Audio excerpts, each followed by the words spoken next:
Chapter 1. The Journey Through Time. Some individuals may perish, yet they can rise again. Traversing through a realm of white, it felt as if he had returned to an era long forgotten. Ji Fan's gaze was vacant as he inhaled the crisp air, his chest heaving with tremors. Where's this place? He surveyed his surroundings, becoming increasingly bewildered. Is this a dormitory? Even if he had been rescued, he ought to be in a hospital. Moreover, his body felt as though it was entirely unscathed. With a sense of confusion, Ji Fan's eyes lingered on the full-length mirror by the door. The figure reflected in the glass appeared disheveled, with unkempt long hair, suggesting it had been a while since any grooming had occurred. Upon brushing aside his hair, he noticed his features were quite handsome, yet his complexion was sallow, and dark circles adorned his eyes. Ji Fan stared into the mirror. Is this truly myself? At over 30 years of age, having survived a shipwreck, had he somehow become younger? This transformation left Ji Fan in a state of shock for quite some time. Did I sustain such severe injuries that I underwent cosmetic surgery? All previous scars had vanished, and his once dark skin had turned remarkably fair. The seasoned rogue had transformed into a youthful beauty. Was this a case of plastic surgery? It was evidently a case of body swapping.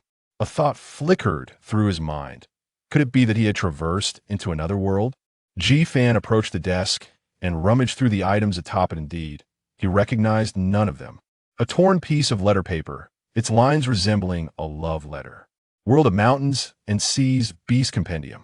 Fundamentals of Rune Card Creation. Analysis of Open Source Fundamental Great Transformation Techniques. Which source is most suitable for you among the 12 sources of the Zodiac? Heavenly Desires and the Wandering Society. Ahem. This was undoubtedly not his. While pondering this, his body, however, was quite obedient as it reached for the last book. As he opened the final volume to discern its subject matter, a sudden jolt of pain surged through his brain, an influx of memories crashing over him like a tidal wave. Qingshan Prefecture, Fengxia District, Fengxia Academy, College Entrance Examination Open Source, Master of Mountains and Seas. What hodgepodge! The sudden onslaught of memories took Ji Fan a good 15 minutes to process. Having absorbed the bizarre recollections, Ji Fan raised his head with a complex expression. He had truly traversed into another realm. It was astonishing that such a miraculous event had befallen him. In his past life, as a mercenary, he had safeguarded his employer while exploring the ruins, only to meet an untimely demise during a shipwreck, and now he found himself in a world governed by rune cards and beast mastery. This place appeared exceedingly modern, yet was no longer Earth. It resided in a realm known as Water Blue Star. This world was starkly different from Earth, yet it bore connections. For the beasts that were commanded here were the very creatures from the classic of mountains and seas, legendary beings that had only existed in folklore. Moreover, 70% of this world was inhabited by these creatures, while humanity could only develop discreetly in the shadows. In such a context, after countless years of survival and the exploration of numerous ancestors, humanity had discovered methods to subdue the beasts of the mountains and seas. Certain individuals, through cultivation, could open a source within the 12 sources of the human body. A source is a stable version of a quantum space within the human body, capable of containing a beast from the mountains and seas, automatically forming a contract to become one's original battle beast. Each source may only harbor one original battle beast. To command additional beasts, one must utilize rune cards for subjugation. The prerequisite for crafting rune cards is likewise to unlock the 12 sources of the human body. Those who successfully open their sources are revered as masters of the mountains and seas. In this world dominated by the beasts of the mountains and seas, the status of a master is a symbol of class and prestige, representing the lifelong aspiration of every student. A world of rune cards and beast mastery. Amidst the primal mountains and seas, it feels perilously dangerous. Ji Fan cradled his throbbing head, feeling somewhat dizzy. If he was to traverse a city, let it be a city, but instead, he had landed in a realm that fused urban life with primal chaos. Typically, in tales of traversal, there are often benevolent old men, enchanting maidens, wise spirits, and grand system rewards, right? Ji Fan scoured his person, finding nothing. It appeared that even traversals were subject to fate. His current identity still bore the name Ji Fan, yet he was no longer the bloodied mercenary, but rather an 18-year-old student at Fengxia Academy. Moreover, he was on the brink of a pivotal moment in his life. The college entrance examination for source opening. Success would herald a joyous path to a fulfilling life. Failure would leave him with no choice but to leap from a building with his sister in tow. However, the previous incarnation had been a lackluster student with a 99% chance of failing to open a source, leaving him with nothing but a dead end. This was not an exaggeration, but a true reflection of his dire predicament. His sister, Guixu, was 5 years his junior. Their parents had perished in the battle against the beast tide, leaving the siblings to rely on one another. Guixu was born with a congenital heart condition, requiring expensive medication every few days. The martyr stipend their parents had left was far from sufficient, forcing Ji Fan to seek loans. Others were willing to lend him money, hoping he might successfully open a source and become a master of the mountains and seas. Yet, should he fail in the examination tomorrow, those creditors would swiftly come to collect their debts. If he were unable to repay, he would be forced to sign a contract of servitude, or worse, have his organs harvested, providing no escape from his plight. Sigh. Ji Fan rubbed his swollen head and glanced at the calendar hanging on the wall. He truly hoped the date in his memories was mistaken. He wished the college entrance examination were not so imminent, granting him at least a moment to breathe. Anniversary of remembrance? Upon seeing a large circle around today's date with the word Ji inscribed, he searched his memories and discovered that today marked the anniversary of this boat's parents' passing. The previous occupant was about to venture to the mountains for a memorial, hoping to beseech his parents for blessings to succeed in the examination the following day. Suddenly, darkness enveloped him, and when he regained consciousness, it was the consciousness of mercenary Ji Fan that emerged. The pressures of academia, my sister's illness, the urgency of repaying debts, the looming deadline for rune card creation, not to mention the rejection of my last love letter. Alas, what kind of life did my predecessor lead that led to such a mental collapse? The act of honoring his parents was the lingering, fervent wish of his former self, and Ji Fan did not resist it. Thus he shouldered his backpack and made his way up the mountain. Beneath a clear sky, atop the Yinshe mountain on the outskirts of Fengxia district, the sunlight illuminated the waterfall, creating a cascade of golden sparkles. Atop the mountain stood a stone tablet inscribed with the words, "Your voices linger on, forever missed. Your unfilial son, Ji Fan, erects this." Ji Fan lit incense and bowed in reverence, speaking earnestly to the stone tablet. "Since fate has decreed, from this day forth, I shall be your son. I will live well in his stead and ensure that little Xu enjoys a good life." As the incense burned down, the young man prepared to depart. Suddenly, a fierce wind arose, dark clouds rolling in, causing the weather to shift erratically. But in an instant, everything returned to normal, as if nothing had transpired. Ji Fan looked up to see an elderly man with a head of white hair appearing atop a nearby peak. He sat there, motionless had it not been for the mountain wind ruffling his flowing hair and garments. Ji Fan would have sworn he was a mere statue. Abruptly, the statue spoke. "Young man, come closer to this old one." His tone was commanding and rather impolite. Ji Fan glanced around, shaking his head and refusing to move. In an instant, a flash of lightning flickered before him. Boom! A nearby rock exploded into fragments. Debris flew, striking Ji Fan's face, causing him pain. "Since you have agreed, do not even think of fleeing otherwise. Within 100 paces, you shall have no hope of survival." "I didn't agree." Ji Fan wished to voice his protest, but the old man's words were overwhelming, and he dared not act rashly. Having barely traversed into this world for less than a day, he was not inclined to court death. Reluctantly, he approached the elder and unfastened the token from his waist. It was a simple purple-gold token, crafted from an unknown material that was neither metal, stone, nor wood, emanating a cool sensation upon contact. On the front were 3 large characters, Heavenly Emperor's token. On the reverse, a line of small characters read, "Upon seeing this imperial decree, it is as if the Emperor himself has arrived." At the forefront of the large screen, several examiners sat in solemnity, observing the sparse group of students as ethereal pillars of spiritual energy began to coalesce above their heads, their expressions unperturbed. Suddenly, a white-browed examiner raised his eyebrows in astonishment, exclaiming, "A third-tier body source? I never anticipated such a talent from the Qingshan Academy's Fengxiao branch. It seems that the Tianlong Academy will soon be graced with new recruits. Quickly, gather materials to document this for recruitment promotion." With that, the atmosphere among the examiners became animated. In the audience, a little girl, savoring a lollipop, turned to the frail girl beside her, who had her hair styled in twin buns, and innocently inquired, "Sister, why did their voices suddenly grow louder?" The slender girl gently patted the little girl's head and replied, "It is because someone has awakened a third-tier body source, which is a formidable source of power." The little girl persisted with her question, "Sister, what is source?" The slender girl explained, "A source is the very foundation of our powers as humans. It is essential for combating the monstrous beings from the mountains and seas." "Can I have a source too? Can everyone have a source?" Indeed, every individual possesses an inherent source within them, yet they are often lethargic and remain dormant, awaiting the discovery of a good friend known as Danliang Xuanshu to awaken them. Once awakened, one can harness that particular source. However, these sources are notoriously sluggish and difficult to rouse. The older siblings on the screen are diligently striving to awaken theirs, that we too must endeavor to awaken ours.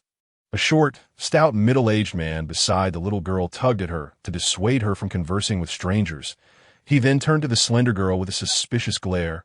"Young lady, you seem quite knowledgeable about these matters. Could you assist me in discerning what source my eldest daughter has awakened?" Although he sought guidance, his expression was laced with disdain. The slender girl, with her yellowish, coarse hair indicative of malnutrition, was likely from a disadvantaged background, and the man was wary of her intentions regarding his daughter. Unfazed, the slender girl merely continued, accustomed to such treatment. She followed the direction of the middle-aged man's finger and remarked, "That sister has likely awakened a fourth-tier source of perception." "What is this nonsense about a fourth-tier source? I've never heard of it. Begone, begone." Chapter 3. The slender girl, accustomed to such dismissals, remained unperturbed and began to elucidate. Every individual possesses a source within them, categorized into 12 types spanning 4 tiers. Tier A being the most potent source, Tier B encompassing heart fire, liver wood, kidney water, spleen earth, and lung metal. Tier C comprises hand strength and foot speed. And Tier D includes vision, hearing, smell, and resonance. Awaken any source is a rare achievement for a practitioner of the mountains and seas. That sister's ability to awaken a Tier D source is indeed impressive. She concluded with an expression of envy. Upon hearing this, the middle-aged man's face brightened, yet he still offered no kindness to the slender girl as he turned to lead his daughter away. The sun rose higher in the sky, and within the academy, many students still lacked the manifestation of spiritual energy above their heads. The slender girl, named Guixu, age 13, gazed at the large screen. Searching for a brother's figure among those who had successfully gathered spiritual energy, Guixu suffered from poor health, requiring expensive medication each month to sustain her life. The meager military stipend barely covered her basic needs. Without her brother's nightly efforts to craft and sell talismans, she surely would not have survived to this day. She felt burdensome to her brother. Otherwise, if the Dianyang Xianshu were indeed simple to master, her brother would not still be unable to awaken his source. In her heart, she prayed fervently for divine mercy, wishing for her brother to succeed in awakening his source. Meanwhile, Ji Fan, the brother she longed for, sat amidst the crowd of students without spiritual pillars above their heads. Feeling utterly despondent, he had awakened his source. Thus, no spiritual pillar manifested above him. His thoughts were consumed by the morose subject of death prohibitions. He pondered whether the death prohibition might be a ruse, a ploy devised by the old silver coin to compel him into delivering tokens. Yet he dared not test it. What if he truly perished? Was it possible that he was traversing the wrong path, enduring such a wretched fate, while others traversed realms, either honing their skills for revenge or accumulating wealth to woo maidens? He was left questioning his very survival. The more he contemplated, the more disheartened he became, wishing to seize a hammer and shatter the fossil of the old man atop the mountain. He closed his eyes, striving to quell the tumultuous thoughts racing through his mind. Nevertheless, danger and opportunity coexisted. The situation was not entirely bleak, as he possessed a panel capable of alerting him to dangers, and he had awakened his source. Was that not akin to possessing a death prohibition? Simply locating his disciple would suffice. After all, it was merely a matter of delivering an item. Resolving to focus, Ji Fan exhaled a heavy breath and began to cultivate the Dianliang Xianshu taught by the Academy's professors. The Dianliang Xianshu was a technique devised by the great Yuan Xian and Luo Ao, who combined the innate artifacts of the Mountains and Rivers Nation Map and the Luo Book, enabling practitioners to awaken their sources. Only beneath the divine illumination of the Mountains and Rivers Nation Map and the Luo Book could individuals perceive the 12 sources of energy and absorb spiritual energy to awaken their sources. There are several titles for those who successfully awaken their sources. Those who master 0.01 to 0.99 degrees of source power are termed Mountain and Sea Apprentices. Those who master 1 to 9.99 degrees are known as Apprentice Mountain and Sea Masters. And those who master 10 to 100 degrees are recognized as Mountain and Sea Masters. Successfully awakening a source and becoming a Mountain and Sea Apprentice allows one entry into esteemed educational institutions, paving the way to becoming someone of significance after graduation. Conversely, failure to awaken a source may lead to a military career with another chance to awaken or to seeking employment, relegating one to the lowest rungs of society. This marks a pivotal turning point in life, determining one's fate. Isn't that our Academy's most notorious underachiever? Surely you don't fancy awakening your source, do you? Even pigs climb trees. Ha ha ha. A youth with a pompadour approached Ji Fan. Mocking him openly, Ji Fan glanced up, puzzled by the sudden confrontation. The speaker was Lu Jun, a classmate who wielded influence due to his father's gambling establishment. Often trampling upon those he deemed unsatisfactory, Ji Fan had previously maintained a distance from Lu Jun, unaware of how he had attracted his ire. Keep your distance. You're blocking my spiritual energy, Ji Fan retorted. The classmates surrounding Lu Jun were taken aback, noticing that Ji Fan seemed uncharacteristically bold, displaying a strange defiance. They were aware that the class bell was Lu Jun's designated conquest, and Ji Fan had once dared to express his feelings through a love letter, which had now become a source of ridicule after the bell transferred schools due to the embarrassment. With grades like yours, do you truly believe you could awaken a source? Unless everyone here were to perish. One of Lu Jun's companions sneered. How dare you speak so? Lu Jun shot a glare at the offender, then turned back to Ji Fan, stating, even if everyone here were to die, you still wouldn't awaken your source. As soon as he finished speaking, laughter erupted among Lu Jun's entourage. Ji Fan, upon hearing this, turned to Lu Jun, recalling that he seemingly owed this individual some money, 3 silver coins that had compounded to 30 silver coins. If he failed to repay, it could escalate to 300 or even 3,000. Lu Jun resembled a foolish son of a landlord, but Ji Fan questioned his mental acuity. Am I in debt to you? Ji Fan ventured cautiously to his surprise. Lu Jun found this amusing. Oh, so you're aware of your debts. Are you planning to repay me now? Ji Fan ignored the bait and continued. How about we place a bet? The underachiever wishes to wager with me. Very well. What do you propose? Lu Jun surveyed the surroundings, his expression dripping with mockery. Ji Fan shrugged. What else could we bet on here? But who awakens their source first? Lu Jun, carefree and unconcerned, relished the thought. Since we're betting, it should have some stakes. If you win, I'll erase your debt. If I win, you must crawl through my legs right here at the entrance of the academy, in front of a crowd of thousands. Imagine the humiliation. With at least 10,000 students participating in the entrance examinations annually, the thought of crawling through his legs would ensure Ji Fan could never hold his head high again. Yet, Ji Fan, undeterred, accepted without hesitation. What did he have to fear? He had awakened his source just yesterday. Let it be known, everyone present here is beneath me, Ji Fan asserted confidently, seeing Ji Fan's unwavering confidence. Lu Jun smirked slyly. Then you shall compete against the class president of Class 3. Let us see who awakens their source first. With this declaration, more students, certain of their inability to awaken their sources, gathered around, eager to witness the spectacle. Historically, no class president had ever failed to awaken their source, especially since they all had access to potions. This underachiever, who spent his days fumbling with talismans, surely would not stand a chance against the president, who understood the Dianliang Xianshu far better than he did. Who would have thought the mundane entrance examination could turn into such a spectacle? Thus, in the presence of numerous witnesses, the betting commenced. Everyone eagerly awaited the conclusion of the college entrance examination, eager to witness the spectacle of such a large crowd bearing witness to the unfolding events. A smirk danced upon Ji Fan's lips as he settled cross-legged. Suddenly, he activated his vision source, and, under the radiant illumination of the Statecraft Institute, a gray pillar of spiritual energy erupted above his head. Is this some sort of joke? He actually activated it. I had merely turned around for a couple of steps. He must have been deliberately holding back.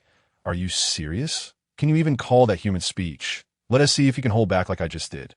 Jun, who had just taken a few steps away, found himself utterly perplexed by the remarks from those behind him and instinctively turned around. Chapter 4. Dual sources of A and B. The gray pillar of spiritual energy seemed to transform into numerous hands, slapping him randomly across the face with a series of sharp sounds. Jun's astonishment was beyond expression, his mouth agape wide enough to fit two fists. It had only been a few seconds.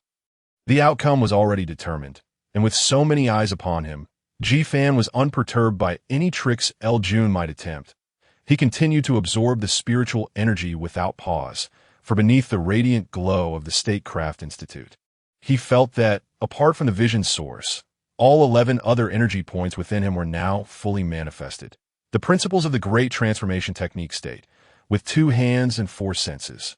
The essence of the liver, spleen, lungs, and kidneys governs, while the restless heart seeks the path.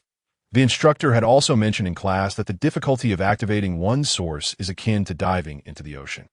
One must not only reach a certain depth, but also retrieve a pearl from the depths to succeed. The challenge of activating the source lies in finding the positions of the 12 sources and the pathways of cultivation. Yet, to his astonishment, Ji Fan's 12 energy points were all vividly apparent. Even the pathways of spiritual energy swirling around them were clear as day. However, for reasons unknown, apart from the vision source, the other 11 sources could not retain the spiritual energy, preventing any further activation.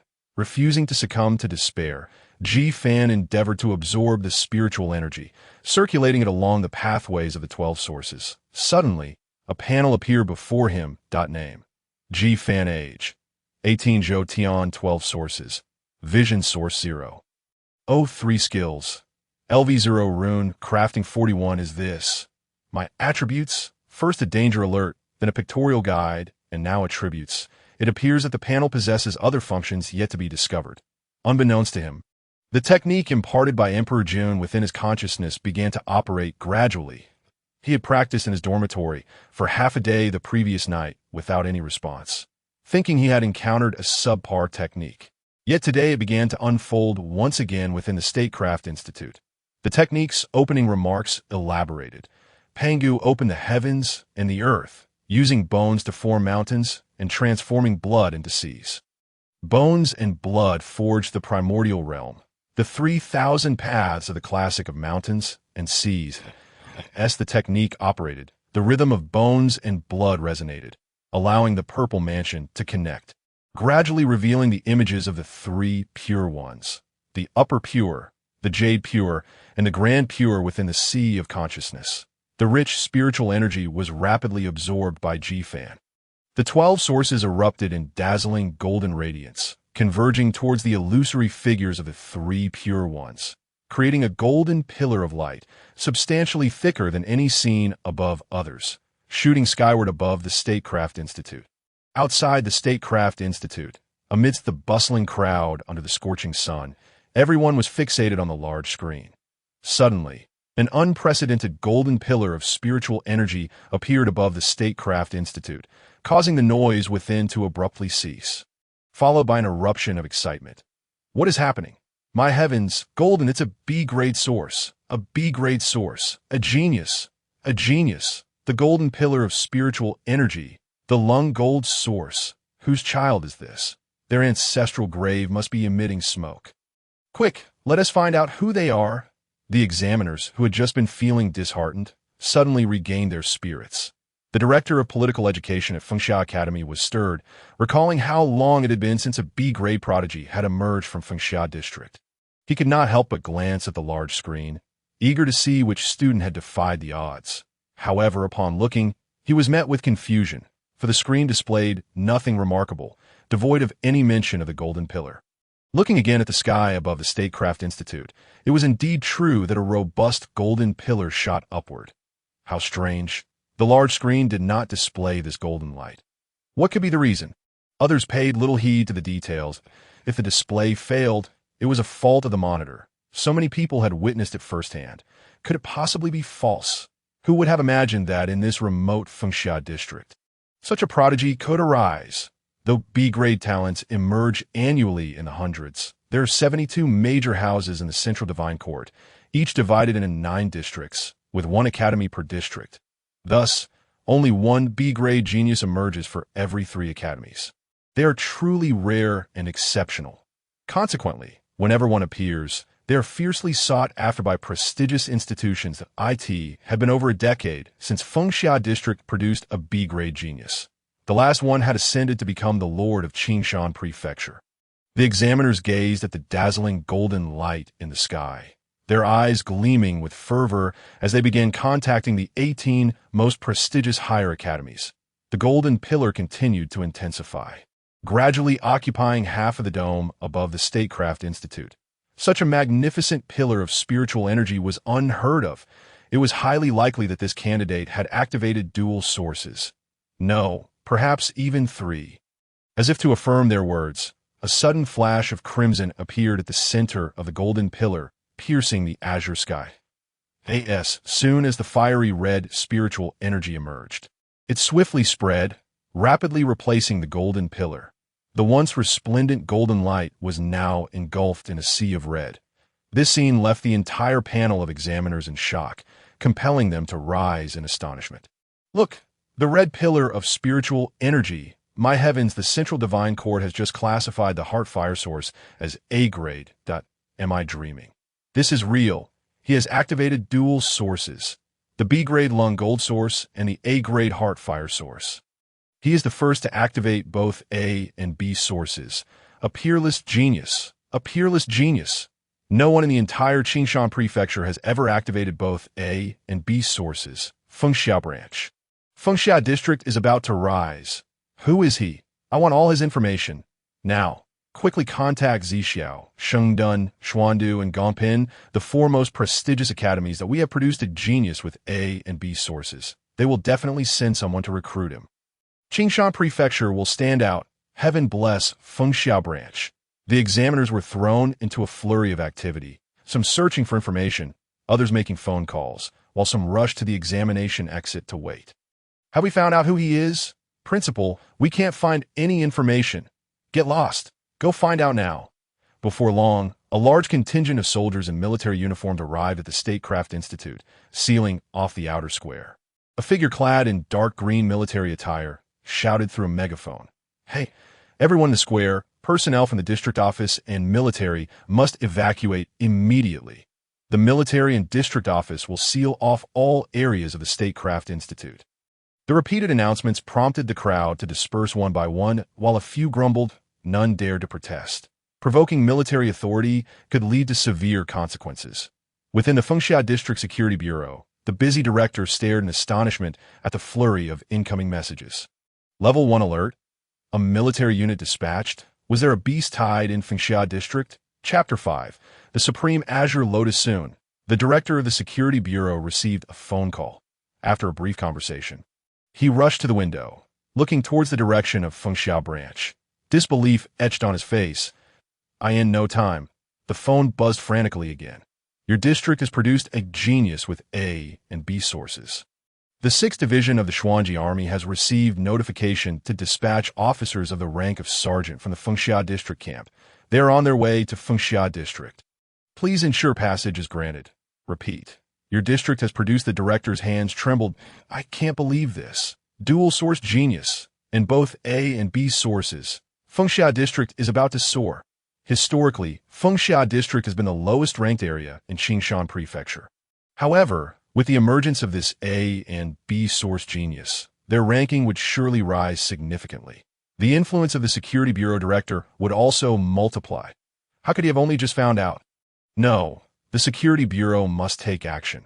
After this college entrance examination concludes, the entire Fengxia District will undergo a monumental transformation. At the Statecraft Institute, amidst the throngs of people, there were no idle bystanders left. Only soldiers standing tall and firm. The people on the streets of Fengxia District witnessed this extraordinary phenomenon. Whispers spread through every alley and corner that this college entrance examination had produced a genius with both A and B sources. Activating a B-grade source guarantees the attainment of a 5th-level mountain and sea master. Activating an A-grade source guarantees the attainment of a 6th-level mountain and sea master. What does level 5 signify? A dominant force, a kernel's strength, capable of subduing quasi-divine mountain and sea beasts, their power second only to that of generals. The Lord of Qingshan Prefecture is a level 5 master. Yet in all of Qingshan Prefecture, including the Lord, there are only 4 level 5 powerhouses. What does level 6 signify? They remain unaware, for they are unable to make contact. In this present day, a new star is rising before their very eyes. Such exhilarating occurrences have long been absent from Qingshan Prefecture. Perhaps today, they shall witness a miracle. A cacophony of footsteps reverberates as the Tianlong Academy, the first to receive the notification from Fengxia Branch, hastens to the scene. The square is engulfed in a fiery hue. Yet the large screen continues to display only sporadic gray columns of spiritual energy, were it not for the sight of so many soldiers standing guard. The members of Tianlong Academy might have thought Fengxia Branch was merely jesting with them. Suddenly, someone points into the air and exclaims in astonishment, "Look, the colors have changed. Green, wood of gone, and blue, water of kidney. A soil yellow hue has also emerged, earth of spleen. All 5 elements have manifested." Is this real? Such a phenomenon has never occurred since the establishment of the Central Divine Court. Could this individual possibly be a reincarnated great figure, returned to aid humanity in achieving new heights? No, there are also orange, purple, and white. These are not the sources of the 5 elements. Someone murmurs, and indeed, the crimson center in the sky shifts to reveal orange. Green, blue, yellow, purple, gold, and white, a kaleidoscope of colors weaving together, ultimately merging into a radiant rainbow light that blankets the entire sky. The 7-colored spiritual pillars, the mightiest source of consciousness, the source of consciousness, the first to unveil 3 sources. What a prodigy! Is this truly the crux of the matter? The source of consciousness. Simply possessing this one source already places one within the atmosphere. An ethereal demeanor. An absolute ethereal demeanor. The source of consciousness. The source of heart fire. The source of lung gold. Who is this prodigy? Haven't we yet ascertained their identity? Principle we cannot investigate. The military has blocked all entrances, denying entry to anyone. Truly inept. Anyone who has opened the source of consciousness is a designated disciple of the esteemed speaker. Not to mention those who have simultaneously opened both the A and B sources. Report immediately to the branch leader. Report immediately to the master of the prefecture. The master of Qingshan Prefecture and the leader of the 6th Division of the Xuanyuan Army have already received the news and almost simultaneously boarded source-powered aircraft to arrive. Others, including the director of the Qingshan Prefecture Security Bureau, the Lord of Fengxia District, and the director of the Fengxia District Security Bureau, have also made their way to the Taiji Academy in succession. The Security Bureau has even arranged an additional perimeter of security personnel around the military forces in Fengxia District, dispersing the crowd of onlookers, standing in the square, the head of Tianlong Academy. In a state of shock, cannot help but chuckle wryly. Today, it seems I shall make this trip in vain. Perhaps Tianlong Academy still has a chance to contend if it is merely the A and B sources. But if it is the source of consciousness, not only Tianlong Academy, but even the 4 most esteemed academies would likely return empty-handed. His voice was soft, yet those nearby heard, their faces filled with envy and awe. For an ordinary person, successfully opening a source and entering a prestigious academy is a life-altering achievement. To gain entry into one of the 4 great academies is akin to ascending to the heavens in a single leap. Being directly recruited by a figure of significance from the Central Divine Court is the lifelong aspiration of everyone present, including the master of the prefecture and the branch leader. It can be said that as long as this student does not act foolishly, they will certainly stand among the elite of the Central Divine Court in the future. Just as the representatives of the 4 great academies arrive at the Taiji Academy in Fengxia District, the spiritual energy within the academy suddenly trembles, generating waves of tumult. It is as if an explosion occurs in reverse. The surrounding waves of spiritual energy and the 7-colored radiance above rapidly converge into a single point. Finally, a powerful wave of energy erupts from the center of the Taiji Academy, radiating throughout the entire Fengxia district. Inside the Taiji Academy, Ji Fan remains oblivious to the events unfolding outside. Hours earlier, after operating his cultivation technique, the various colors of the 12 sources surged forth, intertwining with the ethereal images of the 3 purities. The 3 purities appeared within his sea of consciousness, their expressions, gestures and flowing hair shimmering with golden light, vividly clear. As the technique progressed, the brilliance of the 3 purities gradually coalesced into one, but his sea of consciousness felt as though it had undergone a transformation, as if he had entered a new realm. Here, consciousness is the sky. The cycles of the sun, moon, and stars turn, while the mountains and seas form the earth, with wind, thunder, fire, and rain all evolving in a single glance. It felt as if Ji Fan had traversed countless epochs. Upon opening his eyes, he discovered he could perceive everything within his body with clarity, including flesh, organs, his sea of consciousness, and the 12 sources. At this moment, deep within the sea of consciousness, the 7-colored radiance twisted and surged incessantly, gradually transforming into a magnificent, complete, independent, and mysterious 7-colored lotus platform, brimming with immense energy. Just then, a moment of clarity struck Ji Fan's mind. The 36th grade Taishan Blue Lotus, endlessly creating and nurturing all things in that instant. A lotus petal appeared beside the lotus platform. As the lotus bloomed, it voraciously absorbed the surrounding spiritual energy at a formidable speed. Several newly formed spiritual pillars began to dissipate under this overwhelming force. Among them was the class leader of Class 3, who had been named in the bet with Ji Fan. How can this be? Chapter 6. An exaggerated rate of advancement. I clearly opened the source. How can this be? The surrounding spiritual energy has vanished. The college entrance examination has not yet concluded, and the spiritual energy is gone. This is cheating. This is corruption. They are even trying to siphon off the spiritual energy for the college entrance examination. I must report this. We demand a retake. We demand a retake. The students who had just opened their sources but found them scattered were filled with righteous indignation, furious beyond measure. Liu Jun was equally incensed. Initially pleased to see the class leader of Class 3 with a white pillar of spiritual energy, he felt elated, albeit belatedly, for white was far superior to Ji Fan's gray, just as he contemplated how to turn the tide from this angle. Hope dissipated in an instant. He quickly glanced at Ji Fan, only to find the gray pillar of spiritual energy still standing, and could not help but scornfully mutter about the ineffectiveness of the Class 3 leader. What a weakling. Even with the pillars soaring to the heavens, he can still retract it. Listening to Liu Jun's venomous words, those around him couldn't help but stifle laughter, though they dared not speak further, amidst the clamor of the students. As a wave of energy exploded outward, Ji Fan's Taishan Blue Lotus and his sea of consciousness fully formed. Soon, a voice broadcasted, "Attention, all students! Attention, all students! An error has occurred in the 272nd New Era Fengxia District College entrance examination.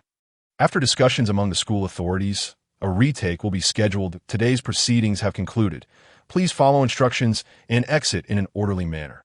The announcement echoed repeatedly within the Taiji Academy.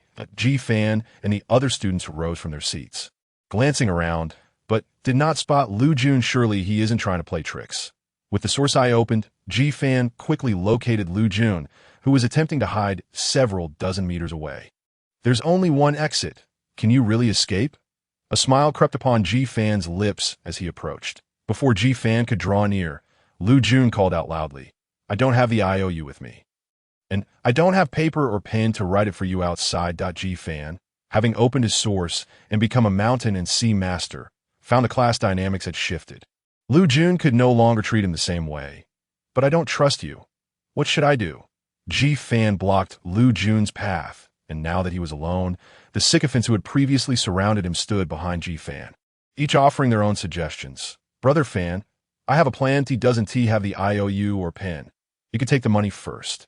Yes, take the IOU to exchange for money. You must honor your bet. Right? Observing those who had once nodded and fawned over him, now turning to mock him. Lu Jun squinted his eyes, seeing through the true nature of these sycophants. He yanked off his money pouch, which contained exactly 30 silver coins. Not a single coin more or less, precisely the amount Ji Fan had lent his family. However, tomorrow it will become 31 silver coins that a single copper coin can thwart even the greatest of heroes. Ji Fan was indeed a mountain and sea master, yet he remained financially strapped. His sister's health issues required him to borrow money for medicine. He could not afford to offend the Lu family. With this thought, Lu Jun regained his confidence. Casting a disdainful glance at Ji Fan before striding away, Ji Fan slung the money pouch over his shoulder, ignoring the chattering sycophants, and made his way towards the exit. Name, Ji Fan. Age, 18 years, 12 sources. I have insight 4.95 degrees skills. Rune creation LV0. The Taishian Blue Lotus has not yet appeared. Quickly bring up the panel to display only the basic information. Ji Fan then focused on the 4.95 degrees, feeling that this number shone brilliantly without the use of any source-enhancing potions. He had reached 4.95 degrees in a single training session. Who would believe such a feat? The enhancement of sources was slower than unraveling silk, incrementing by only 0.01 at a time. Even when consuming potions meant to enhance source power, the increase was merely 0.1 degrees at a time. Achieving a 1-degree increase was already an extraordinary feat, let alone a nearly 5-degree leap in a single go. This was a height that many students would only reach by the end of their first year.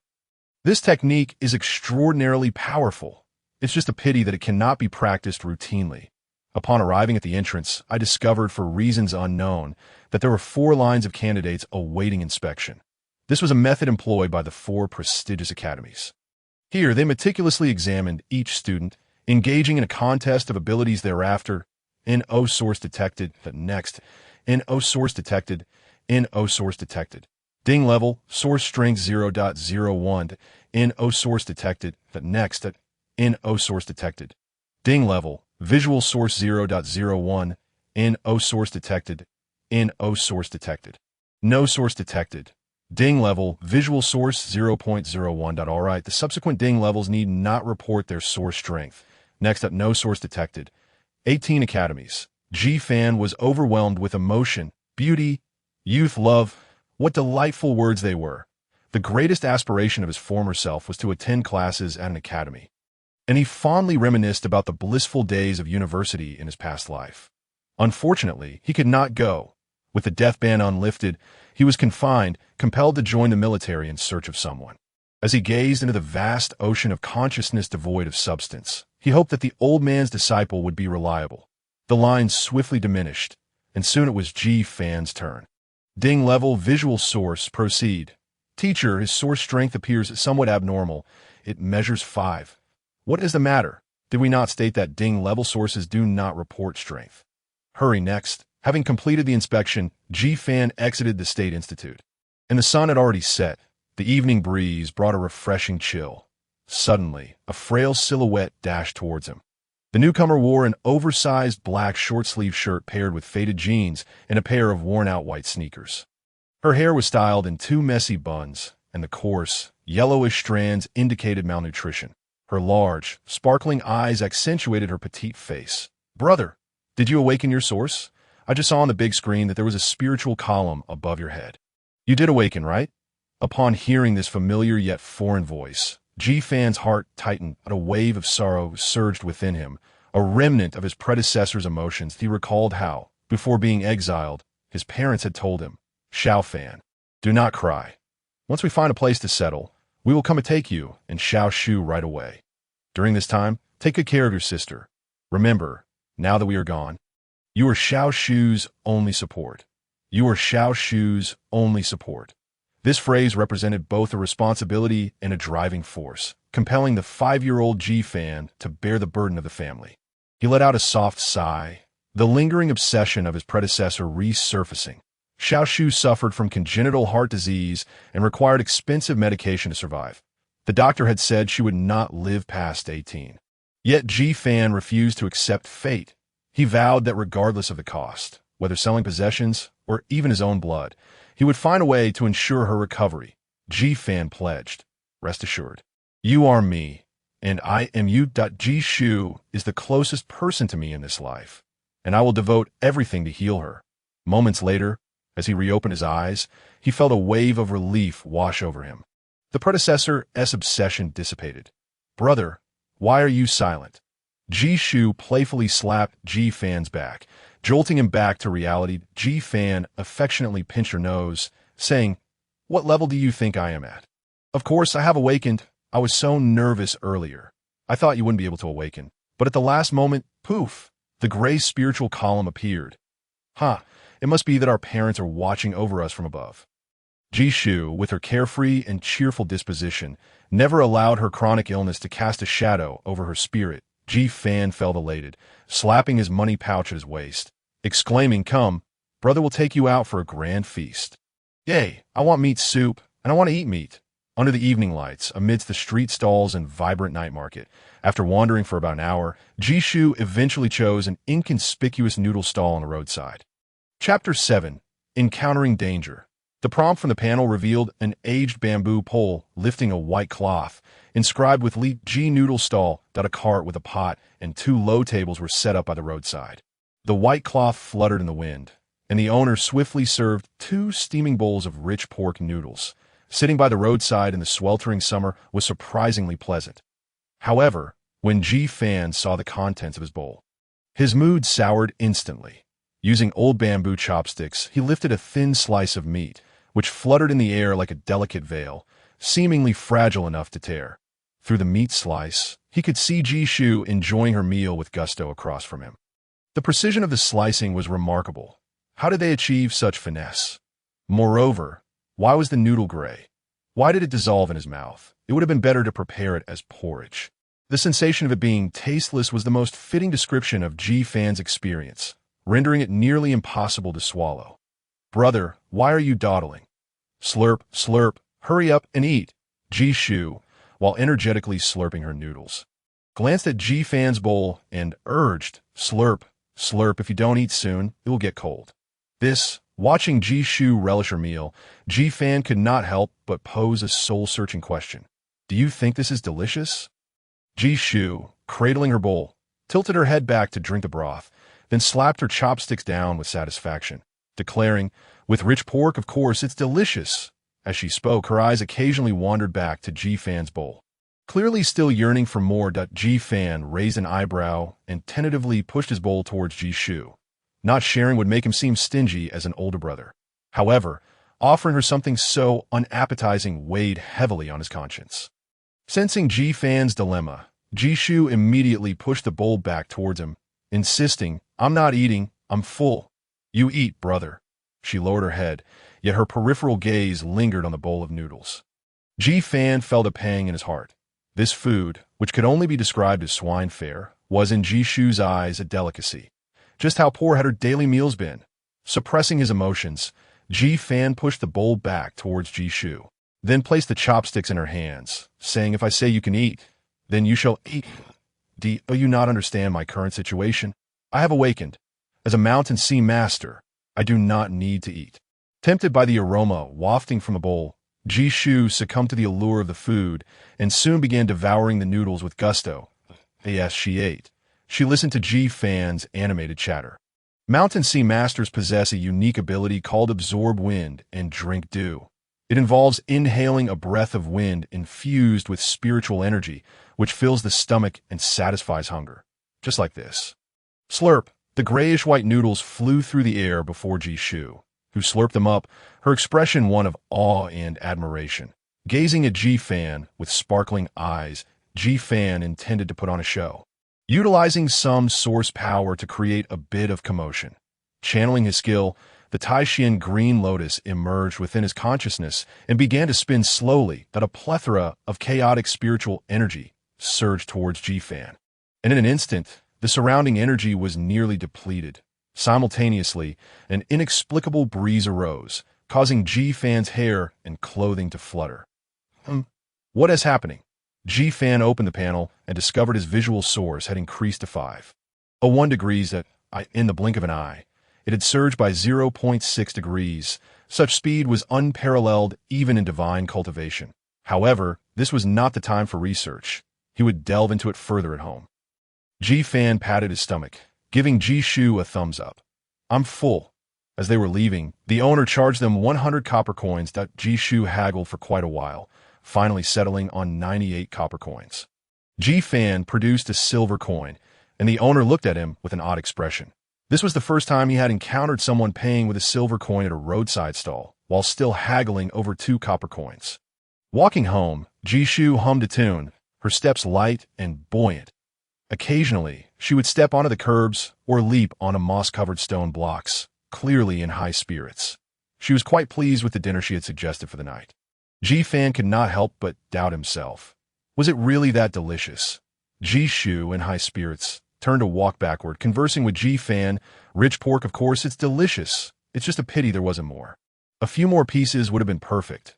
What you refer to as meat, squished together, probably doesn't even amount to a grain of mung bean, and you can somehow taste its deliciousness? Upon hearing this, Guixu assumed Ji Fan was lamenting the portion size, so she explained, the Qingshan prefecture is unstable, often plagued by beast tides, thus driving up prices rapidly. By the way, I Haven T asked you where you got that silver coin. Ji Fan recounted the wager he had with L. Jun earlier that afternoon. Guixu's face lit up in surprise. From now on, we have to deal with those usurers demanding repayment. That's wonderful. As darkness enveloped the sky, the brother and sister strolled along the street, the surroundings growing increasingly desolate. They resided in an impoverished district, yet Ji Fan was confident that this would soon change. Suddenly, a warning popped up on the panel.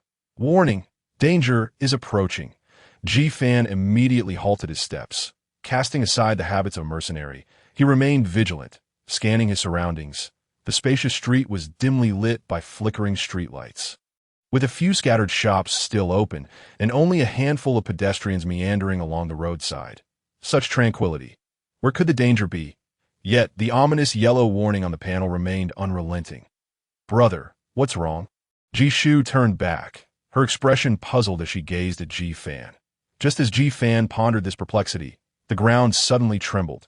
The earth heaved, and a serpent-like beast from the mountains and seas, several meters long, materialized before him. That moment, the panel's warning changed. Beast name, Guixu level. Intermediate stage, juvenile attribute. Poison appearance, 6 meters long, robust as a tree trunk, adorned in hues of purple and green. With a vicious temperament techniques, tail strangle, bite damn it. An intermediate mountain sea beast, Ji Fan exclaimed. Xiao Shu, be careful. Instincts honed from his previous life as a mercenary kicked in. He dove to tackle Guixu to the ground and rolled aside to take refuge beneath a metal advertisement board. The yellow warning on the panel shifted to white but still did not fade. The Guixu, with its crimson-slit eyes, swept its massive tail, obliterating nearby structures and vehicles, situated at the juncture of the main city and the slums. There were few pedestrians, yet the residences were plentiful.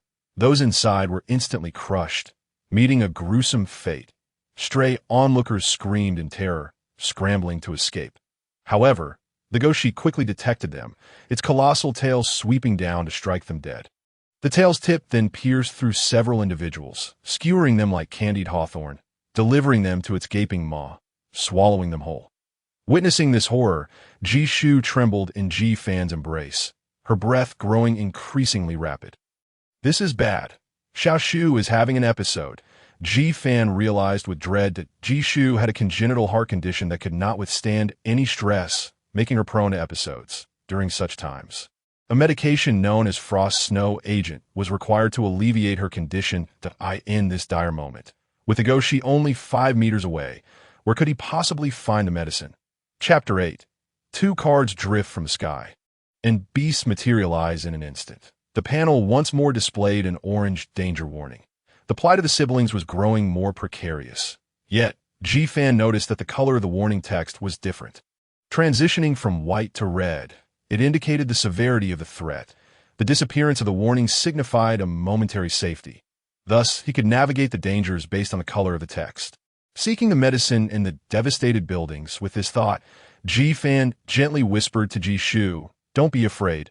I'll take you to find the medicine." He turned right of the advertisement board, where the danger warning was red, then left, where it was white.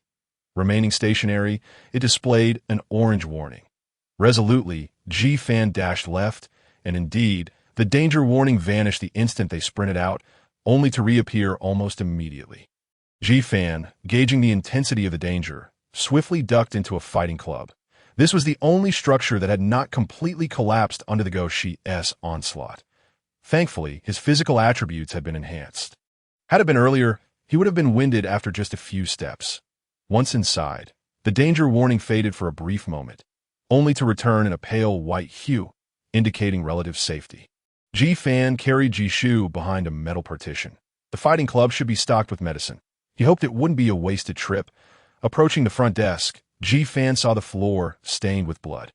Among the crimson stains lay a mangled corpse, limbs contorted grotesquely. Having been a mercenary in his past life, Ji-Fan had witnessed, and even caused, various forms of death. This scene felt no different to him than any other. However, for Guixu, facing such bloodshed for the first time caused her heart to race, making her breathing even more labored. Cradling Guixu, Ji-Fan rummaged through the front desk and finally located a medical kit. Yet, it contained no frost snow agent. Feeling Guixu's rising temperature, Ji-Fan retrieved a cooling agent to administer to her, temporarily suppressing her fever. This was not a sustainable solution. He needed to find a way to get Guixu to a hospital. As he stood to leave, he accidentally stepped on a bag. The sound resembled glass clinking, so Ji-Fan crouched to investigate. To his astonishment, his eyes fell upon a glittering pile of gold coins, 12. By quick count, beside them lay 3 vials of medicine, one of which was indeed the frost snow agent. Having purchased it multiple times, he could not mistake it. However, the dosage was only half of what Guixu typically required. Better than nothing, Ji-Fan quickly seized the frost snow agent. Suddenly, a prompt appeared on the panel. Prompt. Energy detected. Would you like to absorb it? What is going on? Ji-Fan had no time to ponder. Hastily choosing an option, he then uncorked the vial and poured the medicine into Guixu's mouth. Wailing sirens echoed from a distance, signaling the approach of the Safety Bureau. This sound seemed to agitate the Guixu, which opened its jaws wide, thrashing about and devastating the surrounding buildings. With the steel walls shielding them, the danger warning remained white, a sign of relative safety. He had no intention of moving. The Guixu's ferocious bites were thwarted by the exposed alloy steel. Unable to clamp down at that moment, 2 figures clad in striking white uniforms leaped into the night sky. Before they even landed, 2 glowing white talisman cards intertwined in midair, summoning 2 mountain sea beasts. The beasts positioned themselves behind the Guixu, causing the very ground to tremble. That Ji-Fan peered out at one of them, and the panel displayed its information. Beast name, Xuanyuan level. Intermediate stage, juvenile attribute. Wood appearance, 1. 8 meters tall, primate-like with gray-white fur, agile and nimble techniques. Inch punch, leg whip. The adult-sized Xuanyuan was remarkably swift. It surged forward, delivering a precise inch punch to the Guixu's abdomen. The Guixu recoiled in pain, retreating several meters in a display of acrobatic prowess. The Xuanyuan leaped gracefully through the chaotic debris, swiftly landing beside Ji-Fan. A collar adorned the Xuanyuan's neck, emitting a human voice. Is anyone alive?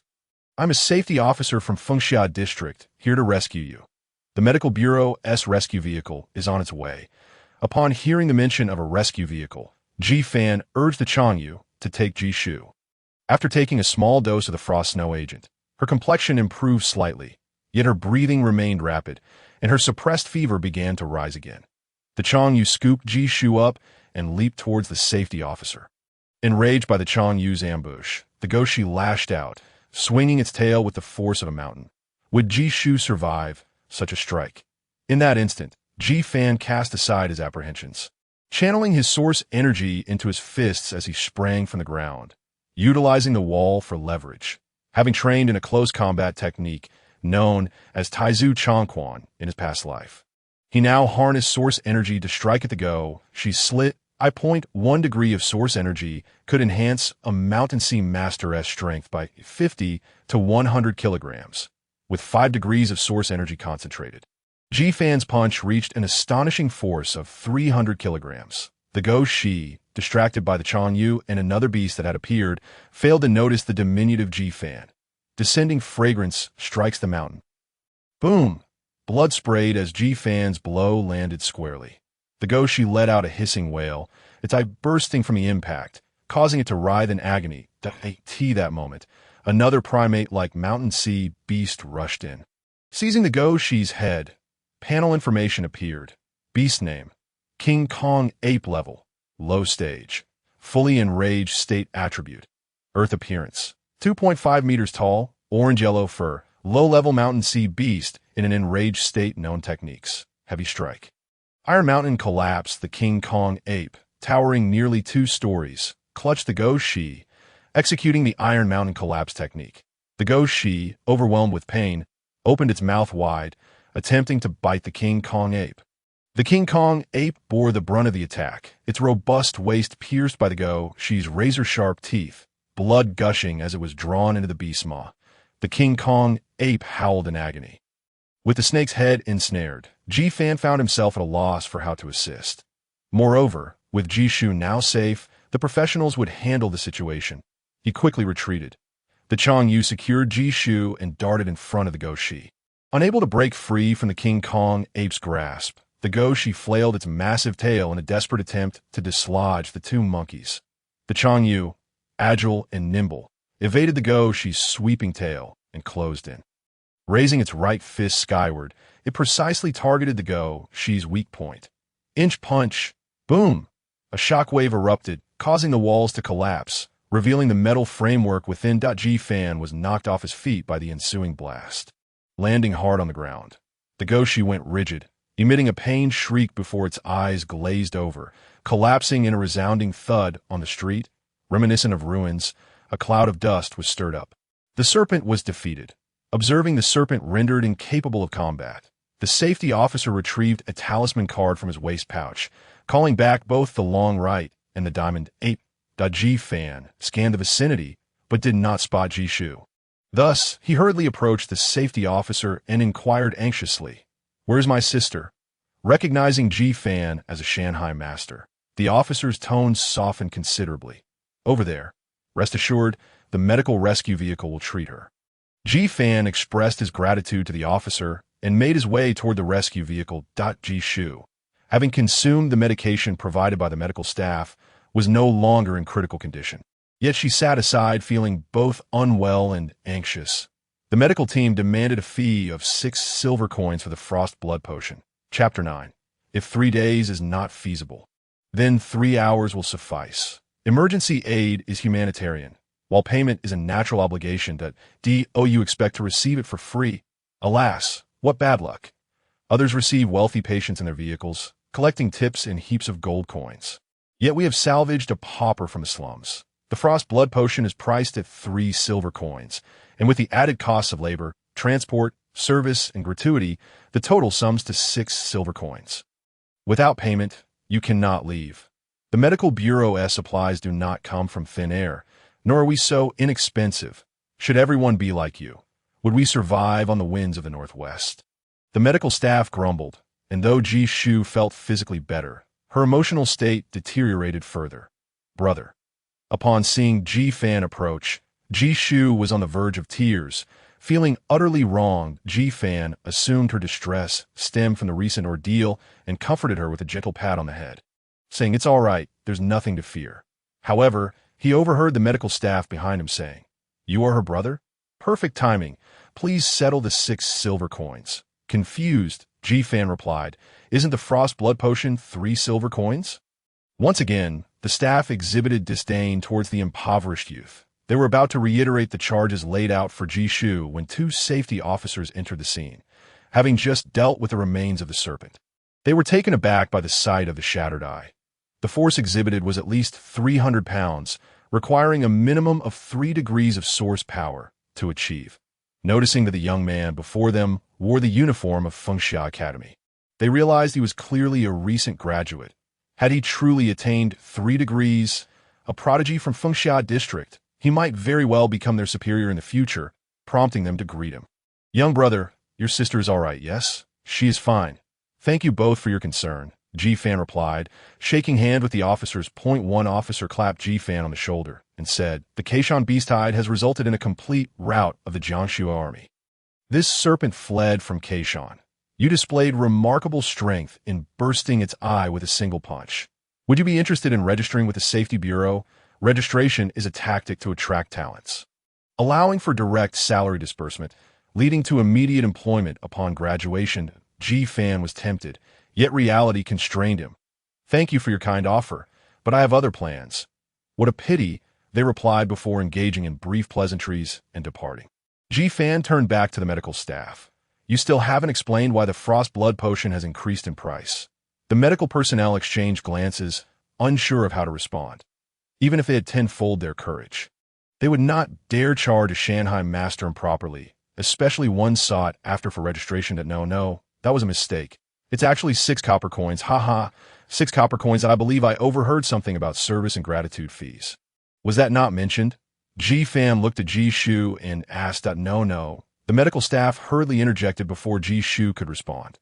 What we meant to convey is that it is our honor to serve you, and we sincerely appreciate your trust in us. We shall not charge you a single coin. That's so. Ji Fan asked Guixu once more. Before she could speak, the medical personnel eagerly affirmed. Indeed, that is precisely the case, revered Shanghai master. Their previous arrogance had morphed into an abject humility, and their eyes towards Guixu brimmed with desperation. Guixu found amusement in Ji Fan's repeated questioning. Recognizing the charade for what it was, she chose not to engage in their petty antics, understanding that they would still require the frost blood potion from the medical bureau in the future. Creating unnecessary tension would be unwise. The siblings departed the rescue vehicle, intending to return home, when the 2 safety officers insisted on escorting them. Unable to refuse their kind offer, they climbed into the safety bureau's vehicle. They traversed wide streets, crossed a small creek bridge, and navigated a gravelly dirt road, finally halting in a dim alleyway. The passage ahead was too narrow for the vehicle to proceed. Ji Fan and Guixu expressed their gratitude to the safety officers once more before turning to enter the dark alley. Ji Fan recalled the moment 13 years prior when he and little Shu were brought to this very place. Their parents had hurriedly met them for a brief moment before departing, leaving the 2 siblings alone and destitute, relying solely on the martyr's allowance from the Military Affairs Bureau for survival. It wasn't until Ji Fan enrolled in the academy and learned to create livelihood talismans that their financial situation began to improve. Reflecting on finances, Ji Fan reached for the pouch of gold coins, only to find it contained merely a bag of silver coins. What did I put the bag of gold coins? After a thorough search, he realized 12 gold coins were missing, likely lost during the battle with the serpent. The thought of this made Ji Fan's heart ache. Those were 12 gold coins, equivalent to 12,000 copper coins, enough to purchase a 3-bedroom apartment in the city. Lost in thought, Guixu suddenly tugged at him, urging him to crouch down. What is it? Ji Fan asked, puzzled. Sure. Guixu quickly gestured for silence, adopting a posture of concealment. Ji Fan instinctively glanced toward their home and noticed 3 shadowy figures lingering at the entrance. Who are they? Guixu pouted. People from Elfei, Eljun's father, the one who runs the gambling den. What are we afraid of? We don't owe him any money now. Guixu paused, realizing, that's true. Having grown accustomed to hiding from debts, it was now a reflex for her. They could now return home with confidence. As the siblings approached the door, the 3 figures swiftly surrounded them. The main characters have returned. Ji Fan spoke. It's late. What do you want?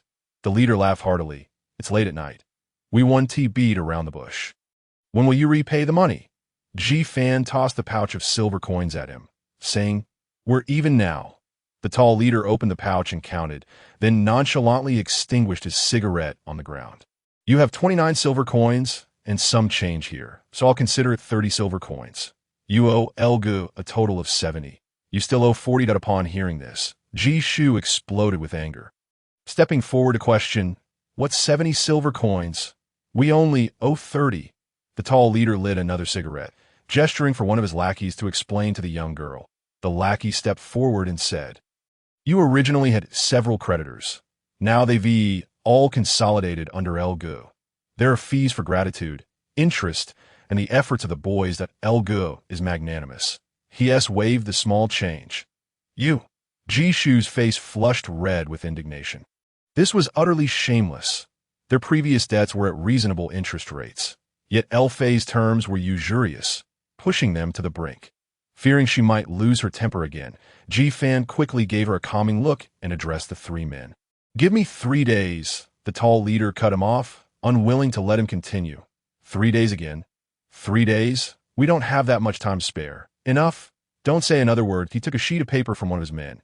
"Either repay the remaining 40 silver coins tonight, or sign this paper." Guixu leaned forward, reading the words aloud. "Contract of servitude." Fan activated his vision source, scanning the contents in a glance. In addition to a kidney, they were demanding a cornea. Guixu's cornea, no less.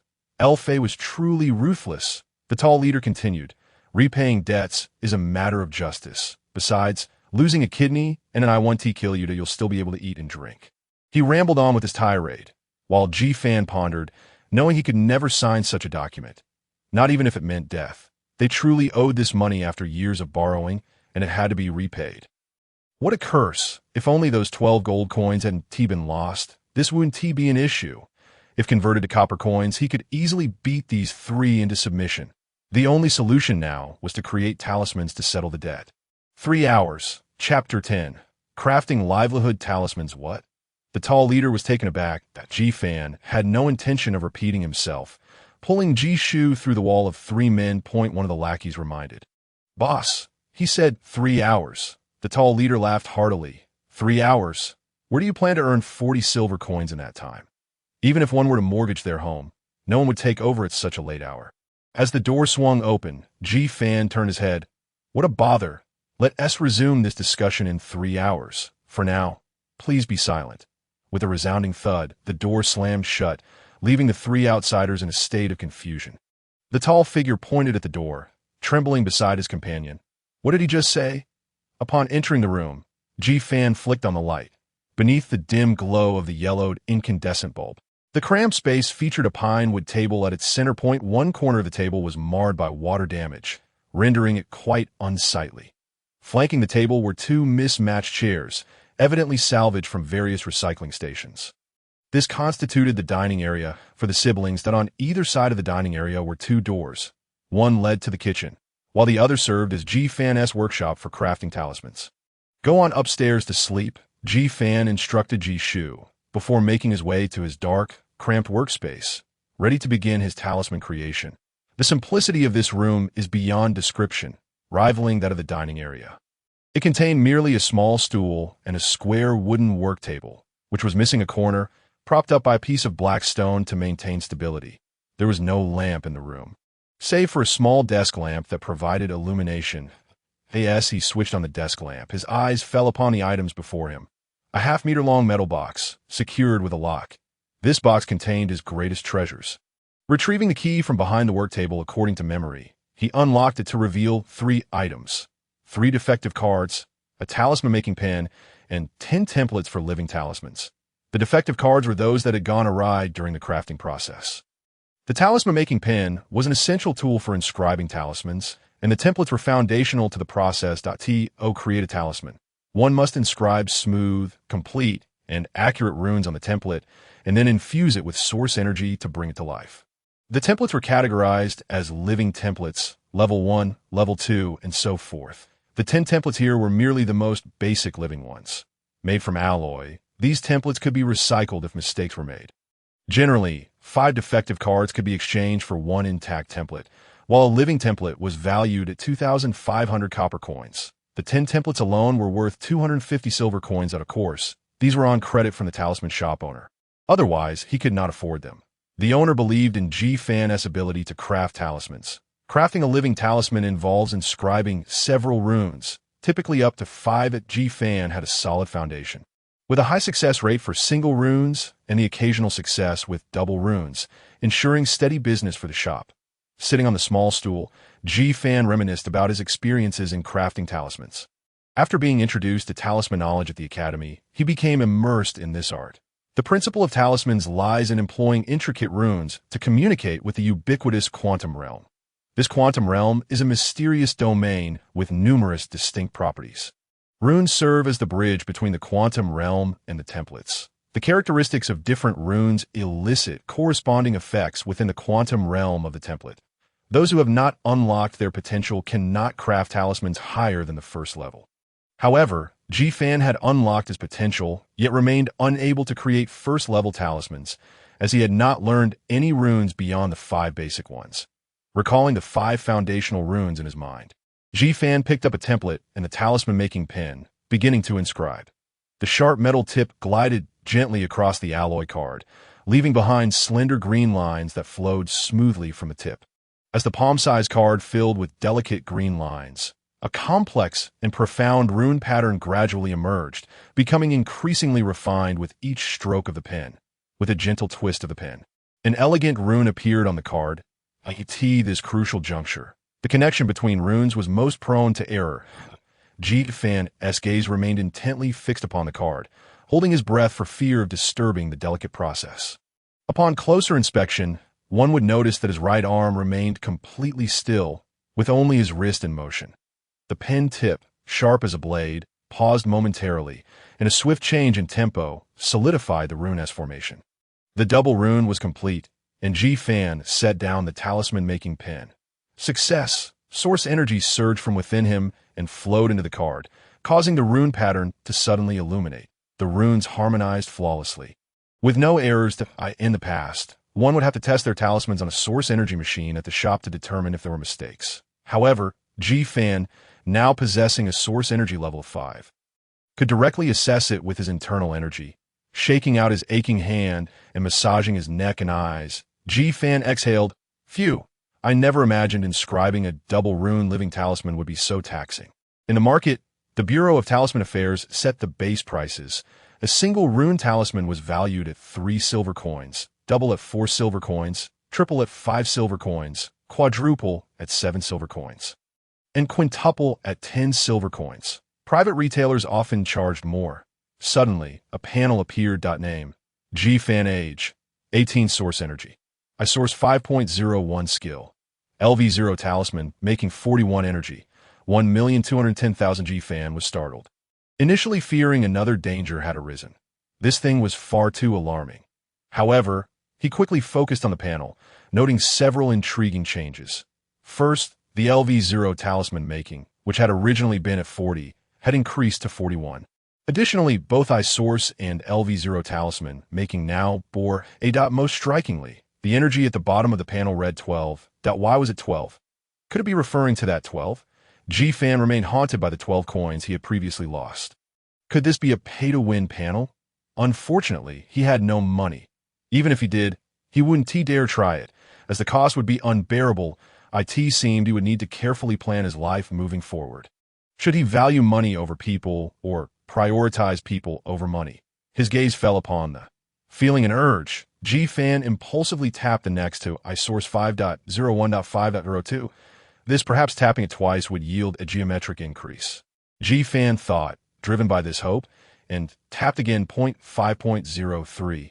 This, reaching 1 degree, would require 100 energy. What a voracious beast of consumption. And what about that 41 with if it was just 0.01 at that rate?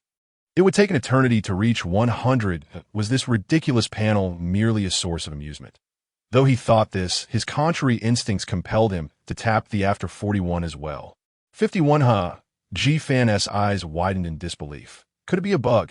How could it increase by 10 all at once? Bugs were good, so Ji Fan quickly tapped it 2 more times. 61. 71. Goodness. This is real. Chapter 11 Unexpected Joy. Ji Fan eagerly tapped 2 more times. LV0 talisman, making reach 91, after which the turned gray, indicating he could no longer tap it further. From this, Ji Fan surmised that LV1 talisman, making likely indicated the status of a first-level talisman master.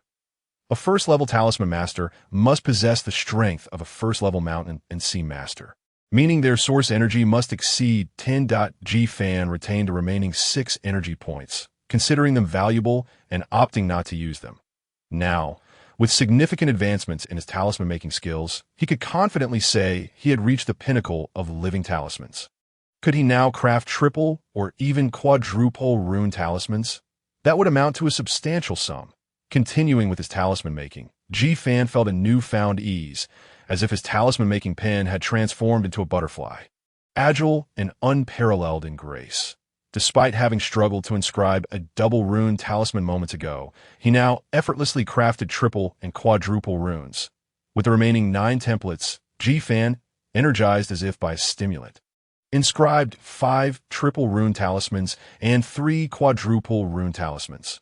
Finally, he successfully inscribed the 5 foundational runes of stability, fixation, solidification, illumination, and pattern onto the last template, creating a quintuple rune talisman. Name: Ji Fan. Age: 18. Source energy: I source 0.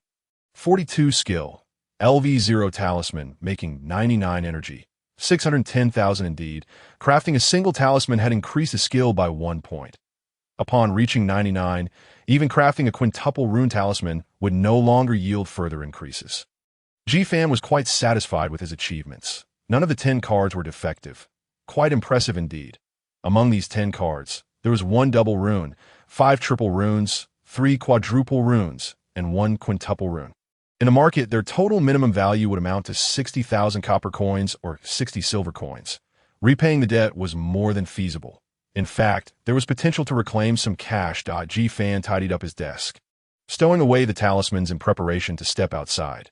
However, as he stood up with undue force, a sudden wave of dizziness overcame him, causing him to collapse to the ground. He had not noticed it before. But now that he relaxed, he realized how utterly fatigued he felt. The urge to simply fall into a deep slumber was overwhelming. Rubbing his temples, Ji Fan summoned his energy and made his way to the door. The tall figure and his lackey were seated on the ground, engaged in boastful banter, and upon seeing Ji Fan emerge so soon, they derisively remarked, "Oh, it's only been a little over an hour. Have you come to your senses so quickly?" To them, it seemed impossible that Ji Fan could accomplish anything meaningful in such a brief span of time.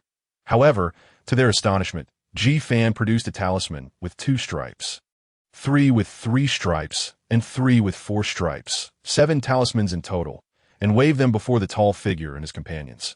"These are worth 40 silver coins. Hand over the IOU," he asserted. The tall figure glanced around. Scoffing, "You think you can just declare it to be 40? Do you really believe a few worthless talismans can fool me?"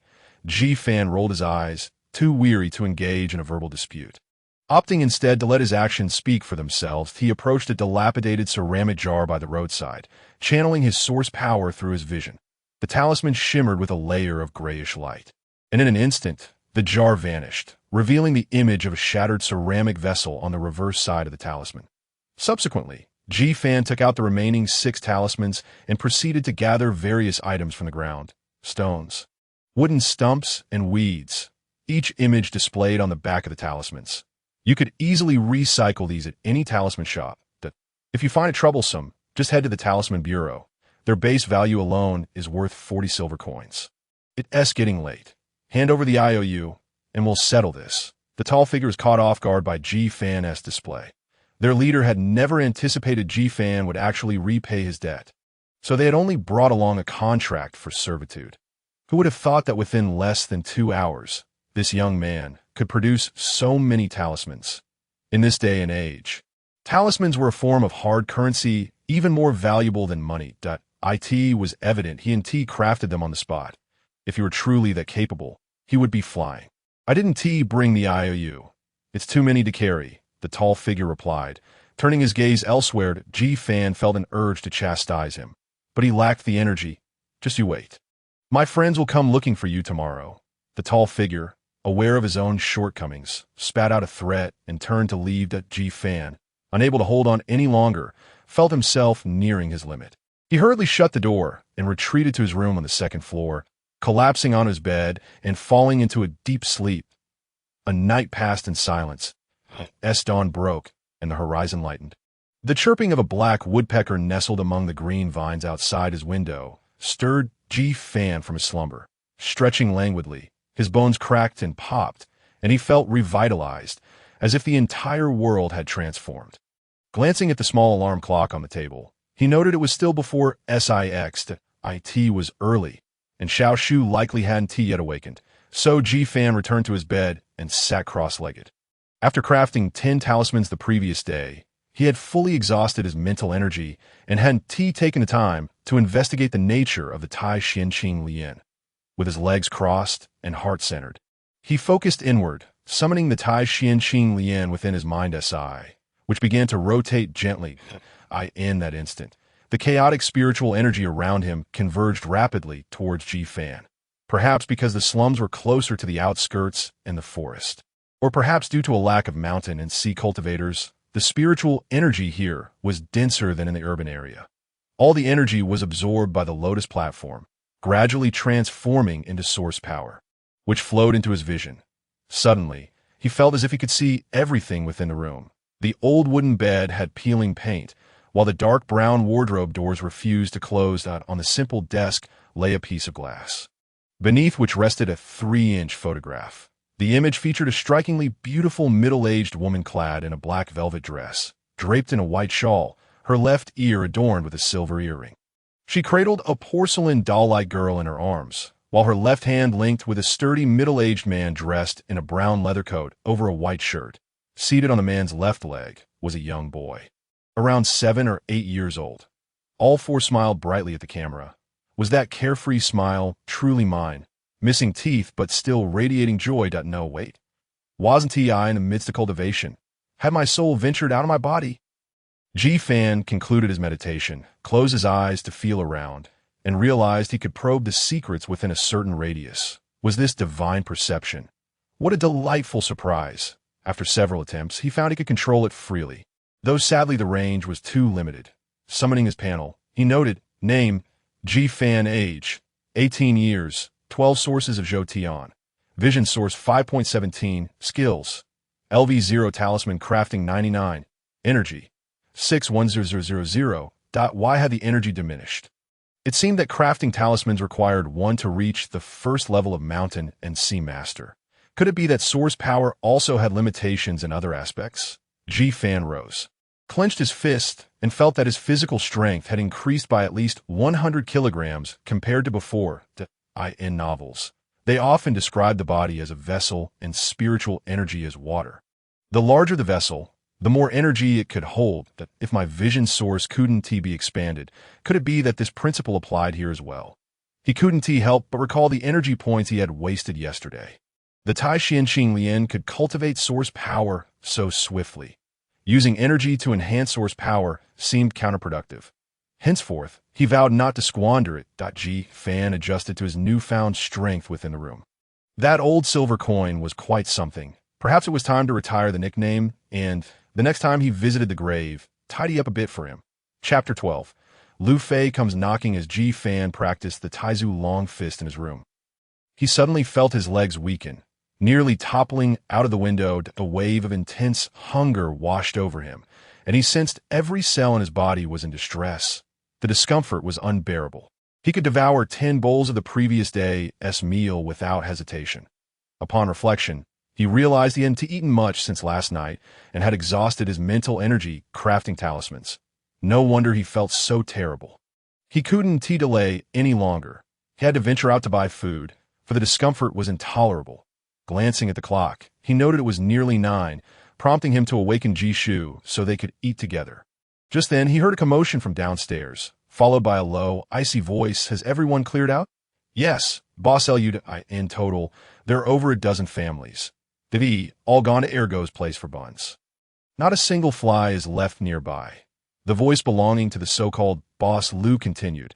And what of those 3 worthless fools? They've been dragged out to the outskirts with broken legs. Next year, this time will mark their death anniversary. I wanted to deal with those 3 idiots yesterday. They were worried about G-Fan repaying his debt. I asked this about repaying debts. What boss Fei desires must be brought forth, regardless of the money owed. Such a simple truth, yet they fail to grasp it. They deserve to As G-Fan listened to the discussion, a young man beside Lu Fei spoke up. All right, everyone, gather your weapons. Remember to leave the women be. For men, it's 10 silver coins for one hand, 2 silver coins for one leg, and 5 silver coins for a third leg. Kill them for 10 silver coins. Got it. Following this, a cacophony of footsteps thundered up the stairs. Mixed with their excited shouts, G-Fan felt a cold smirk rise within him as he recognized Lu Jun's voice. The name Lu Fei carried significant weight in the slums. Known for his ruthlessness, killing without a second thought, devouring people without mercy. It was no empty boast. He truly acted on it. Lu Jun was merely a classmate of his. They held no deep-seated grudge. Yet he was prepared to have him killed without hesitation. Feeling the surge of power coursing through him, it appeared today would see a return to old habits and a bloodbath. The immense strength instilled an unshakable confidence. Such was not mere rhetoric. Those with formidable power could inspire even the most short-sighted peasants to harbor a sense of superiority over the world. He opened his door, only to find 4 burly men charging up the staircase toward him. However, the narrow corridor only allowed 2 to pass at a time. G-Fan, consumed by hunger, regarded the men with the predatory gaze of a mountain beast eyeing its prey, cold-blooded, merciless, devoid of humanity. The sight caused the 2 men in front to falter. Their movements slowing. G-Fan, overwhelmed with discomfort, felt an urgent need to unleash his pent-up frustration. As his consciousness expanded outward, encompassing a radius of 1 meter around him, all entities within that sphere flooded into his mind. With enhancement of his strength, the 4 burly men wielding their blades no longer triggered any danger alerts on his interface, that he could sense that these misfits posed no threat to him. Effortlessly dodging the short knives swung by 2 of them, G-Fan extended his hand like a claw, executing the Taizu long fist technique. His fingers latched onto the thick forearms of both assailants. And with a surge of primal energy, he gripped fiercely in the face of absolute power. Any struggle was utterly in vain. The forceful tearing elicited anguished screams from the 2 men, clutching their bleeding arms. They collapsed to the ground, desperately scooting backward, their eyes filled with terror as they regarded G-Fan. Their arms were rendered nearly useless, deep gashes exposing bone, blood oozing forth, and several meridians severed. 2 more approached. But G-Fan swiftly crouched down, with the simplest yet most effective sweeping leg technique. Infused with the might of a collapsing mountain, he swept beneath the feet of the 2 men.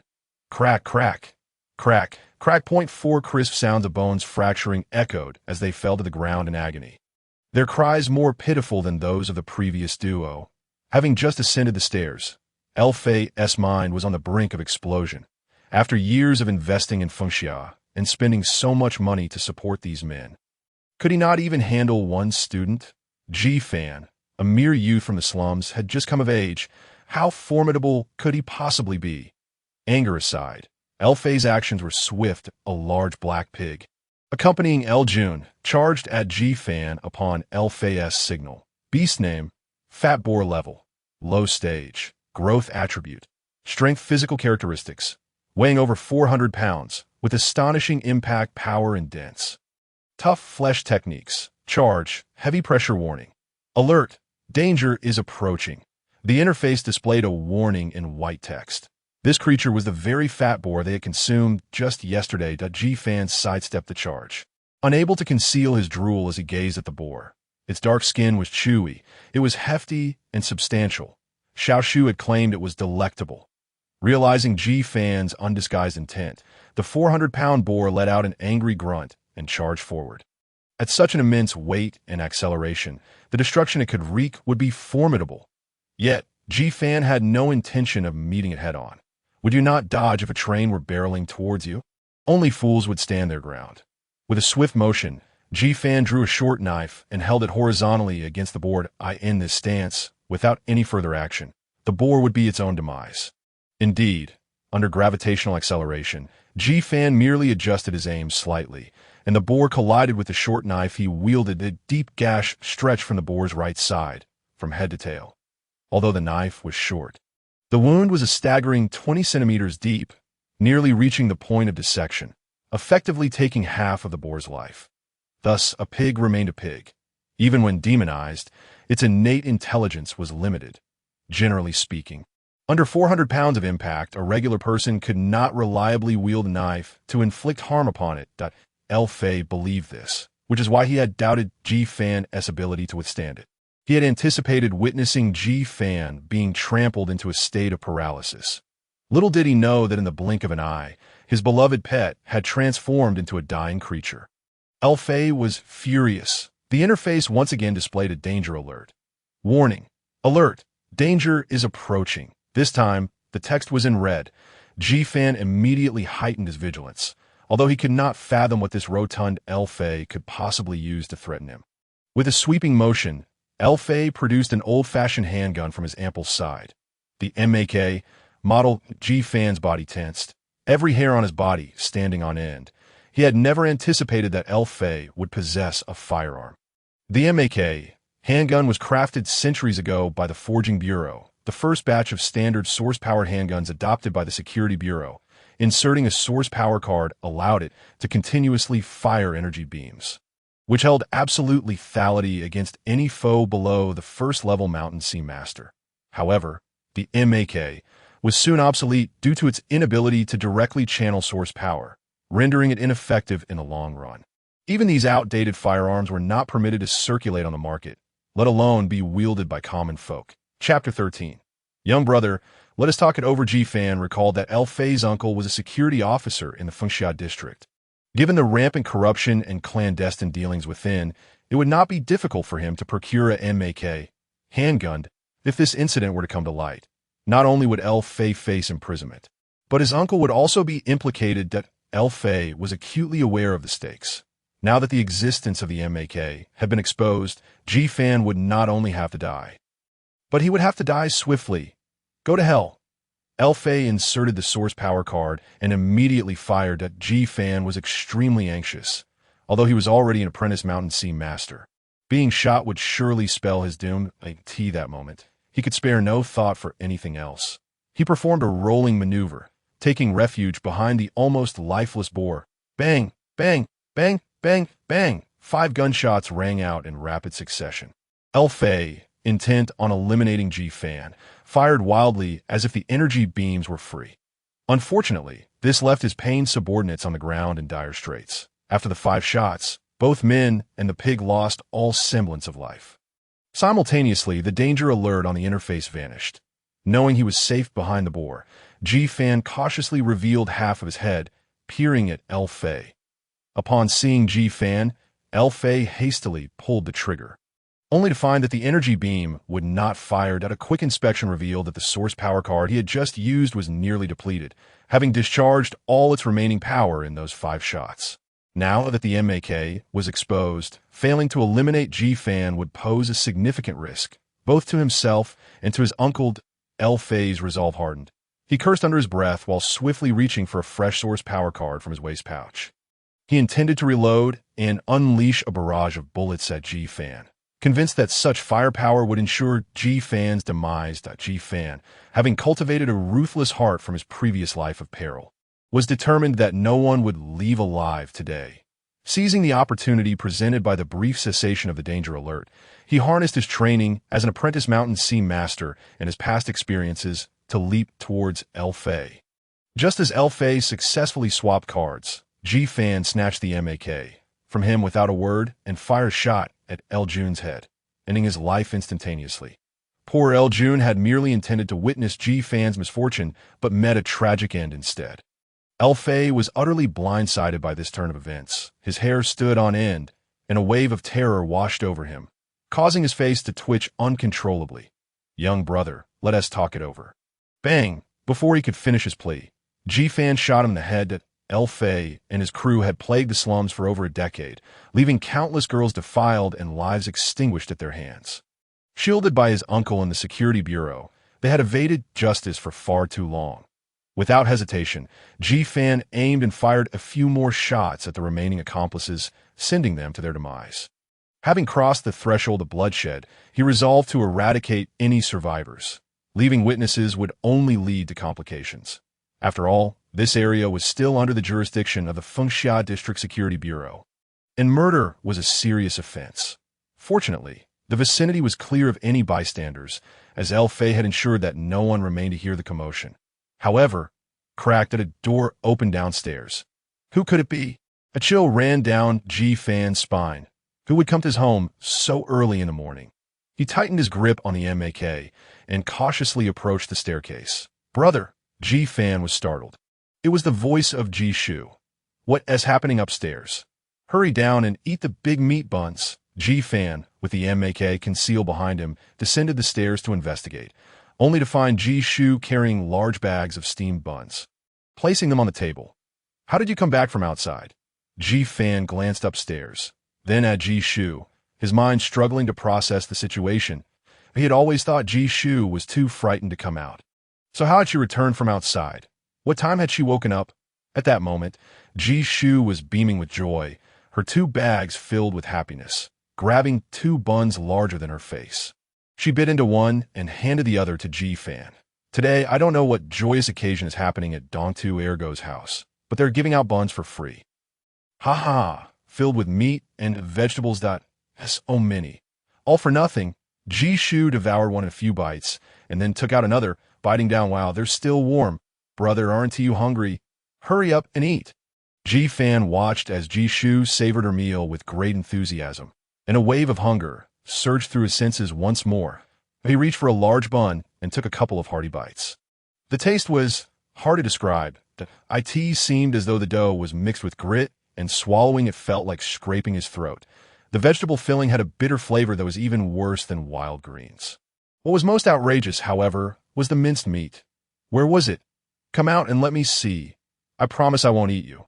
After finishing one bun, Ji Fan lacked the courage to take another, as he observed Guixu devouring bun after bun. He asked the question that had been nagging at him. What time did you wake up? Why didn't you tell me before you went out? Guixu replied between mouthfuls. I was worried you wouldn't be able to prepare enough talismans yesterday, as those few people could be detrimental to you. So, I woke up around 4. When I went to your room and saw you sleeping, I didn't want to disturb you. That you're really amazing. Brother. Saying this, she retrieved another bun from the bag and handed it to Ji Fan, who shook his head and pushed it back. Then why did you go out? It's too dangerous. What danger could there be in broad daylight? Guixu exclaimed, finishing off the last of her bun before grabbing another. I saw a lot of people running towards the east at the entrance. After asking Aunt Lu who was passing by, I learned that Ergo's family was distributing buns. So, I went with Aunt Lu. The line was so long. I waited for about 4 hours before it was my turn. But with so many buns, it was worth it. Haha. While talking and eating, Guixu noticed Ji Fan's hands in behind his back and curiously asked, Brother, is your hand uncomfortable? Why do you keep it behind you?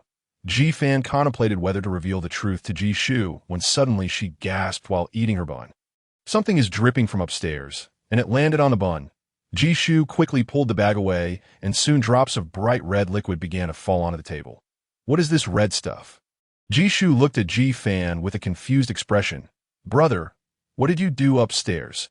Knowing he could no longer hide the truth, Ji Fan revealed his hand, displaying the MAK pistol before her. Guixu immediately recognized the firearm and stepped back in shock. A pistol? Is this El Fei's? Ji Fan was taken aback. How do you know this is El Fei's gun? Only El Fei has a pistol in the slums. Everyone knows that, Guixu replied anxiously. How did this gun end up here? Has El Fei been here? At this point, Ji Fan decided to take Guixu upstairs to show her the hellish scene and explain the situation. El Fei is dead? Guixu's eyes widened as she saw the body sprawled across the floor on the second floor, causing goosebumps to rise all over her body. She didn't feel the disgust or dizziness from seeing the dead. Instead, she was consumed by fear and anxiety over the potential fallout. Brother, how do you plan to handle this? Chapter 14. Brother goes to the army. Ji Fan admitted he hadn't thought it through yet. But Guixu suggested a practical solution. Not far from the western suburbs is a mass grave where the slum residents are often discarded after they die. So, adding a few more bodies 1T draw attention. Brother, find a way to dispose of them there, and I'll clean this place up. After saying this, Guixu took a bucket and cloth to fetch water, leaving Fan in a state of disarray. How could someone as young as Guixu speak so nonchalantly about such a terrifying subject? Considering the 5 bodies and 1 beast, carrying them away will be time-consuming and laborious, not to mention risky if anyone saw. Fan was momentarily at a loss. Then, he noticed the Source Energy Talisman card inserted into his MAK, and suddenly thought of a plan. He took out the 3-pattern life card he had created yesterday, infused it with Source Energy, and 3 bodies were absorbed into the card. The back of the talisman card displayed a whimsical pattern of stacked bodies. Each 3-pattern life card could only hold 3 bodies. So Fan took out another 3-pattern talisman card to store the remaining 2 bodies. He had no intention of keeping anything that belonged to El Fei and his subordinates, including the MAK-. He didn't plan to leave any trace behind. As for the large beast, it was too big to be absorbed, and discarding it like this would be a waste. It was a staple food for the human race. Rich and delicious. Moreover, he was extremely hungry, and Guixu had a fondness for the beast's meat as well. Thus, Fan decided to butcher it into pieces and cook it for their meal. Eating it directly should leave no trace behind. Who would bother to investigate waste? With sheer strength, Fan dismembered the beast, removing 80 kilograms of bones and 20 kilograms of difficult-to-process offal, leaving 100 kilograms of fresh meat. He divided the meat into over 60 evenly sized pieces, storing half in one compartment of a 5-pattern life card, while tossing the other half into a pot of plain water to boil. Without any seasonings, the aroma of the meat wafted through the air. Once cooked, the brother and sister began to feast. With each bite, juices splattered, and the meat had a delightful chewiness, not at all tough. Guixu nearly swallowed her tongue. However, having just eaten 3 large buns, she could only manage 2 pieces before giving in. Yet at that moment, she felt an overwhelming sense of satisfaction. It was the best meal she had ever had in her life. Fan, engrossed in his task, finished off the remaining 30 pieces on his own. Every cell in his body felt as if it were quenching a long-standing thirst, absorbing the nourishment. He was so hungry. After consuming over 30 pieces, nearly 3 pounds each, he felt as though he had only filled himself to 80%, that he suddenly recalled the exaggerated appetites of characters from some anime he had seen. Perhaps they weren't exaggerations after all. That he took out another 10 pieces to cook and eat. Burp. Having devoured a total of 100 pounds, Fan contentedly patted his round belly and then stored the bones and leftover offal into the second 3-pattern life card that still had space. After wandering around for a bit, Fan didn't head to the mass grave, but rather chose a secluded area in the wilderness, where he dug a pit 2 meters deep and directly buried the 2 3-pattern life cards. Upon returning home, Guixu had already tidied everything up. Fan was astonished to see the floor completely free of any trace of blood. How did you manage that? Guixu explained. This is green front grass. Its juice can erase traces of blood from surfaces. I learned this because once when I had a fit and coughed up blood, the only piece of clothing I got stained, with nothing else around, I just pulled some herbs and wiped the blood away, and it disappeared. Fan was enlightened, and, though he felt a pang of sympathy, he gave Guixu a thumbs up. After they tidied up, the siblings headed toward Fengxia Academy. Guixu had class the next day, and Fan wanted to see if the Jiangshui army was recruiting. If not, it would be dire. That old silver coin would truly be a relentless curse. Before the death ban erupted, he had to shatter the stone into countless fragments. El Fei and his men had died in their home. This matter couldn't be concealed for long. As they walked toward Fengxia Academy, Fan said to Guixu, "You went to Ergo's house this morning to get buns, so you have an alibi. The Security Bureau 1T make things difficult for you. After you get to the academy, stay out of sight for a while. I'll deposit money into your ID card every month." "What about you?" Guixu asked worriedly. There were still 2 months until school started. What would he do in the meantime? Fan immediately shared his plan. "I'll go into the army. No matter how powerful the Security Bureau is, their reach doesn't extend to the military district. Upon hearing Ji Fan's intention to enlist, Guixu was immediately engulfed in conflicting emotions. Their parents had died in battle, killed by the mountain sea beasts, and she didn't want her brother to follow in their footsteps. Ji Fan, well aware of Guixu's concerns, sought to alleviate her worries. After a moment's thought, he took out the Emperor's Order from the 5-pattern life card and handed it to Guixu. Guixu received the Emperor's Order, her eyes wide with astonishment. She excelled academically and could recite everything about medicinal plants from her textbooks. However, this token was neither metal, stone, nor wood. It was lightweight yet incredibly sturdy. Unlike anything described in her books, the front of the token bore 3 large characters: Emperor's Order. The back had a line of small text. Upon seeing this imperial order, it is as if the emperor himself is present. This was clearly not the work of an ordinary individual. But what did it mean? What is this? Why are you showing me this? Guixu asked, returning the emperor's order to Ji Fan. Ji Fan quietly replied, "This was given to me by a significant figure. I need to take it to the military camp and present it to the division leader, and then I will be guaranteed safety." Really? Guixu looked at Ji Fan skeptically. "Of course it's true," Ji Fan asserted with determination. "Oh, you don't need to worry about my safety. I have someone backing me."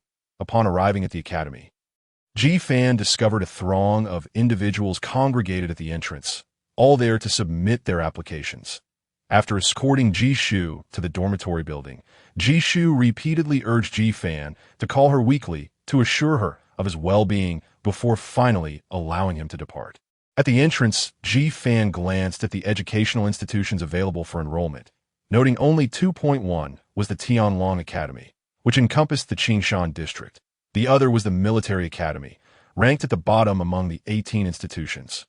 After a brief examination, Ji Fan lost interest. Just as he prepared to leave, overheard conversations from those nearby compelled him to pause. "Oh dear, why can't I qualify? I'm at 0.01 degrees, yet I'm a bona fide disciple of the mountain and sea." "Oh, come on, you must be blind. The sign clearly states that 0.02 degrees is the minimum admission threshold. Then how is it that she can? Are you referring to her, who has 2 merits and 1 flaw?" "What do you mean by 2 merits and 1 flaw?" Chapter 15. Please call me Tian Huangling. You cannot grasp such a straightforward principle. It appears you're ill-suited for the academy. Turn right upon exiting, and the Military Affairs Bureau shall be your future abode." "The Military Affairs Bureau? I refuse to go there. They recruit the Jiangsu army, where survival is unlikely." "Why do you say that, buddy? Do you possess some insider knowledge?" "What? You're unaware of such significant matters. Do you truly know? Speak, speak." After listening to the idle chatter for a quarter of an hour, Ji Fan finally left the academy with a clearer understanding of the current situation concerning the Jiangsu army. Merely 2 days prior, the Quanshan beast tide had surged into the Jiangsu region. In this defensive battle, the Jiangsu army suffered severe losses. 25 level 1 mountain and sea officers perished. 6 level 2 officers died. 3 level 3 officers met their demise. It was an immense toll. Furthermore, of the 2,766 personnel in the Jiangsu army, fewer than 200 survived. According to someone from the academy, had it not been for a powerful mountain and sea officer conducting an inspection at Quanshan who responded to the distress signal with a counterattack, the Jiangsu region could have faced total annihilation, with casualty figures far more grim. This incident also sent ripples through the Central Divine Court. The commander of the Xianjiu army, Major General Bai Chang'e, was relieved of his command, and the second deputy of the 27th Guard Team, Major General Qin Biu, took over leadership. Qin's first order of business upon assuming command was to recruit soldiers. He summoned 300 elite troops from the nearby Fengxia district camp, Tongdu district camp, and Kamei district camp to bolster the Jiangsu border defense camp. The beast tide was peculiar, arriving swiftly and retreating just as quickly, disappearing in less than 2 days, which raised suspicions. Nevertheless, Ji Fan knew it was inextricably linked to the Emperor Jun regardless. The recruitment of the Jiangsu army, as mentioned by Old Silver Coin, indeed materialized. Moreover, his disciple would surely be among those enlisting. Thus, Ji Fan resolved to stake out the Military Affairs Bureau, intending to identify each individual who signed up. However, a pressing question arose. Who was he searching for? A chubby or slender figure? Long hair or short? Tall or short, Caucasian, black, or Asian. He was utterly unaware, only knowing that she was a woman. Where to even begin? Ji Fan found himself at a loss. After much contemplation, he could only devise a somewhat naive plan to try. Upon entering the Military Affairs Bureau, he registered his name and soon found himself in the interview room. Inside were two individuals, one male and one female. The man had bronze skin and a muscular build, suggesting he would be a formidable opponent. The woman possessed exquisite features and a voluptuous figure, with golden waves of hair framing her wheat-colored skin, embodying the essence of a striking female officer. The female examiner was responsible for questioning him. Name? Tian Huangling. Such a name sounded overly dramatic, almost embarrassing. Yet he had no alternative. I assent to your name, Ji Fan. Ah, am I not allowed to choose a nickname? No jokes. This is a military recruitment interview. We require your real name, Ji Fan. Age? 18.18 years old and joining the military instead of applying to the academy? Commander, the rise and fall of a nation is the responsibility of every citizen. Aspiring youth should serve their country and dedicate their passions to it. Enough with the slogans. However, your first two statements are commendable. Thank you, Commander. What is your true purpose? After 10 years of diligent study, I am now ready to forge ahead. Feeling the scrutinizing gaze of the instructor, Ji Fan quickly shifted his narrative. Actually, my younger sister is gravely ill and requires funds. What is your sister's name? Guixu. What is her condition? She suffers from congenital heart disease and needs expensive medication to survive. What about your parents? They are deceased. Do you have any relatives? I have no relatives. My sister and I reside in a slum. We will verify this information. Any discrepancies will be dealt with according to military law. Now, tell us what you excel at. Report, Commander. I am skilled in crafting talismans, and I can hold my own in close combat. Very well. Let us assess this candidate's abilities. Ji Fan hesitated. Is that really necessary? She is the examiner and surely far superior to me. The female examiner reassured him. It's merely a simple test. There is no need to be anxious. Ji Fan's mind raced. How about testing my talisman-making skills instead? The male examiner furrowed his brow. Stop dawdling. There are others waiting behind you. Initially, he had been quite impressed with Ji Fan, especially with his declaration regarding national responsibility, which reminded him of his younger self. However, he soon realized that this youth lacked the courage to engage in combat. Appearing overly timid, he resolved to impart a lesson to this fledgling soldier. The male examiner approached Ji Fan. If you remain standing for 1 minute, you pass. 1 minute seems rather long. Could it be shortened? The examiner, incensed by the remark, threw a mock punch at Ji Fan. With no danger alert on the panel, Ji Fan narrowly evaded the punch using his heightened perception. The examiner was momentarily astonished. He had indeed dodged it. However, he began to suspect that this lad might possess some latent talent, that if he truly had awakened his powers, that would be quite the find. Yet, it was puzzling that someone with awakened powers would choose to join the Jiangsu army instead of applying to the academy. To verify whether Tian Huangling had awakened her abilities, the male examiner decided to ease off a bit to gauge Ji Fan's true strength. What followed was a series of traditional military combat techniques, including long stances, spinning elbow strikes, and various kicks. Ji Fan, employing his heightened perception, managed to evade every attack flawlessly. However, as the test continued, he began to feel the toll of mental exhaustion. On the other hand, the male examiner, executing a full set of military punches, had yet to even graze Ji Fan. Out of the corner of his eye, he noticed the female examiner's expression growing increasingly strained. After all, he was a level 1 peak mountain and sea officer with a speed source of 19 degrees, serving as the class leader of the 3rd Combat Unit. To think he had not touched a mere rookie barely out of adolescence was a matter of severe embarrassment. If word got out, what would happen to his reputation? Therefore, the male examiner, Huang Lixiong, discreetly summoned a fraction of his speed source energy and directed a kick towards Ji Fan. Before the kick was unleashed, Ji Fan sensed an unusual shift as the panel issued a danger alert. Warning, danger is approaching. The text on the panel was white, indicating a lesser degree of danger. With little room to evade, Ji Fan resolved that the best defense was a good offense. Channeling his energy into his hands, he executed a Taizu long fist technique to brace for impact. Bang! His crossed arms met Huang Lixiong's kick head-on, and the tremendous force propelled Ji Fan forcefully against the wall. Thud! The scattered individuals outside, arriving to register, were startled by the resounding crash, fearing an attack from a mountain and sea beast. Inside, Ji Fan spat blood as he rose, feeling 2 ribs fracture in his chest. Agony coursing through him. Good heavens, that was brutal. The power of Huang Lixiong's kick left him feeling as though he had been struck by a vehicle. Clap, clap, clap. The female examiner, Xuanyuan, stood up, applauding. Not bad for a rookie. You managed to compel a level 1 lieutenant to use his source energy. You have passed. Upon hearing this, Huang Lixiong shot a dark glare at Xuanyuan, then turned to Ji Fan with a menacing expression. Kid, deceiving an officer is a grave offense. Pray tell, have you activated your source? Just as Ji Fan was about to affirm this, he noticed Xuanyuan rolling her eyes at Huang Lixiong, remarking, an 18-year-old student activating a source would surely be better off in a prestigious academy. So why come to the Jiangsu army?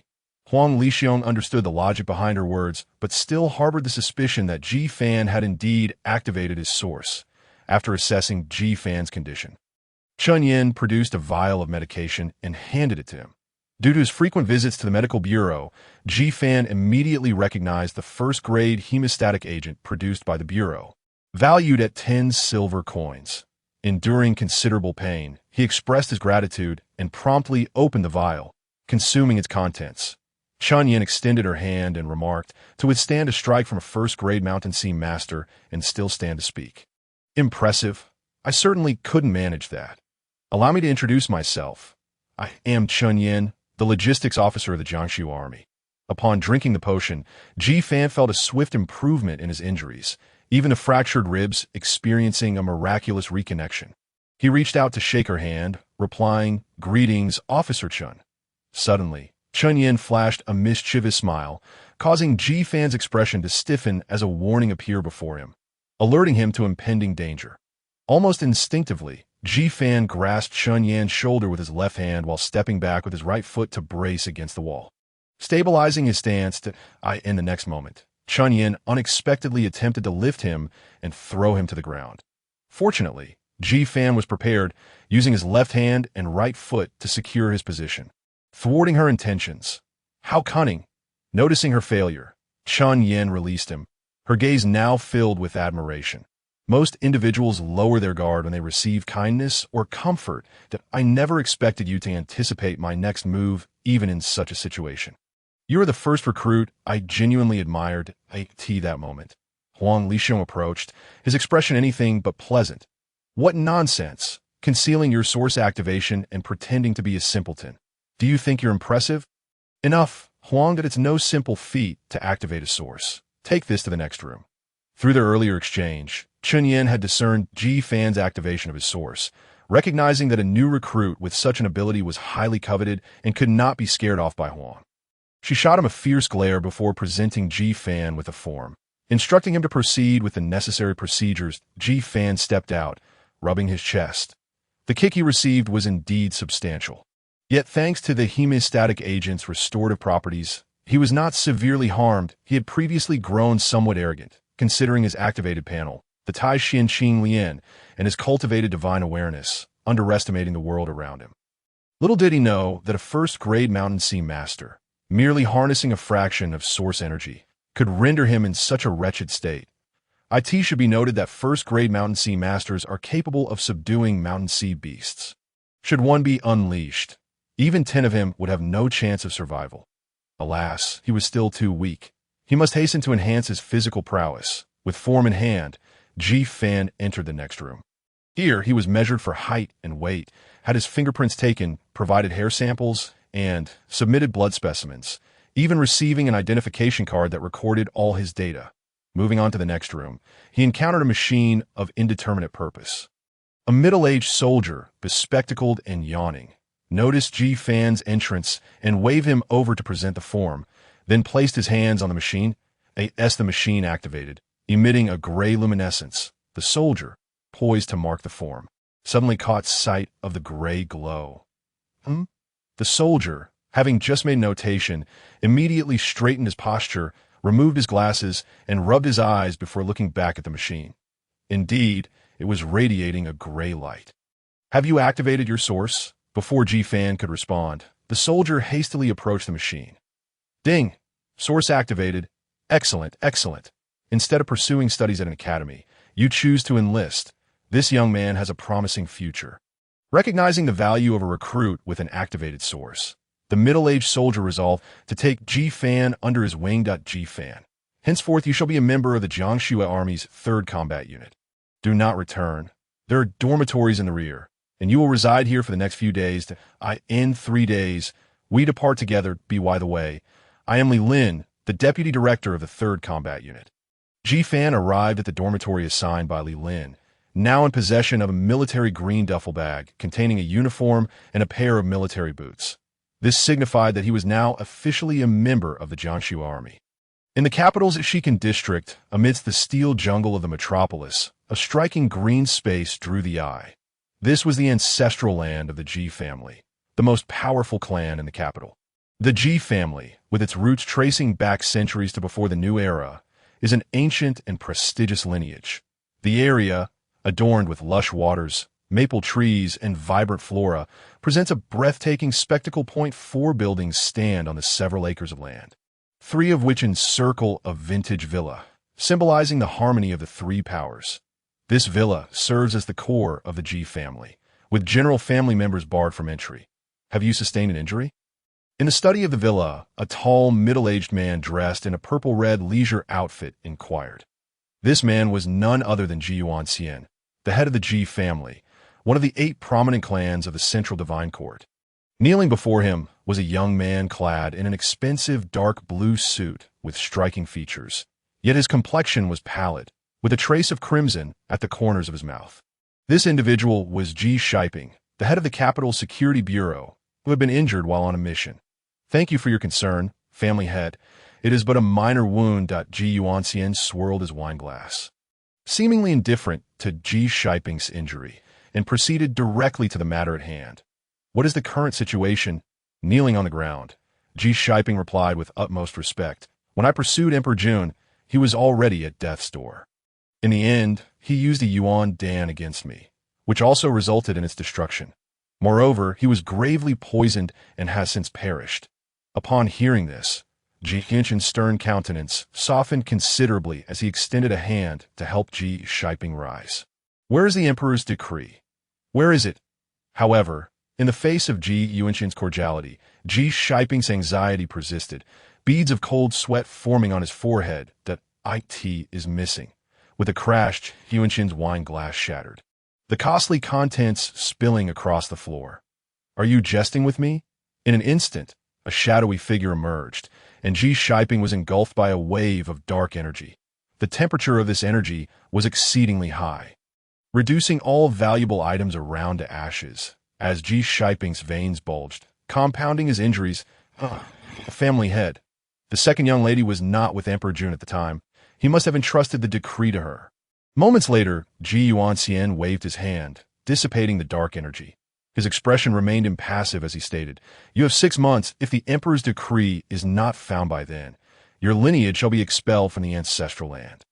Ji Shiping felt the weight of his family's patriarch's formidable presence. Despite being a 6th-grade mountain sea master, he could not withstand the pressure even for a moment. Dragging his injured body, he nodded and withdrew. The second young lady, too, had sustained severe injuries during her escape and could not have gone far. Now, a search around the vicinity of the mountain where she faced Emperor Jun should yield some clues. Chapter 17. The Ji family's urgency. After Ji Shiping departed, Ji Yuanxian settled into a grand chair, his eyes half closed in contemplation. After a considerable pause, he murmured to himself, "Has Xuanyuan gone to Qingshan Prefecture? I heard that 2 days ago, a pair of dual-source prodigies emerged in the Fengxia district. Could it be her? This girl has been away from home for half a year. She should be ready to return. In a few months, the Yunxiao sect will send a marriage proposal. This matter is of great significance. It is time to bring her back. In Qingshan Prefecture, Fengxia District, Tianding Hotel, within an opulent private room. Several high-ranking officials from the Fengxia District's Medical Bureau, Protection Bureau, Foraging Bureau, and Military Affairs Bureau engaged in jovial conversation, toasting and exchanging pleasantries. As the drinks flowed, the political education director of the Fengxia branch remarked to the general affairs officer of the Military Affairs Bureau, "I heard that an 18-year-old lad with an activated source has enlisted today." The two were old friends, conversing in a casual manner. The general affairs officer chuckled. "What is this, old Su? Your academy has produced a sensational prodigy, and yet you are still casting your eyes on my recruits. While you feast, surely you can spare a taste for us?" The director of the Pharmaceutical Bureau raised his glass. "Indeed, the Fengxia branch has truly shown this year, bringing considerable glory to our district. I have heard that not only have the 4 major academies sent representatives, but even the Central Divine Court has dispatched personnel. It appears that Director Su is on the path to soaring success." The political education director, hearing this, chuckled awkwardly. "Soaring success is beyond my reach. I would be content just to secure my current position." "Why would you say that, Director Su?" inquired the Foraging Bureau's office director. The political education director set down his glass, wearing a wry smile. "You may not be aware, but that prodigious talent seems to have vanished as if into thin air. The Minister of the Education Department of the Central Divine Court and representatives from the 4 major academies have been frantic these past few days, searching high and low, yet they cannot find him. Hence, upon hearing of someone with activated sources joining the military, I seized the opportunity to inquire." The director of the Military Affairs Bureau raised his glass. His tongue slightly tangled. "I assure you, brother, I am not teasing you. This name, well, I know it, yet I do not. How should this be articulated?" The deputy director of the Protection Bureau inquired. The dormitory behind the bureau was specifically assigned to the newly enlisted soldiers of Kaishan, and currently it housed a young man named Tian Huangling. However, I have perused his identity information, and his true name is Ji Fan. Director Su quickly asked, "What source has been opened?" "Just the iVision source," was the reply. Hearing this, Director Su lowered his head in disappointment. "You say his name is Ji Fan?" Upon hearing this, the deputy director of the Protection Bureau halted his chopsticks, seemingly casual yet intensely focused. "This individual bears the surname Ji?" The director nodded, a hint of inebriation in his demeanor. "This lad is quite amusing." During the new soldier inspection, he introduced himself as Tian Huangling, which left the beautiful junior officer from the Jiangsu army in a flurry, illuminating the room with spring-like charm. Why does he conceal his true name? The deputy director raised his glass to the director. The director downed his drink. Who knows? After a moment of contemplation, Director Su lifted his glass. "This matter should not be disclosed to outsiders. Consider it a humorous anecdote, and please do not let it escape this gathering." Suddenly, the deputy director of the Protection Bureau stood up. "Everyone, there is an urgent matter at the Bureau that requires my attention, that I apologize for my early departure." With that, he finished his drink in one gulp and hastily exited the Tianding Hotel. Once in his vehicle, the deputy director shook off the effects of alcohol and, filled with excitement, dialed a number on his wristwatch. "Director G. Hello, this is Xiao Tang from the Fengxia District Protection Bureau." Yes, I visited you with Chief Chi last year." Good. I wanted to inform you about the matter you asked Chief Chi to inquire about. Today, the Military Affairs Bureau is recruiting new soldiers, and among them is a newly enlisted soldier who has opened a source and bears the surname G. However, for some reason, he conceals his true identity and claims to be Tian Huangling. No, it's not the Tian of heaven, but the Tian of farming. Yes, all right. Thank you for your attention. I will visit you in Beijing next time." After hanging up, Deputy Director Tang was filled with exhilaration. Meanwhile, on a soft sofa by the floor-to-ceiling window, Ji Shiping, luxuriating in a gentle massage, fell into a state of ecstatic joy after his phone call. He'd tread through iron shoes only to find nothing would be a laborious endeavor. Yet this discovery came effortlessly. Truly, heaven aids me. Regardless of whether that new soldier named Tian Huangling was merely a disguise for the second miss, he must possess some knowledge. No, I must swiftly verify this in Fengxia District. As for the mispronunciation of Ji on the other end of the line, Ji was in a bit of a hurry. It is inevitable for small places to have accents if there is even the slightest possibility. It must be pursued. 3 days later, on June 15,272 of the new era, Ji Fan donned his attire, a fitted dark green military uniform and black boots, and strode purposefully toward the hall. For the past 3 days, he had refrained from training and focused on 2 tasks. The first involved running around various markets during the day, visiting at least 10 markets, gradually selling off the fat pig meat, ultimately netting 26 gold coins. This way, even if the matter were to come to light, it would be challenging to trace it back to him. After selling the meat, he allocated 13 gold coins to allow the panel to absorb energy. Name: G-Fan. Age: 18 years. Source of the 12 celestial circuits. I Vision. Source 5.17 skills. LV0 rune production 99 energy. 1 9 10 0 0 0. With the remaining 13 gold coins, G-Fan visited the district office to transfer the funds to Guixu's identity card. After completing the transfer, he remembered to call Guixu, urging her to spend freely. For her next medication, she should use that snow dew liquid. She mustn't be frugal, for we are now wealthy.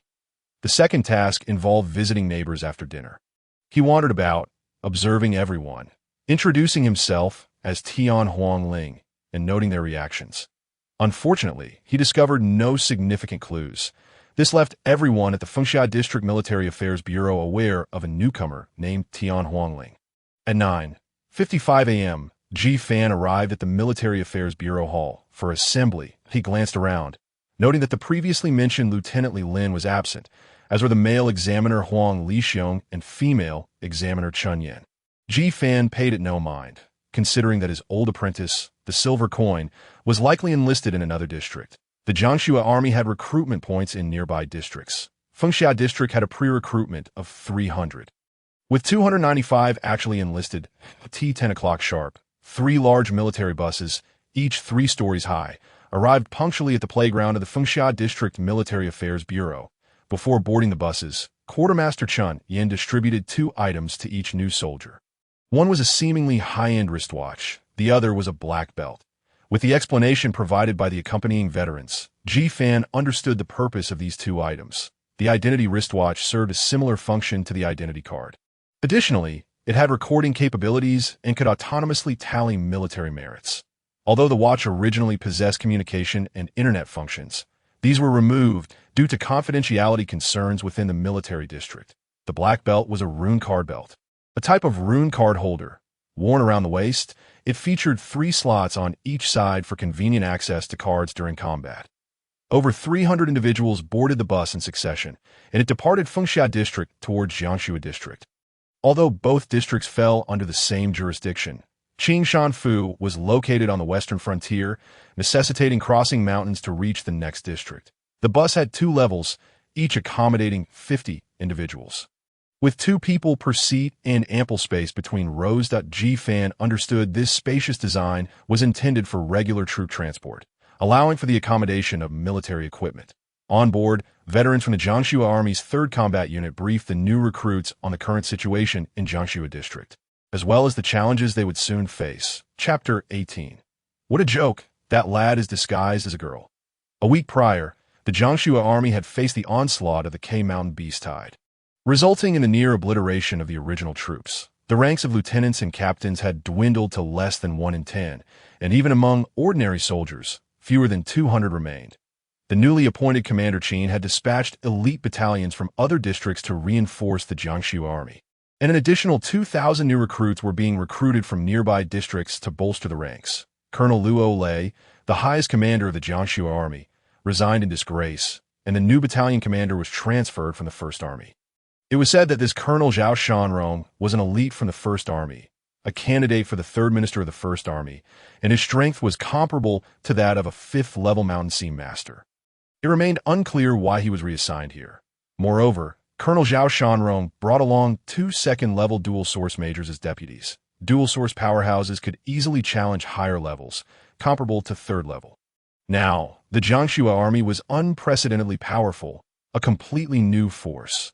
As long as one possessed a particular skill, opportunities would abound, making ascension relatively easy.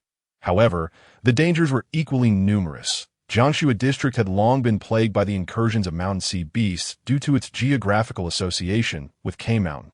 One could assert that most regions under Qingshanfu belonged to K-Mountain. However, over 200 years ago, the Central Divine Court seized this territory and incorporated it into Qing Shanfu. At this juncture, many new recruits inquired about events from over 2 years ago, while others asked about occurrences from over 300 years ago, particularly regarding the emergence of the new era. Many of them had not received formal education for various reasons and were quite interested in this aspect of history. To alleviate the boredom on the bus, the veterans engaged in lively discussions, recounting the historical background of the new era. In the centuries leading up to the establishment of the new era, our world had been engulfed in a state of scarcity, of water, electricity, and food. Due to researchers delving deep into the ultimate realm of quantum mechanics, parallel dimensions began to intertwine, resulting in the convergence of the primordial world and the water-blue star world, transforming the landscape dramatically and giving rise to numerous unknown territories. In certain mountains and seas, 2 mysterious realms appeared, resembling gateways to hell. From these vast openings emerged countless demons, capable of manipulating the elements, cleaving mountains, and damming rivers. Thus, the official designation of these entities was mountain sea beasts, possessing extraordinary powers. These beasts were insurmountable to humanity. Great nations clung to survival through advanced weaponry, while smaller nations were powerless and sought refuge under larger powers. During that time, news reports proliferated, detailing the incursions of mountain sea beasts into human territories, wreaking havoc and preying upon humanity. From that moment forth, we became mere fodder for those beasts. However, all this changed with the emergence of 2 extraordinary figures, Yuan Xin and Luo Ao, who alleviated the dire situation. These 2 great leaders led 500 heroic souls of humanity through the great void into the primordial world, seeking a glimmer of hope. After approximately a century, these 2 heroes returned safely. Yet, of the 500 who accompanied them, only 24 returned. Each of these 24 individuals gained unique insights in the primordial world, emerging with unparalleled strength, capable of confronting the formidable mountain sea beasts head-on. The most formidable among them are 2 great figures, blessed by fortune, who obtained the primordial artifact Shiji to Guixu, Luo Shu. With these, they developed the 12 sources of the human body's circulatory system, as well as the grand yin-liang mysticism, enabling all of us to cultivate and harness our potential. Those who succeeded in this endeavor could tame the beasts of the mountains and seas through their sources, earning them the esteemed title of Shanhai Master. Furthermore, these 2 great individuals, in conjunction with the ultimate realms of contemporary quantum physics, devised a method for crafting talismans, benefiting the populace at large. Shanhai Masters adept at creating these talismans are referred to as talisman masters. As the number of Shanhai Masters increased, for the sake of efficient administration, the 2 great figures unified the scattered fragments of humanity and established the Central Divine Court. The establishment of the Central Divine Court provided humanity with a glimmer of hope, heralding an era of comprehensive counteroffensive, known as the New Era calendar. The veteran soldiers elucidated the rules and regulations with remarkable clarity, gradually expanding the horizons of the new recruits. Just as the convoy of the Jiangsu army was en route to the Jiangsu district camp, Chen Yan, Huang Lixiong, and Li Lin found themselves in a luxurious suite on the 30th floor of the Tianding Grand Hotel in Fengxia district, exchanging incredulous glances. What nonsense is this? That lad is disguised as a girl. Impossible, absolutely impossible. Old Huang, you kicked him square in the chest, breaking his ribs, and you felt nothing. If you want me to die sooner, just raise your voice a little more. How could Ji Fan possibly be a woman? He is bathed with everyone at the bathhouse behind the Military Affairs Bureau. Director Ji must have made a mistake. After hanging up the phone, Ji Shiping approached the 3 with a countenance as dark as the depths of the abyss. I apologize. I was mistaken. My younger sister has been home and has not gone out. You may leave. Upon hearing this, the 3 were left in a state of bewilderment, utterly perplexed. Outside, Ji Shiping's expression fluctuated between light and dark. His fists, resting at his sides, alternated between clenched and relaxed. Moments ago, he had been reprimanded by the family head over the phone that he was chastised for being more of a hindrance than a help, for not reporting before taking action, and for undermining a favorable situation. In 3 months, the engagement of the second young lady and the Yunxiao sect is to take place. If any mishaps arise now, it would surely invite censure in the future. Now that he knows she is in the Jiangsu army, there is no need for Ji Shiping to intervene further. After enduring a grimace for a while, Ji Shiping finally sighed in resignation, subsequently booking a ticket via his wristwatch to return to the capital district. The journey to the Jiangsu district was far from smooth. In recent days, sporadic and reckless mountain and sea beasts had been thwarted by the heavy iron armor. However, when swarms of mountain and sea beasts appeared, they posed a considerable nuisance to the convoy. Thus, the new recruits witnessed a breathtaking spectacle that ignited their fervor that a multitude of vipers surrounded the convoy. And an experienced veteran produced the Shanghai Illustrated Guide, sweeping it over the vipers while introducing its significance and passing it around to the recruits. Mountain and sea beast name, viper level, low stage, growth attribute, poison appearance, 2 meters in length. Entirely black and green, small yet powerful known techniques. Coiling, poison mist. G-Fan also received a panel of information, with all details matching except for the absence of a term known before the techniques. Vipers prefer to live in groups. And when they strike, they come in overwhelming numbers, with each having the strength to constrict a tiger to death. The Urban Safety Bureau frequently finds itself beleaguered by their incursions, as each appearance results in a protracted battle. However, the Jiangsu army, facing the viper swarm in the third battle, handled it with remarkable ease. 2 Black-red large fish emerged amidst the viper swarm. Mountain and sea beast name, Chiyou level, low stage, growth attribute, water appearance, black and red in color. 2.5 meters long, stout in build, with a large tail. Combat ability in water is considerable, nearly non-existent on land. Techniques: water leap, slap. Chapter 19. The veterans combine combat tactics. Upon seeing the information about the Chiyou on the panel, G-Fan was momentarily speechless. With only water leap and slap as techniques, how could they possibly fight in this desolate landscape of yellow earth and wilderness? Just then, another low-level mountain and sea beast, the Xiangui, appeared on the scene, prompting a change in the panel information. Mountain and sea beast name, Xiangui level, low stage, complete attribute, water appearance, shell as sturdy as steel. 2 meters tall, with a neck like a snake. Its weakness lies in its limbs. Techniques: water arrow, spiral charge. Both are water-type mountain and sea beast. That a sudden realization struck G-Fan, and he understood what the 3 veterans were planning. All 3 beasts appeared simultaneously. Upon the emergence of Xiangui, it shot out a massive jet of water toward the Chiyou. The 2 Chiyou leaped into the air, soaring high before descending from above, their lengthy bodies crushing a large number of vipers beneath them. With their massive tails slapping down, the ground was littered with carcasses, creating a veritable lake of blood. The slippery bodies of the Chiyou made them impervious to the vipers' attacks, prompting the vipers to turn their attention toward the Xiangui in an instant. Countless vipers coiled around the Xiangui's shell, biting and gnawing. The intensity of the scene was exceedingly discomforting. The Xiangui, unfazed, retracted its head and unleashed a wave of water towards the Chiyou, then began to spin its body at high speed. Mere seconds later, the vipers were flung aside. This process repeated several times, resulting in the demise of hundreds of vipers. Such a coordinated combat style left all the new recruits in awe. The driving veteran chuckled at the inexperienced recruits, saying, "This is the cooperative combat strategy of the army. You can always trust your back to your comrades." Once the new recruits completed their training period, each would be paired with a partner. The new recruits listened with great anticipation, yet a sobering reality confronted them. Could it be that once the training concludes, each of them would become a Shanghai master? The military strength would be unfathomably terrifying. The veterans continued to enlighten the rookies, as clarifying doubts was part of their mission. In truth, they were not Shanghai masters. They were merely under the influence of a substance known as the source concentration agent, which temporarily granted them source power. This agent, once ingested, would forge a pseudo-source within the body. The purpose of a pseudo-source is to generate source power within the soldier, allowing them to refine battle talismans for combat.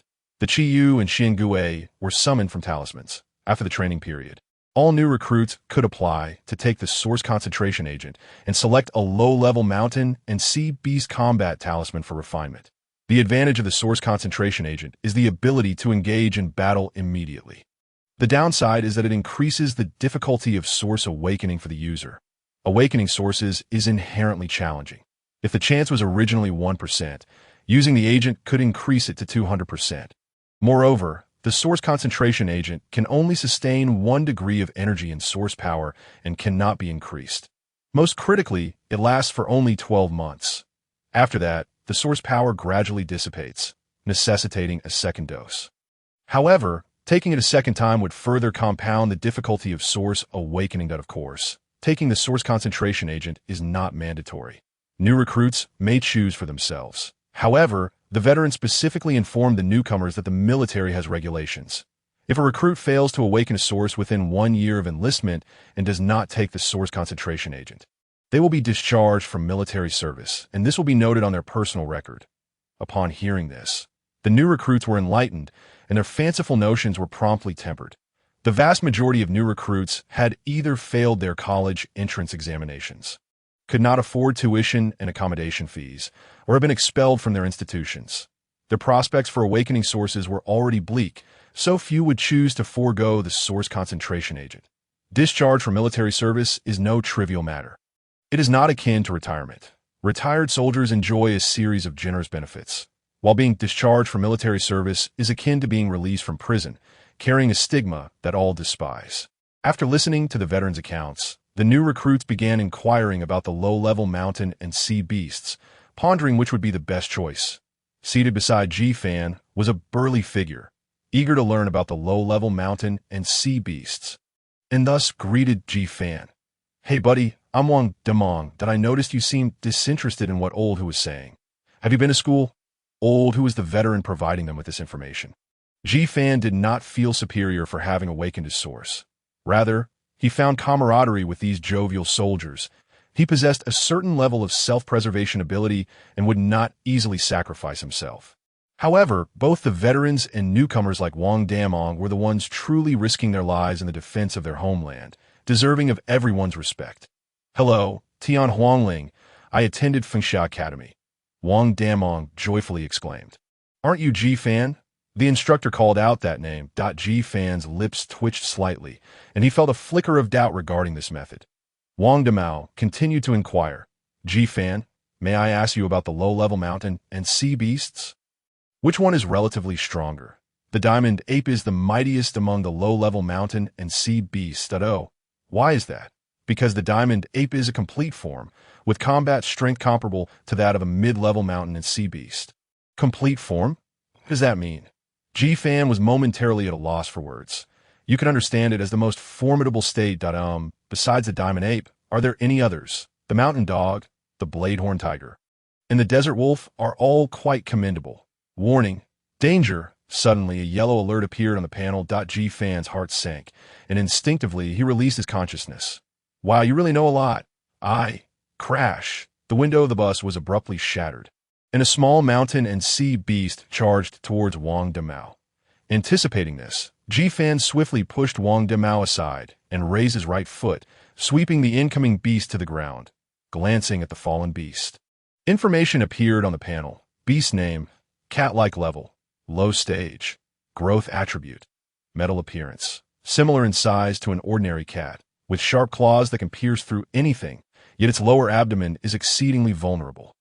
Techniques, sharp, swift claw. The appearance of this cat-like creature was utterly sudden, leaving everyone momentarily stunned.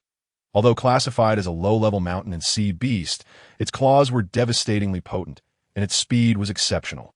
In the confined space of the bus, each strike could be fatal. The creature was knocked to the ground, but despite not being critically injured, it rose, baring its fangs and claws, charging at Ji-Fan. Ji-Fan had been waiting for this moment. His right foot imbued with gray source energy, he focused his consciousness and aimed for the creature's most vulnerable abdomen, delivering a powerful kick. Meow, a wretched cry echoed as the cat-like beast crashed to the ground. Immobile. With the source energy, Ji-Fan's single source force amounted to 400 G. Though not fatal, it was sufficient to incapacitate the creature, as striking its weak point was vital. Chapter 20. Hell training mode. Just as a human's head can be rendered unconscious by a heavy blow, It requires a certain degree of force to deliver a lethal punch. The cat-like beast lay dazed, and the veterans gazed at Ji Fan with expressions of admiration, quickly retrieving their talismans, readying for battle. As expected, moments later, several more cat-like beasts clawed their way through the broken window. The veterans immediately summoned their own mountain and sea beasts to engage in combat. Beast name, Senga level, low stage, growth attribute, wood appearance, standing at 1.5 meters tall. It has long hair on its limbs, a pair of white ears, and is easily provoked. Techniques, fierce strike, would strike. Beast name, Shanfu bird level, low stage, growth attribute, wind appearance, standing at 0.5 meters tall. It has 3 heads sharing 1 body, 3 wings, and 6 legs. Techniques, wing wind, sharp beak. The Sengu is known for its agility, yet within the confines of the bus, it found itself at a disadvantage against the cat-like beasts. Lacking strong defensive and offensive capabilities, it could only serve as a distraction. Not long after its arrival, the Sengu sustained multiple wounds from the cat-like creatures. The same fate befell the Shangfu bird. Although its attacks were not weak, the crowded conditions of the bus made it prone to accidentally injuring others. The remaining veterans refrained from summoning their beasts, uncertain if it was due to size incompatibility or lingering injuries. They were left to engage in hand-to-hand combat. In truth, defeating the cat-like beasts was not particularly difficult.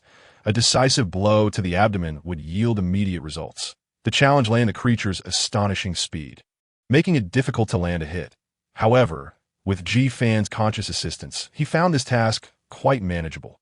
Utilizing the Grand Ancestor long fist and military combat techniques, Ji Fan delivered a powerful punch to a cat-like beast that had just scratched the Sengu, striking its abdomen and causing it to collapse. Spinning elbow, a cat-like beast crashed through the window, only to be met with Ji Fan's elbow strike as he turned, rendering it unconscious before it even hit the ground.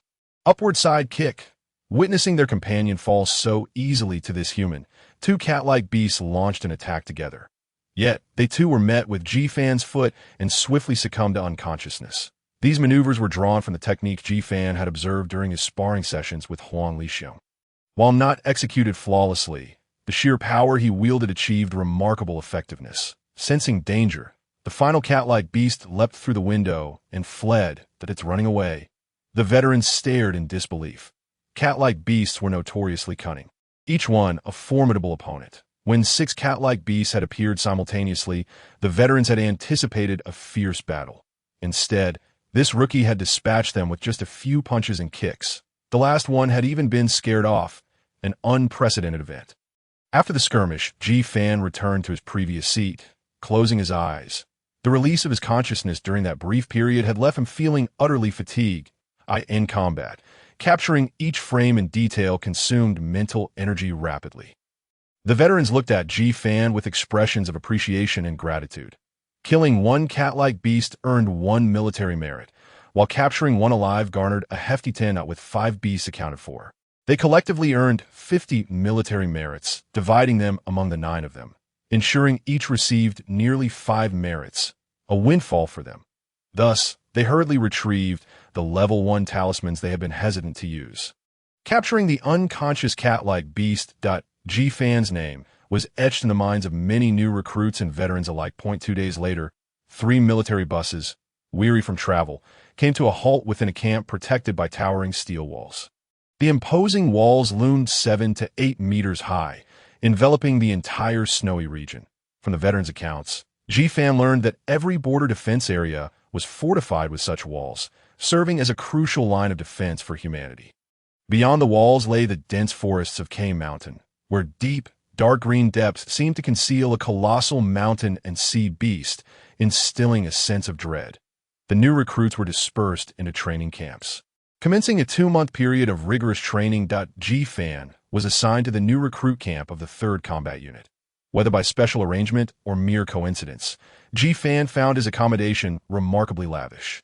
The 20-square-meter room contained 2 beds, a wardrobe, a desk, and even a private bathroom, conditions that surpassed those of his own home. With a soft click, a slender youth clad in military garb and sporting a buzz cut entered. Upon seeing Ji Fan, the boy remained silent, proceeding directly to the unoccupied bed. Ji Fan was perplexed by the boy's demeanor. However, undeterred by the cold reception, he approached amicably, introducing himself. "Hello, brother. I am Tian Huangling." The slender youth momentarily froze upon hearing this, his pupils dilating. Yet he chose to ignore Ji Fan and continued organizing his belongings. Ji Fan felt irked by the boy's attitude, noting his frail build and dark complexion, dismissing any notion that he could possibly be a disciple of the silver coin. There was no need for him to extend warmth to someone so cold. The two remained silent until the next day. During roll call, Ji Fan observed that many recruits had become considerably more familiar with one another. As their conversations unfolded, he learned that most lived in rooms shared by 8 individuals, utilizing a communal bathroom on their floor. After a night of banter and camaraderie, they had all become like brothers. In contrast, Ji Fan and the slender recruit shared a 2-person room, a privilege typically reserved for officers. Remarkably, in the entire 3rd Combat Unit's new recruit camp, only he and the slender boy enjoyed such accommodations, indicating that only the 2 of them had awakened their source powers, while the others were ordinary individuals. Was it truly so rare for new recruits to possess source abilities? When names were called, Ji Fan learned that his roommate was named Xuanyuan. Though they were strangers, Ji Fan sensed an underlying hostility from him. Typically, on the first day of military training, recruits undergo simple routines: a 5-kilometer run, military posture drills, basic military boxing, firearms practice, and familiarization with military songs. However, Ji Fan and Xuanyuan were immediately tasked with a grueling 10-kilometer run, frog jumps, return sprints, free combat, military posture drills, source energy firearms education, shooting, swimming, and singing military songs, all while carrying a 10-kilogram load. Ji Fan felt as though his back teeth were about to shatter as he finally completed the first day's training tasks. Yet he lacked the energy to seek out the disciples of Silvercoin. Determined to find someone the following day, he was unaware of the challenges that lay ahead. The next day's training doubled in intensity, and the 3rd day saw the wait increase yet again, with each subsequent day escalating at a rapid pace. This was the epitome of a hellish training regimen. Though the training was brutal, Ji Fan could feel a marked improvement in his physical strength. This greatly aids in the forthcoming cultivation of source energy. The body is akin to cotton, while source energy flows like water. Only by continuously enhancing the capacity of this cotton can one incessantly absorb moisture. Therefore, improving physical strength is an indispensable aspect of one's practice.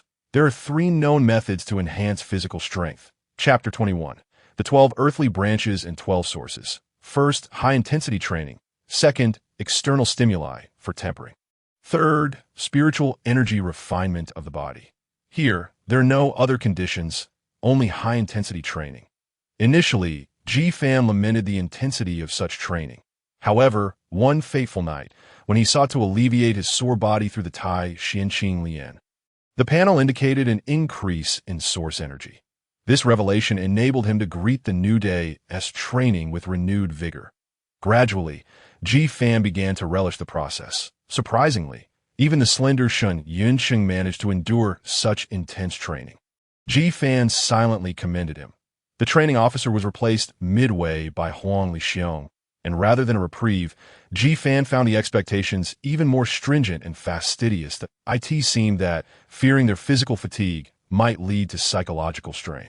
The higher-ups had arranged for the beautiful logistics officer Chunyin to provide one-on-one psychological counseling. Currently, in the 3rd Combat Unit, there were only Yu and Shun Yuncheng, both of whom were apprentices in the realm of mountains and seas. The stringent demands placed upon you stemmed from your activation of the source, designating you as candidates for the rank of squad leader. Consequently, your accommodation and treatment were superior to those of other recruits. Yet your training regimen matched that of the junior officers. Ji Fan had grown indifferent to this situation. What he yearned to know was the whereabouts of the old silver coin disciple. Logistics Officer Chun, may I inquire if there are any female recruits this time? Chun Yin regarded Ji Fan with a peculiar expression before shaking her head in response. No, Ji Fan was aware that his inquiry might seem strange. Yet as long as he remained unembarrassed, the discomfort lay with others. After bidding Chun Yin farewell, his eagerness to seek out the old silver coin disciple intensified. However, at the entrance stood a towering figure named Huang Lixiong, who scrutinized him with keen eyes. That a month swiftly passed. the Jiangshui military district resolved to allocate 3 spiritual energy training rooms, including one at the Luohe courtyard, open to all new recruits. This announcement ignited a spark of hope in Ji Fan. Weary from exertion as of now, he could only ascertain that the old silver coin disciple was not within the 3rd combat unit. The status of the other 2 units remained unknown. Throughout the past month, he returned to the dormitory each day utterly exhausted, only to spend the nights in the restroom utilizing the Tai Xian Qing Lian for recovery, leaving him no time to search for anyone. With the opening of the spiritual energy training rooms, newly activated recruits could freely train for 2 hours each day after extensive physical exercises. This meant Ji Fan now had 2 precious hours of spare time each day, which was precisely what he needed. Perhaps buoyed by this good fortune, his thoughts became remarkably lucid that evening. Suddenly, a realization struck him, and he scolded himself for his prior foolishness. The old silver coin, a remarkable figure. Well, a beast would undoubtedly have a disciple who was anything but ordinary. They must have activated their source. Even if she possessed other abilities that master activation, the testing for new recruits involved rigorous assessments that could not be concealed. Thus, if the old silver coin's assertions were accurate, then his disciple must be amongst the newly activated recruits. Xuanyuan was certainly not the one, that this fellow had a messy sleeping posture, foot odor, and, worst of all, snored thunderously. If this were a female, it would be utterly intolerable in the days that followed. Ji Fan utilized his 2 hours of free time daily to learn more about these newly activated recruits in this round of military recruitment. Aside from him and Xuanyuan, there were also Chiyou from the 2nd combat unit, and Zhou Yi and Zheng Ming from the 1st. In total, there were only 5 newly activated recruits, a dismal statistic. Typically, in urban military recruitment, one could expect to enlist over 20 newly activated recruits. Nonetheless, it must be said that border defense units often had a higher chance of activation. Within the military camp, there exists a place known as the Luohe courtyard. Every military camp is equipped with a Luohe courtyard.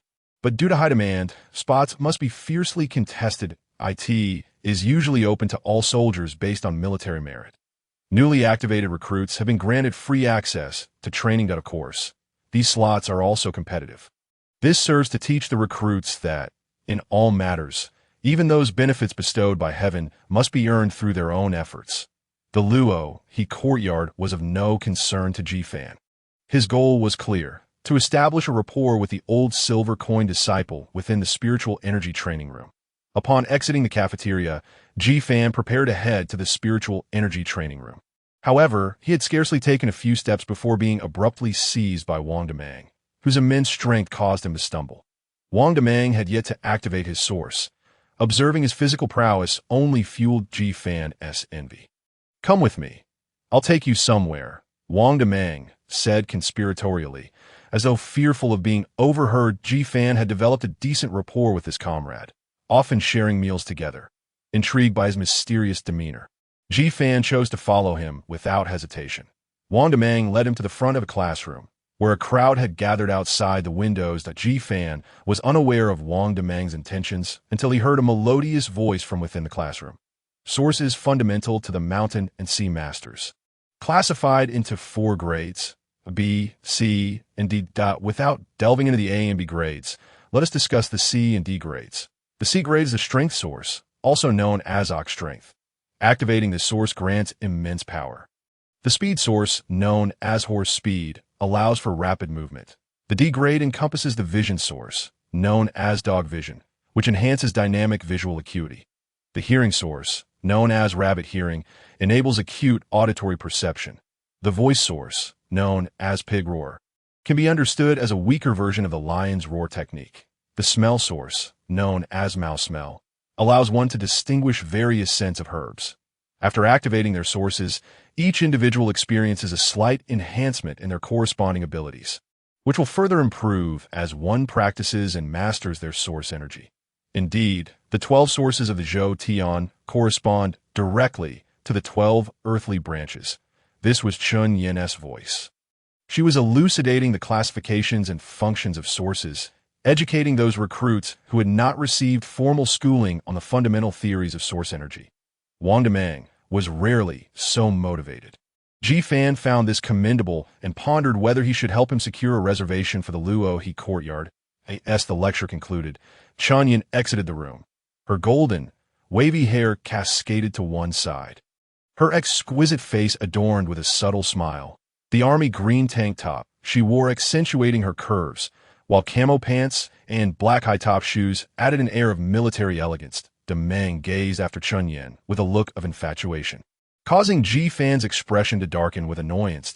It turned out that this foolish Wang Demeng was merely ogling the beauty rather than focusing on learning. What a naive individual. Ji-fan turned to observe the others and was astonished to find Chiyou, Zhou Yi, and Zheng Ming among the crowd, all sporting similar expressions. Although logistics officer Chen was undeniably alluring, such admiration seemed excessive. What Ji-fan did not realize was that in the remote Jiangshui region, women were relatively scarce, especially in military circles. Moreover, the new recruits were all spirited young men. Xuanyuan, being such a striking beauty, could be said to fulfill every fantasy without a flaw. Chapter 22. The cat nemesis. Ji-fan scoffed at the naive country bumpkins around him, grateful for his broad experience, which granted him considerable resistance to such distractions. Turning his head, he spotted Xuanyuan Sheng in the crowd, who was looking at him with a disdainful expression. It's not what you think. I'm mocking them. Ji-fan retorted. Wait, aren't you here too? What gall? In the days that followed, Ji-fan and Xuanyuan Sheng endured rigorous physical training under Huang Lixiong's supervision. During their free time, Ji-fan would accompany Wang Demeng to attend Xuanyuan's lectures. Of course, it was not for the sake of admiring her beauty, but rather to cultivate connections with the three newly activated recruits. The three of them occupied prime positions in the front row, while Ji-fan and Wang Demeng had to squeeze into the second row due to their superior physical capabilities. Does anyone know the three systems of training for the mountain and sea masters? Xuanyuan called out, Ji-fan, please answer. Just as Ji-fan was about to engage with Zheng Ming, he was unexpectedly called upon, feeling as if he had been caught stealing. Attempting to respond, he stammered. The first is source energy cultivation. The second is physical training. The third is dual cultivation of body and source. Breath, body, and dual cultivation of energy are common paradigms across all fantastical systems. It stands to reason that this world would follow such a framework. Did you come up with that on your own?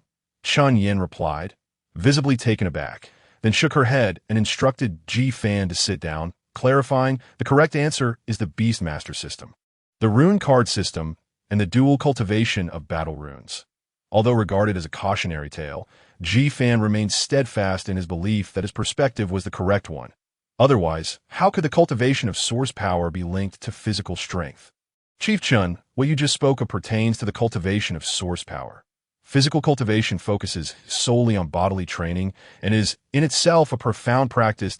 Ji-fan surprised before Xuanyuan could voice her thoughts. Chiyou, seated in the front row, rose to admonish, silence. Physical cultivation is a taboo.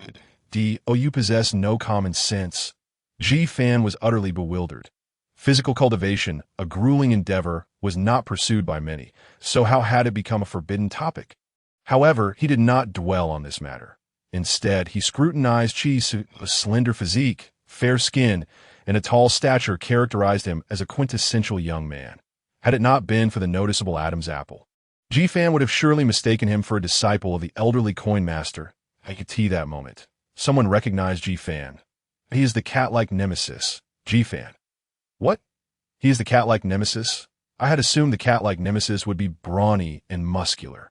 Why does he appear so effeminate? The name of the cat-like nemesis had spread in the new recruits camp following that day. However, upon hearing this, Ji-fan's expression hardened, and he stood up abruptly. I am Tan Huangling.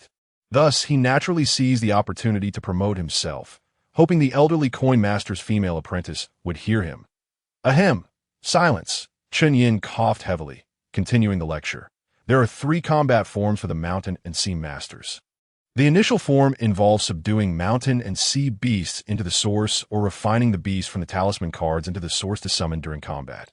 This is the primary form, referred to as the battle beast form. The intermediate form entails understanding the mountain and sea beasts incorporated into one source. learning their skills and integrating them with one's own source power for casting. This form is known as the awakening form. Additionally, there is a higher form, which requires stringent conditions and high standards. As Ji Fan listened to Xuanyuan's lecture, the knowledge he had almost forgotten began to resurface. The other 4 new recruits were also present, absorbing the lessons with diligence. Today, we shall discuss the various circumstances of opening the source and what follows. Xuanyuan surveyed the room, noticing Ji Fan pushing forward. This new recruit, first with the name Tian Huang Ling, then facing Director Ji's suspicion of cross-dressing, and later directly inquiring whether there were female soldiers present. All these peculiar behaviors left a lasting impression on Xuanyuan. These days, he had been closely associating with Qi Zhou Yi, and Zheng Ming, often proclaiming himself as Tian Huang Ling, perplexing those around him. The first source opened is termed Fate Source. The Fate Source cannot be altered, thus determining the path of one's growth. Typically, a mountain and sea master can only open their source once in a lifetime, yet for rare geniuses, there may be opportunities to open a second or even third time. The first opening may yield one source, 2 sources, with very few able to attain 3. Such feats are beyond our reach. Regarding advancement, those with 1 source must cultivate it to its critical point to progress to the next level. Those with 2 or 3 sources need only bring 1 to its critical stage to break through. As the level of a mountain and sea master increases, their lifespan also extends. Consequently, some choose to focus solely on 1 source to prolong their life. Each individual has different pursuits and choices. However, cultivating more sources results in denser source power and heightened combat prowess at the same level. Therefore, one cannot solely assess strength by rank. Often, one can challenge those of higher levels. Yet, remember this, all aforementioned scenarios may not hold true when encountering rare materials or magical artifacts. 20 days swiftly passed under Xuanyuan's instruction, and Ji Fan's new recruit training period was nearing its conclusion. Yet he had still not located the elderly coin master's apprentice, and despair began to creep in. The countdown to his dire fate was less than 30 days, that if he failed to find her within that time frame, he would become the most ridiculous time traveler on the internet. They say that all hope is not lost. There must be a glimmer of possibility. For now, he could only cling to the hope that the elderly coin master was deceiving him, merely trying to scare him into delivering the token. In the aura cultivation chamber, Ji Fan, with his mind focused, channeled the chaotic spiritual energy through his limbs and bones via the breathing technique. The energy circulated, refining its essence while discarding the dross. As his body cells absorbed the energy like a parched sponge, ultimately storing it within his eye source, the session concluded, he summoned his status panel. Name: Ji Fan. Age: 1812. Sources of Zhou Tian. I source 7. 13 skills: LV0 talisman crafting 99 energy. 1,910,000. The panel remained deceptively simple, yet the increase indicated that his body could endure more source power. Exiting the cultivation chamber, many greeted him, to which he responded with a smile and nod. Since the first day he had trained in the dormitory, achieving a 1.5-degree increase, the nearby spiritual energy had nearly dissipated. Sometimes, after 3 nights of training, he would only see an increase of 0.01 degrees. This prompted Ji Fan to begin training in the spiritual energy chamber, yet he could only stabilize his progress at 0.01 degrees daily. Over the past 2 months, Ji Fan had become acquainted with many from the 3rd Combat Unit and had also grown close to officers Xuanyuan, Huang Lixiong, and Li Lin. Notably, Deputy Director Li Lin held another title as the head of the core research department of the entire Jiangsu Army. Chapter 23. The Soldier King Competition. On one occasion, their research department was hastily producing a batch of primary source power talisman cards, and due to a shortage of personnel, they called upon someone knowledgeable in talismans to lend a hand. That person was Ji Fan. Initially a recruitment effort, it revealed Ji Fan to be a prodigy in talisman crafting. With just a few strokes on paper, Ji Fan memorized the source character formulas. While drafting, his hands were steady as a mountain, capable of continuously sketching on the card mold for 10 minutes without error. The precision astounded the research personnel to maintain 0 errors for 10 minutes requires at least 5 or 6 years of foundational skill, something many present could not achieve. The only downside was that Ji Fan was not a primary mountain and sea master. with less than 10 degrees of source power, limiting him to drafting without the ability to create cards. Nevertheless, this left Li Lin in awe. After all, Ji Fan was only 18. Subsequently, Li Lin frequently sought out Ji Fan. The more he interacted with him, the more he recognized Ji Fan's extraordinary talent in talismans. Li Lin secretly resolved to bring Ji Fan into the research department at all costs. Thus, in the days that followed during the new recruit training period, Li Lin nearly visited Ji Fan daily. This caused discontent in Huang Lixiong, who wondered if Li Lin could not see that Ji Fan was a valuable asset. The rivalry escalated into verbal sparring, with insults flying, yet neither resorted to physical confrontation. Why? Upon inquiry, it became clear that they were childhood friends, having grown up together in this manner. Their relationship had nothing to do with GFN. As the days wore on, Ji Fan's pressure mounted. He found himself tossing and turning at night, unable to sleep. Just 3 days before the end of training, he received news that lifted the cloud of despair hanging over him. An announcement within the camp stated that prior to new recruits being deployed to the border, a grand competition would take place to select this year's Soldier King. This contest was a traditional event for all new recruits. However, the first-place Soldier King would not only receive 10 merit points and a mid-tier Battle Beast talisman card, but would also be personally received by Colonel Zhao Shanrong, the highest commander of the Guixu army, who would confer upon them the rank of sergeant. The Ji Fan's eye source had now reached 7.15 degrees, placing him on an entirely different level from the others.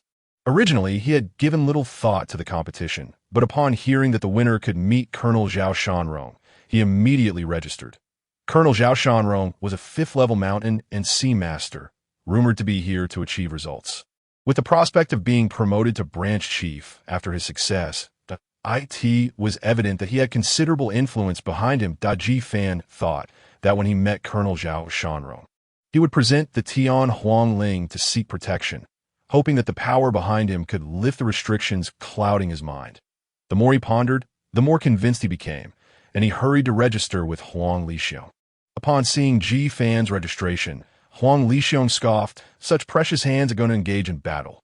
What if they get damaged and you run off like a girl to report?" This remark was overheard by Li Lin, who had been advising Ji Fan against participating, instantly realizing Huang Lixiong was mocking him, leading to another round of heated exchanges between the two. By the time the verbal sparring concluded, Ji Fan had successfully registered. Huang Lixiong departed with a smug expression, as if his schemes had succeeded. Each new recruit competition is essentially the same. Lacking the ability to tame the mountain sea beasts, it devolves into mere hand-to-hand combat. Consequently, the recruits from Chiyou enjoy a significant advantage. This year, the top 5 contenders are Zhou Yi from the 1st combat unit, Zheng Ming from the 2nd, and Shun Yunxing and Ji Fan from the 3rd. With their rankings to be determined among these 5, the loudest cheers are for Chiyou of the 2nd combat unit, who wields a Class C hand strength source, granting him a punch with a force of up to 500 kilograms. This is a level of power that even many seasoned veterans who have consumed source condensing agents and reached a source level of 1 have yet to attain. Thus, Chiyou is heralded as the most likely candidate for this year's new recruit king. Following closely behind him is Ji Fan, whose exploits of defeating 5 cat-like beasts with his bare hands have spread throughout the entire recruit camp, earning him the moniker of Cat Slayer. However, many scoff at this claim, deeming it absurd. Even 2nd Lieutenant Huang Lixiong would not possess such a capability. The betting quietly commenced, wagering on military merits. Each recruit earns 1 military merit point upon completing their training. Hence, all recruits have military merits to stake. Ji Fan placed his 1 military merit on himself, with odds of 1.2, but even the smallest mosquito is still meat. This time, the Guixu army recruited over 500 new recruits from various districts. The grand selection competition began on the 2nd to last day of training, generating considerable excitement in the otherwise dull military camp. The quartermasters of the 1st, 2nd, and 3rd combat units acted as judges. The quartermaster, who oversees all logistical matters, is typically a female officer. The presence of the beautiful and formidable Xuanyuan from the 3rd combat unit drew even larger crowds that a few participating recruits exhibited extraordinary strength, catching the attention of onlookers. Among them was Wang Demong, whom Ji Fan recognized. His strength was remarkable, comparable to Chiyou, who had activated his hand strength source. His opponents were easily lifted and slammed to the ground, leaving them questioning their very existence, if not for the incredulity of the research department, who sent personnel to verify his abilities. They might have assumed he too had activated a hand strength source. Fan regarded this competition with indifference that a normal person's physical strength is 50 kg, with an additional 100 kilograms from a 1-degree source. Although his physical strength had not reached its limit, he could currently unleash nearly 1,000 kilograms with a full punch. If he were to exert his full strength, the combined might of all the participants would not suffice to withstand even a few of his blows. In the grand preliminary round of 1-500, the internal battles among the various combat units narrowed the field to 30 within just one day, who would then compete in the arena. Fan watched the matches, perceiving the contestants as no more significant than ants. The 4 recruits with activated sources were merely slightly stronger ants. During the elimination rounds, Fan faced Xuanyuan, Zhou, and Zheng Ming, all of whom had activated Class D sources. After engaging them, Fan surmised their source levels were approximately 0.5 degrees. However, in his bout with Xuanyuan, Fan sensed some hidden potential. Based on their prior training intensity, he expected more than what he encountered. Besides the 5 with activated sources, the most striking competitor was Wang Damong, who encountered Chiyou in the 10-5 elimination round. Initially, it was assumed Chiyou would effortlessly defeat Wang Damong, but to everyone's surprise, the match ended in a stalemate. The two exchanged powerful blows, neither yielding, until Wang Damong, fatigued, succumbed to a series of relentless punches from Chiyou. Fan shook his head at this display. Chiyou's use of source energy was rudimentary, likely at most 0.9 degrees. Tomorrow's new recruit competition held no suspense. Fan continued his training routine methodically. He had begun to devise a preliminary solution to the deadlock, moving with newfound vigor. Feeling as if reborn. Chapter 24. The conflict outside the Luoha courtyard. After physical training, Fan made his way to the spiritual energy room, as he had yet to utilize today as free time. This would be his last opportunity for complimentary access. Thereafter, entry would require the expenditure of military merit points. Military merit points are a valuable asset. 10 points can be exchanged to attain the rank of corporal, while 50 points allow for the promotion to sergeant. With 100 points, one can apply for officer assessment and upon passing become a second lieutenant. Furthermore, military merits can be exchanged in the supply department for potions, weapons, talismans, battle beasts, and numerous other items. Additionally, 1 military merit can be converted into 1 gold coin. Since his panel required energy in the form of gold coins, military merits were of paramount importance to him. Upon arriving in the area of the spiritual energy training room, Fan noticed a throng gathered at the entrance of the Luoha courtyard. The atmosphere suggested a disturbance had occurred. Chiyou stood at the entrance, flanked by Zhou, and Zheng Ming from the 1st Combat Unit. Before them, Wang Damong glared angrily at the trio, clearly embroiled in some conflict. Wang Damong shouted at them, "I made a reservation for the Luoha courtyard a week ago with the quartermaster. On what grounds can you deny me entry? Just because of your association with Fan?" Zheng Ming responded mockingly, delivering a kick towards Wang Damong. Attempting to block with both hands, Wang Damong was seized by Zhou, who landed a solid kick to his chest, sending him crashing into the crowd. Zhou, scoffed, "That pretty boy Fan dares to challenge Brother Chi. Go back and tell him to keep his distance from Quartermaster Chun, or he'll regret it. You're all a bunch of cowards. I booked the Luoha courtyard, so get lost." Wang Damong attempted to charge forward but was restrained by several recruits beside him. Don T acted rashly. "Don't think Fan will help you just because you're close. They're all candidates for corporal, especially Chiyou, who might even become our squad leader or unit leader. If he wants the Luoha courtyard, let him have it. You can always rebook. Rebook? Do you have any idea how hard it is to get a reservation? The energy in the Luoha courtyard is far denser than in other rooms. With Chiyou in the finals tomorrow, selling a favor to a future officer is no big deal. Stop being so obstinate. People like him don't trade favors. Do you really expect Fan to stand up for you? You're too naive that if you want to act tough, don't drag us down." Having said this, his roommates swiftly departed, leaving Wang Damong behind. Zheng Ming, equipped with an auditory enhancement source, overheard their conversation clearly. A smirk spread across his face as he said, "What's the matter? You want to go in?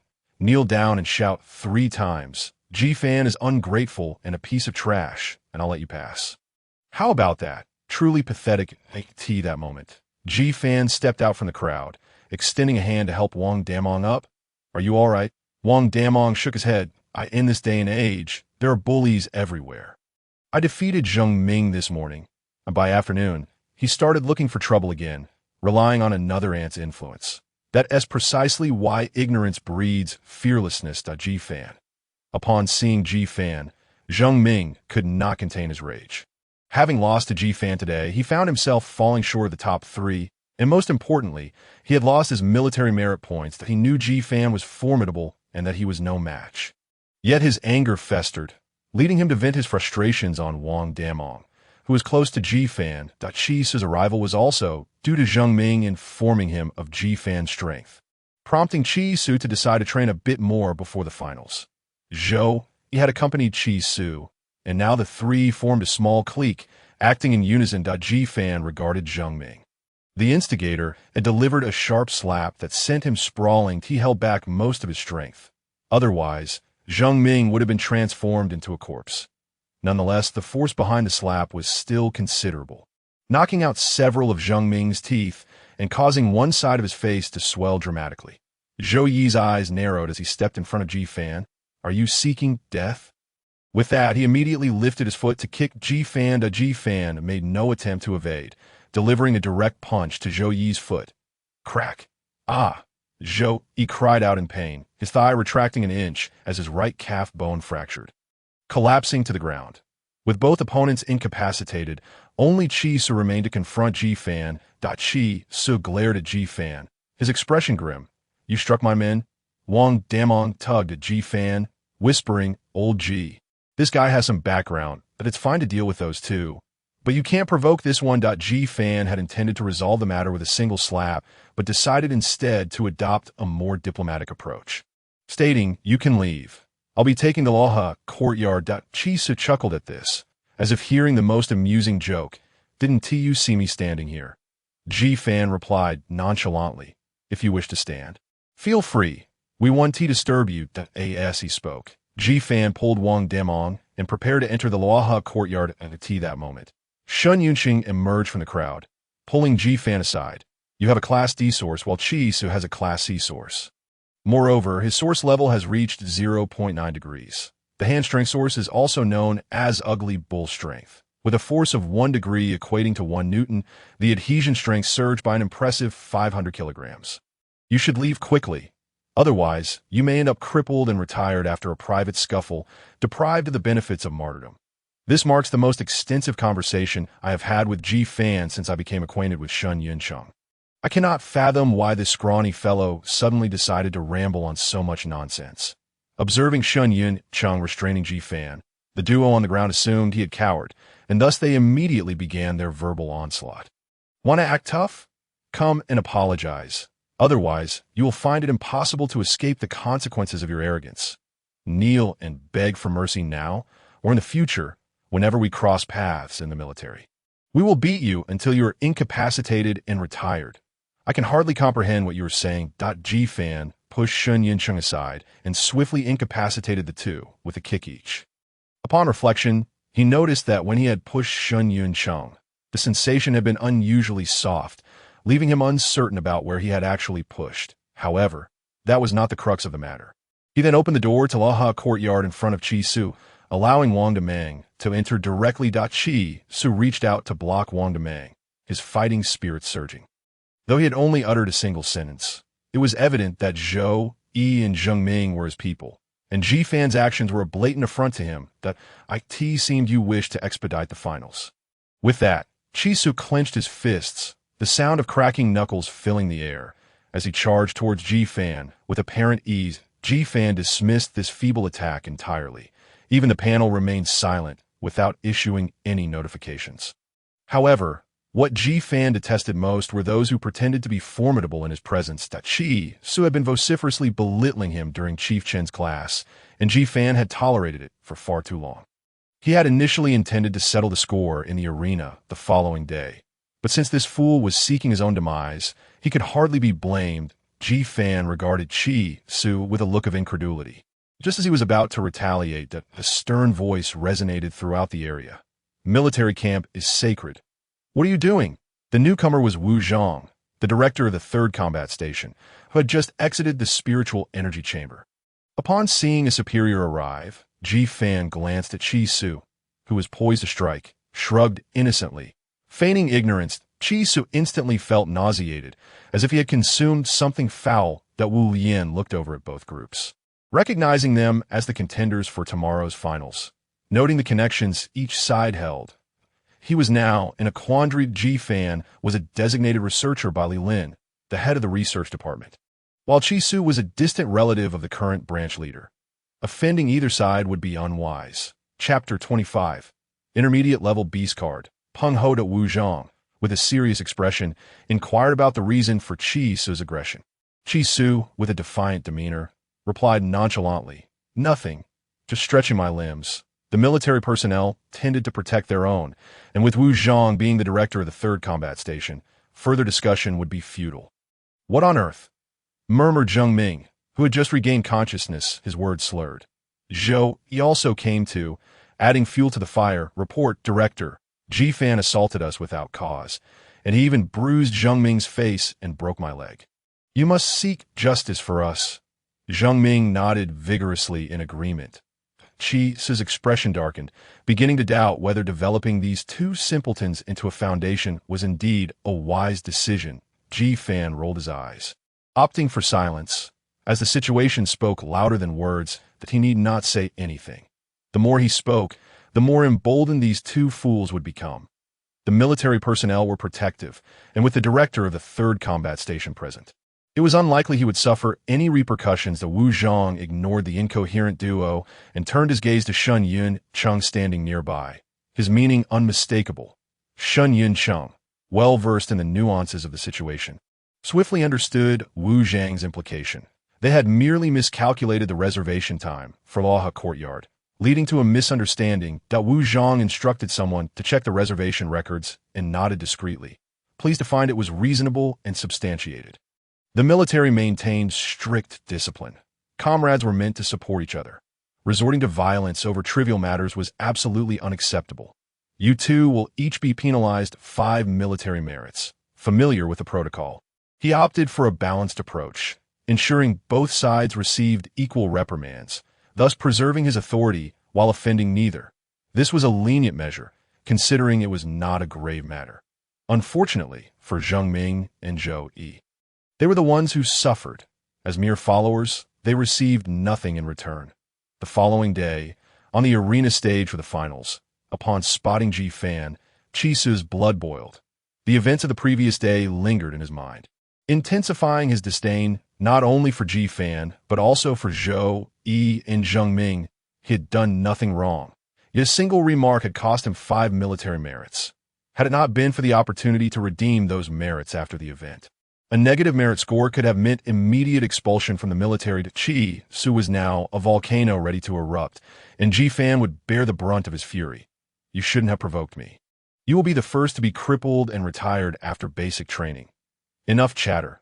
Let's get to it. That Ji Fan was not inclined to waste time.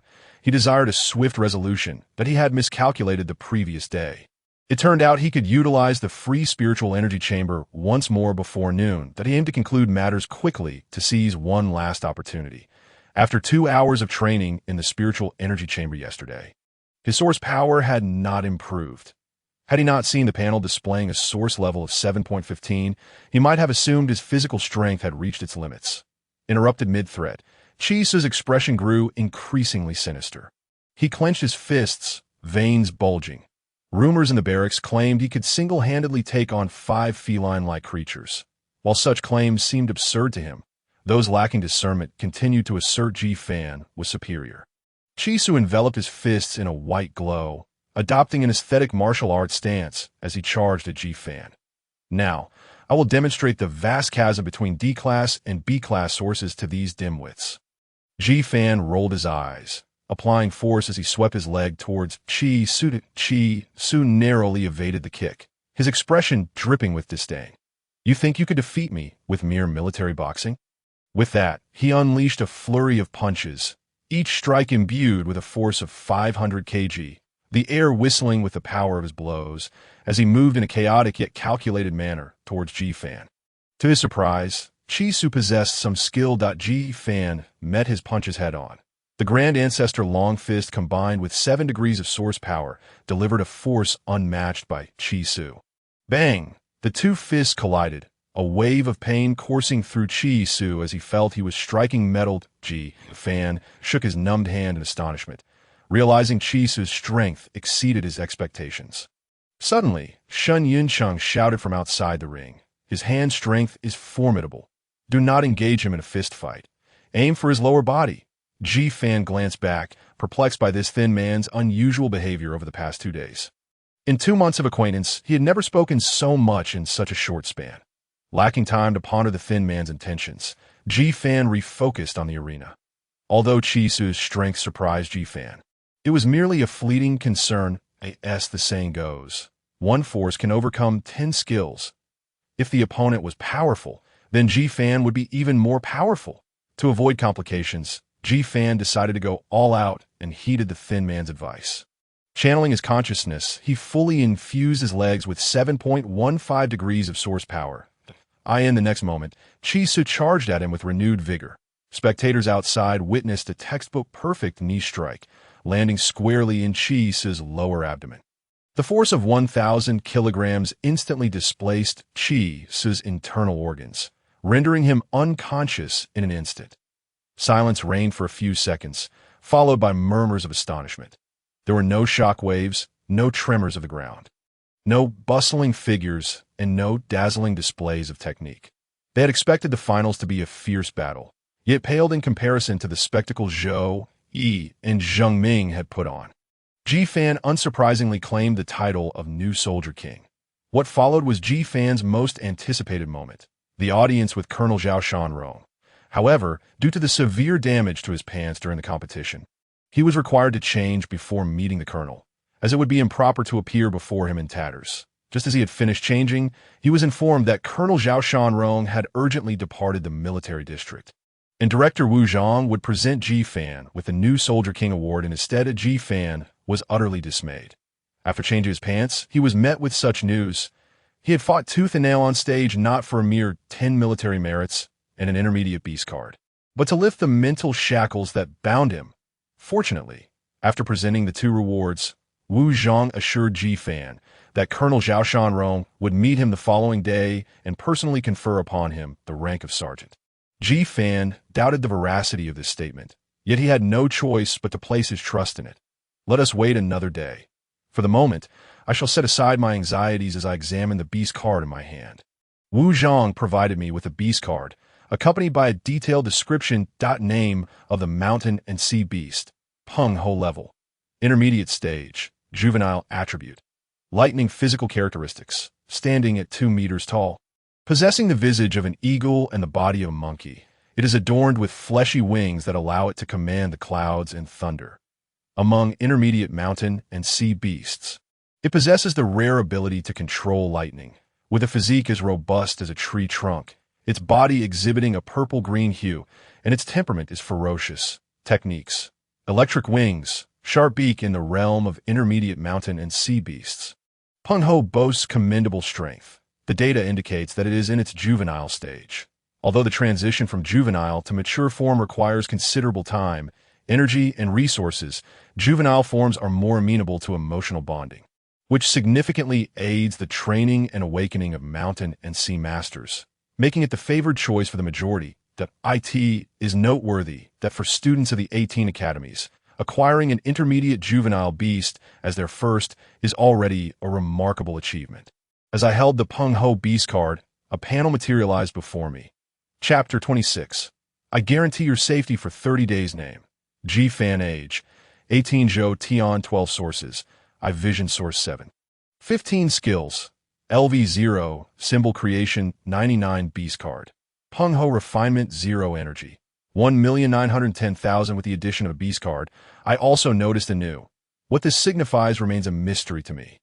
However, upon returning to my dormitory, Xuanyuan would elucidate this for me. Possessing a beast card does not imply immediate mastery over the beast. One must refine the symbol card first. That is the case. I grasped it instantly that it seems one must reach a certain level of refinement to utilize it, that a level 1 beast card, with slight refinement to 10, can summon the beast for combat. Yours is a level 2 symbol card, requiring refinement to 30 for preliminary summoning. That makes sense. Moreover, the difficulty of refining a level 2 card is significantly greater than that of a level 1. Wait a moment, I interrupted Xuanyuan. Have you taken some wrong medicine? You seem to be quite verbose. With an unperturbed expression, Xuanyuan uttered a statement that left me utterly astonished that I am the person you seek. You are a disciple of the old silver coin? I could hardly believe her words. The old silver coin had clearly stated that his disciple was a woman. Xuanyuan's demeanor, her conduct, her sleeping posture, and even her foot odor, if she were truly a woman. One could only marvel at the Creator's ingenuity. Seemingly sensing my thoughts, Xuanyuan extended her slender hand and waved it through the air in a dazzling display reminiscent of a mirage. Ripples manifested in the atmosphere. When I could finally discern her form again, my heart was overwhelmed with astonishment. Her chestnut hair cascaded over her shoulders, her delicate skin akin to white jade, and her crimson lips were enchanting. Her voluptuous figure and slender waist, long legs accentuated even in military green attire, exuded an undeniable allure. You or what was that just now? I stuttered, utterly flabbergasted. Xuanyuan's exquisite face gazed at me. Her delicate hand outstretched toward me. I know you have many questions. First, please hand me the Tian Huang Ling, and I will address them all that I ask that agreeable. Such a stunning beauty, with a soft, melodic voice, even a seasoned admirer like me could not help but feel a flutter in my heart. Without a second thought, I retrieved the Tian Huang Ling from my 5-pattern life card. But just as I was about to hand it to Xuanyuan, I suddenly regained my senses and withdrew my hand. Are you using a mental secret technique on me? I took a few steps back, my expression wary. Surprised by my swift recovery, Xuanyuan felt a sense of relief as the Tian Huang Ling lay before her. Noticing her silence, I pressed on. I recall mentioning my name as Tian Huang Ling when I first arrived at the dormitory. Why did you not reveal your identity then? Xuanyuan appeared apologetic. That I hope you can understand. If I made one wrong move, it would lead to catastrophic consequences. My master, Emperor Xuanyuan, was poisoned by the 4th senior brother. Stop! I quickly interrupted her. Knowing too much about such confidential matters could bring perilous consequences. As a mere transmigrator, without connections or backing, I could not bear the weight of such knowledge. Just hearing the name Emperor Xuanyuan filled me with regret. Could it be that he is the one I imagine? I suddenly do not wish to hear the reason anymore. Here, take the Tian Huang Ling and lift the death prohibition in my consciousness. That I thrust the Tian Huang Ling into Xuanyuan's hands. Xuanyuan examined the token and casually inquired, if he cannot move, how can the death prohibition be in your consciousness? Enough, I retorted. That old silver coin deceived me into believing he would impart his techniques to me. But upon my arrival, he indeed taught me a technique while simultaneously placing a death prohibition upon me. What technique? Could it be the 3 pure Taishan Celestial Blue Lotus Heart Sutra? Xuanyuan speculated. Pondering about her master's current state, genuine emotions resonate most profoundly. Beneath her cool exterior lay a fervent heart. Despite her evident concern, she concealed it, her captivating appearance causing my heart to skip a beat. After placing the death prohibition upon me, he turned to stone. Xuanyuan's head bowed in silence, sorrow permeating the air. 1 drop, 2 drops, 3 drops. Crystalline tears fell upon her hand, which clutched her clothing, as she struggled to maintain composure without a single tremor. Realizing this was not the moment to interject, I chose to remain silently supportive. After a lengthy pause, Xuanyuan composed herself, raising her gaze devoid of any sadness. I will now lift the prohibition for you. With that, she extended her porcelain-like hand and placed it upon my spiritual acupoint, mirroring what Emperor Xuanyuan had done previously. After a while, Xuanyuan withdrew her hand and declared, the death prohibition no longer resides within your consciousness. That I focused my vision source inward and discovered it was unchanged, leading me to bare my teeth at Xuanyuan. You are not deceiving me. Are you? Xinyun Cheng shook her head. In truth, her master had never imposed a death prohibition upon me. It was merely a psychological tactic to compel me to hand over the Tian Huangling. How can you guarantee that? I scrutinized her in the face of death. No matter how beautiful her visage, I would not bow my head. Xinyun Cheng pondered before asking, how long did her master say the death prohibition would take to manifest? I replied, approximately 27 days. Very well. I shall ensure your safety for 30 days. With the new recruit competition concluded, I was officially integrated into the Jiangshui Army. The Jiangshui Army's border defense camp comprises 3 outposts. Each outpost is led by a captain holding the rank of first lieutenant, supported by 3 second lieutenants. Each second lieutenant commands 10 squads, each consisting of 30 individuals. The 30-person squad is divided into 10 groups, each comprising 3 members. Typically, a seasoned sergeant is assigned to lead 2 new recruits. The Jiangshui region borders Cane Mountain, surrounded by mountains to the south, west, and north, due to relentless beast-tide incursions in the past. Each direction now requires a minimum of 100 personnel for daily duty. The first outpost guards the southern front, the second the northern, and the third the western. Thus, soldiers rotate every 9 days, each shift lasting 24 hours, which is not overly taxing. Now, Ji-Fan's youthful visage has shed its naivety, and his physical prowess has transformed remarkably. The military-grade alloy wristwatch on his left hand signifies his status, and his previously empty symbol card belt now holds an additional level 2 beast card. On the night following Shun Yuncheng's lifting of my death prohibition, I refined the Penghu beast card to 100, gaining complete mastery over it. The next day, Zhao Shanrong summoned me and awarded me the rank of sergeant. In terms of spirit and vitality, I bore no resemblance to the person I was upon joining. Both Shun Yuncheng and I were new recruits, not assigned to the same group, yet we both found ourselves in the third outpost. The squad leader assigned to me was an experienced sergeant, Hu San Mao, the very soldier who had provided enlightenment to the recruits during our bus ride on the day of enlistment. Hu San Mao had survived the previous beast tide in the Jiangshui region, earning the nickname Old Hu. He had served in the Jiangshui army for 20 years and had been consuming the essence source agent for the same duration. His physical prowess was now fixed at an impressive 500 kg. Coincidentally, another squad member was none other than Wang Demang, a friend of mine. Chapter 27. Is this really how you play? That day, after emerging from Luo He courtyard, Wang Demang had yet to manifest any essence source but claimed to have felt something. Consequently, he scheduled another appointment, only to be placed 2 months down the line. After the new recruit camp concluded, Wang Demang applied to consume the essence source agent and selected a level 1 Xiang beast card as his companion. But he had not forgotten my earlier introduction about the Xiang, which, upon reaching maturity and entering a state of rage, could transform into the mightiest of the gorillas, truly the epitome of the low-level beasts. Compared to other cats, I cannot fathom just how much stronger they are. When Lao Hu and Wang Demang recognized Ji-Fan, their eyes lit up with excitement. With a hearty slap on Ji-Fan's shoulder, they joyfully exclaimed, "It's you! Haha! The nemesis of the cat-like creatures. Tian Huangling, what fortunate luck we have." "Greetings, team leader." Ji-Fan saluted Lao Hu. "You may simply call me Ji-Fan from now on," he added. Lao Hu quickly urged Ji-Fan to lower his hand, saying, "No need for such formalities. We are both sergeants from now on. I shall address you as Ji-Fan, and you may call me Lao Hu." He then led them to view their new dormitory.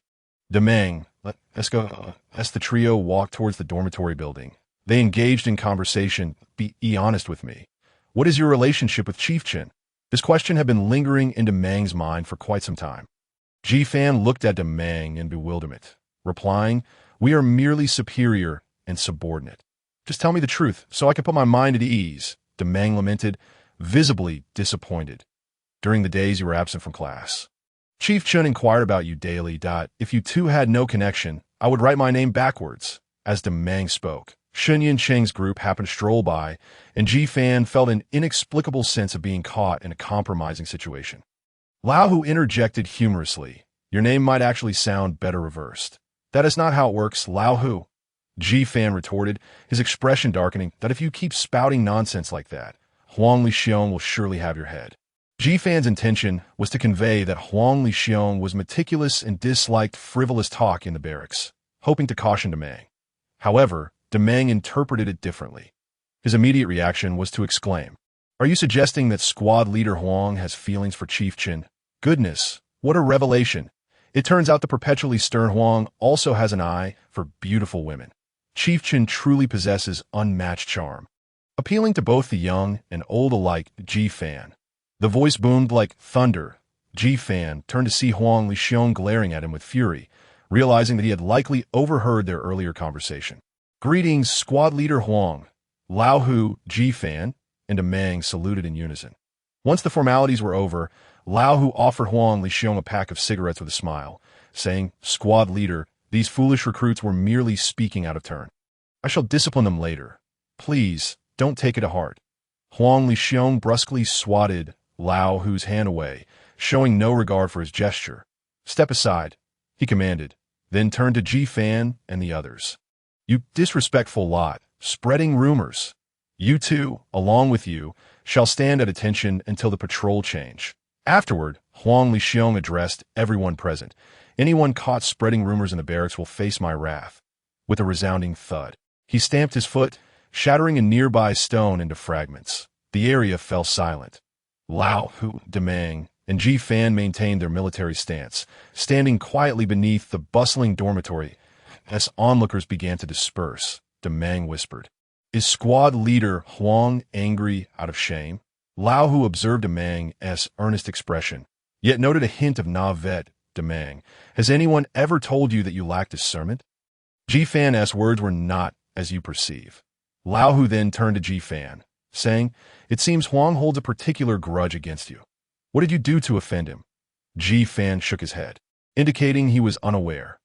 Aside from the new recruit interviews, he had not had any significant conflicts with Huang Lixiong during their training. Meanwhile, Huang Lixiong, Li Lin, and Xuanyuan were gathered together. "I heard you punished Ji Fan's group for their behavior earlier," Xuanyuan remarked to Huang Lixiong. Huang Lixiong maintained a stoic demeanor and scoffed. "These recruits lack discipline, dawdling about and spreading nonsense. I've been displeased with him for quite some time." Xuanyuan questioned, "Then why did you go to Director Wu to request he be assigned to your squad?" Puffed. Li Lin, sipping coffee, suddenly choked on his drink upon hearing Xuanyuan's words. "What? You shamelessly played tricks?" he exclaimed. "We agreed not to intervene and let the higher-ups decide, and you went behind my back." Huang Lixiong's face flushed slightly, but his naturally dark complexion concealed it. Xuanyuan suddenly smiled, exuding charm. "Old Huang, valuing talent is not a disgrace. Why hide it?" Huang Lixiong displayed a look of disdain, replying, "Value talent, a mere Ding-class source, hardly worth my attention. Then why not pursue Chiyou instead of him?" Xuanyuan's words struck a nerve with Huang Lixiong that he was a genius in the realm of Ding-class sources, a standout among the 30 squad leaders in the 3rd Battle Division. In terms of capability, he surpassed Li Lin, who served as the deputy director of the 1st Battle Division. However, due to insufficient military merit points, Huang had yet to be promoted to lieutenant. Logically, he should have sought out someone like Chiyou, also a talented Ding-class source. However, over the past 2 months, including the elite soldier competition, Huang Lixiong had been keenly aware of Ji Fan's outstanding performances across various aspects. He greatly appreciated Ji Fan's emphasis on physical training and was compelled to nurture him. Yet he was not the type to openly admit his desire to mentor a recruit. Xuanyuan spoke on behalf of Li Lin. Meanwhile, Li Lin glared fiercely at Huang Lixiong, stating, "I will return shortly to request that Lieutenant Zhao allocate more personnel to the research department, as we need someone like Ji Fan." Enough. Huang Lixiong interrupted their discussion about Ji Fan, turning to Li Lin. "Aren't you on guard duty today? Shouldn't you return to your post?" Li Lin shot Huang Lixiong a defiant glare, retorting, "How dare you? Oh, a mere 2nd lieutenant, speak to me in such a manner. Do you not remember that I am a lieutenant? How did you manage to become a lieutenant? Don't you have any awareness of your standing?" Huang Lixiong shot back, "Say that again if you dare. What if I say it 10 times? Stop." Xuanyuan interjected, stepping between the two and making her way to the door. "You two carry on. I want to intrude." With a playful wink, she opened the door and exited as dusk settled. The 3 stood in front of the dormitory. After standing for over 10 hours, Ji Fan, Lao Hu and a Mang felt mentally fatigued. Though their bodies were sustained by their source-powered AT that moment, a distant alarm rang out from the city walls, followed by a tremor in the steel fortifications. Chapter 28. The Alarm Rings. The initial defense battle. Upon hearing the alarm, Lao Hu immediately dashed to the wall. Ji Fan followed suit without hesitation. De Mang, standing bewildered, shouted after them. "Where are you going? We're still being punished." Lao Hu turned and shouted back. "Did you not hear the alarm? Hurry and assist." Only then did De Mang scramble toward the wall. Seeing the two ahead, Lao Hu said while running, this way we have to stand until dawn." De Mang's expression was notably tense, whether from disobeying orders for the first time or the impending battle. Lao Hu, noticing this, reassured him, "Don't be anxious. When the alarm sounds, it's usually nothing serious. This is a great opportunity for you to gain experience. So be sure to listen to my commands." 3 Individuals ascended the city wall, where approximately 30 scattered mountain sea beasts congregated beneath the battlements of the 3rd combat zone. The 3-shift system in place meant that only 30 guards were stationed here during the night. Bathed in moonlight, Ji Fan observed the sparse viper snakes, the relentless Bowden sheep battering against the wall, and several avian mountain sea beasts known as Guangua. The panel displayed information about the mountain sea beasts. Mountain sea beast name, viper group level, low stage, growth phase, juvenile attribute, poison physical characteristics, length of 0.5 to 3 meters, entirely black-green, small yet powerful techniques. Constriction, poison mist mountain sea beast name, Bowden sheep group level, low stage, growth phase, juvenile attribute, with physical characteristics, height of 1 meter, horn length of 2 meters, entirely brown, massive horns capable of lifting heavy weights, muscular leg for exceptional cross-country ability. Techniques, hoof stomp, wooden horn fork mountain sea beast name, Guangguan group level, low stage, growth phase. Juvenile attribute, wind physical characteristics, body length of 0.2 to 0.5 meters, wingspan of 0.5 to 1 meter, large wings capable of generating wind, strong beak, can carry several times its weight, capable of traveling thousands of miles daily. Techniques, whirlwind, sharp beak. Old Hu greeted the veteran on duty and beckoned to Mang and Ji Fan to follow him into a control cabin. This was a Mark V jet gun, which they had encountered during their previous training as recruits. As Old Hu skillfully tinkered with the equipment inside, he explained to Ji Fan and to Mang, "You all handled this during your training. It is very effective against waves of mountain sea beasts. Watch me and recall how to operate it." After securing a seatbelt, Old Hu extracted a level 1 source power car from the control panel and inserted it into the slot. He then pressed the firing switch with his foot. Energy projectiles the size of a fist shot forth like meteors into the air. Several Guangguan fell to the ground, some with half their bodies obliterated, their wounds seared and grotesque. Others had their entire heads disintegrated, utterly lifeless. During training, Ji Fan had not paid much attention to the weaponry, as it was effective only against low-level mountain sea beasts, while its lethality against those of intermediate levels was negligible. Meanwhile, De Mang witnessed a fiery dragon spewing flames, incinerating half the sky. That was the Qilong 3 anti-aircraft cannon, the most powerful weapon in this batch of armaments. With a single shot, mountain sea beasts hundreds of meters away fled in panic, while those unable to escape faced obliteration. Ji Fan took a few steps to the edge of the wall, where a white danger alert appeared before him. Alert! Warning! Danger is approaching. Looking down, he saw a multitude of low-level mountain sea beasts writhing beneath the wall. Initially, upon hearing Old Hu's alarm, he had assumed it was merely a routine attack. However, the scale of this assault was considerable. If such a horde suddenly descended upon the Fengxia district, the casualties would be catastrophic. Assessing the mountain sea beasts below through the panel, Ji Fan gauged their strength. He felt confident in defeating a single beast given his current abilities. However, facing 2 would pose a challenge, 3 would leave a possibility of escape, and 4 would guarantee no chance of survival. The sheer number of beasts was daunting, especially those densely packed vipers. A careless misstep could lead to a fate where nothing but bone fragments would remain. This was not mere exaggeration, but a truth Ji Fan had witnessed firsthand. He saw a soldier operating a source power weapon being ambushed by Xuanyuan that had slipped through, whisked away into the control cabin before being tossed off the wall, despite brandishing a combat dagger drawn from his waist. He was ensnared and devoured by countless vipers in the blink of an eye. Ji Fan felt a chill run down his spine, but fortunately, the densely packed mountain sea beasts could not ascend the wall. Otherwise, everyone would be doomed. The Lao 2 No. 9, embedded around the perimeter of the wall, could frequently launch high-explosive grenades targeting the Viper and Bowden sheep groups with remarkable efficacy. This ordinary defensive battle, triggered by the alarm, had not lasted long before casualties began to surface. Although Ji Fan lacked commanding experience, he could discern that this was a common issue among the newly formed troops. The coordination between veterans and recruits was clumsy, the defense around the weaponry inadequate, and there was an overall sense of complacency.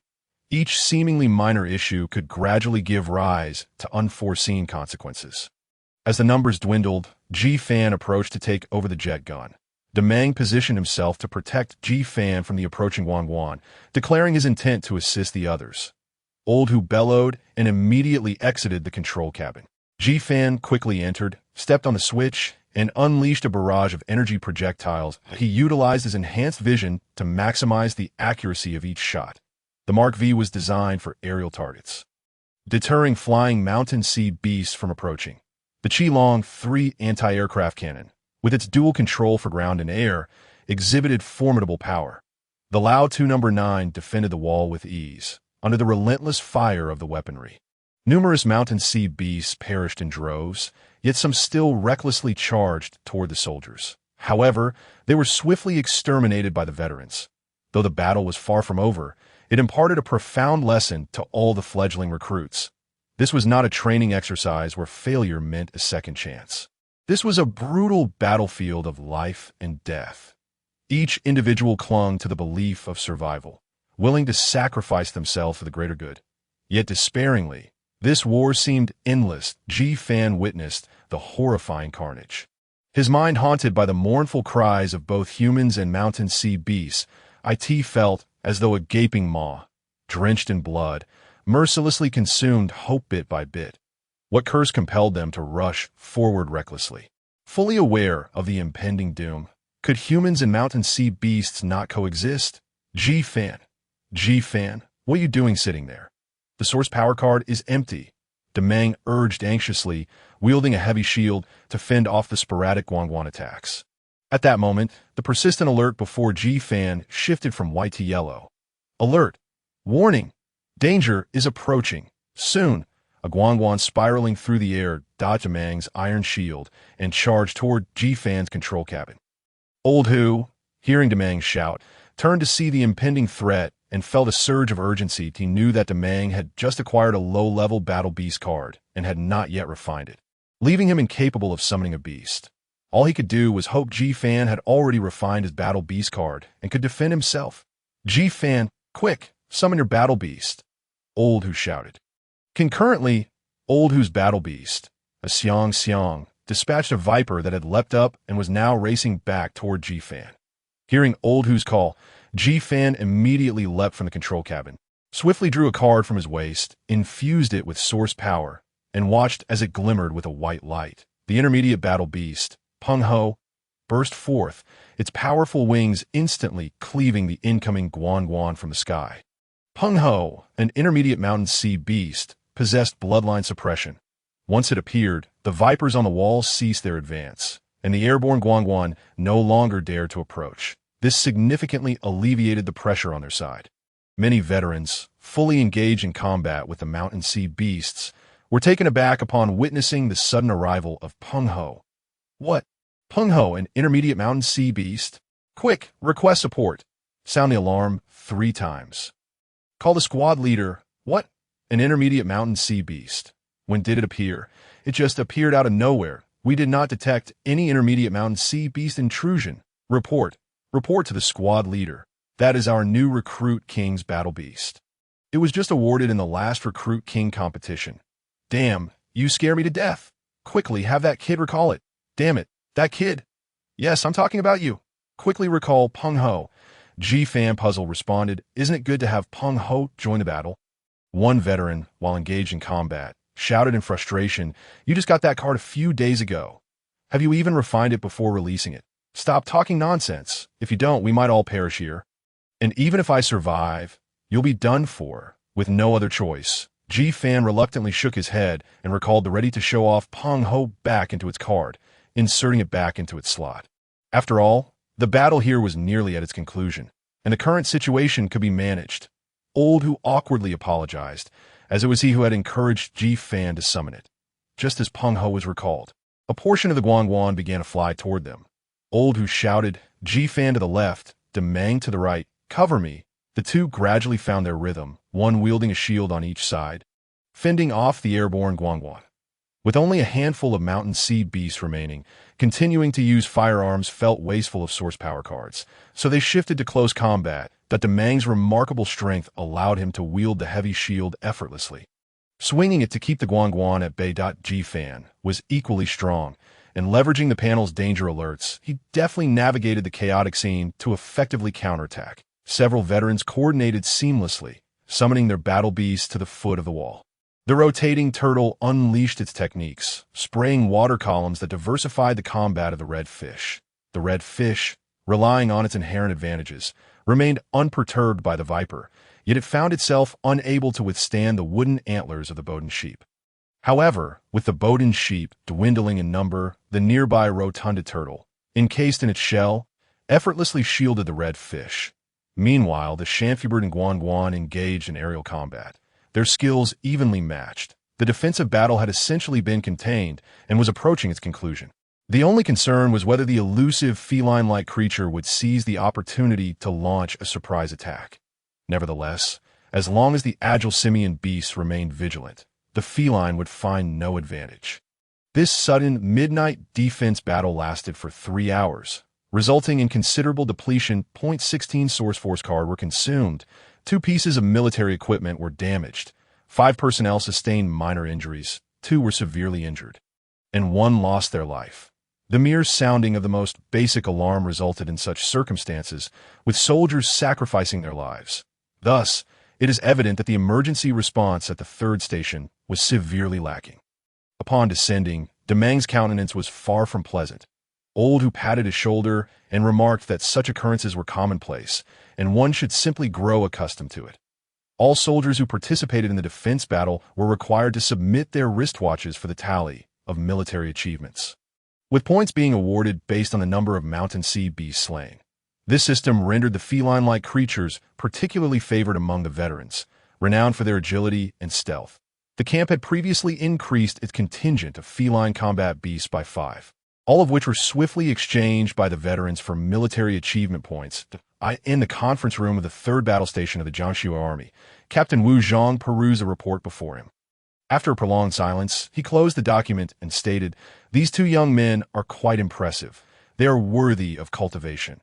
Lieutenant Lin Xiaoyang, the deputy director, smiled and concurred. Indeed, particularly Ji Fan, who has garnered the attention of Lieutenant Li Lin from the research department.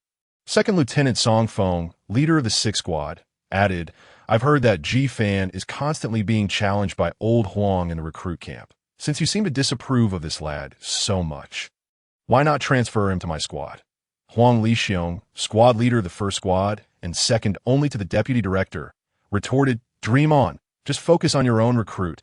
Xuanyuan's my rigorous approach toward Ji Fan is merely a test. It is said that jade must be carved to become valuable, and this rough gem deserves thorough refinement." Song Feng countered, "That Xuanyuan fellow appears quite mysterious. He clearly hails from an influential family. How about we switch? I prefer the unremarkable Ji Fan." Second Lieutenant Lu Jin, commander of the 2nd Squad, scoffed, "I see none of you are fit for leading troops. Jade requires careful carving, not relentless chipping. Being excessively harsh will ruin the gem. Listen, I have led more troops in the Jiangxi Army than you've had meals. I don't need your unsolicited advice." Huang Lixiong declared with palpable authority, his gaze fierce. Song Feng echoed, "Exactly. Your words reek of nonsense." Lu Jin, infuriated, shouted, "You!" Captain Wu Zhang raised a hand, urging silence among the group, and continued, "We are all comrades who have faced life and death together. Let us refrain from excessive bickering." He then addressed Huang Lixiong, stating, "The army does not nurture delicate flowers. Enduring hardship is part of the process. However, we must also pay attention to our methods and approaches. These individuals possess commendable strength and character. Old Lin and I have a proposal. At this juncture, Captain Wu Zhang exchanged a knowing glance with Lieutenant Lin Xiaoyang. Lieutenant Lin elaborated, "Historically, the army has welcomed recruits who have either failed their college entrance exams or been expelled. This has led many to perceive the military as merely a refuge, a last resort. Thus, Captain Wu and other captains from various stations contemplated selecting one of the promising individuals from the Jiangsu army to cultivate into a perfect star soldier. This would demonstrate that even those who join the military from humble beginnings could attain significant development, far surpassing the prospects offered by military academies." Captain Wu Zhang added, "This proposal has already been approved by Minister Zhao Shanrong. IT is now being reported to Deputy Minister Wang, and I believe we will receive a response shortly. The likelihood of Ji Fan and Shun Yunqing being chosen from our station is quite high. Let's allocate 2 rooms from our spirit power chamber for them, and the military achievement points will be offered at half price." Unbeknownst to Ji Fan, his name had already surfaced among the higher echelons of the military. He, along with old Huan Demang, settled down comfortably at the northern border camp, with a rotation every 9 days during periods off duty. Aside from basic training, Ji Fan often found himself thinking of Shun Yunqing. Recently, he could not fathom why he dreamed nightly of her exquisite beauty and unforgettable presence. Consequently, he would secretly rise the following morning to wash his undergarments. In Chapter 30, The 3 Purities and the Celestial Blue Lotus Sutra. Ji Fan, at his youthful age, brimmed with vitality. Shun Yunqing was the most beautiful woman he had ever encountered. Despite a hint of mutual suspicion lingering between them, he could not help but remember her fondly. The words, "If I take a wrong step, I shall face eternal damnation," echoed incessantly in his mind. Just how dire was her situation? He yearned to know, yet feared the consequences of that knowledge. Ah, how vexing. The spirit power chamber illuminated a warning light, signaling the imminent conclusion of training. Ji Fan stored away the Tai Xianqing Lian and opened his status panel. Name: Ji Fan age: 18 years. Celestial sources: Vision Source 7. 72 skills: LV0 rune crafting 99 beast cards. Pengho refinement 100 energy, 910,007.72. Now he could practice for 8 hours daily, yet the increase in source force remained stagnant at 0.04. Even with his clandestine midnight training, the enhancement barely reached 0.05, an excruciatingly slow pace. Only upon reaching a source force of 9 could he absorb the beast within the rune cards, progressing to the awakened state of training. And only at a source force of 10 could he become a first-level rune master, capable of crafting various first-level rune cards for profit.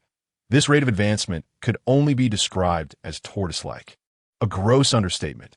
Unable to bear it any longer, Ji Fan resolved to visit the supply office, converting all his military achievement points into gold coins and then spending them liberally.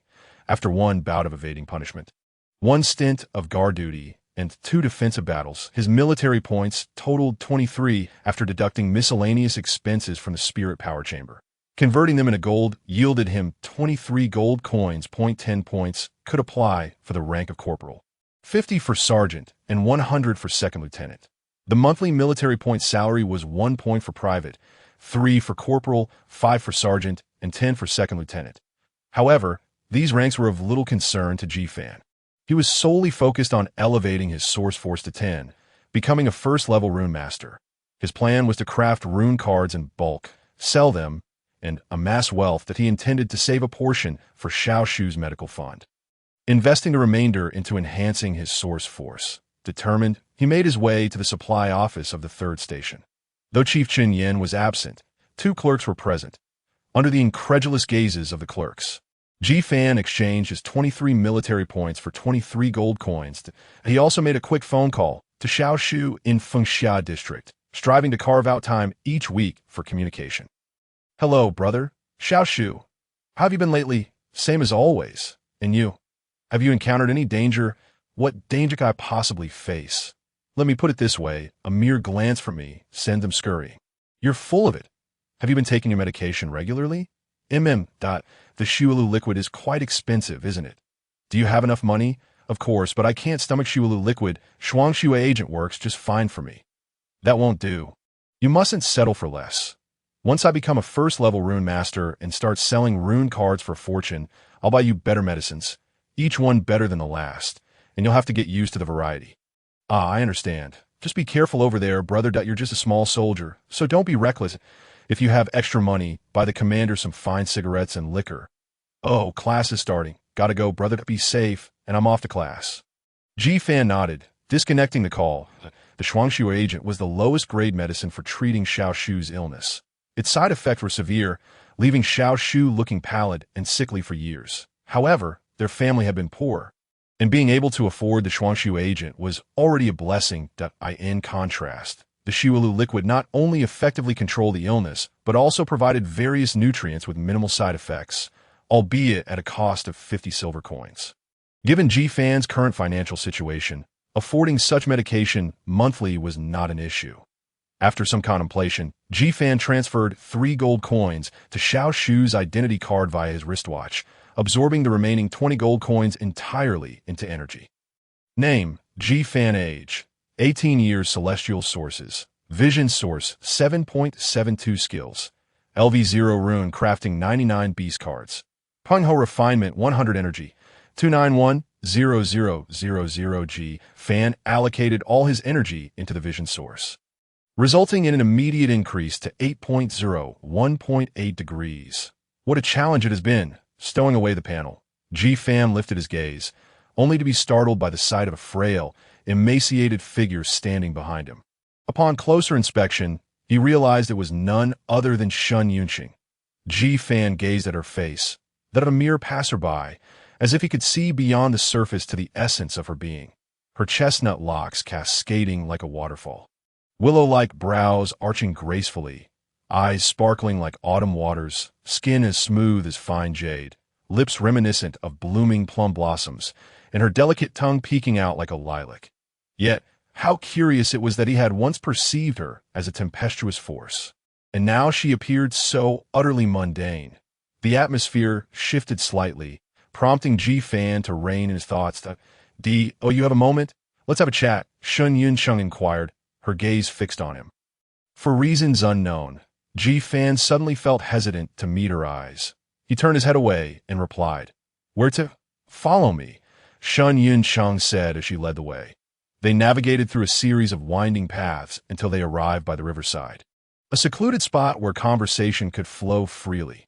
"You seem to be in need of money," she remarked at Ji Fan, perplexed by her insinuation, responded, "Is there a problem?" Xuanyuan tapped a wristwatch, and moments later, Ji Fan's watch buzzed with a notification of 21 merit points. "What does this mean?" Ji Fan asked, bewildered. "This is merely a token of my goodwill. You need only accept it," she replied. Ji Fan scrutinized Xuanyuan for a moment before setting his watch aside and expressing his gratitude.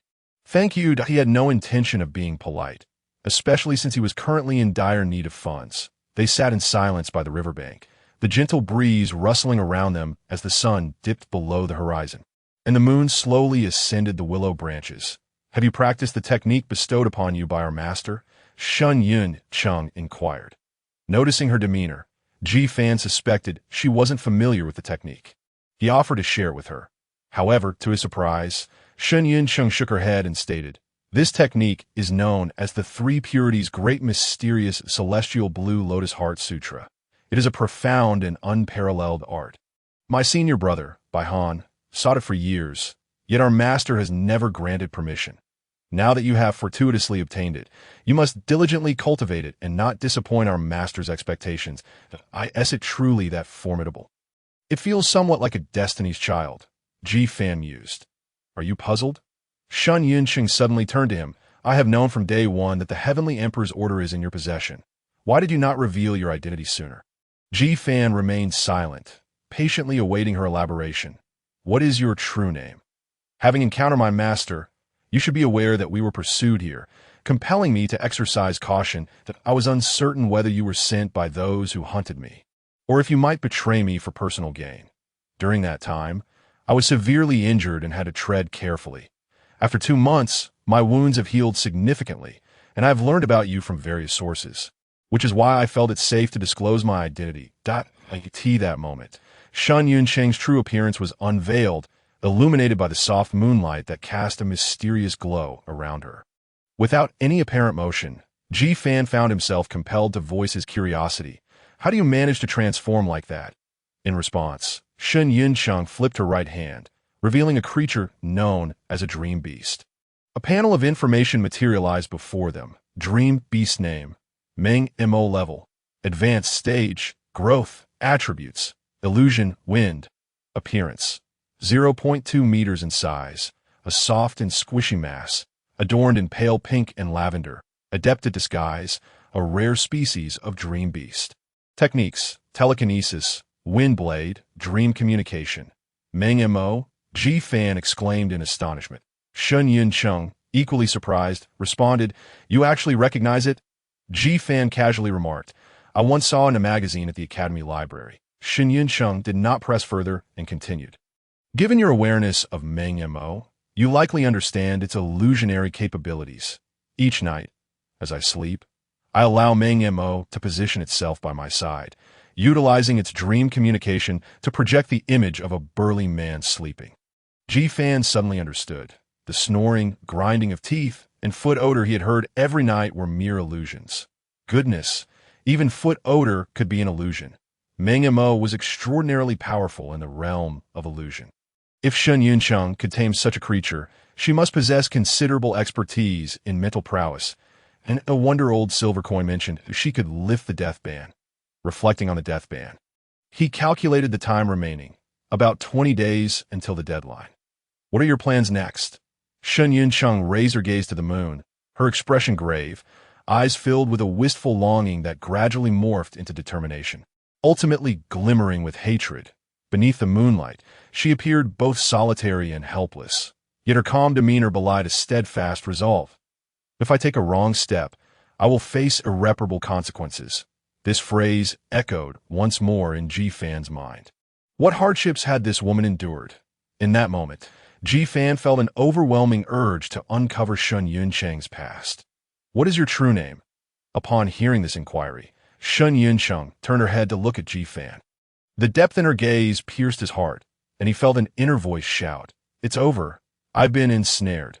The phrase, "a glance lasting a millennium," perfectly encapsulated that moment. Just as Ji Fan anticipated Xuanyuan to reveal her true name, she suddenly stood, waved her delicate hand, and transformed back into the passerby he had first encountered. "It's getting late. We should head back."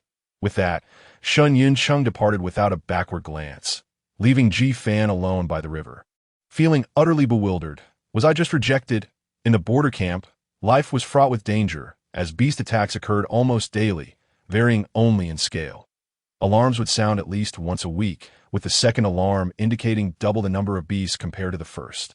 "Old Hu, bring me some food and fill a kettle with water. The kettle's under the bed. Just grab it," shouted Demang as he lay on his bed, engrossed in a yellowing novel he had found. Ji Fan replied, "Where did Old Hu go?" Demang glanced up. "Old Ji, where's Old Hu?" "He vanished as soon as a shift ended.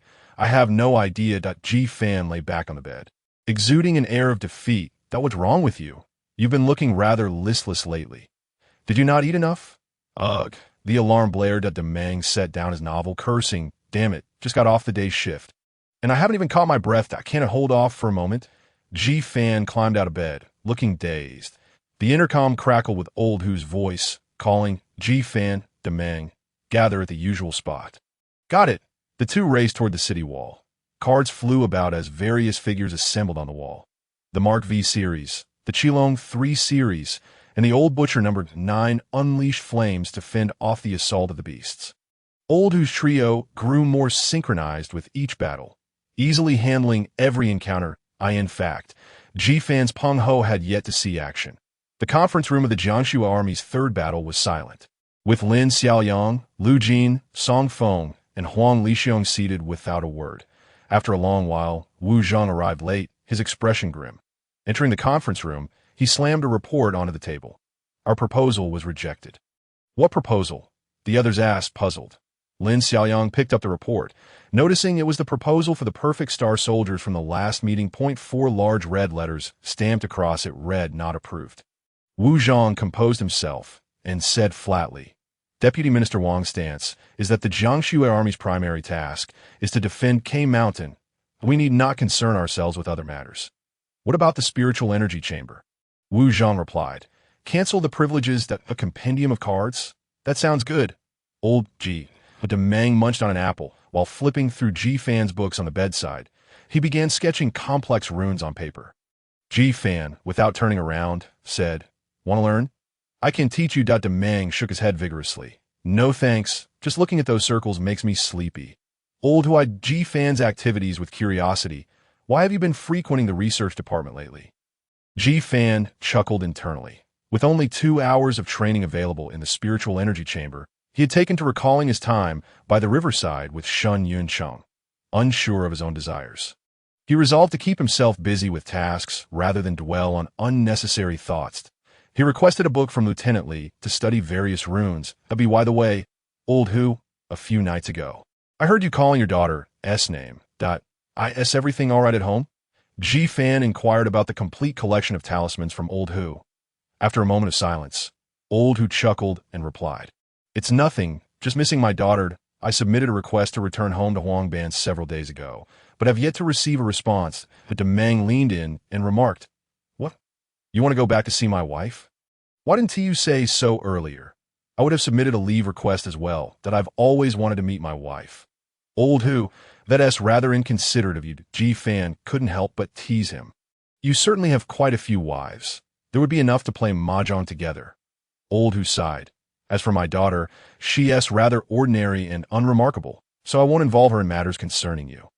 Huangban's sister, or Director Chun Demang, with apple juice splattering everywhere, grinned broadly. "Old Hu, we are wholeheartedly devoted to our wives. Huangban's sister, Huang Lishan, though striking and the most beautiful girl in our district. My affections remain steadfast. I would never betray my wife." Ji Fan asked, "What about Director Chen?" Chapter 32. Alarmed 3 times upon hearing this, Demang shot Ji Fan a resentful glare. "I would like to. But Director Chen only has eyes for a certain someone and ignores me." Ji Fan rolled his eyes and said, "Stop talking nonsense." Old Hu couldn't help but chuckle. Demang tossed aside the apple he had finished and gazed at the runes Ji Fan was drawing. "These are runes, right? If inscribed on a card mold, they become talismans. When will you carve one for me? I've been craving that kind of cat for ages." Ji Fan shook his head. "That kind of cat isn't suitable for you. Wait until your Ling Ling becomes a golden monkey. No amount of that kind of cat will suffice against a single strike." Demang insisted. "But I still want it. At least it would help accumulate military merit." Ji Fan replied, "Then wait patiently. I'm merely a trainee Shanghai master right now, and I have no idea how long it will take to reach the 10th degree." Alarm bells rang thrice. Old Hu sprang to his feet. Ji Fan set down his book, and Demang let out a loud belch. This time we just happen to be on a late shift. We rested enough, and it's time to move." Old Hu cautioned the two.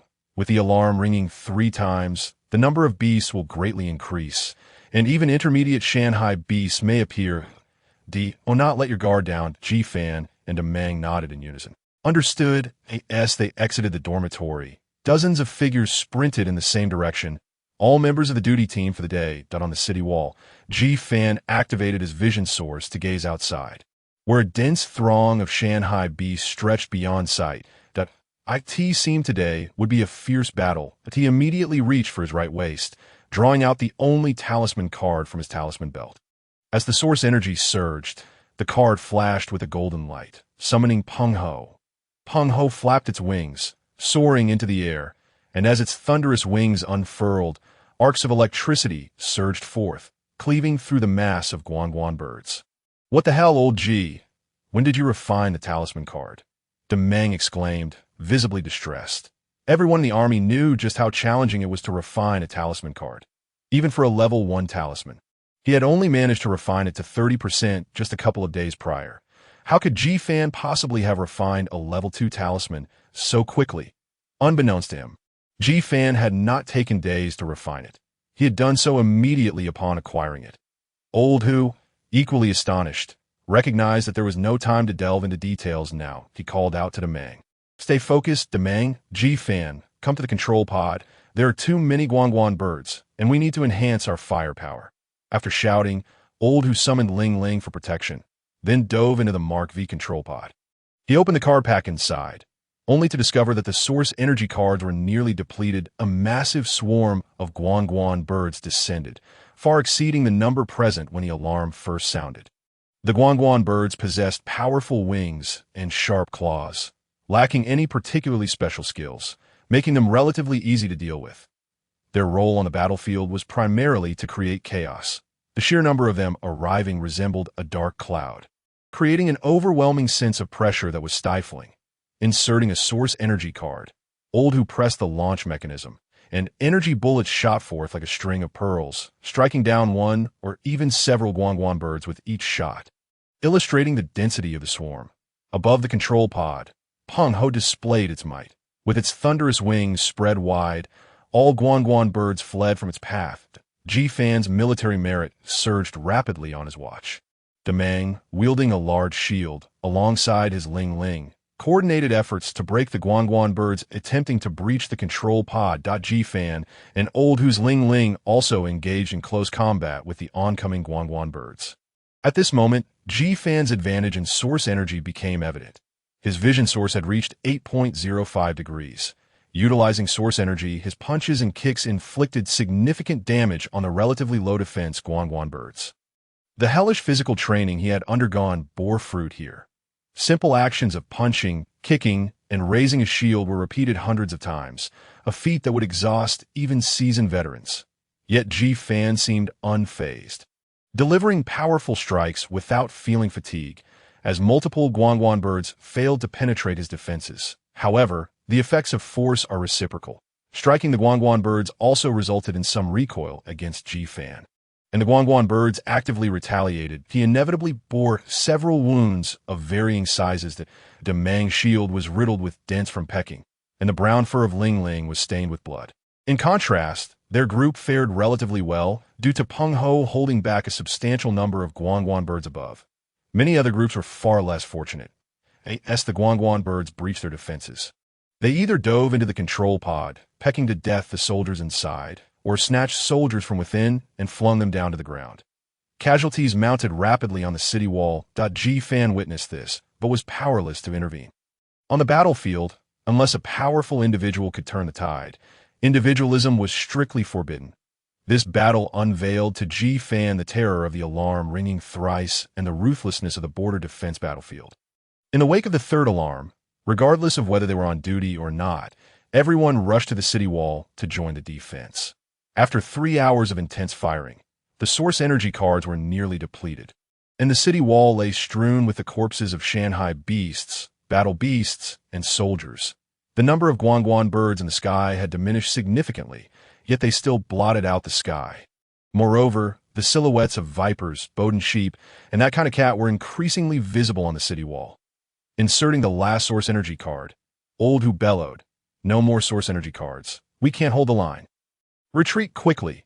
As 2 logistics personnel from the research department, carrying talisman card packs, ascended the city wall, they were snatched away by the Guangguan birds. One pack fell to the ground, swallowed by countless Shanghai beasts, while the other hung precariously on the city wall, where many vipers and Bowden sheep were climbing up, making it a veritable den of danger.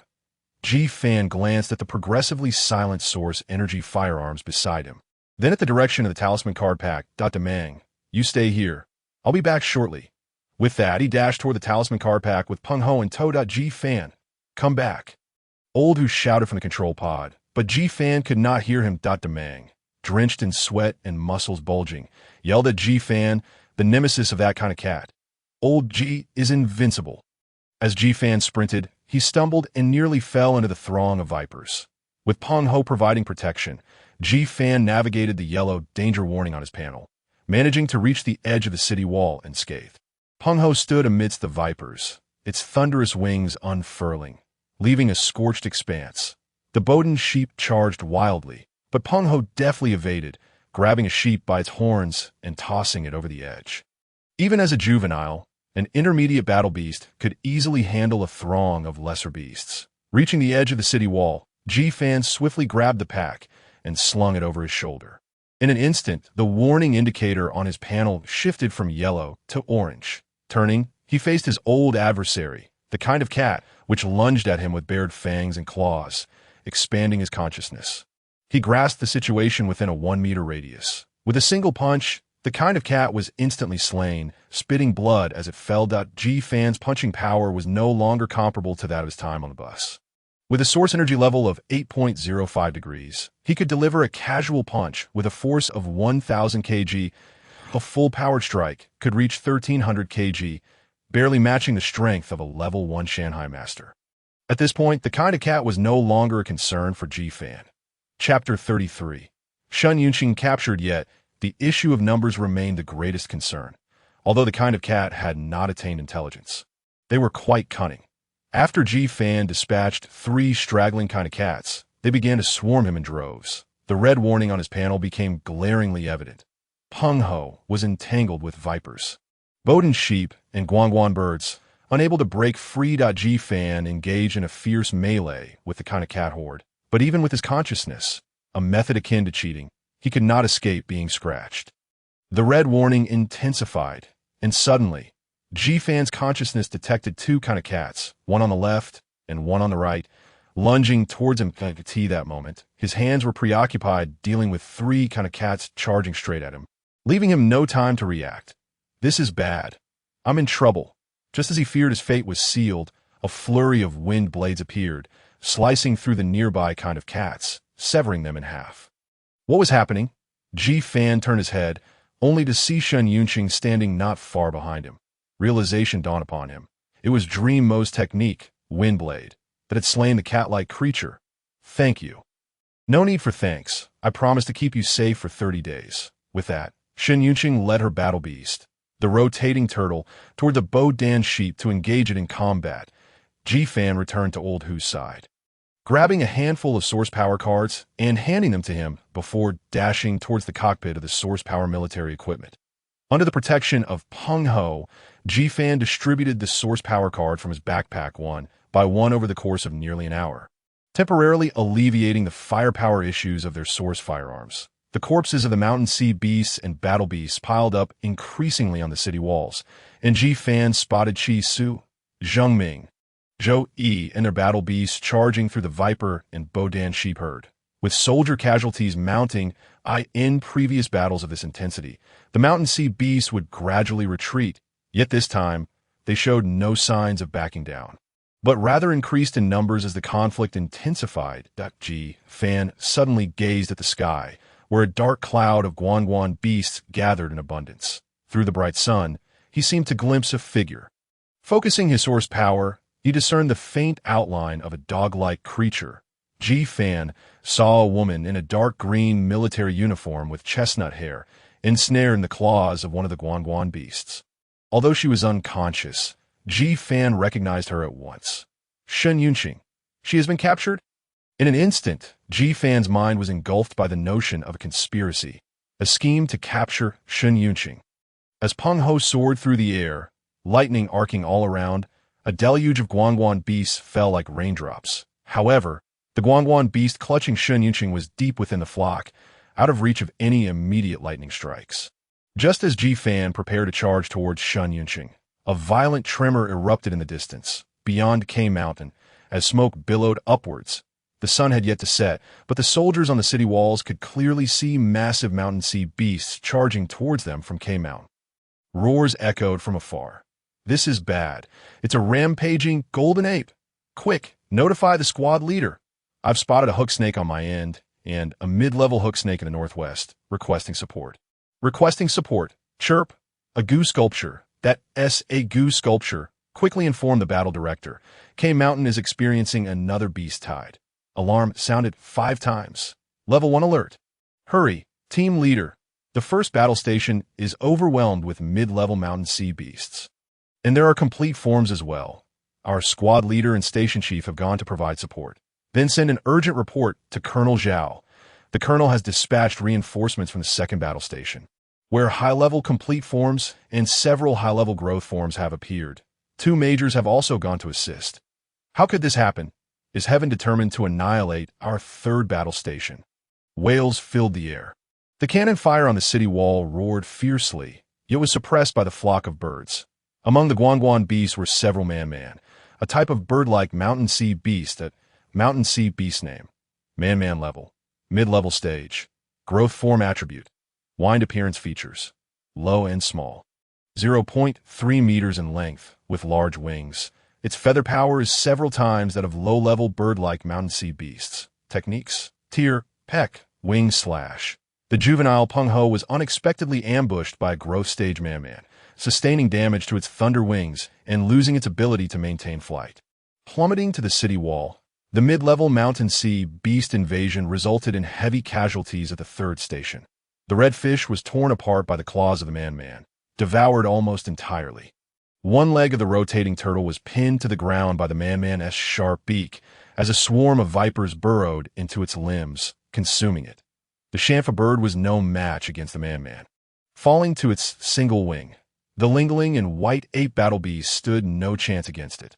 The Mark V type was utterly defenseless against the iron wings of the man-man. The Qilong 3 series couldn't land a hit on the rampaging golden ape.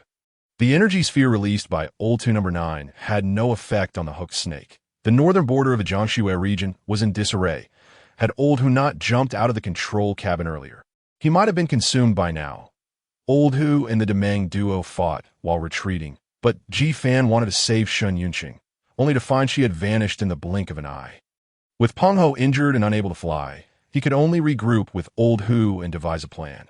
Given the current situation, without the addition of a commanding officer-level force, their lives were undoubtedly at stake. Many 3-person teams were devoured by the oncoming mountain sea beasts, while blood and entrails splattered across the city wall, creating a gruesome scene. The comrades with whom they had jested just yesterday had become mere heaps of flesh today. Testing the mental fortitude of the soldiers to the extreme. Ji Fan, Demang, and Old Hu coordinated their efforts, no longer seeking to repel the mountain sea beasts, but merely to survive. Warning: danger is approaching. Suddenly, the alert panel turned red once more. In Ji Fan's perception, 2 cat-like creatures lunged at him and Old Hu from either side. Simultaneously, the man-man above dove towards the Demang, who brandished a damaged large shield. There was no time to think. In an instant, Ji Fan sprang into action. He channeled his source power and kicked the large shield held by Demang, propelling both the shield and Demang away, allowing them to narrowly evade the man-man's attack. This kick, fueled by source power, was immensely powerful. Had it not been for Demang's divine strength, his arms would surely have been broken. Even so, 2 of his ribs were fractured in the process. Old G, at least give me a heads up. Demang grumbled as his body continued to tumble toward Old Hu. Meow. No one expected that just before Demang collided with Old Hu's back, he would crash into a shadow with glimmering, sharp claws. The chilling cat scream sent shockwaves through the eardrums of the 3 men, as the cat-like creature that had ambushed Old Hu was crushed beneath Demang's weight. Blood splattering all over him. Cold sweat poured down Old Hu's brow, his heart racing violently. In that fleeting moment, he truly felt he had brushed against death. Suddenly, Ji Fan's furious shout echoed again. Old Hu. 3 o'clock. The sensation of impending death surged once more in Old Hu's heart as the lingling was unable to defend itself, leaving Ji Fan and Demang preoccupied. Another cat-like creature appeared, its claws reaching for Old Hu. He gritted his teeth, channeling all his source power into his arms, crossing them defensively before him, veins bulging on his forehead, his face twisted in a grimace. The claws of the cat-like creature pierced through his arm bones, tearing through flesh. The excruciating pain did not deter the resolute veteran. He endured the agony and bellowed, suddenly exerting force with his legs. His iron knee crashed into the abdomen of the cat-like creature. Chapter 34. A thunderous fury. The weakness of the cat-like creature was its lower abdomen. After 20 years of military service, Old Hu's physical training had reached the limits of human capability. This knee strike possessed a force of at least 500 kg, shattering the internal organs of the cat-like creature. The creature perished, but his arms were mangled, blood splattering across the city wall, leaving him on the brink of collapse. Yet the beast tide was far from over. The soldiers' blood only served to further incite the ferocity of the mountain sea beasts, intensifying their assault. Guixu Fan summoned Peng Ho, instructing it to swiftly carry away Old Hu and Demang, while he remained behind to confront the swarm of beasts, buying them time. Faced with an unending tide of beasts and witnessing one comrade after another fall before him, devoured and torn apart, Ji Fan felt an overwhelming sense of helplessness. The officer-level reinforcements arrived belatedly, appearing quite disheveled themselves, and one had anticipated that the entire Jiangxue region would experience a simultaneous beast tide. Only 4 individuals had made it here, indicating that the situation at the other 2 battle stations was even more dire.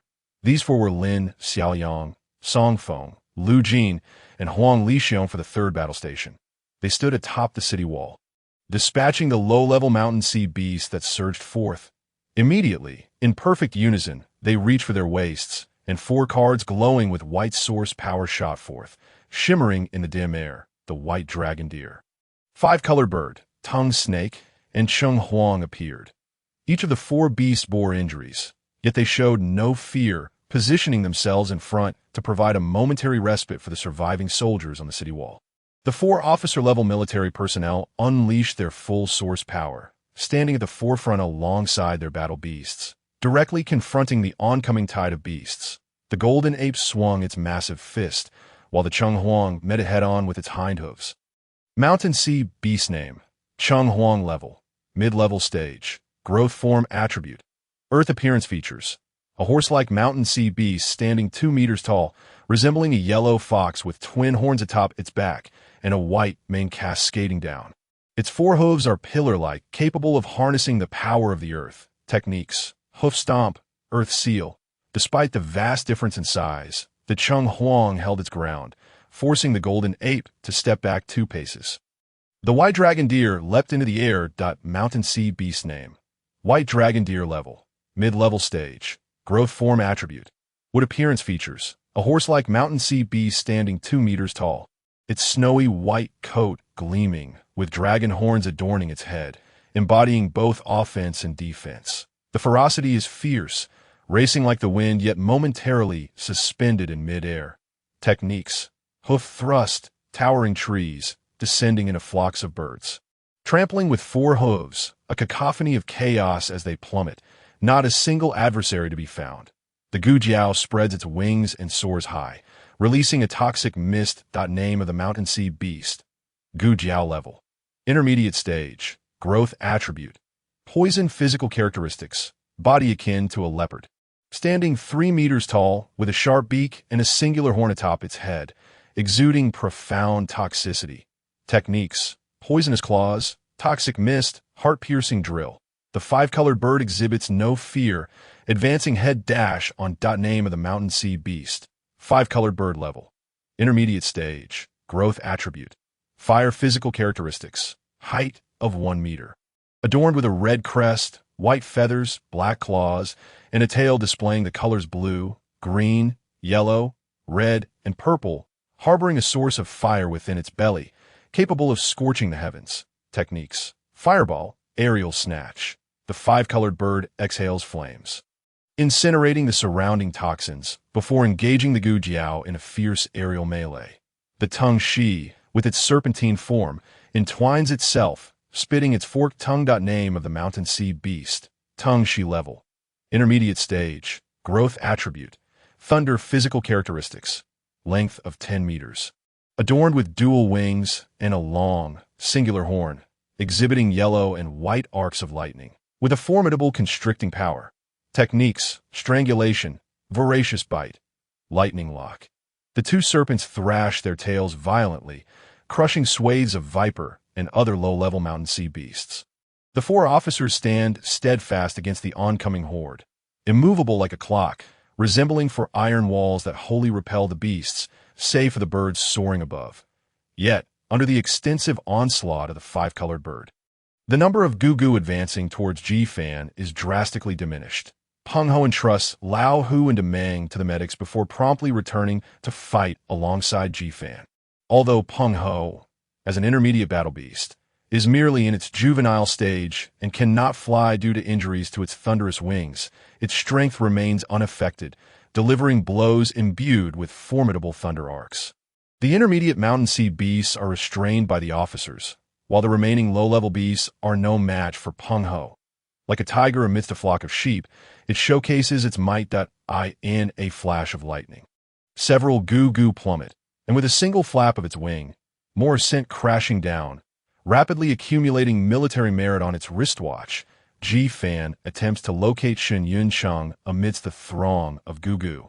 But her figure is nowhere to be found. Shortly after the arrival of the officer ranks, the intermediate mountain sea beasts begin to retreat, along with the tide of beasts. This battle, unexpected in its onset, concludes in an equally surprising manner, delivering a heavy blow to the newly established Jiang army. Descending from the city walls, Ji-fan heads to the medical room to tend to his injuries. As he approaches, he is greeted by the acrid scent of disinfectant mingled with the metallic tang of blood. Upon entering, he is met with a harrowing sight of severed limbs and a chorus of anguished cries echoing around him. Rather than immediately attending to his own wounds, he seeks out Lao Hu and Demang. Demang's condition appears manageable. He has lost a chunk of flesh from his chest and suffered 3 broken ribs. Such injuries can heal with time under the influence of source energy. However, Lao Hu's situation is dire. His arms are mangled beyond recognition, resembling tattered rags. His hands have vanished entirely, and no instrument, no matter how advanced, can restore them. Lao Hu has taken painkillers, his gaze vacant as he stares at the ceiling, oblivious to Ji-fan's presence. Lao Hu. Ji-fan is at a loss for words. You must be Ji-fan from Lao Hu's team. I've heard you're the new soldier king, remarks a veteran beside him, whose leg is shattered. Lao Hu has served here for 23 years, hardly ever returning home. He could have easily been promoted as sergeant. But all his merits went towards treating his wife's illness. In the end, the illness remained untreated. He passed away, and his daughter resents him for neglecting her and her mother. Just recently, his home was about to be requisitioned, and the land grabbers offer a meager sum, even driving his daughter out. Lao Hu submitted a leave request to handle these matters, but now, alas, Ji-fan recalls how Lao Hu often gazed at his daughter's photograph. Lost in thought these past few days, unbeknownst to him, such turmoil lay beneath the surface. He imagines if someone were to treat Guixu similarly, he would not tolerate it for even a moment. Subsequently, Ji-fan inquires with the medic about the army's protocol regarding Lao Hu's condition. The medic informs him that once his external injuries are treated, arrangements will be made for a disability discharge, with the Military Affairs Bureau providing basic living and medical assistance thereafter. But little more. Exiting the medical facility, Ji-fan gazes up at the blue sky, releasing a heavy sigh. Suddenly, a phrase from the previous world comes to mind. Where is there peace in the passage of time? It is merely that someone bears the burden for you. The world is cruel. Can such a reality truly be altered? Not having walked far, Huang Lixiong suddenly approaches Ji-fan. Follow me to Ji-fan. Without questioning, silently trails behind Huang Lixiong. Though the Jiang army successfully repelled the beast tide, the atmosphere within the military district is notably somber. Exiting the western camp of the Jiang army, Huang Lixiong leads Ji-fan to the central conference room of the Military Affairs Bureau in Jiang City. With a resounding clap, "Is this the situation you've reported?" Upon opening the door, Ji-fan is met with the sight of a massive conference table, where the leading figure, visibly enraged, slams a document onto the table. The room falls silent. The sound of a pin dropping could be heard. Huang Lixiong positions Ji-fan to the side. Qi Zhou Yi, Zheng Ming, and other soldiers who have unlocked their source energy are present. Yet Xuanyuan is conspicuously absent. Ji-fan feels a pang of sorrow. Among those seated, Ji-fan recognizes only Wu Zhang, the director of the third station, Deputy Director Lin Xiaoliang, and Deputy Director Li Lin for the first station. The rest, like Huang Lixiong, lack the qualifications to sit. Thus, the identity of the leading figure becomes apparent. Colonel Zhao Shanrong, the commander of the Jiang Border Defense Camp. Everyone knows this area was once part of K Mountain, which was later seized to establish the Jiang district. What does your report say? Because it was once part of K Mountain, they wish to reclaim it? Truly a bunch of fools. Zhao Shanrong surveys the room, his anger palpable. I have faced beast attacks before in Nanjing, but never with such frequency. Today, the Jiangshui district was attacked simultaneously from 3 directions, with complete entities appearing that in such circumstances, they retreated without achieving any results. Is that normal? If there weren't intelligent Mountain Sea clan commanders behind this, I would gladly offer my head for you to kick as a ball.to present such a ridiculous report to the branch chief, and then I get reprimanded. Damn it, you all won't fare any better. The atmosphere grows even more oppressive, with not even a sound of breath or heartbeat to be heard. After venting his anger, Zhao Shanrong suppresses his fury, rubbing his temples. All those who have unlocked their source energy are present. Now, let us reflect carefully in the recent battle. Was there anything peculiar? Speak up. Ji Fan has long been eager to report on Shun Yuncheng's situation. Shun Yuncheng had stated she would remain unscathed for 30 days. And with only 27 days past, there's still 3 days left. Thus, she would not leave without reason. She must have been captured. The Ji Fan steps forward, standing at the table's edge. Colonel, I have information to report. Zhao Shanrong, noticing Ji Fan's youthful visage, inquires, which station are you from? 3rd station, Class 1, Group 1, Sergeant Ji Fan, he responds. Speak. Ji Fan considers briefly and raises his voice.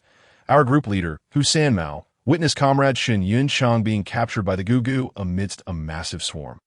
Shun Yuncheng was captured. Class leader Song Feng of Class 12 expresses surprise. Shun Yuncheng, who performed adequately in all aspects, though unremarkable in appearance, possesses a distinct aura. He had always assumed she was from a minor clan undergoing training. He had thought she perished at the city walls when she was not found, only to learn she was captured by the Mountain Sea beasts. Why would Mountain Sea beasts capture her? Upon hearing Song Feng's query, Ji Fan immediately offers his hypothesis. Could it be that this beast tide was instigated solely to capture her? Zhao Shanrong turns his attention to Ji Fan, scrutinizing him before saying, You are the new Soldier King. Ji Fan, who defeated the brute strength source with visual source energy. Indeed, you just mentioned Hu Sanmao. Where is he? He is in the medical room. Both of his arms have been mangled, and he is unable to come.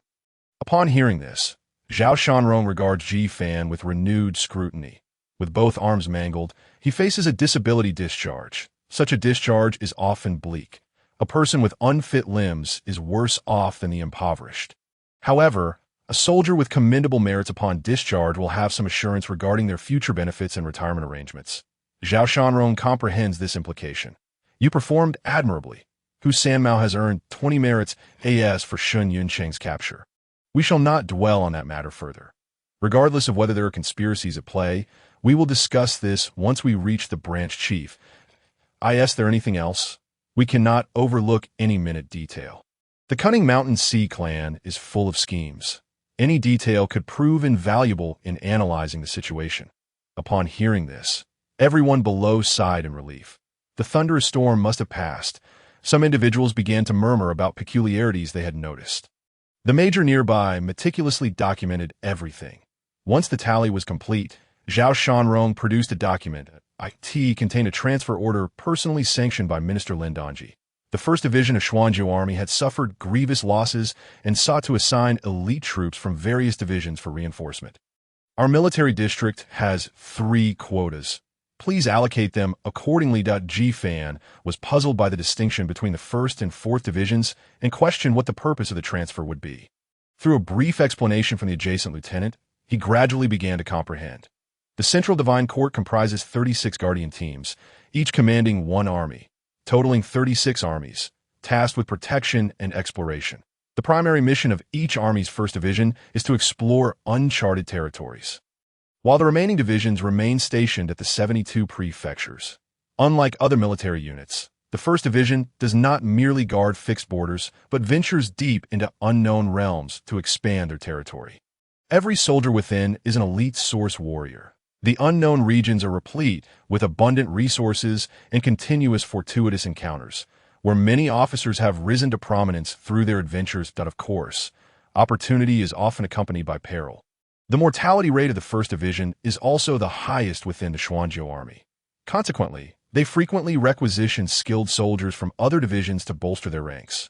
Moreover, Officers ranked lieutenant and above within the 1st Division possessed the authority to recruit soldiers from the civilian populace, granting them considerable power. Thus, the 1st Division is a coveted destination for every aspiring source warrior. Ji Fan currently harbored no particular thoughts about the 1st Division or the quotas. His sole desire was for Colonel Zhao to dispatch troops promptly to rescue Xuanyuan. However, Xuanyuan's unique status, coupled with her relationship with Emperor Jun and the Heavenly Emperor's decree, made him quite apprehensive. Xuanyuan had chosen to trust him enough to reveal her identity. If his negligence were to lead her to irrevocable ruin, it would indeed be a grave SINAT this moment. A flicker of hope resided in his heart. Emperor Jun, as a sovereign of great power, would likely ensure his disciples' safety from the mountain and sea beasts. Furthermore, with the Heavenly Emperor's decree in hand, she should remain unharmed for the time being. Are you interested? This is a rare opportunity. Huang Lixiong inquired. Ji Fan, jolted back to reality by his interruption, replied, I am rather timid. Let them have it. Huang Lixiong snorted disdainfully. He had never encountered a rookie as audacious as Ji Fan, who dared to venture into beast-infested areas to collect talisman packs. After scrutinizing Ji Fan for a moment, Huang Lixiong leaned in and whispered, in the 1st Division, over a decade ago, there was a division commander named Ji Guoyan. Ji Fan was taken aback. Huang Lixiong continued, there was a deputy commander named Yao Jinfang. Ji Fan was astounded. Why was Huang Lixiong secretly investigating him? He fixed an intense gaze on Huang Lixiong, gritting his teeth. What do you mean by this? Huang Lixiong, bewildered by Ji Fan's expression, replied, I am merely informing you of the situation. What's wrong? The commotion attracted Zhao Shanrong's attention. Huang Lixiong patted Ji Fan on the shoulder and subsequently reported his name to Zhao Shanrong. Ji Fan, as the rookie king, could directly secure a quota. Chapter 36. Ji Fan captured after exiting the Military Affairs Bureau. Ji Fan returned to the barracks. Throughout the journey, he pondered Huang Lixiong's words. He was not concerned about his identity as Ji Guoyang's son. After all these years, if anyone had intended to harm him, they would have done so long ago. What troubled him was that the division commander and the prefectural lord held equivalent ranks, both serving as level 5 mountain and sea masters. It turned out that his father had transitioned from the military district before assuming his position as prefectural lord. This revelation complicated his father's interpersonal connections even further. Unraveling the true nature of his father's involvement in any case would prove even more challenging. Ji Fan's mind was a whirlwind, oscillating between thoughts of Xuanyuan, old Hu, and his father. Today was his night shift. He had initially intended to continue his watch at the city wall. However, observing the multitude of wounds adorning his body, Huang Lixiong advised him to collect some medicine from the supply office and rest well for the night. Upon arriving at the supply office, Chief Xuanyuan was also present. Upon seeing Ji Fan come for medicine, he personally retrieved a healing ointment for him, while Chief Chun was busy gathering the medicine. Ji Fan exchanged all his military merits for gold coins. Coupled with the funds Xuanyuan had transferred to him over time, he now possessed a total of 118 gold coins. This was an astronomical sum. In the past, he could never have earned such wealth in his lifetime. When Chief Chun emerged with the medicine and learned that Ji Fan had converted all his military merits into gold coins, he scolded him for his folly. You could have directly been promoted to 2nd lieutenant with just 100 military merit points. If you need money, you can borrow from me. Military merit points are invaluable. Ji Fan remained unfazed. His sole focus was on enhancing his strength as swiftly as possible. He returned to his dormitory with a cash card and healing ointment. Gazing at the empty dorm room, he felt a profound sense of loss. The day had begun with an escalation of alarms, followed by witnessing Xuanyuan's capture, then Old Hu's injury from a feline attack, and finally hearing unsettling news about his parents. All of this left him with an insatiable yearning to rapidly increase his strength. With strength, no matter how many alarms blared, Ji Fan, would stand resolute, capable of vanquishing gods and slaying Buddhas. Who would dare to invade? Who would dare to capture Xuanyuan? Who would dare to harm Old Hu? A steely determination flashed in Ji Fan's eyes. He possessed a panel and an opportunity for swift advancement. The first step was to elevate his source power to 10 degrees. He produced the cash talisman and infused his source power, causing all 118 gold coins to materialize on the bed. Prompt. Energy detected. Would you like to absorb it? Yes. The gold coins vanished from the bed one after another. And within 30 seconds, all 118 coins had been absorbed. Name. G Fan Age. 1812 Sources of the Zodiac. I source 8.01 skills. LV0 Talisman Creation 99 Beast Card. Pangu Refinement 100 Energy. 1181000 energy reached 118, allowing him to attain 9 degrees, but he still had a considerable distance to cover before reaching 10 degrees. It was indeed a formidable challenge. However, achieving 9 degrees first and integrating Pangu into iSource might directly awaken his extraordinary abilities. G-Fan sat cross-legged on the bed and began to accumulate points. 8.01, 8.02, 8.03, 8.04, 8.05. Suddenly, the panel changed, displaying red text. Warning, danger is approaching. G-Fan was startled, immediately halting his cultivation and vigilantly scanning his surroundings. It was now early morning, and all the occupants of the dormitory, like Demeng and Old Hu, were injured and recuperating in the infirmary. This dormitory building was essentially deserted save for him. From where would the danger arise? The glaring red text on the panel heightened G-Fan's anxiety. The source of his fear was unknown. Knowing that an imminent and extreme danger was approaching, yet being unaware of its nature, created a psychological strain that could lead one to despair. Before long, a shadow emerged from the darkness, reaching out toward G-Fan. Unable to discern the figure's appearance, he could only see a hand that did not appear aged, reaching for his neck. In that instant, G-Fan found himself utterly defenseless, swiftly falling under control. The panel shook violently with red text. Warning, danger cannot be avoided. A surge of source power flowed from the hand, gripping G-Fan's neck. An overwhelming force invading his consciousness, nearly rendering him unconscious in the face of absolute power. Even foreknowledge of danger proved futile. G-Fan felt utterly disoriented, panic-stricken. His only thought was to maintain his resolve and not succumb to unconsciousness. Thus, he frantically tapped on the iSource. As he continued tapping, he discovered that the invading source power was gradually being assimilated during the process. Not unconscious, the individual gripping G-Fan intensified the input of source power. And an instantaneous shock caused G-Fan, unable to keep up with his tapping, to lose consciousness. Uncertain how much time passed, G-Fan gradually regained consciousness, feeling as though he were being jostled about. He dared not open his eyes, instead extending his consciousness outward to observe his surroundings. The night wind howled, and the leaves rustled. It seemed he was being carried by some mountain and sea beast. Traversing through a dense forest, a mountain and sea beast. The one who had just attacked me was unmistakably human. How had it transformed into a mountain and sea beast? Suddenly, a wave of fatigue washed over him, and G-Fan succumbed to unconsciousness once more. After an indeterminate time, G-Fan regained awareness, feeling an overwhelming weariness. Truly, one would not perish if they refrained from foolishness. His consciousness had nearly been extinguished. Yet he had squandered mental energy by extending his consciousness. Recalling his mental energy, G-Fan remembered the situation during his tapping and hastily opened his panel. Name. G-Fan Age. 1812 Sources of the Zodiac. I source 8. 85 Skills. LV0 Talisman Creation 99 Beast Card. Pangu Refinement 100 Energy. 731 0000 8.85 degrees. The energy had only diminished by 45.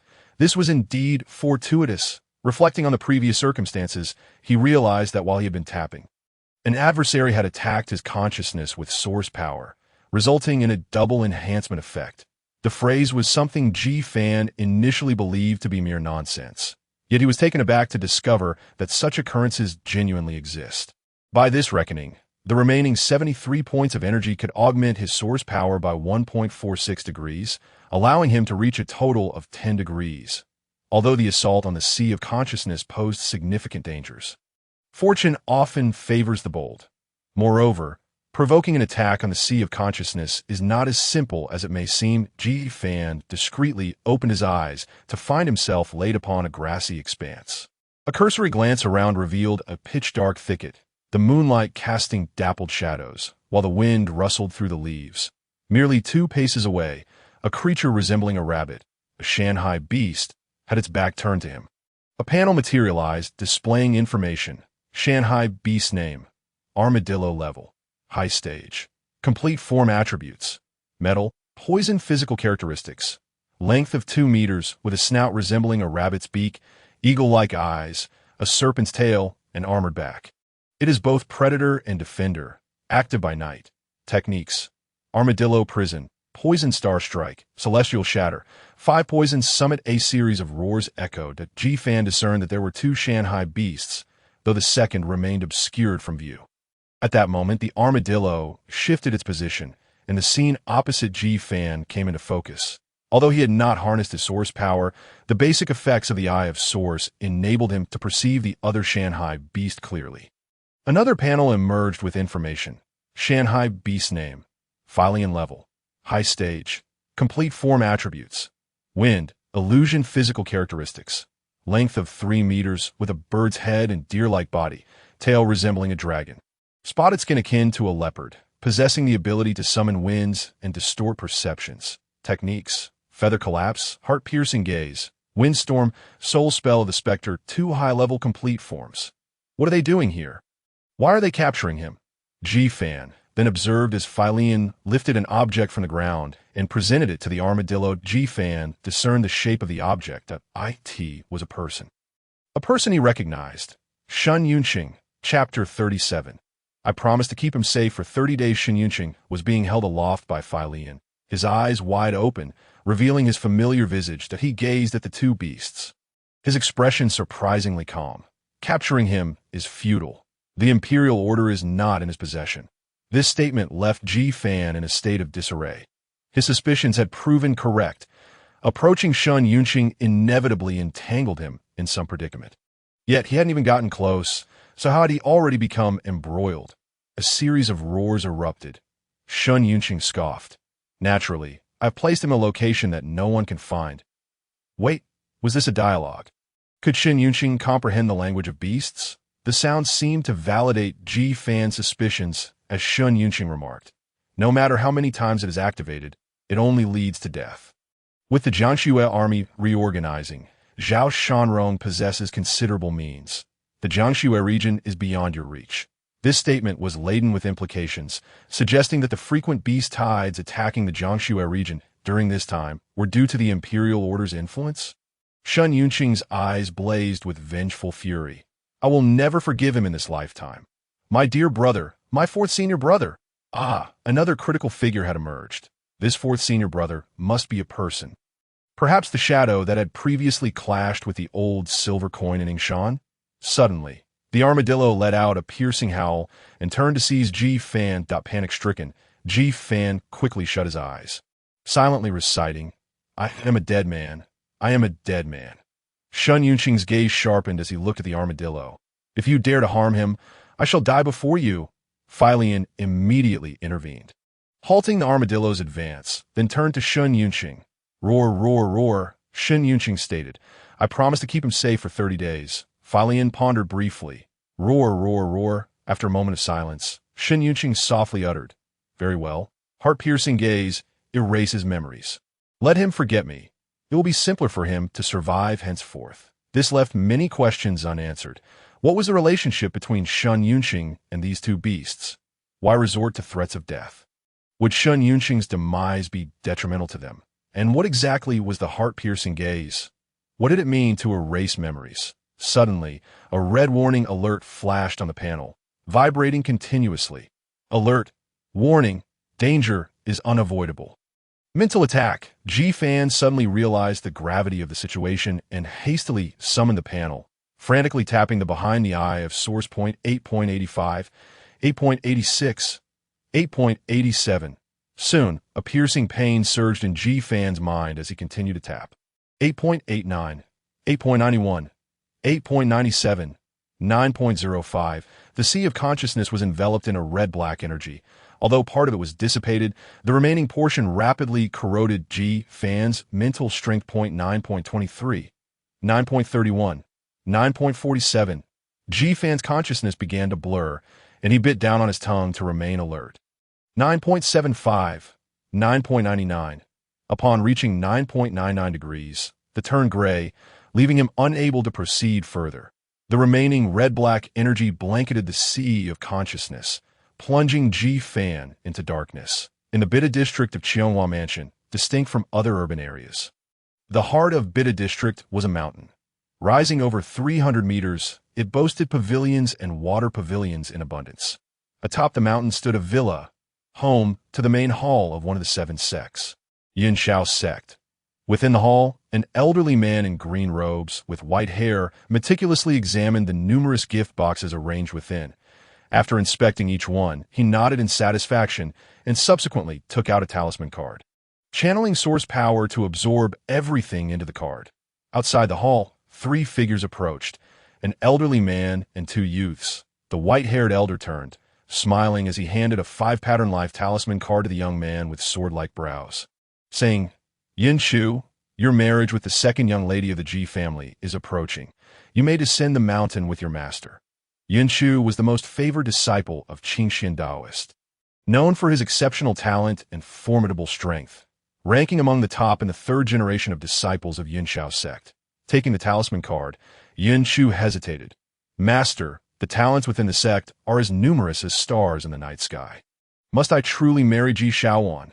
The white-haired elder, known as Qingxian Taoist, was the grand elder of Yinshao sect, one of the 7 sects of the human kingdom, and also Yinshu's mentor. Hearing Yinshu's reluctance, he adopted a stern expression. "This matter is known throughout the 72 prefectures. You must not act impulsively." Beside Yinshu, the old man, Shixian Taoist, queried, "The second young lady of the Ji family is a natural beauty, renowned for her grace. Suitors line up from the capital to Xuanyuan Mansion.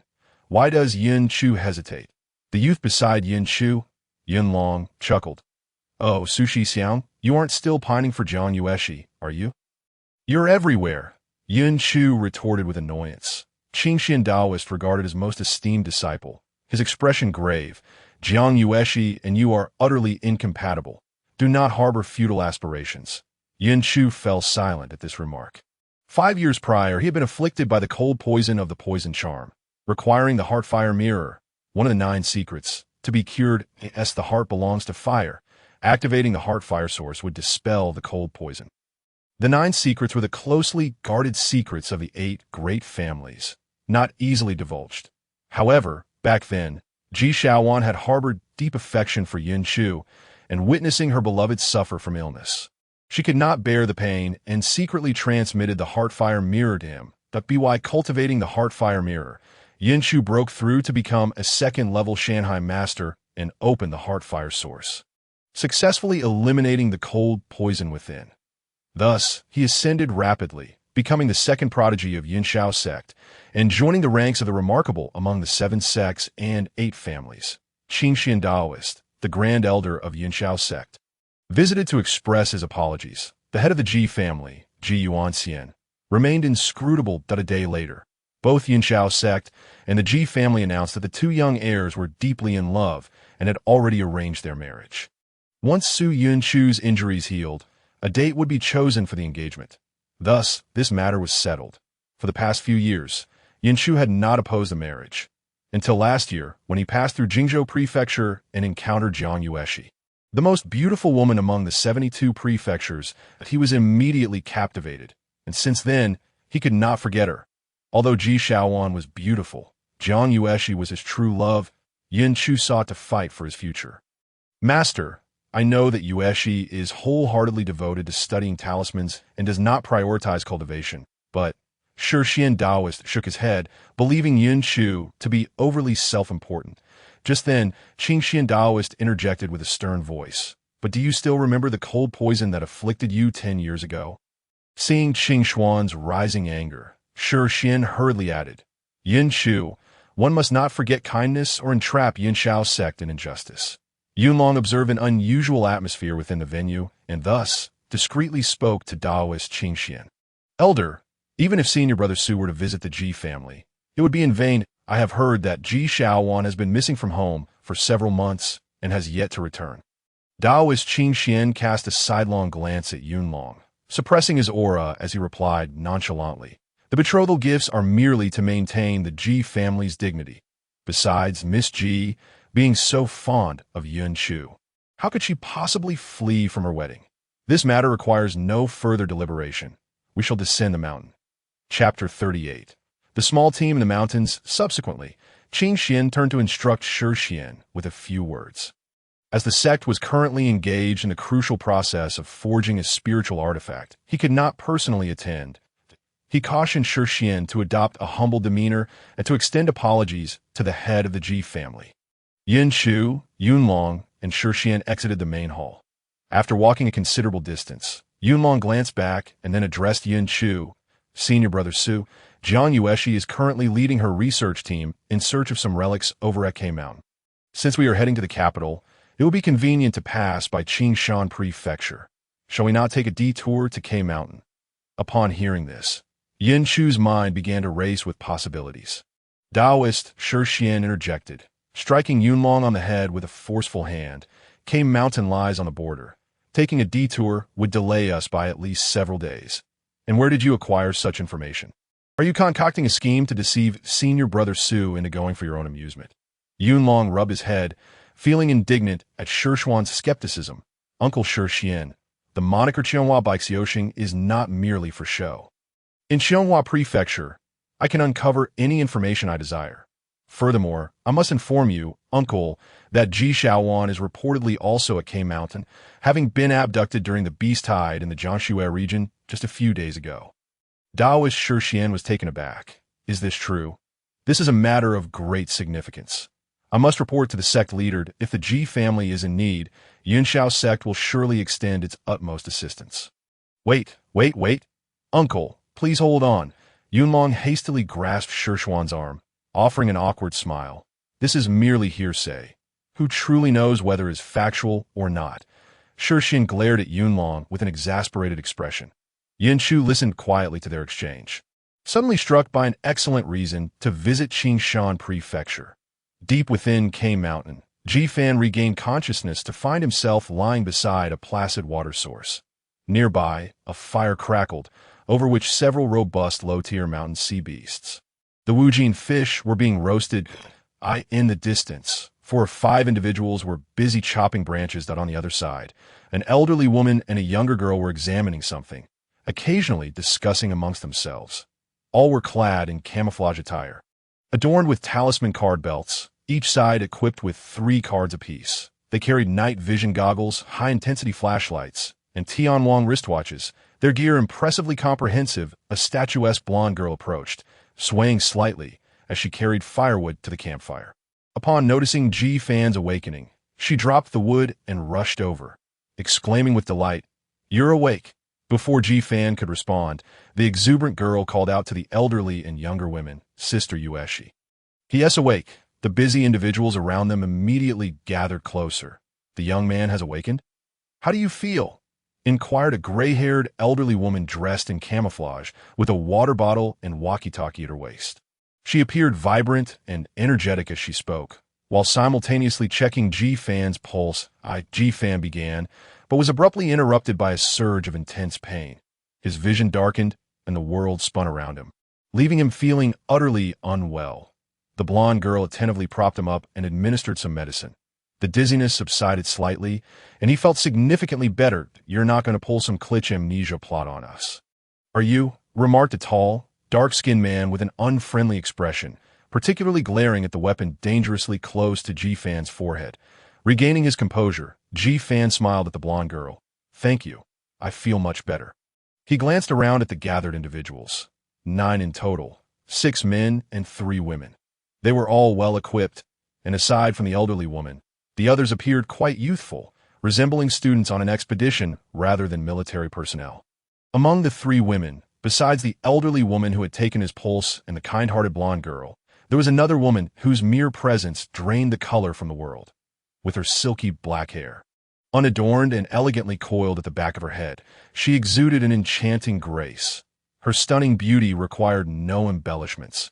Her captivating eyes and ruby-red lips were flawless, Most memorable of all was a beauty mark at the corner of her left eye, which added an irresistible allure. As she absent-mindedly brushed her lips, tucking away a loose strand of hair. Every movement was imbued with an effortless charm. Even the ordinary camouflage outfit she wore accentuated her exquisite figure, inciting boundless imagination. This divine visage, this exquisite aura, none could rival her beauty. Ji-fan couldn't help but compare her to Xuanyuan in his mind. One was a lotus emerging from the water, the other a refined beauty of the woods. One made fish and geese envious, the other shamed the moon and flowers. One was a figure of grace, the other an enchanting scene. One could captivate a nation. The other was a rare gem of unparalleled elegance. The two were equally matched. The blonde girl referred to her as Sister Yueshi. Sister Yueshi noticed Ji-fan's gaze upon her and felt a chill run down her spine. Indeed, no man could gaze upon her without a hint of desire. She turned to the elderly woman. Professor Zhou, how is his condition? The elderly woman, addressed as Professor Zhou, released Ji-fan's wrist. His pulse is steady, and his body is unharmed. However, his mental state is uncertain. Though he appears fatigued, it seems his mental essence remains intact. After a few days of rest, he should be able to move freely. Fortunately, the energy dissipated most of the impact. Otherwise, he would not have withstood the full force of the crimson-black power that Ji-fan summoned. His status panel. Name: Ji-fan. Age: 18. Zhou Tian. 12 sources. Vision source 9.99. Skill: LV0 talisman, making 99 energy. 141,000. Everything is gone. The energy points now stand at 14, and my Pangu talisman card has also vanished. Ji-fan instinctively checked his belongings. His talisman card belt was absent, and the military wristwatch on his left wrist was also missing. Aside from his clothing, he had lost everything. Those two beasts clearly intended for him to perish here. Enjoy your little victory, kid. If it weren't for us, you'd have been nothing more than a pile of dung for the mountain sea beasts.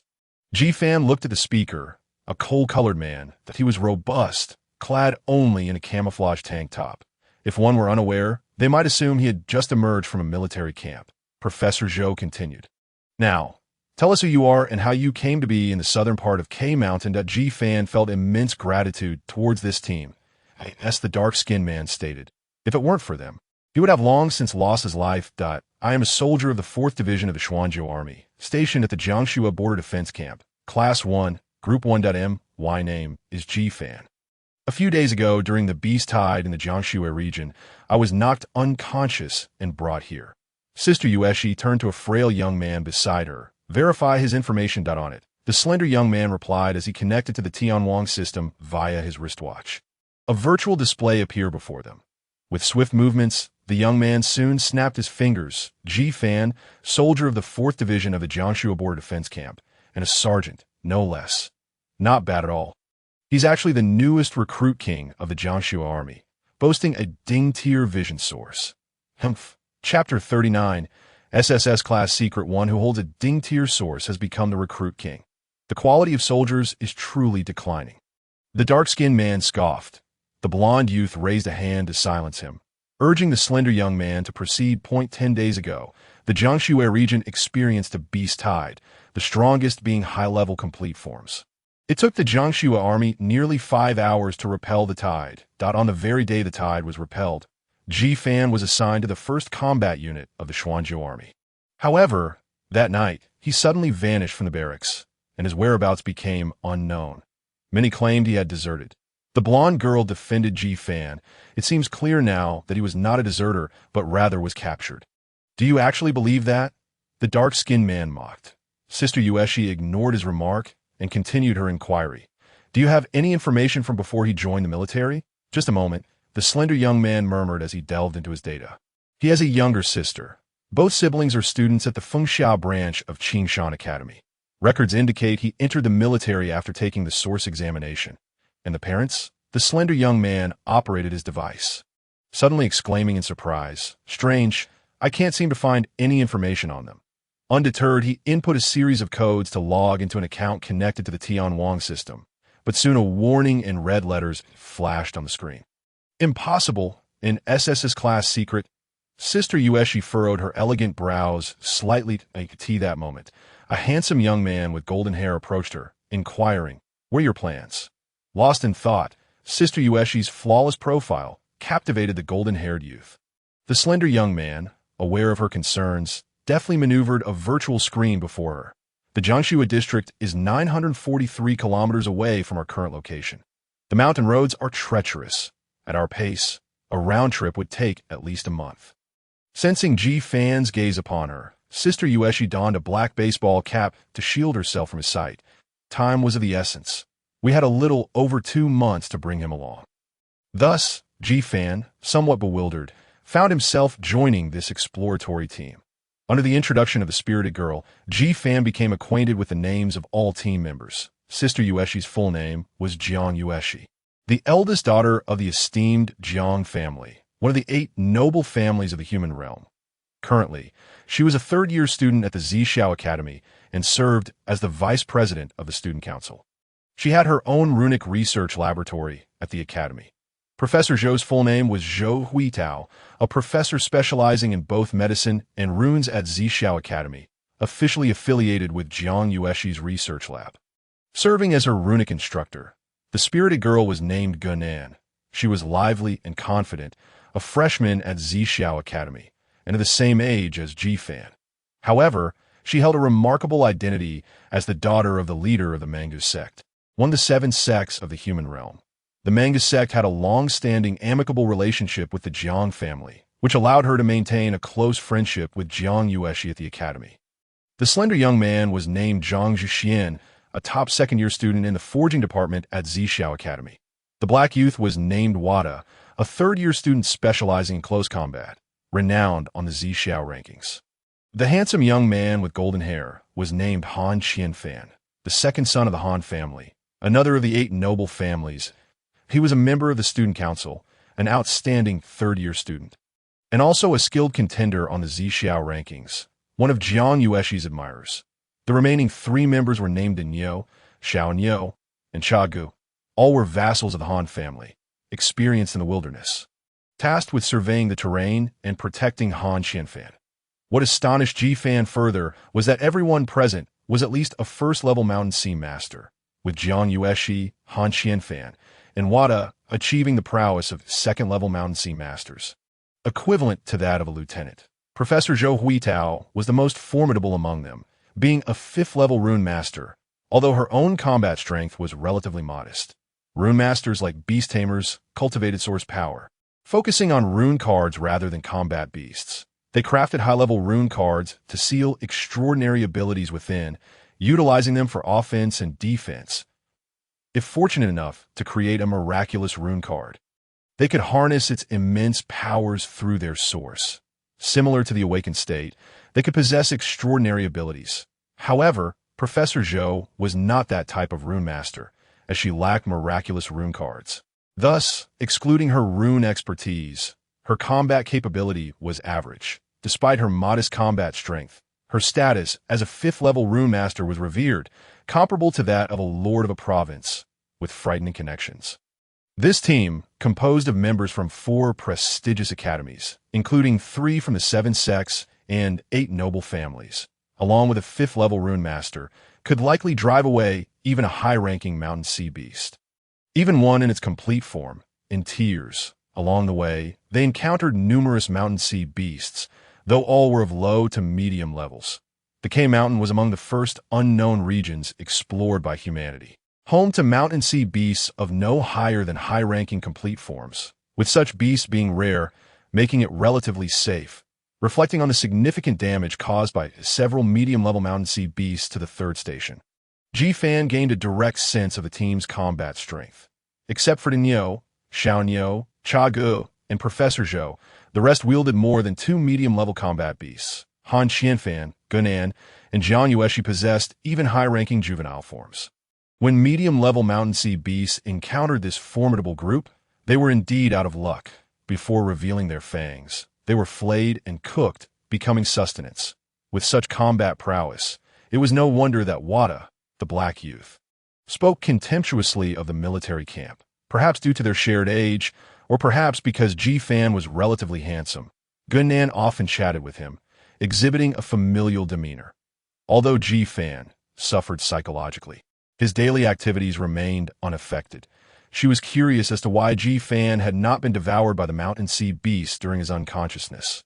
However, this was likely a mystery even Ji Fan could not explain. She also whispered to Ji Fan that despite Professor Zhou's unassuming demeanor, her rune card bag was brimming with lethal weapons. Upon hearing this, Ji Fan instinctively cast his gaze downward. In terms of lethal weapons, who could rival her? In front of the spiritual energy training room at the Jiangsu military district, a group of new recruits, having just exited the training room, engaged in casual conversation. Have you heard? A new recruit suddenly went missing the night of that beast tide over 10 days ago. I heard about that too. It seems he just vanished. The personnel from the third station went to check his dormitory. And he left behind everything.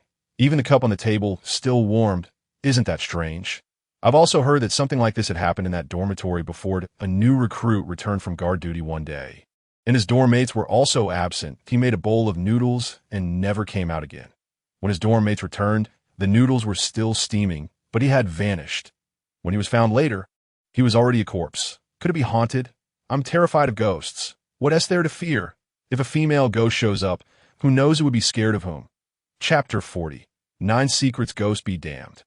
The military is steeped in malevolence. Which ghost would dare come here? But how did he disappear? Stop guessing. That new recruit couldn't bear the daily deaths and jumped out the window, becoming a deserter. But unfortunately, he was killed by mountain sea beasts on the way. So, that Ji Fan from the third station is also a deserter. Nonsense. Ji Fan would never desert. The newly emerged Demang, having overheard the idle chatter, immediately shouted at them furiously, "Damn, you scared me. What are you shouting about, you greenhorns?" The group jumped at his sudden outburst, turning to see Demang's displeased expression. "This isn't my claim. It's what the higher-ups said after the inspection. Yes, every year there are a few recruits who panic and run away. I didn't expect even Ji Fan to desert." The speaker, Zhou Yi, had just emerged from the spiritual energy room and heard the group discussing Ji Fan's disappearance. Back in the recruit camp, he always acted high and mighty. He was lucky to become the recruit king. But who would have thought he would turn into a soft-shell shrimp after hitting the battlefield? Well, it's no wonder. Seeing comrades either eaten or killed daily would make anyone fear for their own life. As these words were spoken, the rumor of Ji Fan being a deserter solidified. Even if it was merely gossip, the more it spread, the more it became perceived as truth. Human nature often leans towards believing what they wish to believe. Zhou Yi harbored resentment towards Ji Fan ever since the day he broke his leg before the recruit finals. Among the 5 new recruit sergeants in the Jiangsu army, only Zhou Yi remained, as his injury rendered him unable to perform at the same level as the others, and he attributed all his grievances to Ji Fan. Moreover, they were all of the same rank. Why should Ji Fan be the recruit king? Why should he receive a second-level rune card? Why should Lieutenant Li Lin be so close to him? Why should he claim the transfer quota for the first branch? Though the first branch was perilous, it offered both danger and opportunity, and every soldier yearned to enter. However, those without experience in source cultivation did not understand these underlying motives. Zhou Yi felt extremely dissatisfied, thus seizing every opportunity to slander Ji Fan viciously. I also know that Ji Fan has been targeted by the higher-ups. I heard that the yellow class of the first station transferred Ji Fan to the first branch without his consent. The nearby veterans, upon hearing this, exchanged knowing glances, realization dawning upon them. The first branch? No wonder. The highest casualty rate in our Xianzhou army is indeed in the first branch. Exactly. If you desert, you might still keep your life. But in the first branch, you might not even survive that, and no wonder Ji Fan bolted. That was a clever move by the yellow class, aiming to kill him psychologically. Shut your mouth. Say that again if you dare. Demang's fists crackled ominously as he tightened his grip. It had been previously emphasized by Director Wu Zhang that brawling was strictly prohibited within the military camp. However, Zhou Yi's words were too outrageous, accompanied by his tone and expression, which pushed Demang to the brink of tolerance. With pent-up rage surging within him, Demang swung his enormous fist towards the back of Zhou Yi's head. Just as his fist was about to make contact, a sudden fluctuation of spiritual energy emanated from Demang's head, coalescing into a pure white pillar of spiritual energy representing the third-tier source. Deep within K Mountain, Ji Fan followed Jiang Yueshi's team, wandering aimlessly through the terrain. He had now matched the pace of the team, no longer a burden to them. Notably, Professor Zhou, well-versed in ancient medical practices, had provided Ji Fan with considerable assistance along the way. At present, Ji Fan's source power had reached 9.99 degrees. The transition from 9 to 10 degrees marks the watershed moment for an apprentice Mountain Sea master. Only by subduing a Mountain Sea beast and integrating it into his source could he ascend to a first-tier Mountain Sea master and continue to elevate his source power. Otherwise, he would remain stagnated at 9 degrees. However, the Peng Ho was no longer present, necessitating a fresh capture. Without having reached the 10-degree threshold, any training in talisman abilities would be futile, preventing him from becoming a first-tier talisman master. With little else to occupy his time, Ji Fan chose to concentrate on enhancing his physical strength in the depths of K Mountain. The spiritual energy was threefold richer than that found in a spiritual cultivation chamber, allowing for the practice of the Dayan Liang Xian technique. At their campsite, Ji Fan directed his focus skyward, channeling the three pure Tai Xian Tian Qing Lotus Sutra. Although his source power could not increase any further, Ji Fan continued to cultivate the sutra because it absorbed spiritual energy to nourish his physical body, enhancing his strength, something the Dian Liang Xian technique could not achieve. That a copious amount of spiritual energy flowed into him, nourishing every cell in his body, as his hands formed finger seals that blossomed like living lotus flowers. After a prolonged period, Ji Fan expelled a breath of stale air, feeling invigorated. Under the recent nourishment of spiritual energy, his physical strength had visibly improved, and his spiritual awareness had expanded from an original range of 1 meter to 2 meters. This indicated that Ji Fan's mental prowess had not only recovered, but had also grown. It was regrettable, however, that the Peng Ho talisman had been lost. If it were still present, capturing a beast would have become significantly easier. And communicating with the Peng Ho in its awakened state would have greatly increased the odds of success. Thanks to the efficacy of the Spirit God Elixir in the Pharmacy Bureau, a single bottle of the Spirit God Elixir was priced at 10 gold coins. Professor Zhou Huitao generously gifted Ji Fan a set of 6 vials to aid in his recovery from mental injuries. The reason for Professor Zhou's benevolence towards Ji Fan can be traced back to an incident when she witnessed his unique cultivation method. It appears that your practice is not the Dian Liang Xian technique, she remarked, her extensive knowledge allowing her to discern the peculiarity of Ji Fan's methods. A small tip passed down from an elder was not to be underestimated. Ji Fan smiled, brushing off the comment.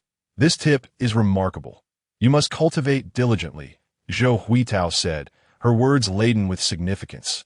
Although she was not affiliated with any of the 7 clans or descended from a prominent figure within the Central Divine Court, her status as a 5th-tier talisman master and her connections enabled her to be privy to numerous secrets.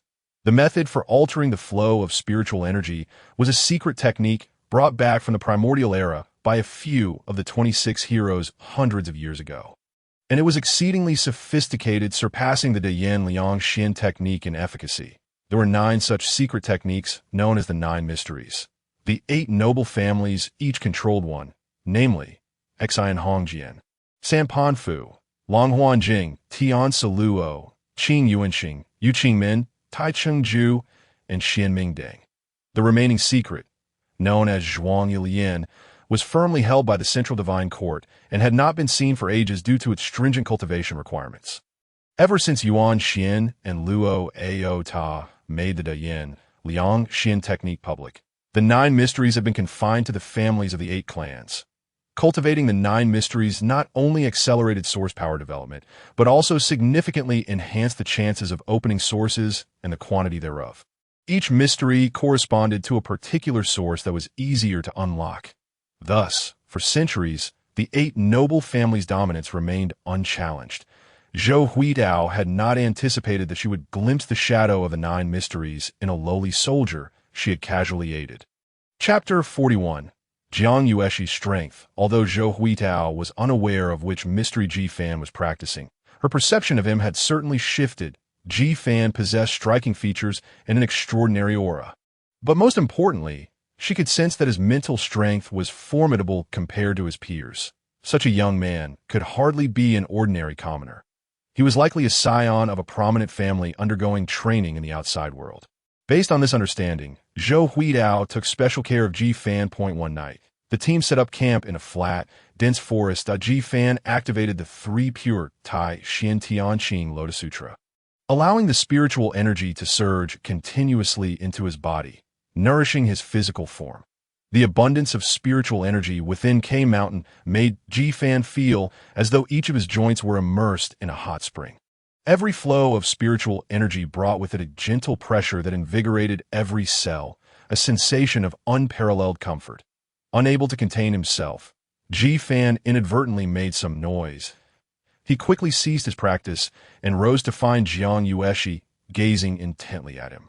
Her dark eyes shone like a full moon in the night, leaving him momentarily entranced. Ji Fan could not help but marvel at her beauty, no matter how many times he beheld her.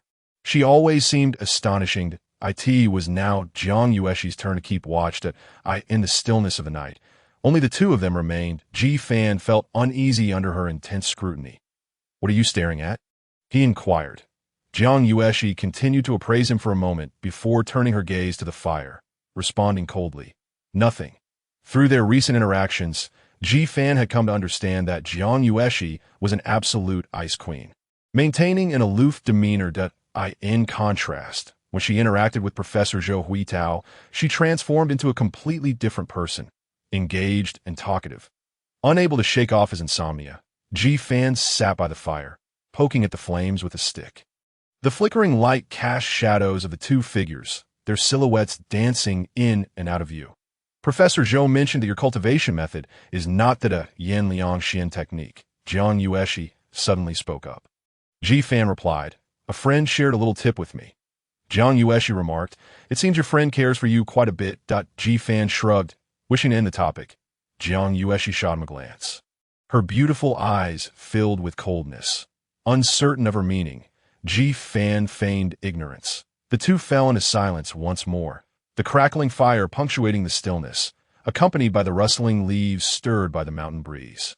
Suddenly, Jiang Yueshi rose, her posture tense as she stared into the darkness. Ji Fan followed suit, peering into the gloom but discerning nothing, even with his enhanced vision. Nevertheless, Jiang Yueshi was not one to indulge in theatrics, and her expertise in talisman studies granted her a mental power far superior to that of a typical mountain sea master. At that moment, a warning appeared before them, flashing a red danger alert. "Warning, danger approaching." Ji Fan's heart raced, and he immediately projected his spiritual awareness outward. Thanks to the spirit god elixir provided by Professor Zhou Huitao, his mental range had expanded to a radius of 10 meters. In an instant, the scene within that radius was etched into his mind. Suddenly, Ji Fan's expression turned pale. He beheld a large swarm of intermediate mountain sea beasts lurking 10 meters away, gradually advancing towards them. Mountain sea beast name, Mouse cunning level, intermediate stage, juvenile growth stage attributes, water-based physical characteristics, length ranging from 0.5 to 1.5 meters, mouse head, leopard body, tiger stripes, horns on the head, sharp fangs, known for burrowing and living in groups. Techniques: water diving, dragon biting teeth, mouse cunning. A massive horde of them over there. Far too many. Wake them up, Ji Fan exclaimed. Upon hearing this, Jiang Yueshi's eyes widened in shock. Seeing Ji Fan's expression confirmed he was not fabricating the story. She felt a surge of fear in her heart. As a second-tier mountain sea master with 4 sources and a deep understanding of talisman arts, her mental prowess rivaled that of a peak second-tier practitioner. Yet, she had only vaguely sensed an anomaly approaching, while this apprentice mountain sea master had accurately identified the impending threat of a large group of mouse cunnings. Regardless of the truth behind Ji Fan's claims, Jiang Yueshi recognized that he was not an ordinary individual. With this thought in mind, her hands moved swiftly. With a graceful wave, she conjured a spectacle of light, the 4 great beasts of the 9-tailed fox. Cheng Huang, Qing Wan, and Bai Long Lu stood resolutely before them. Whether Ji Fan's warning was legitimate or not, Jiang Yueshi's principle of wilderness survival dictated that one must always be vigilant against any potential dangers. As soon as the four great beasts took their positions, a cacophony of squeaks filled the air that Ji Fan's skin prickled as he scanned the surroundings with his spiritual awareness once more. And he was met with a horrifying sight.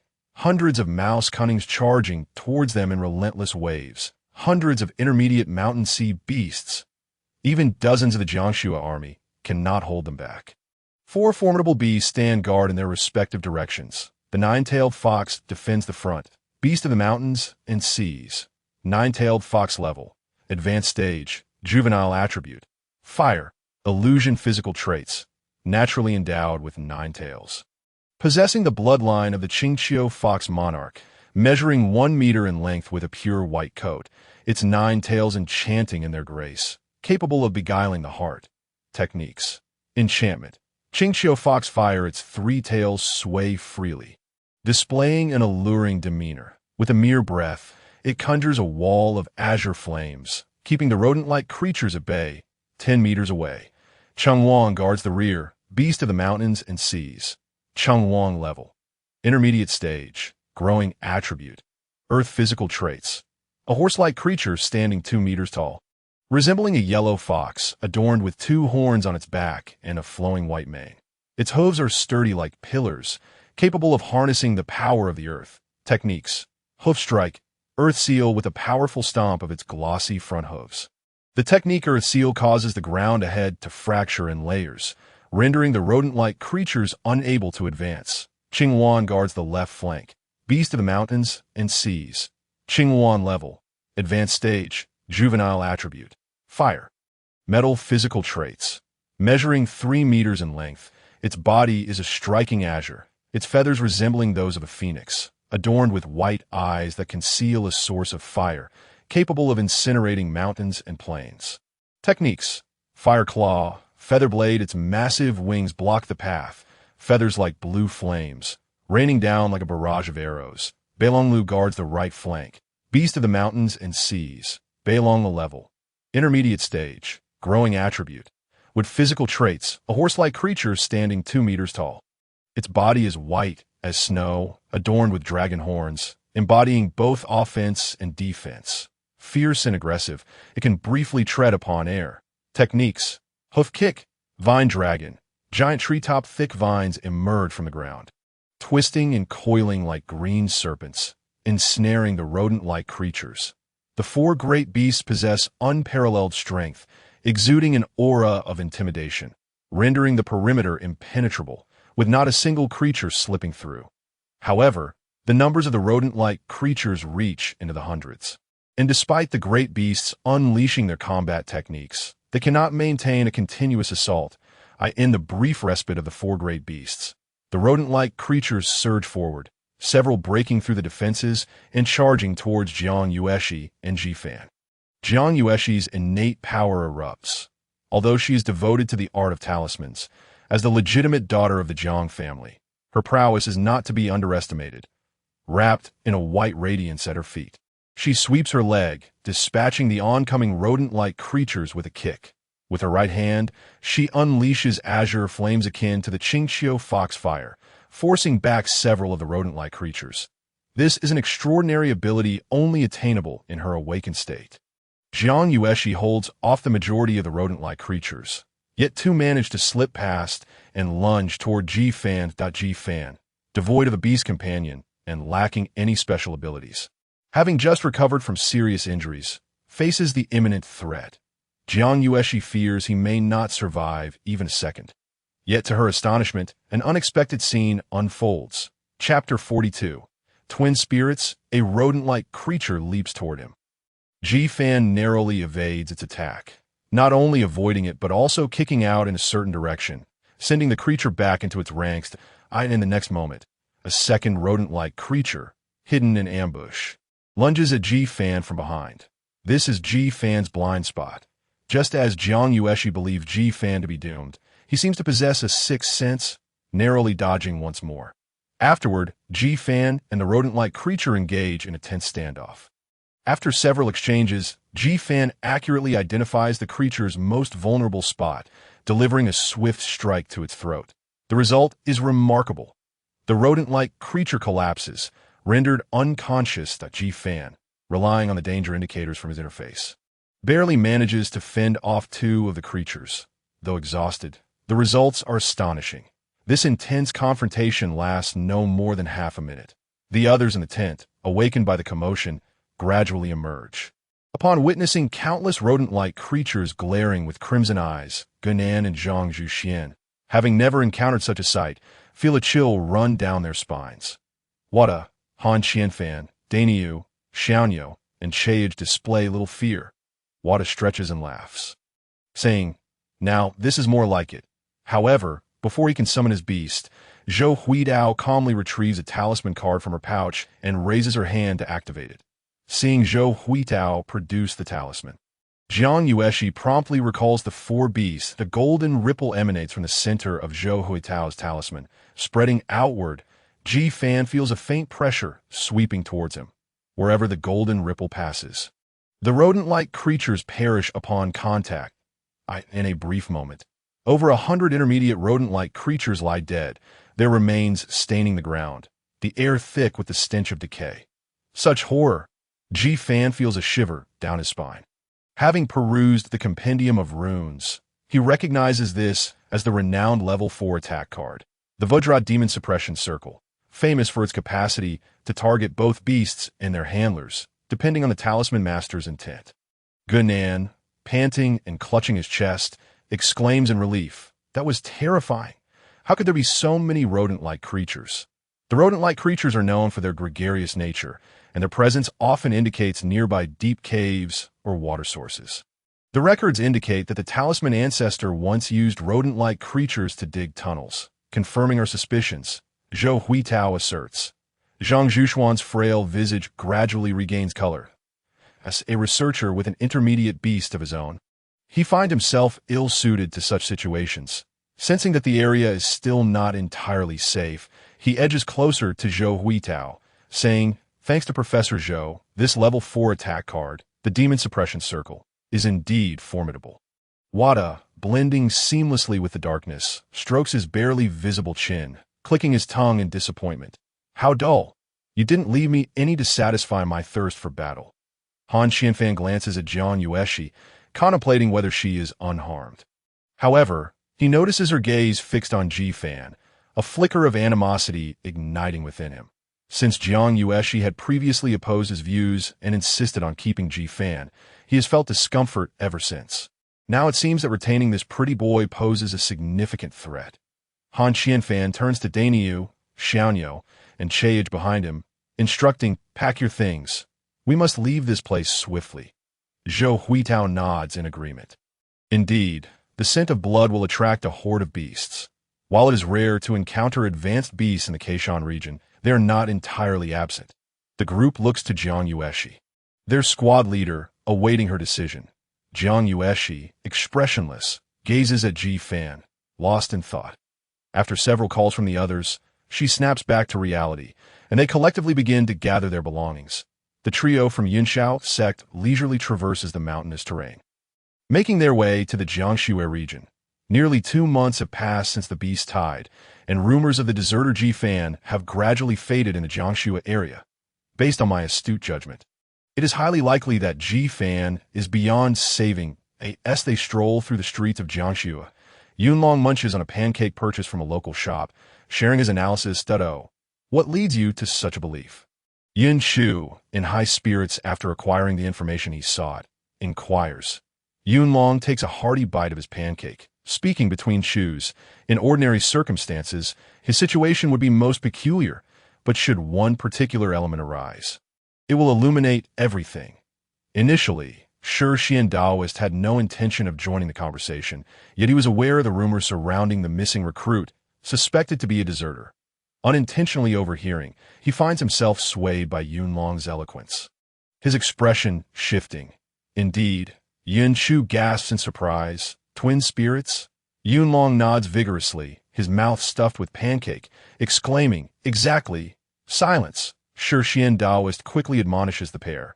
After scolding them, he scans their surroundings, ensuring no one is eavesdropping, and swiftly pulls them aside. Yin Shu, displeased by Xian's reprimand, feels resentment brewing within him. Xuanyuan is merely an elder steward of the Yunxiao sect, akin to a head steward. What authority does he possess to chastise them? Xuanyuan Daoist is acutely aware of his limited standing, yet to avoid causing unnecessary trouble for the Yunxiao sect, he feels compelled to act thusly. You realize what you just mentioned? Yunlong remains unfazed by Xuanyuan's reprimand, puzzled by his attitude. Twin spirits? Xuanyuan nods gravely. Yunshu retorts nonchalantly, it's not a taboo. What's so unspeakable about it? Recognizing that this talented disciple of the Yunxiao sect harbors discontent towards him, Xuanyuan lets out a soft sigh. Yet he still retrieves a talisman card from his sleeve, channeling his energy to activate it, blocking all external sounds, and begins to explain the severity of the situation. Twin spirits are not forbidden, yet the disappearance of new recruits due to twin spirits is indeed a grave taboo. Why? Yunshu and Yunlong remain baffled. Xuanyuan's expression turns serious. You are aware that twin spirits are a result of the human race being consumed by the mountain and sea tribe, transforming into traitorous beings whom all seek to exterminate. The phrase the military has encountered twin spirits carries significant weight. Should the Central Divine Court confirm its validity, the one who uttered it would surely incur the wrath of the twin spirits. If the information is untrue and rumors spread to disrupt the morale of the troops, even the most casual leader from the 36th Protective Team could lead to your demise. Remember, the outside world is not like the inner sect. You must exercise caution in both your words and actions. Furthermore, I apologize for my harsh words in a moment of urgency that I hope that Yunshu and Yunlong will not take it to heart. After issuing this warning, Daoist Xuanyuan lowered his demeanor, merely wishing for Yunshu to be forgiving. Upon understanding the gravity of the situation, Yunlong's face turned pale with fear, and he said to Daoist Xuanyuan, "Thank goodness for your guidance, or I would have truly been oblivious to my own peril." Yunshu, upon hearing this, felt a similar anxiety, yet as the disciple of the Grand Elder, he could not appear so fragile. Thus, he feigned indifference and replied, "Uncle Master, you are being too serious. I must also express my gratitude for your reminder." The more Yunlong pondered, the more uncomfortable he felt. Suddenly, he had a clever idea and urged the two to hasten their steps. "Let us leave this place quickly. It is quite possible that someone is currently watching us from somewhere. Just the thought sends chills down my spine." Chapter 43. The culprit, Guiyang, deep within K Mountain, after the ambush by the rat thieves. Gunan grew increasingly curious about Fan.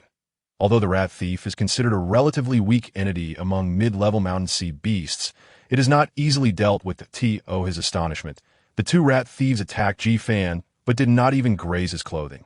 In fact, he managed to knock one unconscious in return. Is this something an apprentice mountain sea master can achieve? Not only Gunan, but others also began to view Fan's abilities with newfound respect. Zhou Huitao observed Fan's performance with a knowing expression, increasingly confident in her suspicions. On this day, the team traversed mountains and rivers to reach the highest point of K Mountain, by the water pool atop the mountain. After dealing with the mid-level mountain sea beast, the wind fish, Zhou Huitao produced a talisman card to subdue it and handed it to Fan. "Given the dangers of K Mountain, now that your injuries have healed, you must refine a battle beast to ensure your own safety." Fan was momentarily taken aback, feeling touched. Regardless of Zhou's reasons for caring for him he would remember this kindness. After expressing his gratitude, Fan accepted the talisman card. He understood that the windfish is a lesser creature among mid-level mountain sea beasts, even weaker than the rat thief. Of course, this assessment applies on land. In water, the windfish possesses considerable combat strength. Nonetheless, any assistance is better than none. Sitting cross-legged, Fan summoned his status panel. Name: Fan. Age: 18. Zhou Tian. 12 sources: I Vision. Source 9. 99 skills: LV0 talisman crafting 99 battle beast card. Fish dragon refinement 0 energy. 1,410,000 wait a moment. Fish dragon. Isn't that the wind fish? Fan knew that the fish dragon is one of the dragon offspring, possessing the bloodline of true dragons and the ability to command water and stir waves. Its combat prowess in water is formidable. Why was it subdued so easily? If Zhou Huitao knew this was a fish dragon, would she have so readily handed it to him? No matter, finding it is akin to a windfall. Ji Fan silently clicked on the for fish dragon refinement. Jiang Yueshi stood at the precipice of K Mountain. Gazing down at the rugged peaks, in her hands, she held an ancient tome, comparing it with the surroundings. Zhou Huitao crouched down, dipping her hand into the pool, her eyes scanning the dense forest. After a long observation, she rose and declared, "The Qian knows the great beginning, and the Koan creates all things. Behold, this is the source of water at K Mountain, the land of great beginning. The Koan represents the earth. Whatever the earth produces becomes a tomb. The remains of the talisman ancestor must lie here." Validation of her thoughts brought a fleeting smile to Jiang Yueshi's normally frigid visage, reminiscent of 1,000-year-old ice. The talisman ancestor said that opening a talisman is akin to observing phenomena. Its placement reveals the clear symbol. For the remorseful, it is the symbol of the Chun wood. For change, the symbol of the Wei water. For rigidity and flexibility, the symbol of the sea earth. Look around at this place. Wind valleys, water lakes, and rocky cliffs all embody the three extremes of talismanry, just as recorded in the ancient text, usually cold as ice. She suddenly broke into a smile, causing the colors around her to fade. Han Qianfan found himself unable to look away, filled with a sense of possessiveness. "Yes, we have finally found it," Gu Nan exclaimed joyfully, bouncing beside Zhou Huitao, leaving the other men transfixed. Jiang Yueshi tucked away the ancient tome and noticed Han Qianfan's fervent gaze upon her. With a furrowed brow, she said, "Get to work." Han Qianfan cleared his throat. Retracting his gaze, Xuanyuan, Dinyo identified the locations. Xuanyuan and Dinyo complied. Both were second-level Mountain Sea masters. Xuanyuan listened intently, while Dinyo produced vibrations with his voice, despite only having one source each. They excelled in locating ruins. They were the sons of the Han family's retainers, brothers by blood, and when working together, their ability to discern sounds allowed them to grasp the terrain within several miles. Truly a remarkable skill. As they roamed the flat mountain top, Dinyo emitted sounds while Xuanyuan listened closely. After about an hour, Xuanyuan approached Han Qianfan. "Second young master, within a 3-mile radius, there are a total of 142 caves, the deepest of which exceeds 800 meters. The black man Wada questioned. "Over 800 meters? That seems shallow." Han Qianfan pondered for a moment. "You three create detailed maps of the nearby terrain, regardless of the outcome. We must investigate. The talisman ancestors' remains have not appeared for centuries. They will not be easily found." Zhou Huitao nodded. "We will camp here and explore gradually to the camp of the Jiangsu Army's 3rd station." In a modest office, Huang Lixiong, Chun Yin, and Li Lin sat across from each other, their expressions grim. Over a month had passed, yet Ji Fan had not been located. Chun Yin broke the silence. She could not believe that this bright and cheerful young man would become a deserter. Ji Fan had demonstrated exceptional performance and accumulated military merits faster than others. He was even a candidate for second lieutenant. Now, with no evidence, merely suspecting him of cowardice and labeling him a deserter seemed far-fetched. Huang Lixiong's expression remained impassive. Colonel Zhao dispatched a mobile team to search within 200 meters of K Mountain, but found no traces of activity. Li Lin added, "All electronic devices in the Jiangsu area failed to capture Ji Fan, indicating he is not within the urban area." Then where could he have gone? Chun Yin, clad in a combat vest, leaned against the table with her arms crossed, her alluring figure on full display. "Is it possible he ventured deep into K Mountain, rendering us unable to find him?" "Impossible." Huang Lixiong immediately dismissed Chun Yan's suggestion that Ji Fan's strength allows him to refine mid-level talisman cards to 30. That is his limit, barely able to command the Peng Ho. That is insufficient for him to venture deep into K Mountain. Besides, what would he go there for? To seek death. Chun Yan had considered every possible scenario in recent days. She had even pondered the absurd notion that Ji Fan might actually be Miss Ji. And this time, Director Ji secretly sent someone to capture Ji Fan. Yet such a thought was fanciful. Ji Fan had been in the Jiangsu military district for quite some time. Gender was beyond doubt. Chun Yin turned her gaze to Huang Lixiong, her deep eyes causing his face to flush. "What exactly did you say to him that day?" Upon hearing Chun Yan's question, Li Lin straightened up, He had also heard that the quota for reassignment to the First Division was submitted by Huang Lixiong on Ji Fan's behalf, rather than Ji Fan himself. Though such matters were trivial, they took on a different light when complications arose. Huang Lixiong hesitated under their questioning gaze. Xuanyuan approached Huang Lixiong, nudging him with her shoulder. "Are you still hiding something from us? What is there to be ashamed of?" Avoiding Xuanyuan's gaze, Huang Lixiong finally sighed under Li Lin's calm scrutiny that I informed him that Ji Guoyang once served as the section chief in the First Division. "Who is Ji Guoyang?" Xuanyuan asked, perplexed. What does it matter that he was once a section chief? Upon hearing this name, Li Lin's expression shifted from confusion to realization, his eyes widening in shock. And finally, his pupils dilated. The culprit Ji Guoyang, personally designated by the Grand Speaker. Could it be that Ji Fan is his son? Chapter 44. This is not the wind fish, it is the fish dragon. Huang Lixiong regarded Li Lin with a peculiar expression. What was this Grand Speaker, and what was this culprit he mentioned? He had never heard of such things. Seeing Huang Lixiong's strange demeanor and Li Lin's look of terror, Xuanyuan was utterly bewildered. What are you all discussing? What is this culprit? And what do you mean by son? Li Lin's forehead glistened with cold sweat as he quickly retrieved a soundproof talisman from his card pouch, infusing it with source energy. A wall of energy enveloped the three, muffling their voices. However, even with the soundproof mechanism activated, Li Lin remained visibly anxious. This is not a topic for our discussion. I hope this matter ends here. Despite Li Lin's insistence, Xuanyuan's insatiable curiosity compelled her to pursue the issue. Old Huang, tell us, what is going on? Xuanyuan had worked alongside Huang Lixiong and Li Lin for many years, and she was well aware that their identities were anything but ordinary. Today's conversation revealed to her that they indeed possessed a wealth of hidden knowledge. Huang Lixiong was metaphorically placed on the hot seat, while Li Lin fixed a penetrating gaze upon him, making him feel distinctly uncomfortable. Xuanyuan, on the other hand, wore an expression of earnest anticipation.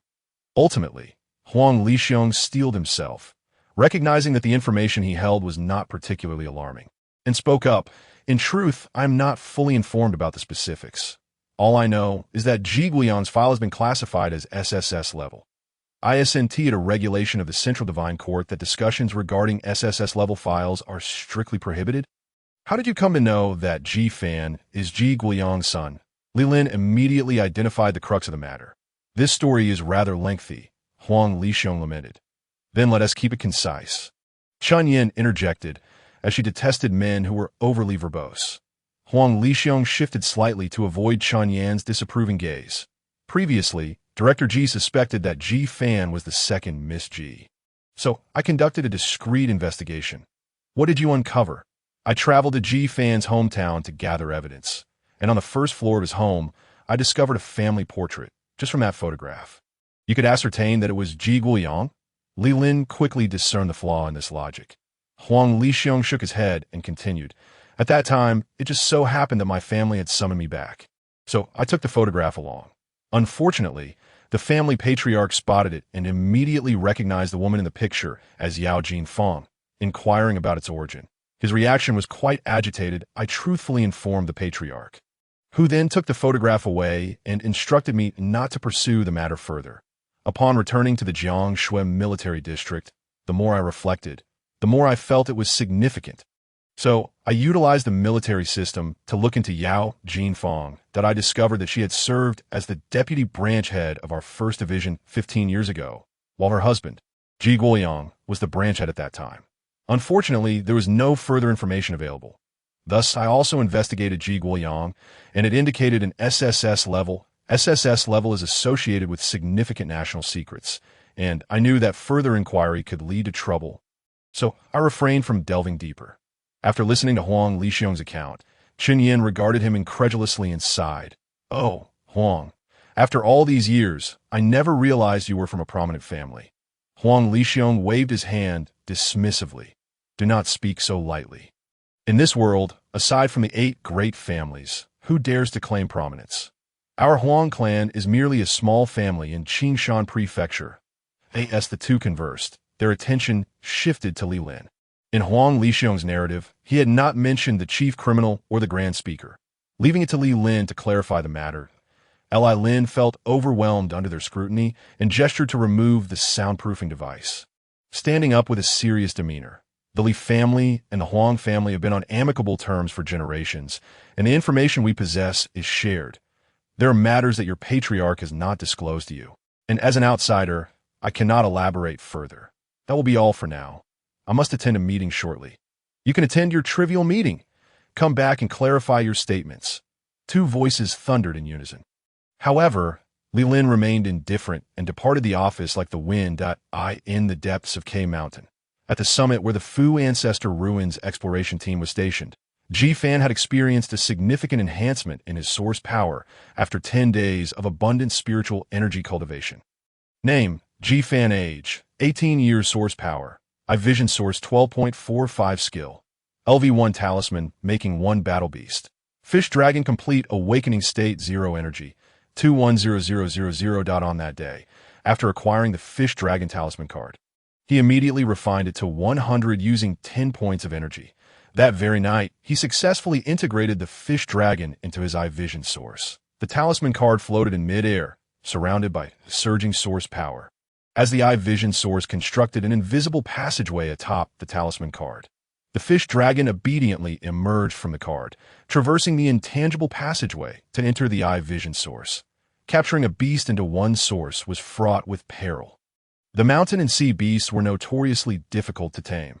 The higher the level, the more challenging it became, with even a minor misstep potentially resulting in fatal consequences. There was once a student from one of the 4 great academies who exerted tremendous effort to subdue a mid-level complete body, only for it to retaliate violently during the integration process. The student was unable to escape in time, ultimately leading to the beast's death and his own incapacitation. Thus, the task of a mountain and sea master in integrating beasts was no small feat, requiring thorough preparation and a harmonious relationship with their battle beasts. For someone like Ji Fan, who managed to incorporate a battle beast card into his source within half a day, was unprecedented. This successful integration was facilitated by Ji Fan's formidable mental strength and the fact that the Fish Dragon was in a weakened state. Its original power diminished to less than 10%. Consequently, it offered little resistance during the process. At the moment of successful integration, the source power within the I Vision source surged from 9.99 degrees to 10 degrees. The chasm between an apprentice mountain and sea master and a level 1 mountain and sea master had finally been bridged, resulting in a qualitative leap in Ji Fan's abilities, allowing him to soar into the air. The first noticeable change was a dramatic increase in his spiritual awareness, expanding from a range of 10 meters to 50 meters. Additionally, his LV0 talisman, making skill, reached 99, finally revealing a plus sign. Ji Fan eagerly allocated points to advance his talisman, making to level 1. However, upon attempting to allocate points, he noticed it only increased by 1 instead of the previous 10, prompting him to halt further investment. After a night of practicing the Sanqing Tai Xian Tianqing Lotus Sutra, Ji Fan once again experienced a profound sense of cultivation. His source power accumulated rapidly, soaring to 12.16 degrees. His rate of advancement surpassed that of 90 of first-year students in the 18 academies, with many second-year students failing to reach his level. The plus sign following the Fish Dragon's awakening state was something Ji Fan rationally chose not to invest in. It was evidently formidable, and investing those 2 points would yield negligible results. Another delightful surprise for Ji Fan was that the Fish Dragon was actually progressing towards full maturity. Mountain and Sea Beast name. Fish Dragon level. Mid-level stage. Growth phase attributes. Dragon type physical characteristics. 5 meters in length. Slender like a flood dragon. Robust like an ox. With a tail as large as a basin and a beak sharp as an eagle's. With teeth as fierce as a tiger's. After a century of cultivation, the growth phase transitions to a complete form, experiencing weakness during the transformation from fish to dragon. Techniques: Water Arrow, Fish Dragon Dance, Raging Sea Tsunami. Chapter 45. Only because I am here in this mountain. It is no wonder the Fish Dragon was easily subdued by the team. It is also no mystery why Ji Fan was able to incorporate it into his source without hindrance. It turned out the Fish Dragon was in a vulnerable state during its transition to full maturity. The process of a mountain and sea beast advancing to complete form is notoriously challenging. with the probability of success being exceedingly low. Once a beast achieves full maturity, not only does its combat capability rival that of a higher-level growth phase beast, but it also gains the opportunity for intelligence awakening. Awakening intelligence is a prerequisite for cultivating the third stage, the sovereign state, and is exceedingly rare. Over the past few days, the team had remained active at the summit, waiting for Emperor Xuanyuan and Chiyou to finish their exploration of the cave. Jiang Yueshi often observed Ji Fan's cultivation, either intentionally or inadvertently. Ji Fan rather enjoyed the attention from such a beautiful woman. However, Han Qianfan, who was nearby, always regarded him with a brooding stare that made him feel uneasy. One night, while on guard duty, Jiang Yueshi approached Ji Fan directly. Under the moonlight, her graceful silhouette was captivating. Ji Fan felt his heart race involuntarily. In the stillness of the night, the presence of a solitary man and woman naturally led to wandering thoughts. Jiang Yueshi did not afford him the opportunity to dwell in such musings. Who exactly are you? It was both a question and a monologue. Ji Fan was left bewildered. Hadn't Zhang Zhu Xian already investigated thoroughly? Jiang Yueshi scrutinized him with cold eyes. How did you acquire the spiritual secret technique? Are you a member of the Lu Jia secret society? The temperature around them dropped sharply. Ji Fan shivered. Jiang Yueshi had captured several fire attribute mountain and sea beasts, yet the chill was palpable. What was the Lu Jia secret society? Ji Fan felt as though he had unwittingly become embroiled in something. I have no idea what you're talking about. Jiang Yueshi fixed her icy gaze upon him. Where did you obtain the spiritual secret technique? Ji Fan, not being a naive rookie, understood the principle of a man is innocent, but his house is on fire before he became powerful. However, confronted with such a stunningly beautiful face filled with an earnest desire for knowledge, he found it difficult to harden his heart and thus decided to reveal a fragment of the truth. He glanced around and motioned for Jiang Yueshi to lean in closer, to his surprise. She complied without hesitation. I cultivated the mountain and sea classic, which inherently includes spiritual secret techniques. You take me for a fool. The exquisite beauty's countenance betrayed her anger at being toyed with, and she turned to leave. Everyone knew that the Mountain and Sea Classic was merely a collection of bizarre tales. One of the 5 bureaus of the state, the Natural Protection Bureau, crafted the Shanghai Illustrated Compendium based on this peculiar magazine. If the Shanghai Jing contained any esoteric spiritual techniques, they would have been discovered long ago, and he would not have had the opportunity to claim them. Jiang Yueshi perceived this individual as glib and full of bluster. Once they exited K Mountain, she vowed to find someone to thoroughly investigate him. Ji Fan shrugged. Sometimes concealing the truth does not serve one better than speaking candidly. For once spoken, others are unlikely to believe it. Rendering concern unnecessary, he returned to the tent to continue his cultivation. The aura here is rich, and every night, Ji Fan practiced, achieving at least a 0.2 degree increase in source power, in terms of energy points. That amounts to 20 points, equating to 20 gold coins. Exceedingly expensive. As time swiftly passed, another 5 days elapsed, during which Ji Fan's visual source power reached 15.37 degrees. Second young master, we have explored all 142 caves, but found no hidden passages or mechanisms. Indeed, I conducted vibration tests on the cave walls and found no alternative routes. That I suspect that this place is not the site of the symbol ancestors' relics. Emperor Xuanyuan and Chiyou reported their findings of the caves to Han Qianfan. Ji and interjected, pointing at the trio. Professor Zhou and Sister Yueshi located this place by consulting ancient texts. It cannot possibly be devoid of the symbol ancestors' relics. Surely, it is you who have not searched correctly. Faced with the obstinate princess of the manga sect, these ordinary Shanghai masters dared not utter a word of disrespect and could only nod in acquiescence. Professor Zhou Huitao grasped Ganan's arm, smiling. They are merely stating the facts. Moreover, I am not entirely certain that this is indeed the site of the symbol ancestors' relics. Zhang Zhu Xian inquired. Professor Zhou, what shall we do now? Zhou Huitao shook her head, feeling rather perplexed at that moment. Jiang Yueshi suddenly remarked, I have always harbored a curiosity. This mountain peak is entirely unlike any other. It is excessively flat. And look, Professor, Jiang Yueshi produced a piece of paper and pointed at 3 prominent cliff peaks atop the mountain.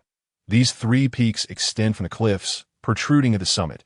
She sketched the positions of the 3 cliff peaks on paper, subtly hinting at the concept of the 3 talents of heaven, earth, and humanity. In the center lies a pool, regarded as the source. She then drew a circle on the white paper, if I am not mistaken. Suddenly, her right hand extended outward, and an azure outline of wings emerged on her arm.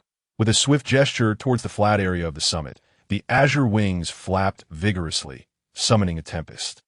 The weeds, withered branches, decayed leaves, shattered stones, and dead vines that cluttered the mountaintop were all swept away, revealing the true visage of the summit. A flicker of realization flashed in Professor Zhou Huitao's eyes, and a look of delight graced her face. So it is true that one cannot see the true face of Mount Lu, for one is within the mountain. On the summit, a few acres of diminutive dark green vegetation clung tightly to the ground, intertwining with the pool in chaotic patterns, devoid of order.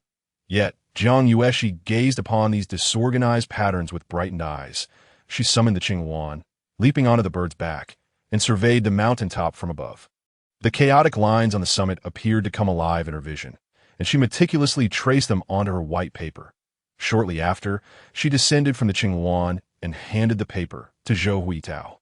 Primordial runes. These are the primordial runes recorded in ancient texts. Zhou Huitao exclaimed, her excitement palpable as she observed the illustrations on the paper. This signifies the origin of all runes. This place is undoubtedly the site of the symbol ancestors' relics. Confirming that this was, indeed, the symbol ancestors' relics, Zhang Zhuxian expressed his joy that he scanned the primordial runes and the appearance of the mountaintop with his Tianwang wristwatch, storing the data in the system. He then inquired, where is the entrance? The primordial runes, often referred to as the source of all methodologies, indicate that all sources are to be found here. As she spoke, Zhou Huitao pointed to a location on the paper, a circle, precisely where the only pool atop the mountain was situated. A pool. That cannot be true. The black man Wada stepped forward, saying, I have spent considerable time swimming in that pool these past few days. For physical exercise. It is only 10 meters deep. Not particularly deep. I have thoroughly explored the bottom and found nothing. Jinan crossed his arms, unusually serious as he asked, are you certain you have truly examined it all? Absolutely. If you don't believe me, we can go down together and confirm. Wada's bright eyes scrutinized Gunan with a lewd expression. Jinan sidestepped, avoiding Wada's lascivious gaze. Shameless, lecherous fool. Who will want to go down with you? Zhang Zhuxian stepped forward, using his frail frame to shield Gunan. Wada, cease such foolishness. Wada had long been displeased with Zhang Zhuxian's perpetual presence beside Gunan. Seeing Zhang Zhuxian step forward, he clenched his fists and approached. What are you, little chick? If you are unconvinced, come challenge me. Han Qianfan stepped forward, his cold eyes fixed on Wada. Wada, you have gone too far. Chapter 46. Wada's provocation. Wada laughed heartily, showing no sign of respect. Han Qianfan, what do you think you are? I have tolerated you for far too long. You strut around as if you're the king of the world, pointing fingers here and there. If it weren't for the fact that I know you won't compete with me, I would have long since dealt with you. Wada, you are being insolent. Denyo, Xiaoniu, and Chagu stepped forward simultaneously. Han Qianfan is the legitimate heir of the Han family, their young master. When a young master is insulted, it is only right for them to defend him. They could not comprehend why their young master, who ranked higher than Wada on the Zixiao Academy's leaderboard, had been treated with such respect by Wada throughout their journey. Yet suddenly, Wada had gone mad. Had he taken leave of his senses? Wada wasted no time pondering their thoughts. With a sweeping gesture, he summoned a high-level battle beast. The Xieji Ji Fan glanced at the Xieji, and information about it appeared on the panel. Mountain and Sea Beast name. Xieji level. High stage. Juvenile attributes. Water. Metal appearance. 4 meters in length, resembling a qilin, covered in dense black fur, with eyes wide like copper bells and a single horn atop its forehead. Techniques. Shatter Peak. Water summoning. Triple falls. He had been concealing his prowess all along. Haha, so what if he is from the Han family? We, the Luo family, fear no challenge. Luo family. However, upon hearing this name, Jiang Yueshi's expression darkened instantly, her right hand raised, ready to summon the nine-tailed fox. Wada was introduced to the team by Han Qianfan, and anyone who could make a name for themselves on the Zhixiao Academy leaderboard was undoubtedly a skilled practitioner of the second rank or above, though the journey to K Mountain was not particularly perilous. Formidable combat strength was still a necessity. Thus, Jiang Yueshi had readily agreed, unaware that Wada was affiliated with the Luo family. Wada, grinning maliciously, charged towards Jiang Yu11 as a close combat Shanghai master.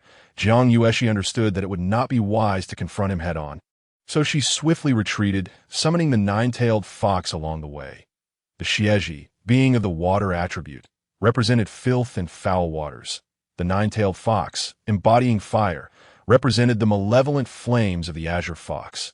Water extinguishes fire, and the nine-tailed fox would find it difficult to contend with him. Unexpectedly, he had been hiding his strength all along. Zhang Zhuxian exclaimed in anger, and also summoned her high-level Shanghai beast. The nine-colored deer, charging towards the Xieji, mountain and sea beast name. Nine-colored deer level. High stage. Juvenile attributes. Wood, earth appearance. 3 meters tall, with a snow-white body adorned with 9 colorful spots, and antlers resembling vast ridges, capable of sprinting several meters through the air. Techniques. Hoof stamp, aerial seal. Would horn fork. The 9-colored deer's wooden antlers collided with the Xieji. The azure fox's flames enveloped the Xieji. The Xieji summoned water to extinguish the fox fire on its body, breaking free from the wooden antler fork, its single horn gathering a dazzling golden light as it charged at the 9-colored deer. The 3 high-level juvenile beasts engaged in a fierce battle, and Ji Fan watched intently when suddenly a red danger alert popped up before him. Red danger alert. Warning, danger is approaching. Ji Fan instinctively released his consciousness, absorbing the surroundings within a 50-meter radius into his mind. And one anticipated that, while engaged in combat with the 9-tailed fox and 9-colored deer, Wada would suddenly turn and charge towards Ji Fan, who was merely a bystander.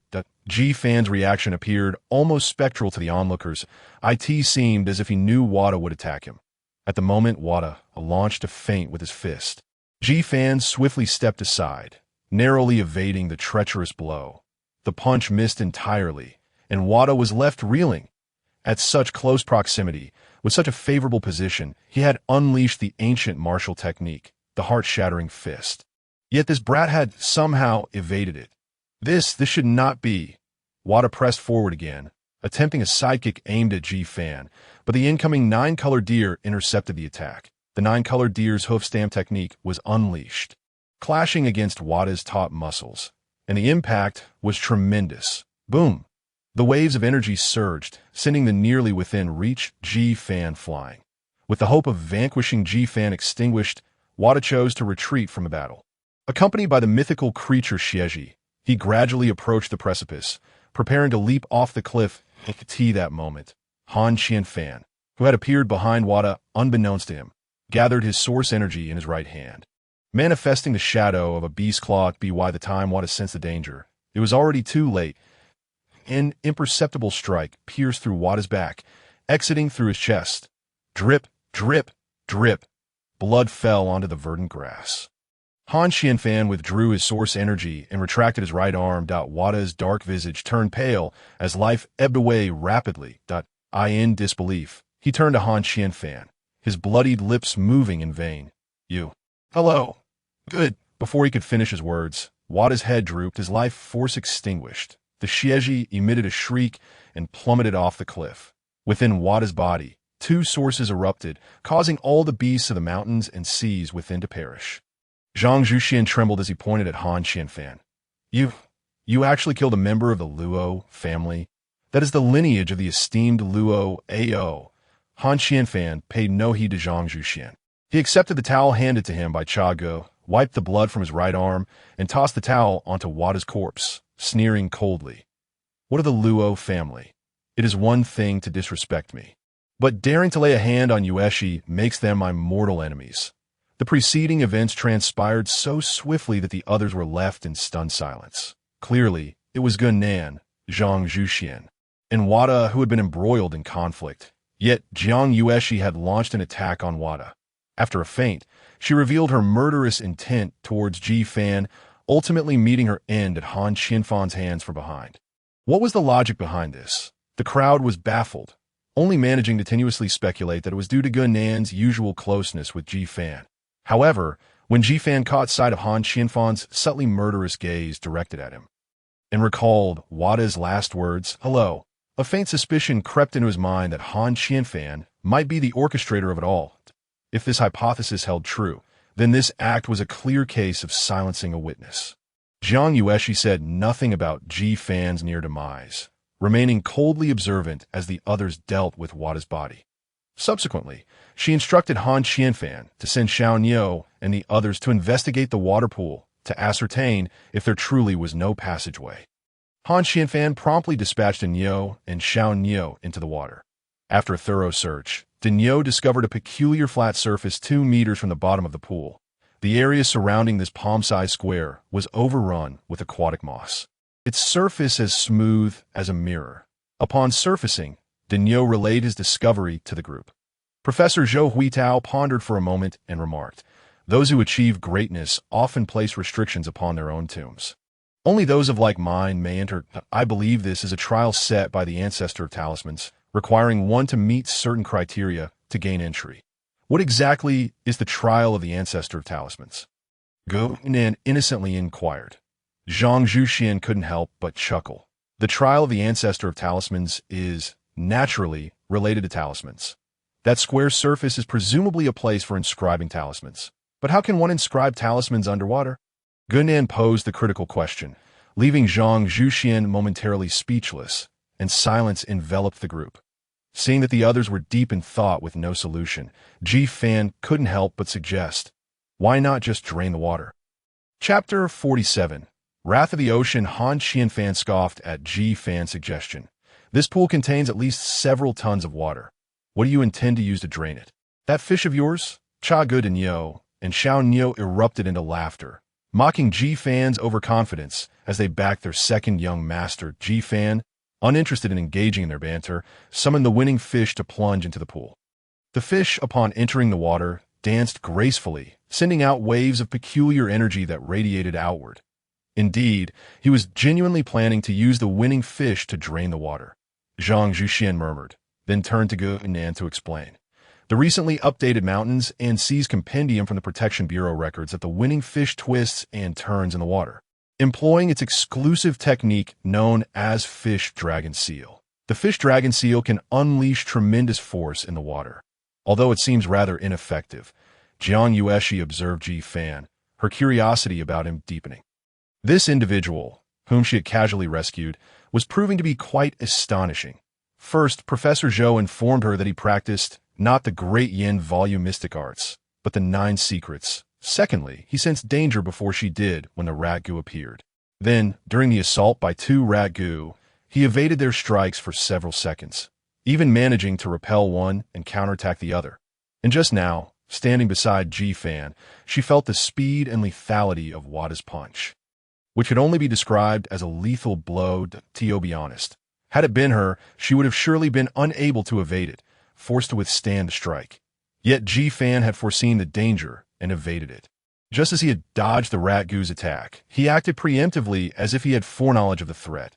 Now, when everyone else was at a loss, he stepped forward with a solution. She knew that draining the water was indeed a possibility, but among their group, no one possessed a water-type beast from the mountains and seas, save for the winning fish that Zhou Huitao had gifted to Ji Fan. Jiang Yueshi was curious to see how he would utilize the winning fish to drain the pool. The fish dragon swayed its massive body within the pool, moving gracefully with the water. Its surface shimmered with a light blue energy that gradually dissipated into the peculiar waves at the bottom of the pool, beginning to yield a response.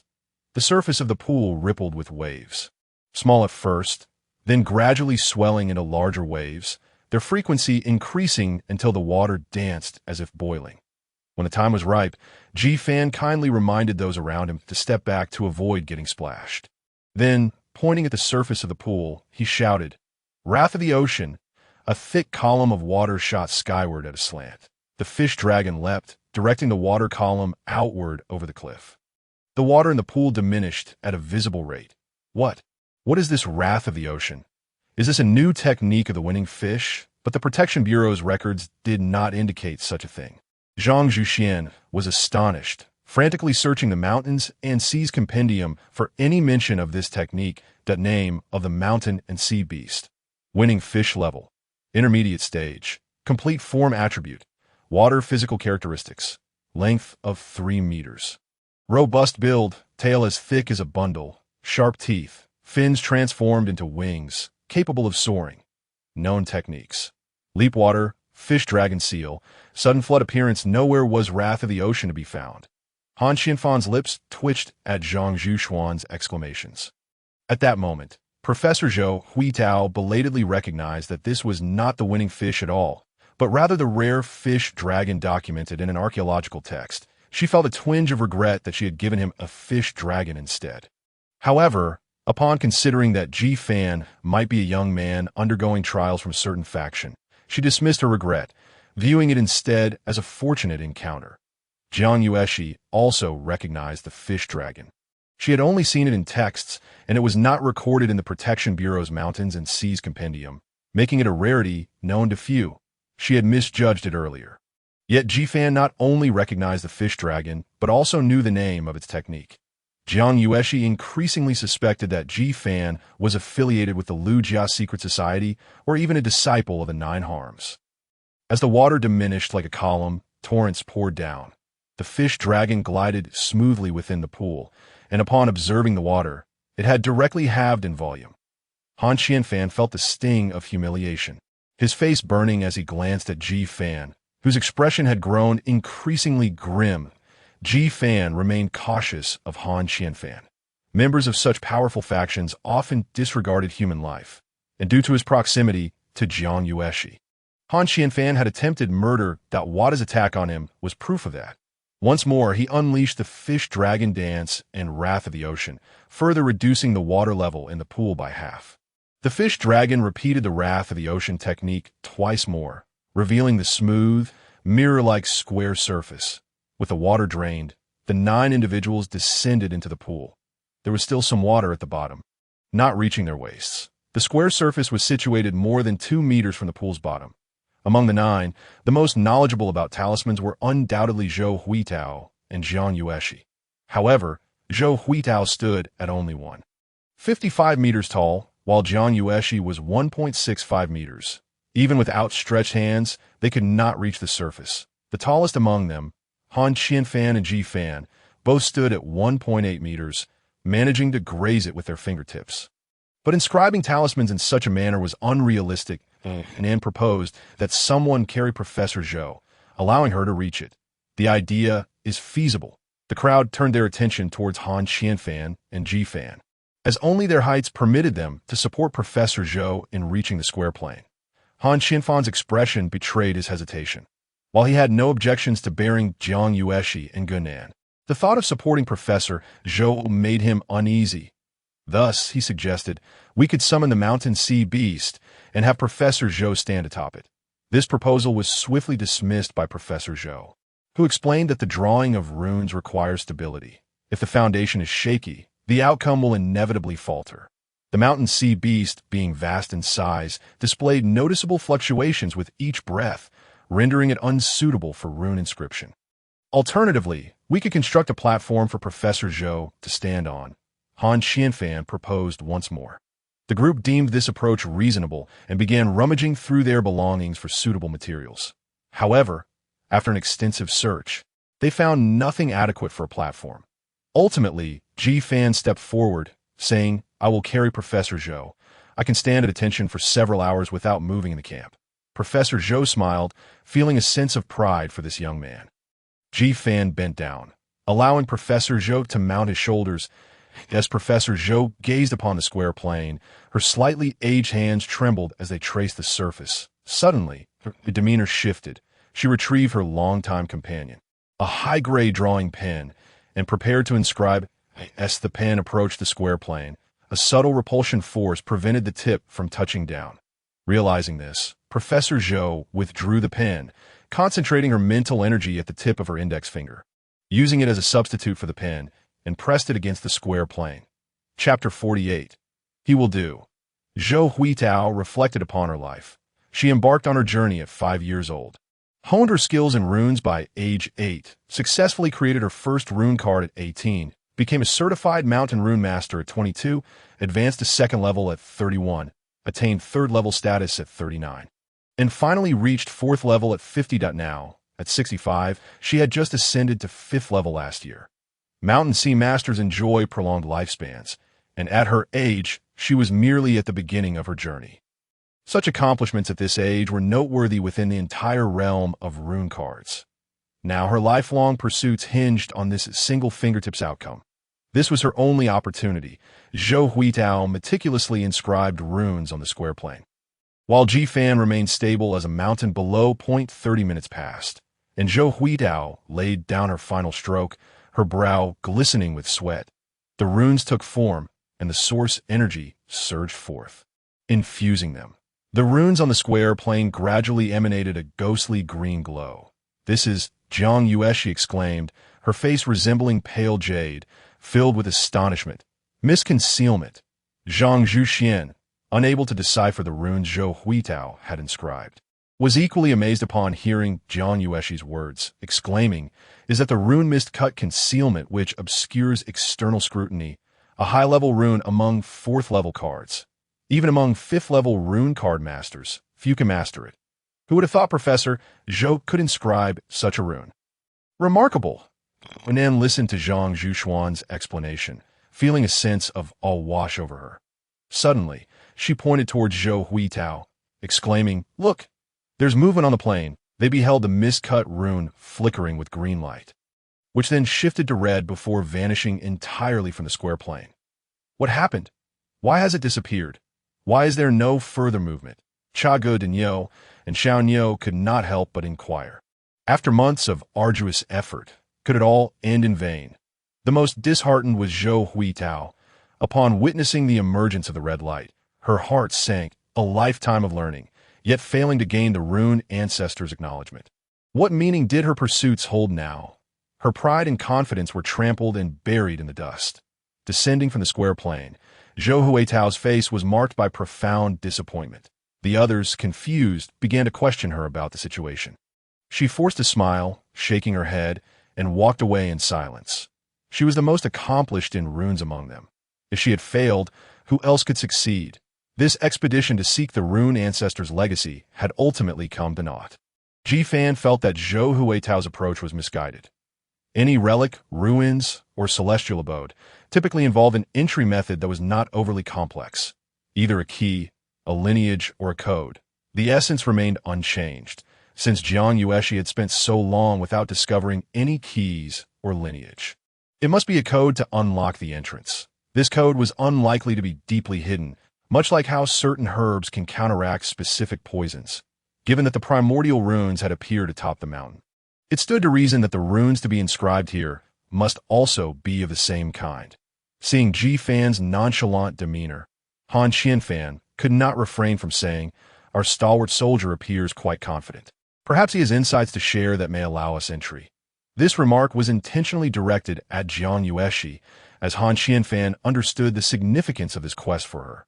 For over 2 years, Jiang Yueshi had devoted herself to the study of the rune ancestors' legacy, and after determining its location on K Mountain, she had spent nearly half a year preparing and forming an exploration team. The funding had all come from Jiang Yueshi's research lab. After laboring for more than a month, they found themselves at the gates of a treasure trove, yet unable to enter. It was as if the distance between them was both close and infinitely far.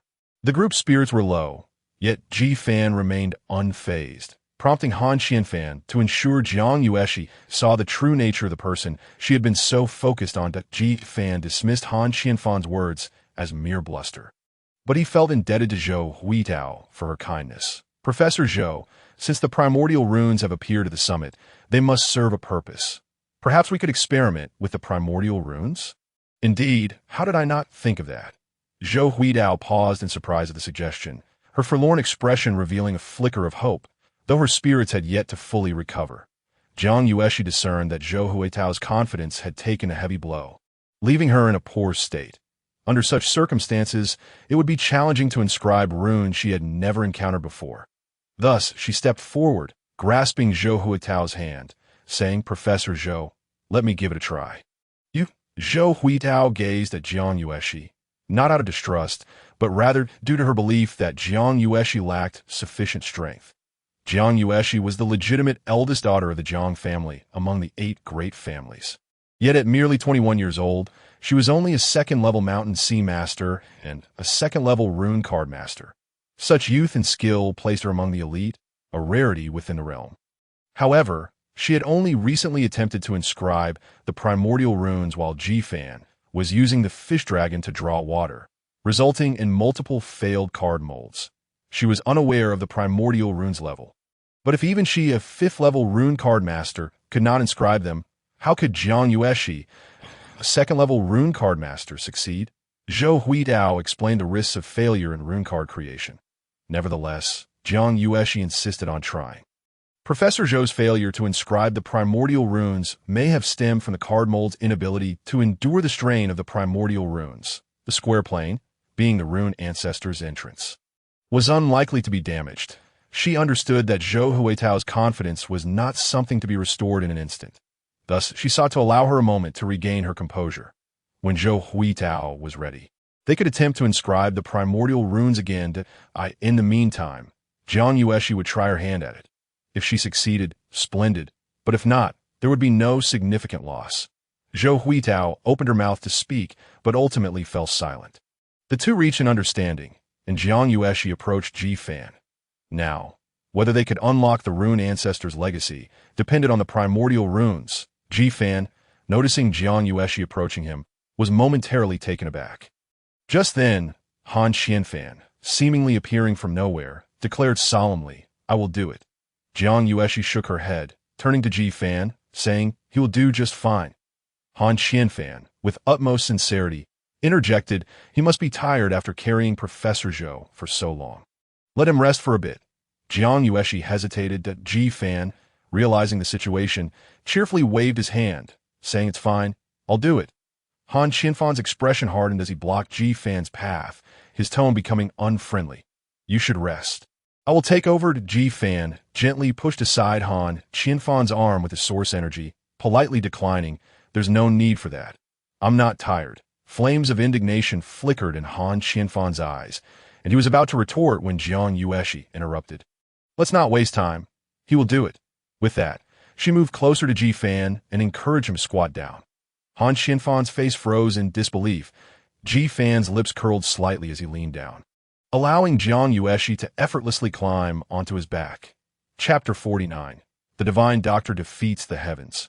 The desire for beauty is a universal sentiment. Any man would find it hard to resist the allure of a beautiful woman, unless he were blind. With a stunning beauty on his back, ripples of emotion surged within Jifan.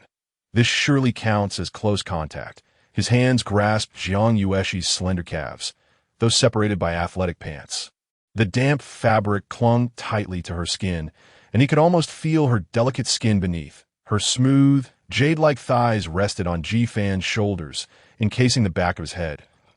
As he turned his head slightly, his face brushed against the inner side of Jiang Yueshi's thigh. If he were to turn further back, he would be facing. This action was physiologically impossible and difficult to describe in any case. The sensation was utterly delightful. Jifan felt a surge of secret pleasure. While not far away, Han Xianfan's expression darkened to the point where it seemed he could drip water from it. He loathed Wada, this useless pawn, for failing to eliminate Jifan despite providing him with such an opportunity. Wada's previous actions were all orchestrated by Han Xianfan, who had merely used a facade of the Luo family to intimidate others while seeking an opportunity to eliminate Jifan. This identity was also assigned by Han Xianfan. Han Xianfan had promised Wada that if he succeeded in killing Jifan, he would ensure that Gunan would spend the night with him. Wada had long coveted Gunan, but the severe repercussions of killing a soldier had made him hesitant. Later, Han Xianfan reassured him that it was merely a sergeant he would be killing. As a genius on the Zixiao list, no one would hold him accountable for the death of a mere sergeant. Wada was quickly swayed and proceeded according to Han Xianfan's plan. However, Han Qianfan had already resolved that regardless of whether Wada succeeded or failed, he could not be allowed to live. This was due to the long-standing enmity between the Jiang and Luo families. Since Han Qianfan had given Wada such an identity to present himself before Jiang Yueshi, his death was inevitable. Steady now. Heart rate, breath, steady yourself. The cold voice of Jiang Yueshi reached Ji Fan's ears, causing him to feel a pang of embarrassment. His mind had been wandering with inappropriate thoughts, causing his heartbeat to race and his breath to quicken. That he had thought he would remain undetected, but instead, he was publicly exposed. Very well, Ji Fan chose not to speak further. Anything he might say now would seem peculiar. He focused his mind, silently reciting the three pure Tai Xiantianqing Lian Sutra, expanding his consciousness to cast aside distractions and enter a state of emptiness, perched atop Ji Fan's shoulders. Jiang Yueshi adjusted her state, mentally sketching the primordial runes she had seen on the back of the Qing Yuan several times. With a delicate finger extended, her mental energy coalesced at her fingertip. Landing steadily upon the square plane, Jiang Yueshi began to inscribe the primordial runes. As time passed, the onlookers watched Jiang Yueshi in silence, hardly daring to breathe. Zhou Huidao also gazed at Jiang Yueshi. Her fists clenched tightly at this moment. Her thoughts were chaotic, and she was unsure of what to think. In truth, the opportunity to unlock the relic of the rune's ancestor only comes once in a lifetime. If she failed, it would mean she could never access the relic again, which was why she felt so despondent upon descending. She had not disclosed this to Jiang Yueshi, partly to avoid placing undue pressure on her, and partly due to her own inner turmoil and reluctance to admit it. She secretly hoped Jiang Yueshi would not succeed. Though Jiang Yueshi was her student, she was unwilling to accept that Jiang Yueshi could achieve what she herself could not at such a young age. Teaching the disciple while the master starves. The waves of the river push forward, leaving the former waves to wonder where to go. Torn between the hope of entering the rune's ancestor relic and the conflict of not having achieved it herself, Zhou Huidao found herself in a state of greater disarray. As Ji Fan practiced his technique, he gradually realized that his cultivation was resonating in harmony with Jiang Yueshi's. The source energy and mental power within Jiang Yueshi moved clearly in Ji Fan's mind. Jiang Yueshi's foundation in runes was solid, and she methodically inscribed the primordial runes upon the square plane. However, as Zhou Huitao had noted, her strength was insufficient. After inscribing 2/5 of the primordial runes, her mental energy began to wane, and by the time she reached 3/5, she was nearly exhausted. Ji Fan observed all of this in his mind. Fortunately, Jiang Yueshi had a contingency plan. Before commencing her inscription, she had taken a potion to replenish her mental energy, prepared for such an eventuality. Now, it was proving invaluable. As the potion slid down her throat, it felt like a long-awaited rain after a drought. A refreshing sensation radiating throughout her body, and Jiang Yueshi resumed her meticulous inscription. The primordial runes grew increasingly complex toward the end, and soon fatigue washed over her once more, her complexion paling as her mental energy approached depletion. Just a bit more. I cannot give up. Her fingertip descended, completing another stroke. Just a little more. Almost. There. At this moment, Jiang Yueshi's face was pale as paper, her gaze unfocused. Ji Fan recognized this as a sign of imminent collapse. Should Jiang Yueshi continue to exhaust herself in this manner, her mental essence would suffer irreversible harm. He quickly activated the three pure Tai Xiantianqing Lian Sutra, enveloping Jiang Yueshi with his consciousness. In this synchronized state, Ji Fan naturally channeled his mental energy to her. Jiang Yueshi struggled to hold on, biting her tongue until it bled multiple times, yet she could not fend off the encroaching darkness. Just as she was on the verge of giving in, a surge of mental energy suddenly appeared within her essence. Without a moment to ponder, she immediately drew upon this energy to complete the final stroke of the primordial runes upon the square plane. Inscription complete. Within her core, a massive amount of source energy erupted, surging toward the primordial runes. The intricate patterns of the runes glowed, confirming the successful inscription. Following this, the primordial runes expanded, saturating the entire square plane. How is it? Did we succeed? Gunan, seeing Jiang Yueshi dismount from Ji Fan, noticed the distinct difference on the square plane compared to Zhou Huitao's earlier attempt and anxiously inquired, "I am uncertain." Jiang Yueshi rubbed her aching head, casually responding. Her mind was racing with thoughts of the sudden surge of mental energy that had appeared earlier. What was that energy? Why had it manifested? And just now? Why did it feel as if someone were watching her? Before anyone could ponder further, a torrent of water suddenly cascaded down from above the pool, overwhelming them. The crowd had no time to react. And in an instant, they were engulfed by the water. A long while later, the surface of the pool returned to tranquility, with not a single person surfacing. Upon examining the pool, the previously depleted waters were once again filled to the brim. Looking beneath the surface, there were no signs of life. In the Xichang district of the capital, at the ancestral home of the Ji family, Ji Yuanxian, the patriarch clad in a loose dark blue coat over a white suit, sat in the hall. He observed the white-robed elder emerging from a room and inquired, "How is Xuanyuan?" The elder, by E, was Xuanyuan, a legendary healer from the Central Divine Court's medical department, aged 106. His hands were renowned, rivaling any precision medical instrument. The office was adorned with banners and couplets from thousands of grateful patients, saving lives and healing countless, solving difficult ailments with ease. The horizontal inscription read, "The Divine Doctor defeats the heavens." Chapter 50, Entering the Relic. Xuanyuan handed a handwritten report to Ji Yuanxian, stating, "The second miss is in good health. The Ji Patriarch need not worry. I appreciate your efforts." Dr. Xue at Ji Yuanxian accepted the report, glanced at it, and tucked it into his pocket. He then turned to Ji Shiping beside him and said, "Please see Dr. Xue off and express my gratitude." "Yes, Patriarch," as Ji Shiping prepared to escort Xuanyuan away. The elder spoke up, "Patriarch Ji, please hold on. I have not yet finished my words." Upon hearing this, Jin's expression remained unchanged as he asked, "What is it?" However, an invisible pressure emanated from all around, causing Xuanyuan to involuntarily take a step back. Wiping the cold sweat from his brow, he steeled himself and said, "While the second miss is indeed unharmed, I have discovered that her hippocampus has begun to atrophy, which may lead to memory confusion or loss." Ji Yuanxian nodded, his face betraying no emotion. "Is there any way to restore it?"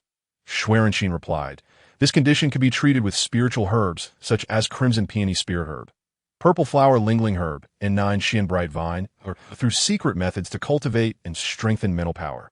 "I understand," Ji Yuanxian said, waving his hand as he walked toward Ji Shaowan's room. Ji Shiping understood the cue and gestured for Xuanyuan to leave. "Dr. Xue, please," after escorting Xuanyuan to the entrance. Ji Shiping handed him a cash talisman worth 100,000 gold coins. Xuanyuan glanced at Ji Shiping, accepted the talisman, and said, "Thank you, Director Ji. I shall take my leave now." Just as he was about to depart, Ji Shiping suddenly called out to Xuanyuan, "Dr. Xue, please wait a moment. I have something to discuss with you." "Director Ji, please go ahead. In 2 months, Yunzhao sect will come to propose marriage to the Ji family." Ji Shiping stated matter-of-factly, "Both the family head and I wish to avoid any unfavorable rumors regarding the second miss or the Ji family." Xuanyuan clasped his fist in response. This old man understands. "The second miss is safe." Ji Shiping smiled and presented a cash talisman card, saying, "This is a small token of appreciation from me to Dr. Xue. Please accept it." Xuanyuan did not decline, took the cash talisman card, and bid farewell. In the world of Jianghu, some matters may not align with one's wishes, yet they must still be addressed to reassure others. Atop came mountain, within the ruins of the talisman ancestor, a voice echoed in the darkness. "Where is this? I can't see anything. Is anyone there?" Gunnan's voice emerged from the shadows. "Jinan, is that you?" Zhang Zhuxian adjusted the night vision goggles hanging around his neck and turned towards Gunnan. "Are you all right?" Zhou Huitao's voice joined in. Suddenly, a blinding light shot from a round opening, followed by 2 more flashes. There stood Han Qianfan, Chaga Dinyo, and Xiaoniao a dozen meters away. Zhou Huitao and Gunan hurried over to join them, with Zhang Zhuxian removing his night vision goggles to follow. Han Qianfan wielded a powerful flashlight, scanning the darkness. "Yueshi! Yueshi! Jiang Yueshi! Jiang Yueshi!" After calling for some time with no response, Han Qianfan turned to Zhou Huitao and the others. asking, "Where is Jiang Yueshi? Has anyone seen her?" "No, I haven't seen Ji Fan either. Perhaps they were separated together," Zhang Zhuxian replied. Just as he finished speaking, Han Qianfan's furious shout rang out. Those two were separated together? In a situation like this, a man and a woman? Zhang Zhuxian had always been wary of the second young master of the Han family at the academy, especially now as he noticed Han Qianfan glaring at him with a particularly menacing expression under the flashlight. It was well known along their journey that Han Qianfan harbored feelings for Jiang Yueshi. Thus, Zhang Zhuxian timidly remarked, "Senior sister Jiang is so formidable. Surely she can't be taken advantage of by that boy." "Don't worry about that," Zhou Huitao decisively said as she took a powerful flashlight from Xuanyuan. "This should be the interior of the Talisman Ancestor ruins. We have finally entered. However, our immediate priority is to locate those two." Gunan, who was sorting through the scattered equipment on the ground, suddenly exclaimed, "Sister Yueshi left all her belongings with me before painting. Without her talisman pouch, she would find it very inconvenient here." Upon hearing this, Han Qianfan immediately took his strong flashlight and moved forward, determined to find Jiang Yueshi as quickly as possible. Yet, which way was forward? Zhang Zhuxian raised his wrist to attempt to connect to Tianwan. But upon opening it, he discovered there was no signal, and even the terrain scanning system was non-functional at that moment. Daniel and Xiaoniu stepped forward, collaborating to discern their spatial orientation. Break! The sound reverberated around them. Break! The echoes were loud in this space, yet did not hinder Xiaoniu's performance. Break! Soon! Under Xiaoniu's descriptions, Chiyou sketched out the terrain. Zhou Huitao examined the blueprint and realized they were on a vast platform, surrounded by a closed ceiling, with only a winding passage leading downward. Only one passage leading down. How did they end up here? That doesn't matter. Sister Yueshi and Ji Fan must have been swept down here. Unaware of the peculiarities of this space, the naive girl was eager to find Jiang Yueshi. No need to dwell on it, Professor Zhou. This ruin must be equipped with a teleportation function, and we must have arrived here via teleportation. Han Qianfan spoke up, "Let us go. Chiyou, Xiaoniu lead the way. Daniel, take the rear." After arranging their positions, the six of them proceeded towards the passageway. Entering the passage, they walked for several minutes along the winding path until they arrived at another open platform.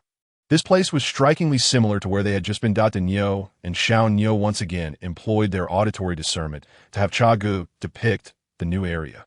However, as Daniel emitted a vibration wave, something darted swiftly within the beam of the flashlight. Chiyou, the most alert among them, immediately summoned his intermediate battle beast, the ghost snake and the hui fly, to guard his side. Yet within seconds, the massive ghost snake emitted a series of agonizing cries. And not long after, the hui fly vanished as well. Chiyou spat out a mouthful of blood, collapsing to the ground, his breath barely perceptible.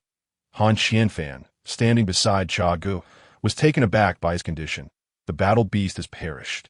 The source power has backfired. Chiyou was the strongest among the three retainers, yet he had not withstood even a few breaths. To kill two intermediate mountain sea beasts in an instant could only be the work of a high-level mountain sea beast. Han Qianfan immediately warned everyone, "Be careful. There's a high-level mountain sea beast here." Upon hearing this, Zhou Huitao swiftly retrieved a talisman card, infusing it with source power. In an instant, a colossal golden bell formed from a multitude of gathered source power. Enveloping them, bang, boom, clang, various sounds of attacks against the golden bell reverberated, causing it to tremble violently. However, after a few moments, silence reigned. The golden bell's brilliance could not penetrate more than half a meter before being engulfed by darkness, obscuring the nearby situation. Suddenly, a powerful flashlight shot from the opposite passage. Immediately after, a voice called out from the other side, "What happened to you? Why are you all hiding inside the bell?" "Gunan, what are you doing over there?" Zhang Zhuxian shouted anxiously. It was at this moment he realized that only 6 of them were inside the golden bell, while Gunan remained outside. Gunan approached them, saying, "I saw something on the wall, and stopped to take a look for a moment. You guys, there's a high-level mountain sea beast. Quickly summon your battle beast to protect yourself," Zhang Zhuxian shouted in despair. Feeling utterly helpless, in this place, even summoning a battle beast was a perilous gamble.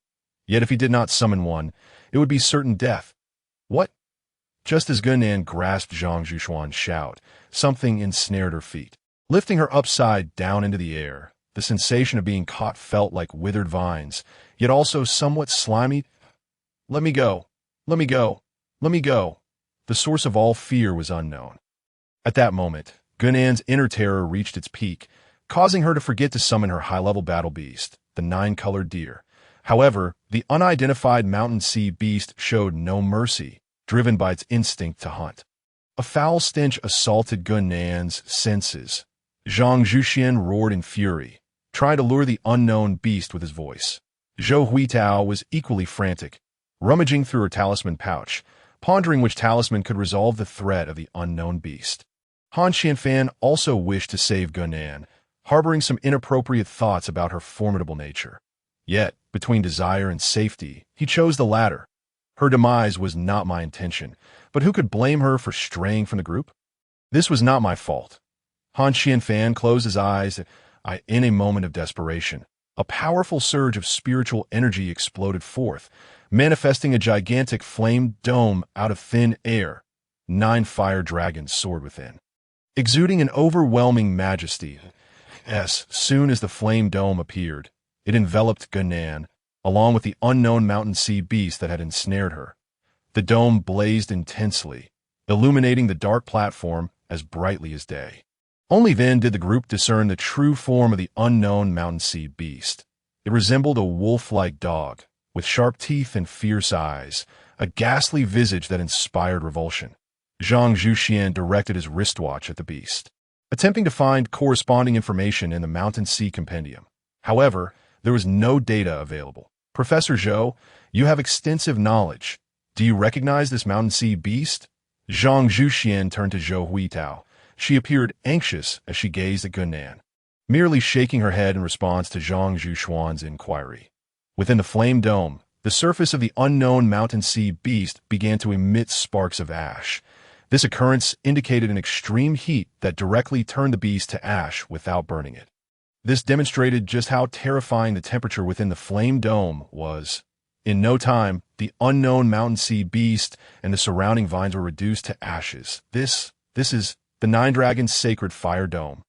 The treasure of the Mangu sect, Denyo and Xiaonyo, supported Chiyou, their mouths agape in astonishment. This was certainly not the legendary Nine-Dragon Divine Fire Shield itself, but rather an attack talisman infused with its formidable power, referred to as a talisman treasure. Although they were aware that Gunan was the daughter of the Mangu sect's leader and had speculated that she might possess a Mangu sect talisman treasure, there is a vast difference between conjecture and actual sight. The moment they laid eyes upon it, they could not help but be filled with awe. This was a talisman treasure, something that an ordinary person might never encounter in their lifetime. Each of the 7 clans of humanity possesses a sacred artifact, said to have been acquired over 3 centuries ago by the founding ancestors of the clans alongside Yuan Xian and Luo Ao during their journey into the primordial wilderness. The Mangu sect's treasure is none other than the Nine-Dragon Divine Fire Shield. However, for humans to harness the artifact's power, they must pass a trial to establish a bond with the sacred treasure of the sect. Artifacts are seldom taken outside the clan. Hence, the concept of talisman treasures emerged, which encapsulate the power of these artifacts. Those of level 8 and above are called treasures. Those below level 8 are merely talismans. For instance, the Golden Buddha Demon Suppression Circle that Zhou Huitao previously used was merely a level 4 attack talisman. Talisman treasures possess the unique ability to autonomously protect their master, a feature absent in ordinary talismans. The talisman treasure that had just appeared beside Gunan was the Nine-Dragon Divine Fire Shield talisman, personally bestowed upon her by her father. Once refined, this talisman treasure would automatically absorb source energy to activate whenever its master encountered life-threatening danger. However, talisman treasures are consumables and have a limited number of uses. At this moment, Gunan lay unconscious on the ground, surrounded by a charred expanse, even though the shadow of the Nine-Dragon Divine Fire Shield had long vanished. The temperature remained alarmingly high at the other end of Cane Mountain, within the ruins of the Talisman Ancestor. A small pit housed a 2-meter square pool. In the pool lay a man and a woman, Ji Fan and Jiang Yueshi. The walls on either side of the pool were covered in bioluminescent moss, casting a soft glow that illuminated the dark cavern. Ji-fan opened his eyes and surveyed his surroundings. The space was small enough to grasp at a glance. Directly opposite the pool was a passageway, and beneath the pool, the depths were obscured, indicating that they likely entered from there. Ji-fan emerged from the pool and looked towards the still unconscious Jiang Yueshi. Realizing it was unwise to leave her submerged in the water, he gently assisted her out and laid her flat on the ground. Due to being soaked, her loose camouflage sports top clung tightly to her form, accentuating her graceful curves even while lying flat. Ji-fan felt a surge of excitement and quickly focused his mind to dispel any distracting thoughts. He too was drenched, and if Zhou Professor or Gu Nan would catch sight of him in such a state, it would be quite embarrassing. As he concentrated, Ji-fan noticed the ambient spiritual energy in this place was so rich it was almost liquid. Each breath felt akin to the source energy elixir Zhou Professor had administered to him for healing. But where were Zhou Professor and the others? Remembering them, Ji-fan glanced around the cramped space again, noting the absence of familiar figures. Zhou Professor, Gunan, Zhang Zhuxian, can you hear me? After calling out several times with no response, Ji-fan ceased his futile efforts. It was possible that Jiang Yueshi had overexerted herself while inscribing the primordial runes. Despite his shouting, she showed no signs of waking. The discomfort of his wet clothes was unbearable, and as he wrung them out, he reflected on the events that had just transpired. Moments before, when Jiang Yueshi completed her rune inscribing, a deluge of water had poured forth, accompanied by an overwhelming pressure that had assailed him from all directions. However, as no danger alert had appeared on his panel, Ji-fan had refrained from extending his consciousness. Soon, he felt a dizzying sensation before losing consciousness. When he opened his eyes again, he found himself in this place, which must surely be the talisman ancestors' ruins. As Ji-fan continued to wring out his clothes, he circled the cave walls. Aside from the unfathomable passageway, there was little danger or anything particularly remarkable. Where was this? Just as Ji-fan finished putting on his clothes, Jiang Yueshi awakened. She propped herself up, rubbing her temples. The bioluminescent light softened her icy demeanor, revealing a touch of beauty. Her damp hair and slightly open eyes, coupled with her voice laced with fatigue and languor, created an enchanting scene. In this moment, Jiang Yueshi's camouflage sportswear clung closely to her form, the impact of which left Ji-fan slightly flustered. A rush of warmth surged through him, and he found himself stealing several glances before turning away to respond nonchalantly. This must be the talisman ancestors' ruins. Jiang Yueshi furrowed her brow, massaging her temples, and soon realized her own discomfort for being soaked through. She sought to find something to change into. However, she quickly remembered that before inscribing the runes, she had left all her excess belongings, including her card pouch with Gunan. Now, she found herself with nothing. Thinking of Gunan, Jiang Yueshi scanned her surroundings. Where was Gunan? Where was Zhou Professor? Where were Han Qianfan and the others? I have no idea. Ji-fan cleared his throat. I woke up a little earlier than you, but I didn't see Zhou Professor or the others. Jiang Yueshi recalled the strange occurrences during her rune inscribing. Was it you who assisted me at the end? How did you do it? This question touched upon matters of technique, which were best left unspoken, so Ji-fan swiftly redirected the conversation. We'll discuss that later. Right now, our priority is to find Zhou Professor and the others. Let's go. Jiang Yueshi, still groggy from awakening, had no objections to his suggestion. Yet, after taking a few steps, the discomfort of her clingy clothes became unbearable. After a moment's thought, she summoned the Qingluan and the Bailong Lu. Placing them between herself and Gfanas, the two formidable beasts appeared. The already cramped space felt completely filled. The Bailong Lu blocked the entire entrance, forcing Ji-fan further into the passageway. What are you doing? Ji-fan grumbled. From behind the two beasts, Jiang Yueshi resumed her icy tone.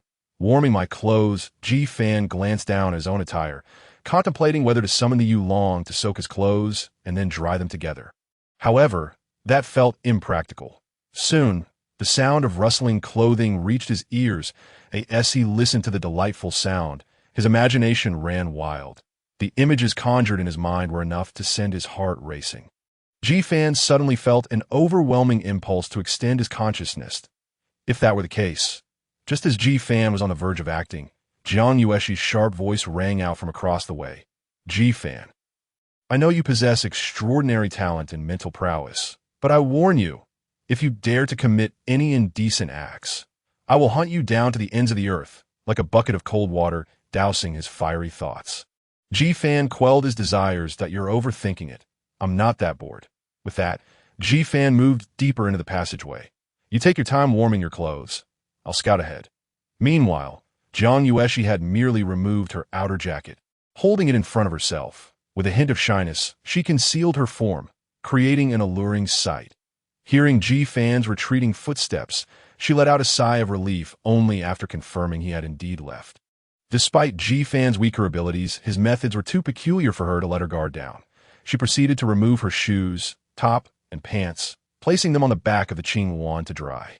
Under the glow of the bioluminescence, her flawless figure appeared almost ethereal. Ji Fan wandered forward, and before long, he found himself in a vast area that stretched over 100 meters wide, with walls adorned in bioluminescent moss and several enormous luminous pearls embedded in the ceiling. These pearls were so massive that if harvested and sold, their energy value would skyrocket. However, they were out of reach. Even standing atop the Yulong, he could not grasp them. The greatest anguish in life is to sit atop a mountain of treasures yet be unable to touch them. Frustrated, Ji Fan withdrew the Yulong suddenly. His vision brightened as a colossal mountain sea beast appeared before him. Where did this come from? It had not been there moments ago. The panel information flashed before him, and Ji Fan's jaw nearly dropped. Mountain sea beast name, Qilong level, advanced stage, complete form attributes, dragon, water appearance features, 30 meters in length, resembling a coiled dragon with round eyes. A large nose, elongated jaw, a body over 100 meters long without horns, a red line running along its spine, thin below and thick above, cat-like ears and dragon claws. Techniques. None. This is an ethereal form. Qilong. Ji Fan gazed in awe at the magnificent creature. The legendary Qilong appears wherever fateful encounters are destined. Yet here it was.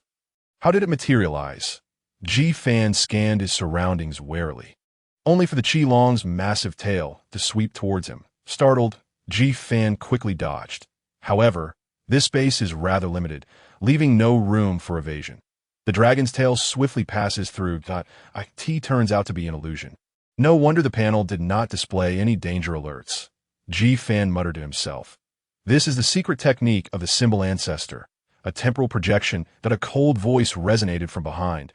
Ji Fan turned to see Jiang Yueshi gliding towards him.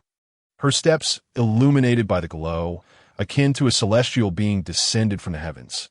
Yet her attire was decidedly unconventional. She wore the same camouflage sports shirt, albeit riddled with holes. One on her left thigh, another on her lower abdomen, and one more on her back, the edges charred, clearly burnt through. Noticing Ji Fan's peculiar gaze, Jiang Yueshi's ears flushed crimson, yet her countenance remained frosty as she retorted, "What are you staring at?" "Of course, it is you," Ji Fan thought to himself, though he refrained from voicing it. The symbol ancestor possesses temporal techniques. Observing Ji Fan's reluctance to comment on her clothing, Jiang Yueshi exhaled in relief, her tone slightly thawing. The ancient texts state that the principles of heaven and earth are embodied in the concepts of Qian and Kun. The sun and moon manifest the essence of time. Indeed, Qian signifies the passage of years, while Kun denotes existence. Ji Fan felt a wave of confusion wash over him. He did not comprehend such matters and wished to avoid them. Nevertheless, Jiang Yueshi, in high spirits, continued to recite numerous convoluted phrases from the texts. Realizing this could go on indefinitely, Ji Fan quickly interjected, "Let us proceed. Perhaps Professor Zhou and the others are awaiting us ahead." Only then did Jiang Yueshi cease her discourse, and together they ventured towards the next passage. Outside the symbol ancestor's ruins, Han Qianfan cradled the unconscious Gunan as he entered a winding, descending tunnel. The surroundings were pitch black, and Han Qianfan's hands occasionally brushed against a large, soft mass. Zhang Zhuishuan had been fixated on Gunan, oblivious to Han Qianfan's subtle gestures due to the darkness. He too wished to carry Gunan, but found himself too frail to do so. Upon reaching the next level, the group proceeded with heightened caution. Zhou Huitao produced a level 4 attack card, the Demon Suppression Circle, and swept it around, promptly discovering unidentified mountain sea beasts as a level 4 talisman.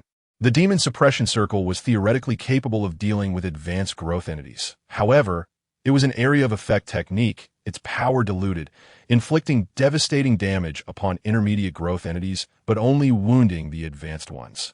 Golden light surged, and soon a familiar beastly roar echoed. Han Qianfan and the others recognized it as the cry of the unidentified mountain sea beast from the previous level. Several beams of strong flashlight illuminated the area. Yet they could only catch a fleeting shadow darting through the beams.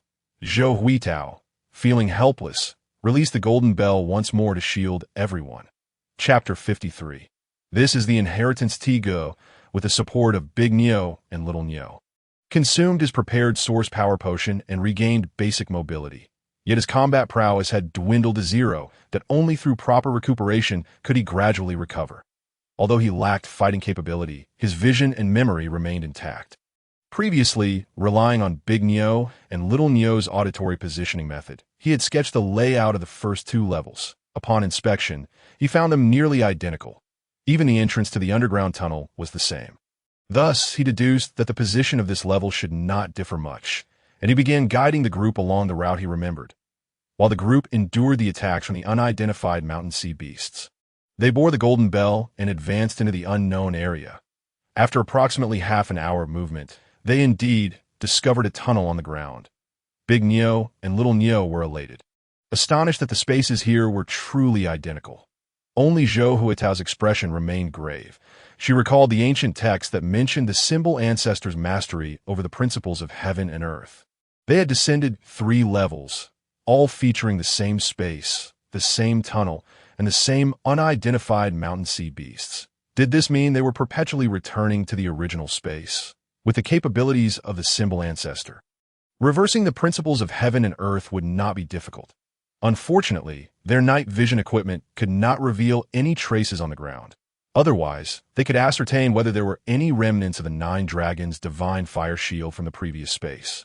As they entered the passage leading to the next level, Gunan awakened. Immediately, she sensed an unusual sensation in her chest, and she let out a piercing scream, curling up tightly. The group jumped at the sound of her scream. Han Qianfan quickly withdrew his hand, setting her down.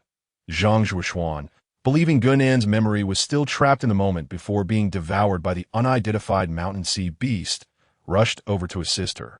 Speaking soothingly, "It's all right. It's over now. You're safe, Slap." A crisp sound reverberated through the empty corridor. Zhang Zhuoshuan, bewildered, had been struck across the face, and he was left perplexed as Gunan seethed with anger. Zhang Zhuoshuan, "I never expected you to be this kind of person. I misjudged you." Zhang Zhuoshuan was utterly baffled. Reflecting on their journey, he had cared for Gunan, albeit not excessively, yet this had culminated in a slap. He felt his temper rising. "What did I do? What did I offend you? How dare you ask?" Gunan, caught between embarrassment and frustration, eventually burst into tears. The others had not initially paid attention to her, unaware of the incident. Only Han Qianfan, the instigator, lingered on the lingering sensation on his hand, unwilling to acknowledge the matter. Moreover, with someone else taking the blame, it suited him perfectly, and he intended to solidify this narrative. Stepping to the front of the group, Han Qianfan declared, "Enough with the side discussions. This place feels peculiar, instilling a sense of foreboding within me that we should hasten to find Yueshi and then leave." Big Neo and the others nodded. The atmosphere was indeed eerie, evoking an unsettling feeling. Zhou Huitao concurred, her mind racing with thoughts, with the unidentified mountain sea beast behind them and the prospect of encountering more ahead. She pondered whether they were trapped in an endless loop of the same space. If the symbol ancestor had the means to reverse the principles of heaven and earth, then perhaps the slain mountain sea beasts could reappear without limit. Contemplating this possibility, Zhou Huitao's eyes sparkled with excitement. This was the inheritance of the symbol ancestor. Such a method of temporal reset could very well be one of its legacies. That a time-space reset is an excellent practical training method. If she could acquire this inheritance and bring it back, regardless of the 7 clans, 8 houses, academic institutions, military, or even the guardian teams, they would all seek her out. She would be immortalized alongside Yuan Xian and Luo Ao. Etched into the annals of runic history, celebrated through the ages, as these thoughts coursed through her mind, Zhou Huitao's heart raced, her breath quickening. But where to begin with the inheritance? The core of the symbol ancestors' ruins. Ji Fan and Jiang Yueshi traversed the passage adorned with luminescent moss for nearly an hour before arriving at another stone chamber. This chamber was comparable in size to the previous one, and the arrangement of the night pearls and luminescent moss bore striking resemblance. Upon entering, they were greeted by the sight of a temporal projection of a mountain sea beast, name, Panlong level, advanced stage, complete form attributes, dragon type. Wood type physical characteristics, 40 meters in length, dark blue-black, slender eyes, elongated snout, with flowing red whiskers, techniques. None. This is an illusory form. Another dragon? This is the advanced mountain sea beast, Panlong. Jiang Yueshi's lips parted slightly, her expression one of astonishment. Do you recognize this as Panlong? Ji Fan inquired of Jiang Yueshi. The Protection Bureau's Mountain Sea Beast Compendium did not include information on Panlong. To say that dragon-like mountain sea beasts were rare in the compendium would be an understatement. Panlong was not within the records. Jiang Yueshi began to explain. This beast is not in the Protection Bureau's database, but it is recorded in our Jiang family's ancient text. Ji Fan nodded, redirecting his attention to Panlong. After observing the 2 ethereal dragon figures, he felt a sense that this symbol ancestor could potentially be a primordial being, as dragon-like mountain sea beasts were exceedingly scarce in the Mountain Sea Compendium. Gazing at the illusory dragon, Ji Fan pondered whether the emphasis on the symbol in the symbol ancestor's ruins implied that these ethereal dragon figures were composed of runes. Upon this realization, Ji Fan activated his ocular source. Focusing on Panlong, layer by layer, he peeled away the Fade, capturing glimmers of light that danced before his eyes, revealing a series of points that resembled runes but also appeared as mere lights in his mind. Indeed, these must be runes.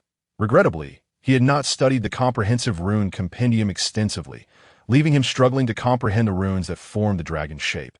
Noticing Ji Fan's rapt attention, seemingly entranced, Jiang Yueshi nudged him and asked, "What is it?" Ji Fan replied, "I sense something akin to runes on Panlong." Jiang Yueshi, upon hearing these words, fell into deep contemplation, suddenly recalling the ancient text that spoke of the words of the symbol ancestor, stating that opening symbols is akin to observing omens. The time-frozen Panlong embodies the essence of such omens. Observing omens, opening symbols, a flicker of enlightenment ignited within Jiang Yueshi's heart. If one were to perceive these fleeting moments from the perspective of understanding runes, she swiftly discerned that the very form of the Panlong was composed of myriad subtle runes. Truly, this is the inheritance of runes. The entire Panlong is nothing but a colossal rune. This is not merely a reflection of time, but a complete legacy of runes. This aligns with the recorded teachings of omens in the ancient texts. Jiang Yueshi was profoundly shocked that Ji Fan's insights were remarkably acute. Despite his lesser experience with runes compared to her own, he could incisively pinpoint the crux of the matter. Such talent would undoubtedly not remain inconsequential in the future. She pondered how best to draw him into the Jiang family's fold. While lost in thought, a ludicrous notion of employing the allure of beauty surfaced in her mind. Jiang Yueshi quickly dispelled this absurd thought and turned her full attention to the flowing moments of time. Hoping to gain enlightenment, as time passed, Jiang Yueshi remained in a state of contemplation. However, she could only perceive the runes swirling around her, unable to connect them. The signs were not destined for her. Even if she continued to meditate, the inheritance would elude her. Chapter 54. The Battle Beast's Death. Source power abounds. Jiang Yueshi ceased her contemplation and called out to Ji Fan to proceed to the next stone chamber. Ji Fan, unable to comprehend the runes and feeling rather bored, promptly followed her lead. In the passageway, Jiang Yueshi intentionally lagged a step behind, secretly observing Ji Fan. This individual stood tall at 7 feet, with sharp brows and bright eyes, and was quite handsome. She could not recall when it was that she became unable to overlook him. Initially, Ji Fan was merely a passerby whom she had rescued. The first moment he captured her attention was when Professor Zhou expressed suspicion that Ji Fan's cultivation method was one of the 9 secrets. She regarded this with skepticism, yet did not entirely dismiss it from her mind. Later, during the invasion of the cunning mice, Ji Fan had discovered the threat before she did. Though his strength was inferior to hers, he could utilize his mental power to probe a distance of 100 meters. Furthermore, outside the ruins of the symbol ancestor, at the moment her mental energy was depleted, he had transmitted his mental energy to her. This scenario suggested either that he possessed an extraordinarily profound mental technique, enabling him to transfer his mental energy into another's body, or that his cultivation method resonated with the Jiang family's 9 secrets and the Longhuan Sutra, allowing for a mutual exchange of energies. However, Jiang Yueshi found either possibility to be quite extraordinary. Moreover, during the attacks from the cunning mice and the ambush by Wada, he managed to turn peril into safety against seemingly fatal circumstances. These memories only deepened Jiang Yueshi's suspicions regarding Ji Fan's identity and her curiosity. She had checked the Skynet system and found nothing particularly unusual about Ji Fan's identity, the only oddity being his father's SSS-level classified status. As they walked through the narrow passage, the fluorescent light illuminated Ji Fan, casting a dim grayish hue. Jiang Yueshi reflected on the fact that during this quest for the ruins of the symbol ancestor, Ji Fan had indeed provided her with significant assistance. Had she not fortuitously rescued him, her years of effort might have gone up in smoke. Such assistance was etched in her memory. Upon arrival, they discovered yet another dragon. Ji Fan entered the stone chamber and beheld the dragon's silhouette ahead. Mountain Sea beast name. Shenlong level. Advanced stage. Complete form attributes. Dragon. Fire physical characteristics. Length of 100 meters. Gold and green dragon scales. Deep set brows. Prominent eyes. Long snout. Short whiskers techniques. None. This is a virtual entity. Another dragon-like mountain sea beast. Turning back to glance at Jiang Yueshi, Ji Fan noticed the look of confusion in her eyes. She did not recognize the Shenlong. However, her unfamiliarity did not hinder Jiang Yueshi's ability to contemplate that Ji Fan also sat down, beginning to cultivate the Heart Sutra. He had already noted that the spiritual energy in this place was remarkably abundant, the most concentrated he had ever encountered. Currently, his source vision extended to 15.37 degrees. Even inhaling here felt like a boost to his source power. Jiang Yueshi envisioned the dragon-shaped runes, while Ji Fan cultivated his source power. The source energy visibly surged. Time flowed unmeasured in the cave, and after an indeterminate period, Jiang Yueshi opened her eyes, filled with disappointment. She had not grasped the inheritance. Once, twice, it remained the same. Doubt began to take root in Jiang Yueshi's mind. In the academy, she was the pride of the heavens. Within her family, she similarly stood out and was regarded as the most promising candidate to become a 9th-level rune master. Yet upon entering the ruins of the symbol ancestor, she encountered repeated setbacks. She recognized that such thoughts were misguided, yet she could not control her own mind. This was an obsession. Jiang Yueshi quickly gathered her thoughts, silently reciting one of the 9 secrets, the Longhuan Sutra, to recalibrate her state of mind. Outside the ruins of the symbol ancestor, Han Qianfan assumed the role of team leader, devising a makeshift strategy to confront the unidentified mountain sea beasts. He had no other choice. Professor Zhou's Golden Bell rune card had been nearly destroyed by the attacks of the unknown mountain sea beast earlier. The rune card had dimmed, rendering it unusable to continue their journey. They had to find a way to slay the unidentified mountain sea beast. Understood. Big Bull and Little Bull supported Chiyou, vigilantly scanning their surroundings. Ji Yinan, Zhou Huitao, and Zhang Zhuxian nodded in agreement. For now, this was their only course of action. As they exited the passageway, they found themselves in the 5th identical subterranean space. They discovered that the unidentified mountain sea beast ceased its attacks after they left the passageway, as if a barrier prevented them from crossing the threshold. As they formed their ranks and quickly emerged from the passage, Han Qianfan shouted for everyone to summon their respective battle beasts according to the prearranged plan. Zhou Huitao's rune card glowed brilliantly, and the golden bell of exorcism radiated outward.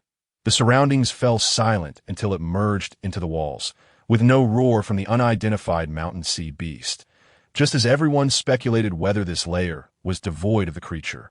A familiar beastly roar suddenly echoed from above. "Little bull, it's above us! My Qingyao hit it!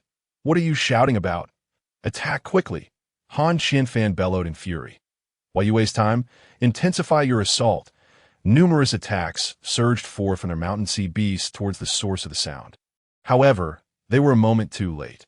Only Han Qianfan's Penghu managed to strike it with a thunder kill technique. The unidentified mountain sea beast let out a pained cry before vanishing into the darkness. "This incompetent fool!" Han Qianfan glared in the direction of Little Bull, but the surrounding darkness obscured his view. In this predicament, moving forward was not an option. Retreating was equally unwise, and standing still was even less so. Han Qianfan was at a loss as to what to do next. Suddenly, the air was pierced by the sorrowful cries of the Qingyao. Little Bull trembled violently, his spirit nearly fleeing that it's attacking my Qingyao. "Help!" Before he could finish, Little Bull spat blood, yet somehow managed to remain upright. He shakily summoned the Qingyao back, but was ensnared by the unidentified mountain sea beast, unable to break free for the moment. Battle Beast, perish, source power rebounds. Zhang Zhuxian looked towards Little Bull, his voice trembling with fear. Jinan grasped Zhou Huitao's hand, his face etched with terror. Has Little Bull's Qingyao also fallen? So swift, too swift. This is not a high-level juvenile form. It is a growth form, perhaps even a complete form. What shall we do?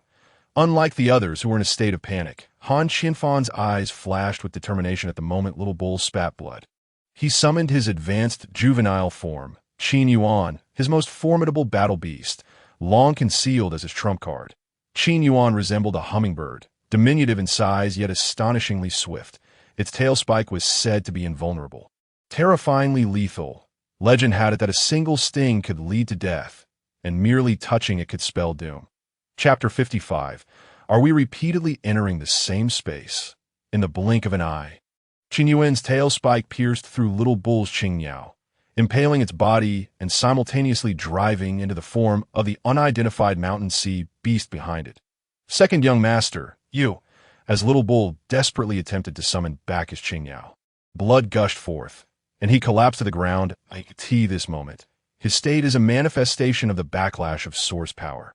With a single strike, Yuan achieved a double kill, and Han Qianfan felt the departure of two vital forces. He promptly withdrew his battle beast and addressed the crowd, stating, "They are dead.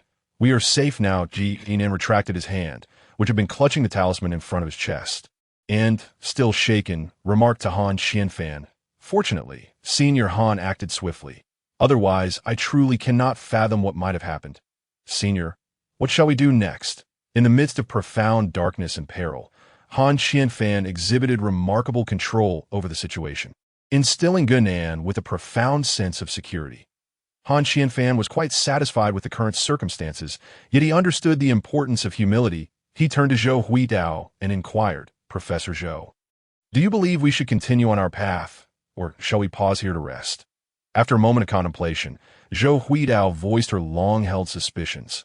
Are we reversing the cosmos? Have we been repeatedly entering the same space? The Penrose staircase, the M-bias strip, the Klein bottle, the soul-hanging ladder.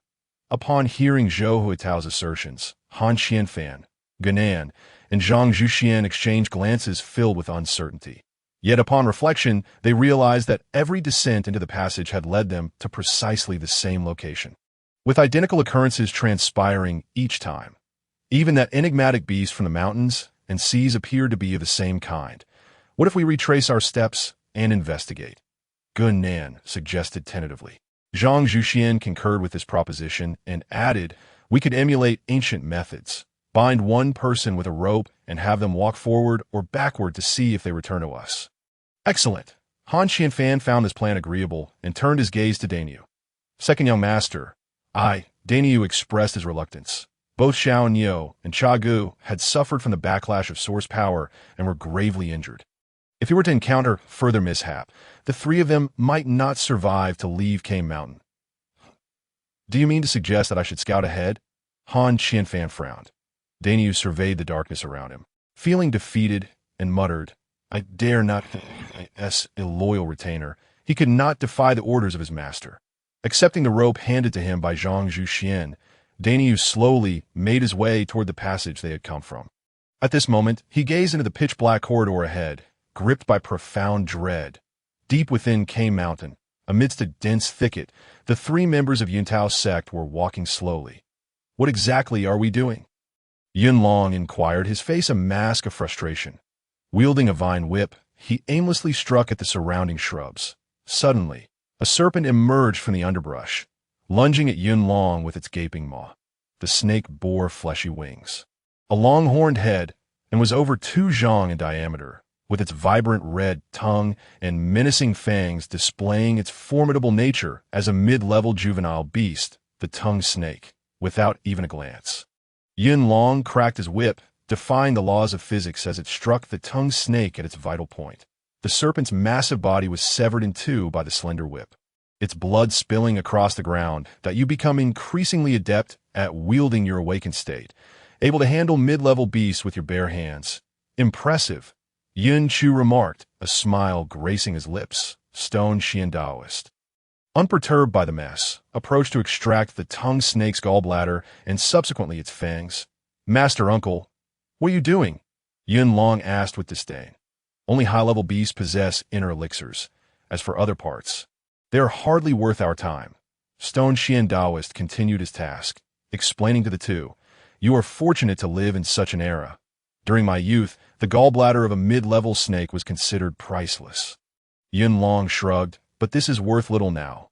Master Uncle, as a senior elder, you should know that our Yuntao sect storeroom does not accept such items.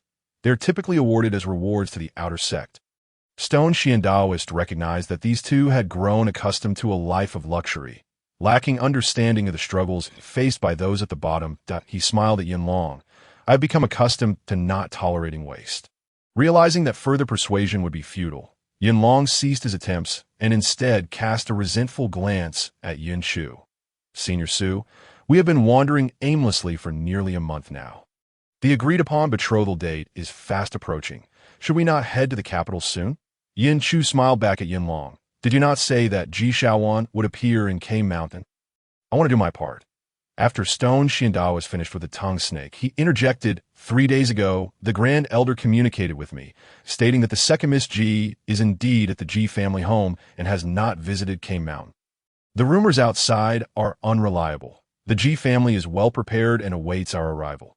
Yun Long chimed in, "Indeed, Senior Su, since the second Miss Ji is at home, you have no excuse to linger here any longer.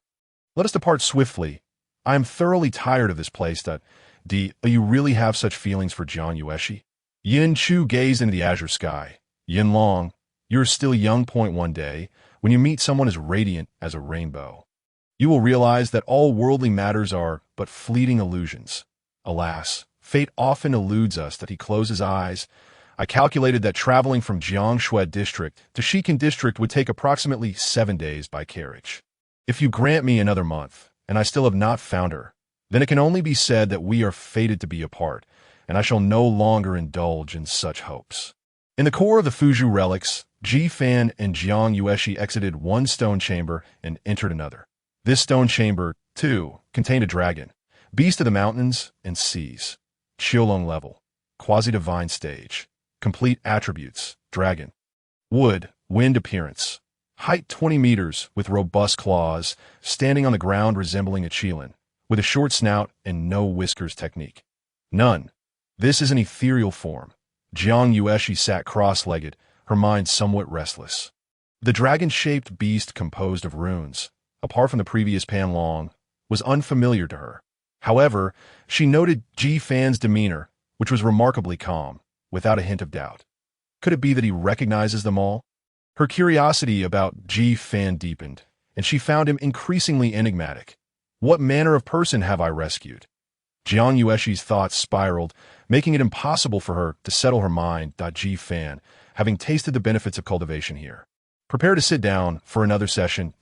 In the last stone chamber, he had practiced for an hour, watching his source power rise to 16.32 degrees. The incremental improvements were astonishing. He was unaware of the cultivation speed associated with the 9 mysteries that Jiang Yueshi mentioned. Achieving even 0.03 degrees through the Dayan Liangxian technique was considered a significant accomplishment. Given a few days, he could undoubtedly elevate his source power to 19 degrees at the age of 19. Reaching 19 degrees of source power would place him on par with the finest talents of the 4 great academies. Just as he was about to begin cultivating, Ji Fan caught a glimpse of Jiang Yueshi. Beneath the pale white glow, her exquisite profile revealed a hint of urgency. Are you all right? Chapter 56. The Legacy, Second Source Awakening, A Frenzied Rise. Jiang Yueshi's gaze remained fixed on the Qiulong, not turning to Ji Fan. Simply shaking her head and uttering, "I'm fine at it is only in times of trouble that one insists they are all right." Ji Fan rose and stepped in front of Jiang Yueshi, blocking her view of the Qiulong. "You need a rest now. Let me tell you a story." Jiang Yueshi's eyes flickered slightly as she turned her attention to him, curious about what this little rogue might have to say. This tale, a satirical commentary on the pressures of competition from Ji Fan's past life, seemed particularly fitting to share with Jiang Yueshi. Before the new era, this world was unremarkable yet filled with beauty. It is said that during that time, there existed a bird without feet. From the moment it was born, it could only fly endlessly. When weary, it would rest in the wind. When hungry, it would catch insects and birds in the air to eat.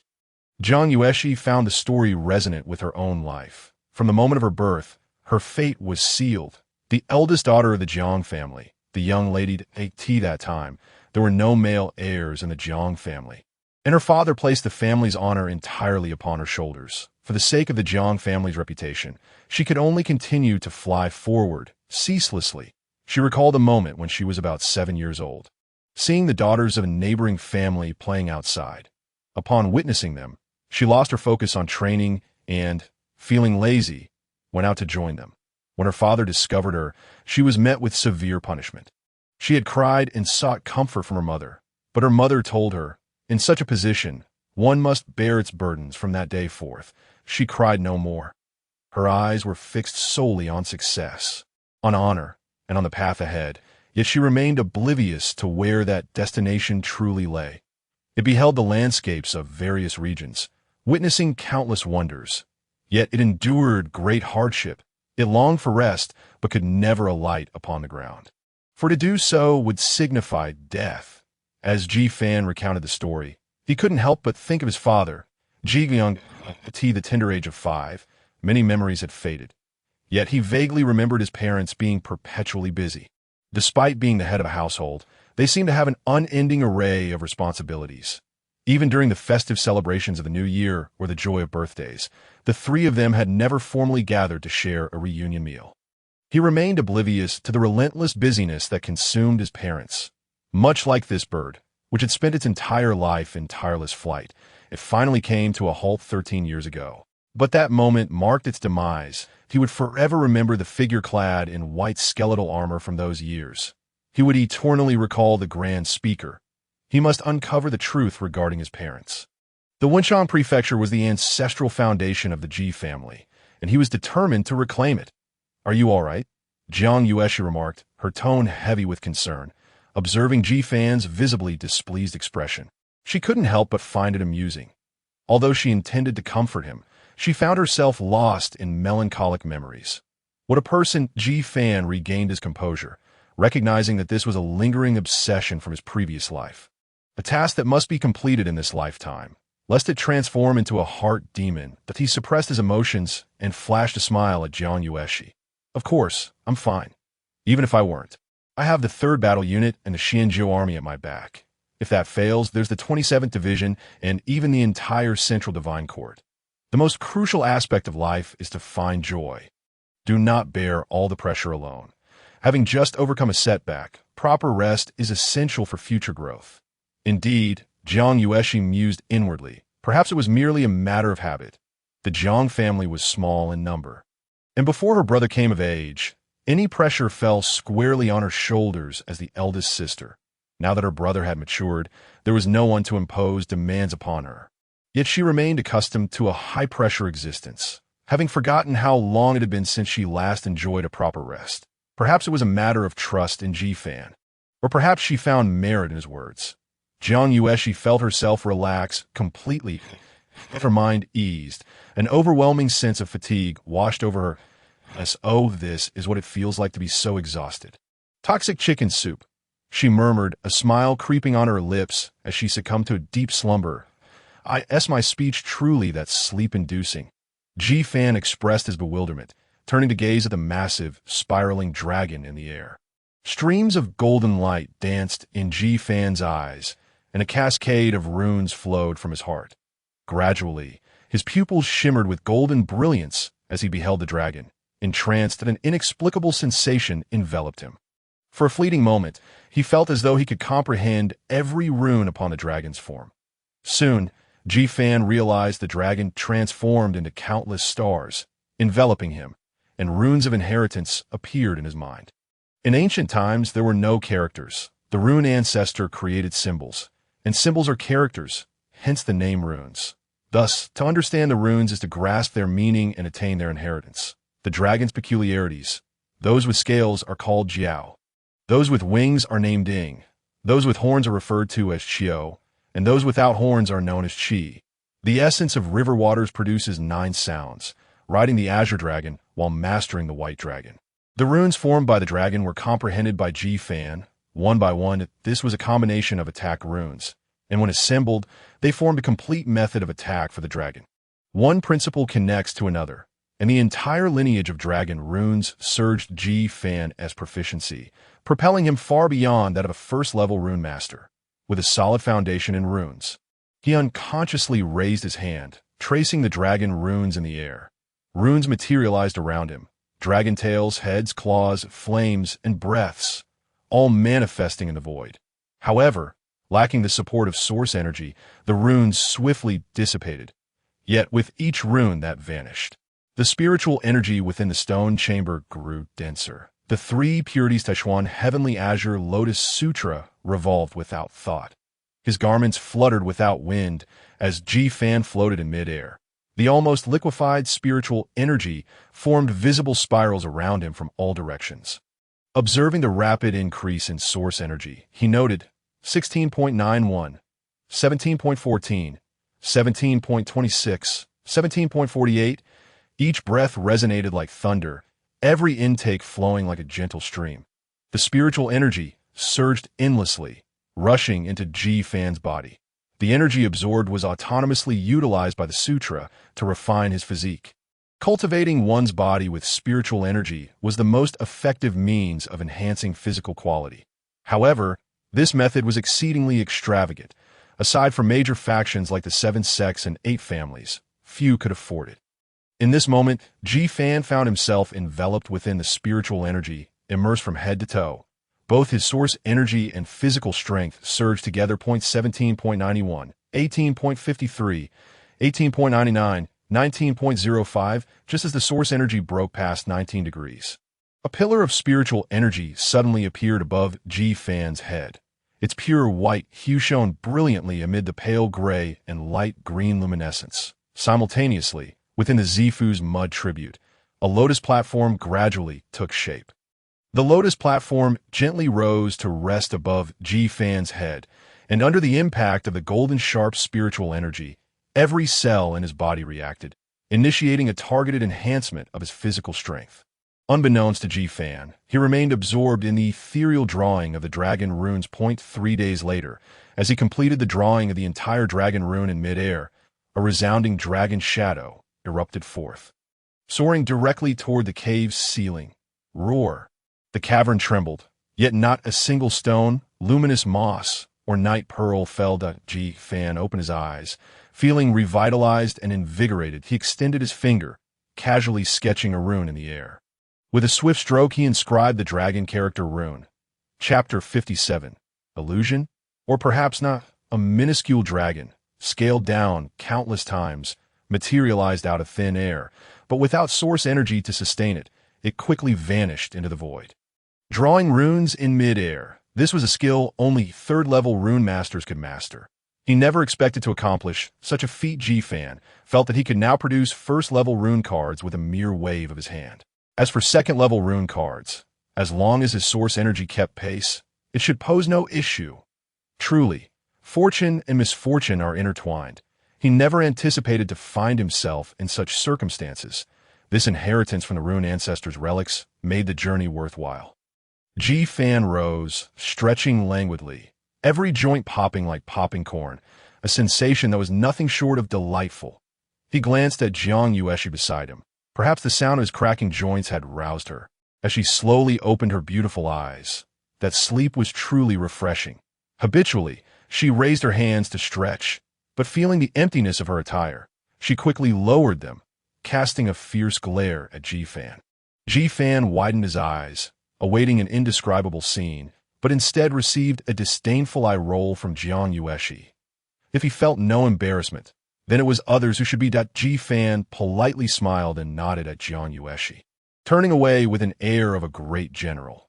Once turned, his expression quickly fell, revealing a look of relief. Jiang Yueshi retracted her gaze and instinctively began to channel her source energy, to her astonishment. She discovered that this rest had brought her condition to its peak. With such a state, she was certain she could attain the inheritance. Jiang Yueshi eagerly looked up at the sky, but the rune dragon was nowhere to be found. The stone chamber contained only luminous moss, night pearls, and Ji-fan. "Where is the dragon?" Jiang Yueshi inquired. Though her tone remained cool, it lacked the usual chill, infused instead with a hint of warmth. Ji-fan shrugged, expressing his ignorance. "I was meditating just now, having completed several cycles when you woke up." To be honest, Jiang Yueshi would not believe him either. Explaining it further seemed futile, so she refrained from wasting her breath.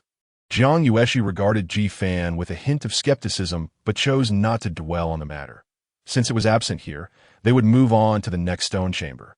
Seizing the opportunity while in such prime condition was imperative.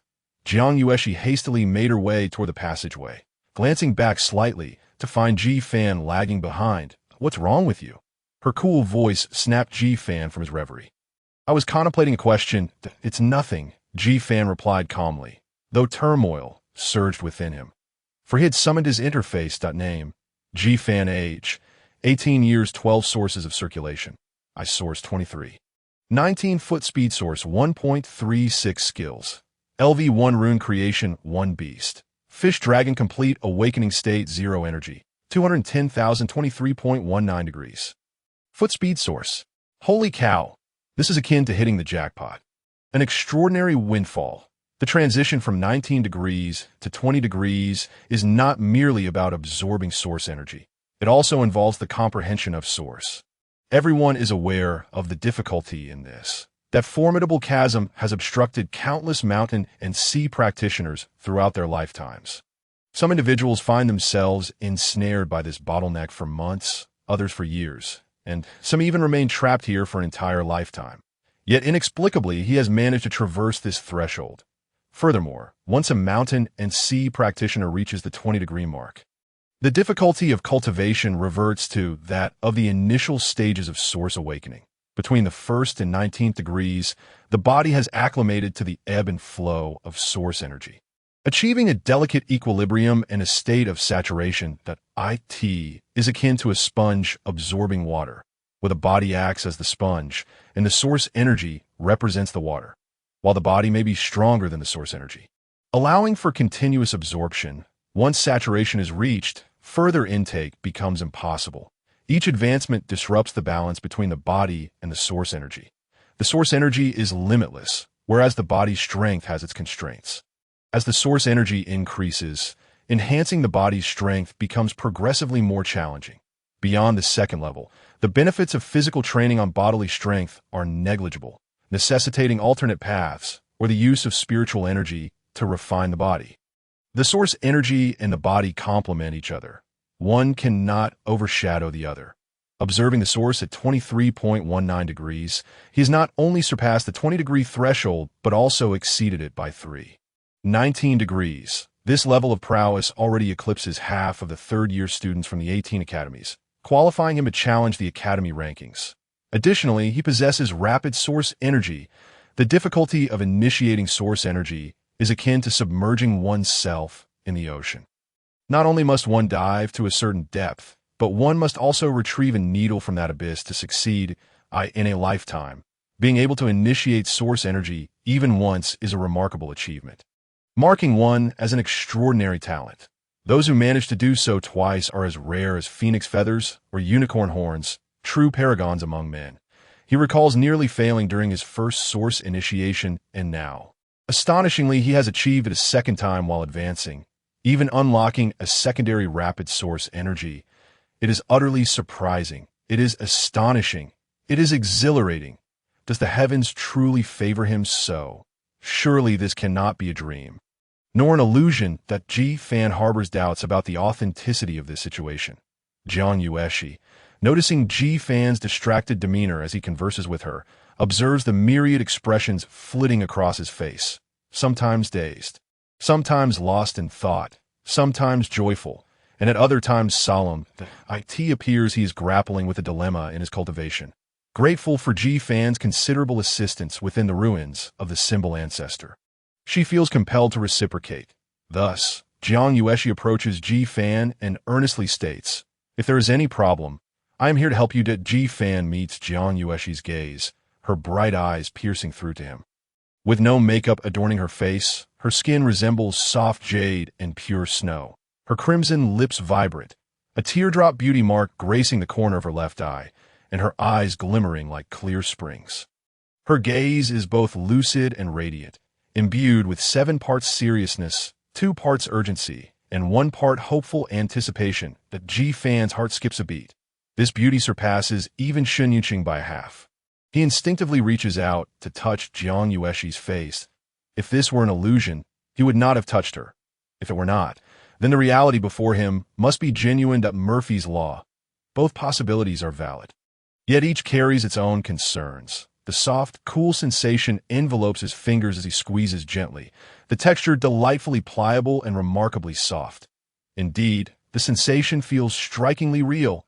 Unrepentant rogue, scoundrel, Jiang Yueshi's anger flares throughout her life. Apart from her father, no other male has dared to touch her face.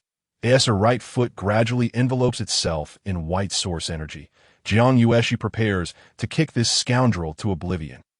Warning, danger approaching. A red alert flashes across the panel, snapping Ji Fan back to reality. Instinctively releasing his spiritual awareness, he sees Jiang Yueshi's foot hurtling towards him. The red warning indicates that the force behind this kick far exceeds that of Huang Lixiong, posing a genuine threat to his life. Ji Fan quickly retreats, the recently activated rapid source energy propelling his body to respond with remarkable speed. Jiang Yueshi, her feet flailing, attempts to ensnare him, but as Ji Fan retreats swiftly, he soon realizes the limited space restricts his movements. With no choice left, he crosses his arms defensively in front of him, bracing for Jiang Yueshi's wrathful kick. Boom! A resounding crash reverberates through the space. Jiang Yueshi's foot strikes just an inch from Ji Fan's ear, shattering the cave wall into a shower of debris. Ji Fan feels the shards skimming past him, one sharp fragment slicing through his earlobe. Chapter 58. The law does not convey to the unworthy. It seems this is no mere illusion. Everything is indeed real. Ji Fan reflects, a mixture of elation and trepidation. Jiang Yueshi retracts her foot and turns away, refusing to acknowledge Ji Fan any further.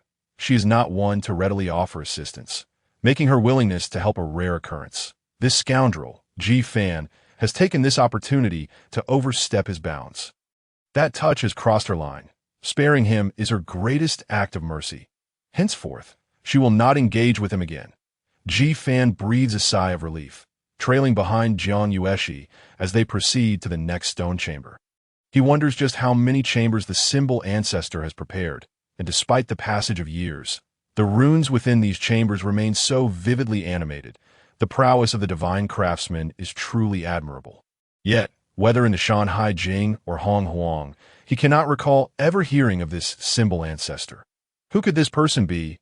Upon entering the stone chamber, they once again encounter a long, serpentine dragon shadow, mountain and sea beast name, Inglong, level, semi-divine, stage, Complete form. Attributes: dragon, gold, thunder. Physical characteristics: length of 200 meters, covered in scales, with twin wings sprouting from its back, yellow whiskers and fins, and a body resembling auspicious clouds. Techniques: none.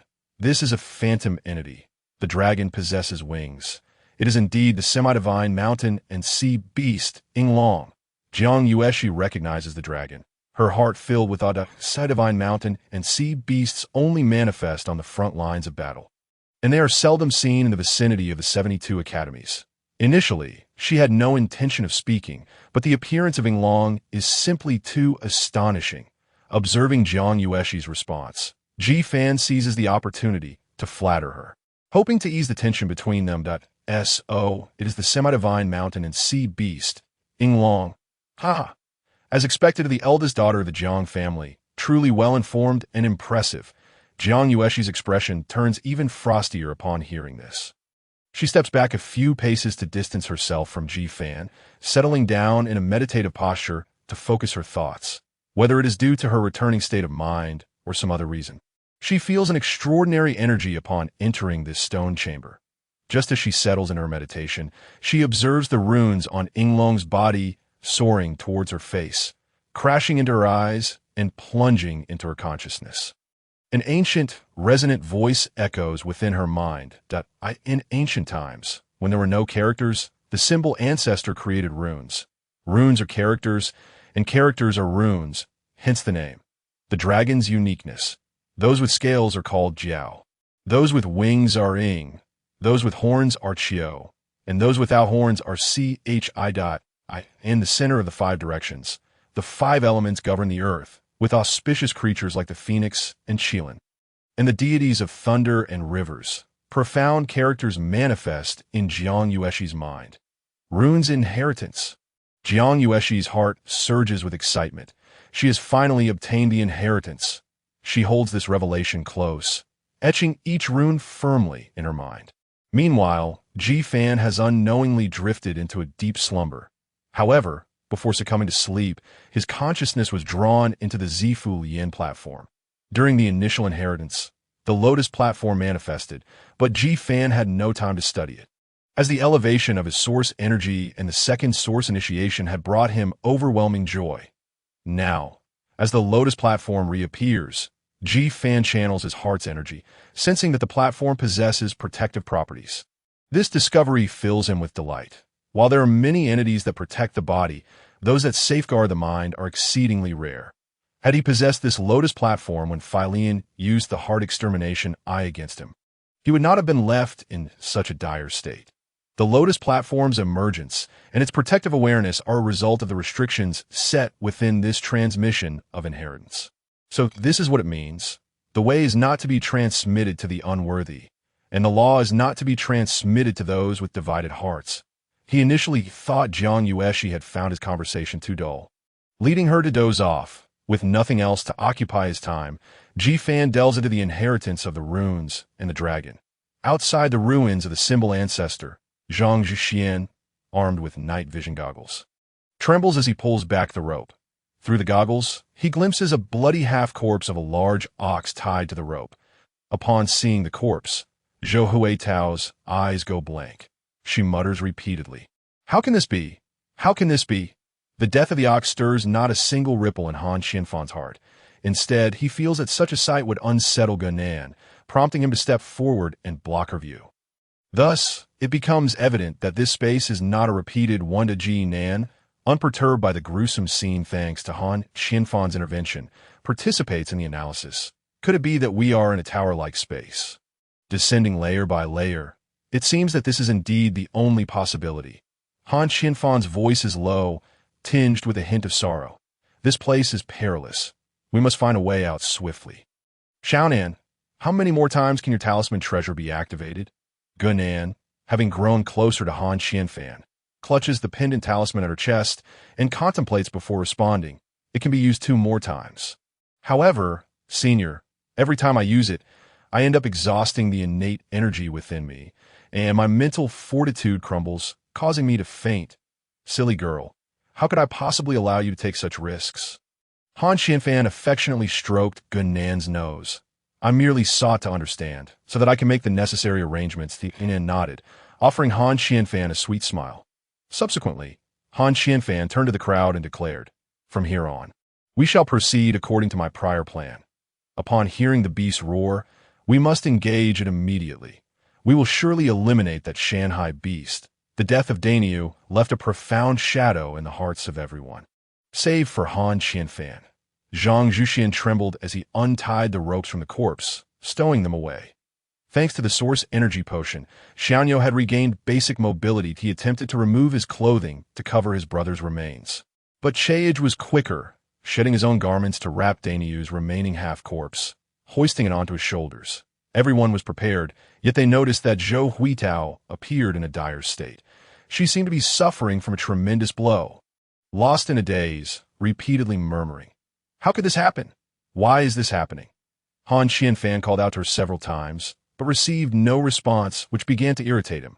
Were it not for the valuable items in her talisman pouch and his desire to avoid leaving a poor impression on Gunnan, he would not have hesitated to abandon Zhou Huitao right there. Jinan, believing Zhou Huitao was overwhelmed by the tragic death of Chiyou, felt a pang of guilt. She stepped forward, grasping Professor Zhou's arm. Speaking softly, "Professor Zhou, do not be disheartened. Let's exit first, and then we can find a proper place to give him a dignified burial." Professor Zhou, you're hurting me." Gunnan winced in pain from Zhou Huitao's grip and forcefully pushed her away. Rubbing her hand, she spoke with displeasure. "I did indeed see some murals in the first passage, but the subsequent passages have vanished." Zhou Huitao stumbled back from Gunnan's push, yet her murmuring continued. "The walls, the ground, primordial runes. The walls, the ground, primordial runes." Xuanyuan observed this scene and sensed something was amiss. His already pallid face grew even paler. He turned to Chiyou and said, "Chiyou, do you think Professor Zhou might have encountered something foul?" Chapter 59. Sister Jiang. Chiyou glanced towards Xuanyuan, shrouded in darkness. "Had you posed that question a few centuries ago, perhaps it would have garnered some belief. But what age are we in now? Zongzi, if there truly were Zongzi, these Shanghai beasts would have unearthed their ancestral graves." Xuanyuan disagreed with Chiyou's assertion. "Chiyou, do not speak so definitively. In the past 3 centuries, how many times have Zongzi appeared in various districts? Surely you've heard such news before." Chiyou scoffed at this. "Little brat, those are mere sensational stories circulating online, intended to deceive. Either they are vague, or they bear signs of tampering. How can you trust such nonsense? Has the backlash of the source energy injured your mind, leading you to spout such absurdities?" Xuanyuan remained unconvinced, countering. "Then tell me, doesn't that strange Shanghai beast we saw earlier resemble a large, cunning Zongzi?" Upon hearing this, Chiyou was momentarily speechless. Upon reflection, it did bear some resemblance. "But, have you ever seen a Zongzi that could utilize techniques? That would be a divine miracle." "Enough, little brat. Stop pondering these things." Chiyou shifted the weight of the corpse he was carrying and lowered his voice further. "What we need to focus on now is how to preserve our lives." Xuanyuan fell silent, casting a glance into the darkness, and ceased his inquiries at that moment. Zhou Huitao suddenly began frantically rummaging through her talisman pouch, tossing precious talismans onto the ground one by one. Eventually, she retrieved a gray life talisman. Channeling her source energy into it, a circular object materialized in her hand. Zhang Zhuxian, equipped with night vision goggles, exclaimed in astonishment. "What is this?" "An all-encompassing nano-micro camera, akin to a drone, designed for aerial photography of vast areas." "Professor Zhou, what are you doing with it?" Zhou Huitao did not allow anyone to speculate or prepare an explanation. She made minor adjustments to the camera's settings and tossed it into the air.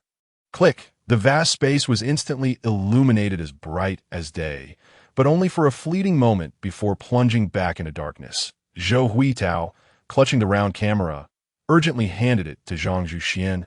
"Quickly, extract the photo from earlier." Zhang Zhuxian was baffled by Professor Zhou's intent, but complied nonetheless. He connected the camera to his wristwatch, and a virtual screen materialized. The images captured by the camera appeared on the virtual display.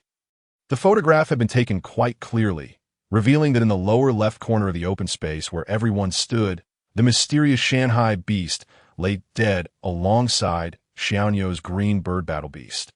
Their bodies overlapped, resembling withered trees, their demise profoundly tragic. Yet this was not the crux of the matter. The focal point was the intricate patterns displayed on the ground in the photograph. Just as I surmised, Zhou Huitao's expression brightened with elation as she drew the virtual screen closer to herself, her demeanor resembling that of one who has unearthed a treasure. My deductions were not in vain. Since this place does not consist of repeated spatial entries, there must be some hidden secret within these spaces. Indeed, it resembles the primordial runes atop the mountain. I have found it. I have discovered the inheritance of the talisman ancestors.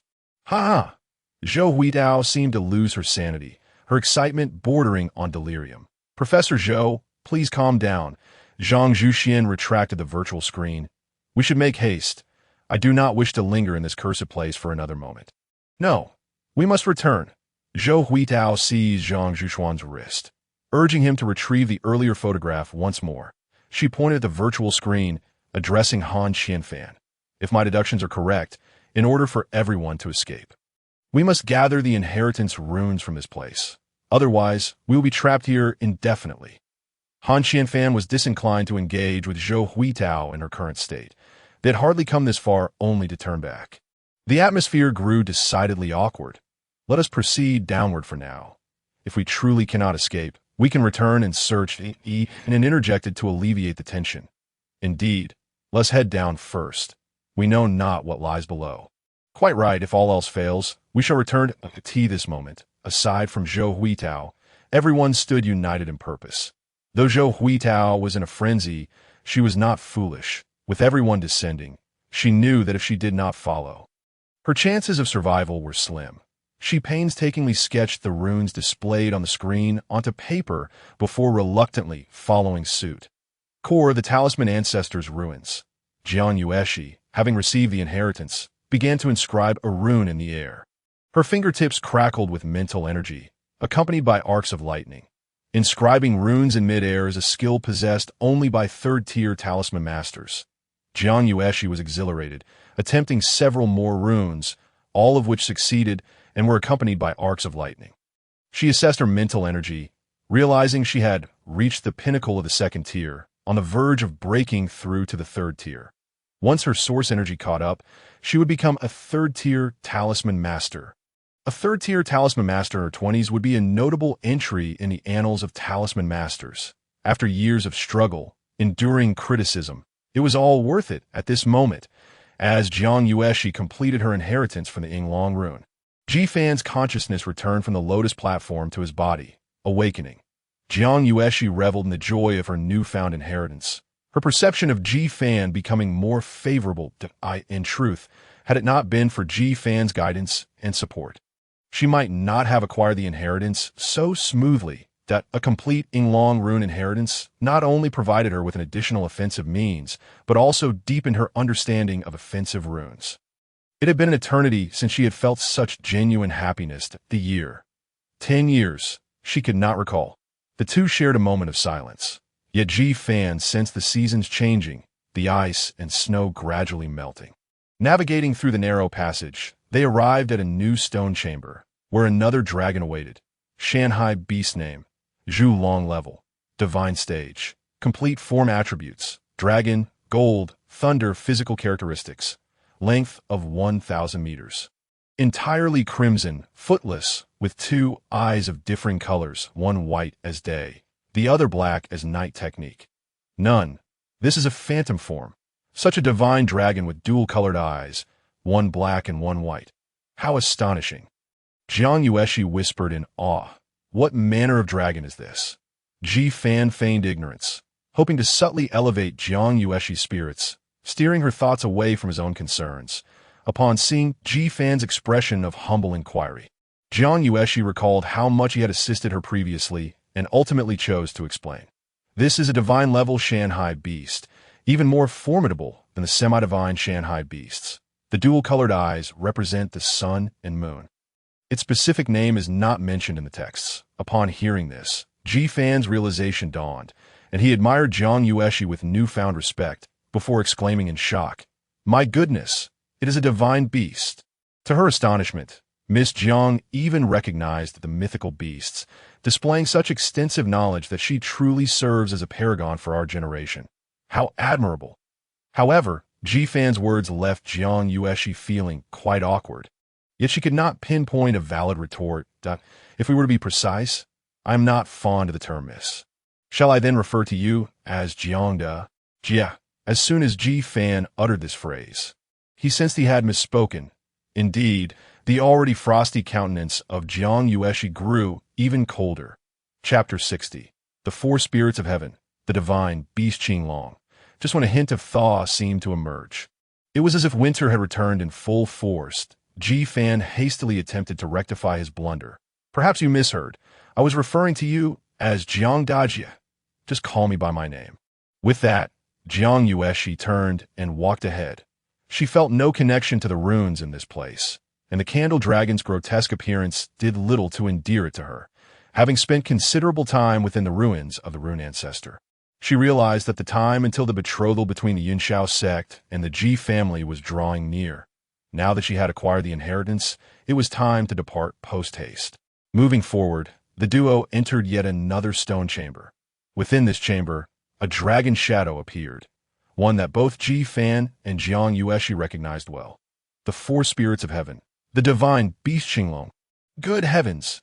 Jiang Yueshi was utterly astonished.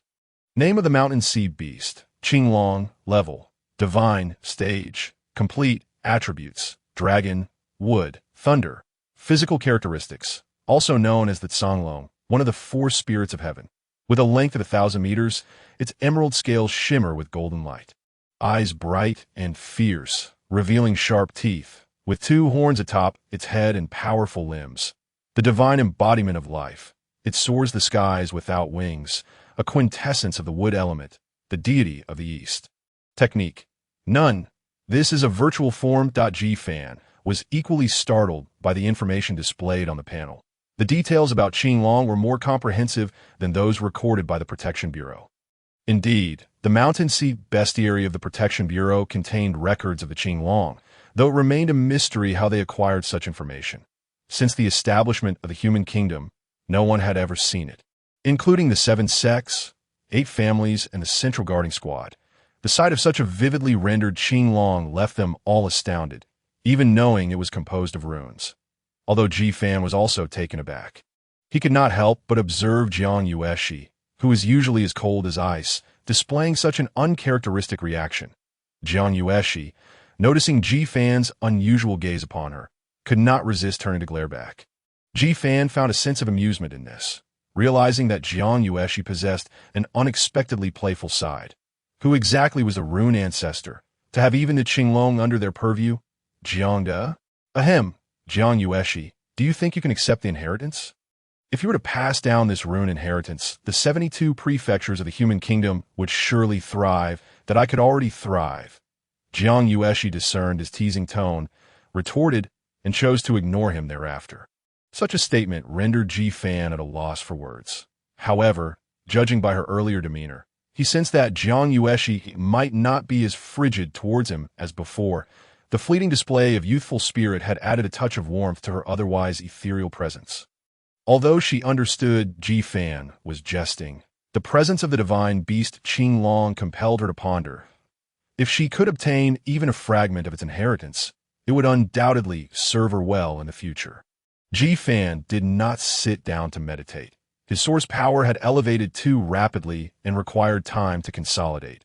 Otherwise, his foundation might become unstable, hindering future cultivation.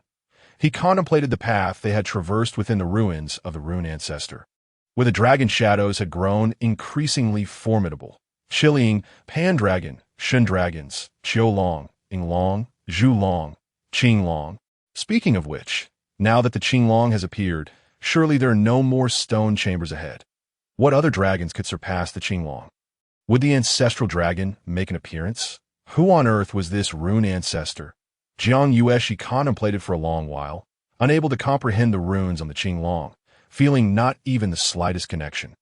Her typically frosty visage revealed a hint of disappointment, soon replaced by a sense of acceptance. I have already gained much. There is no need to cling to further desires.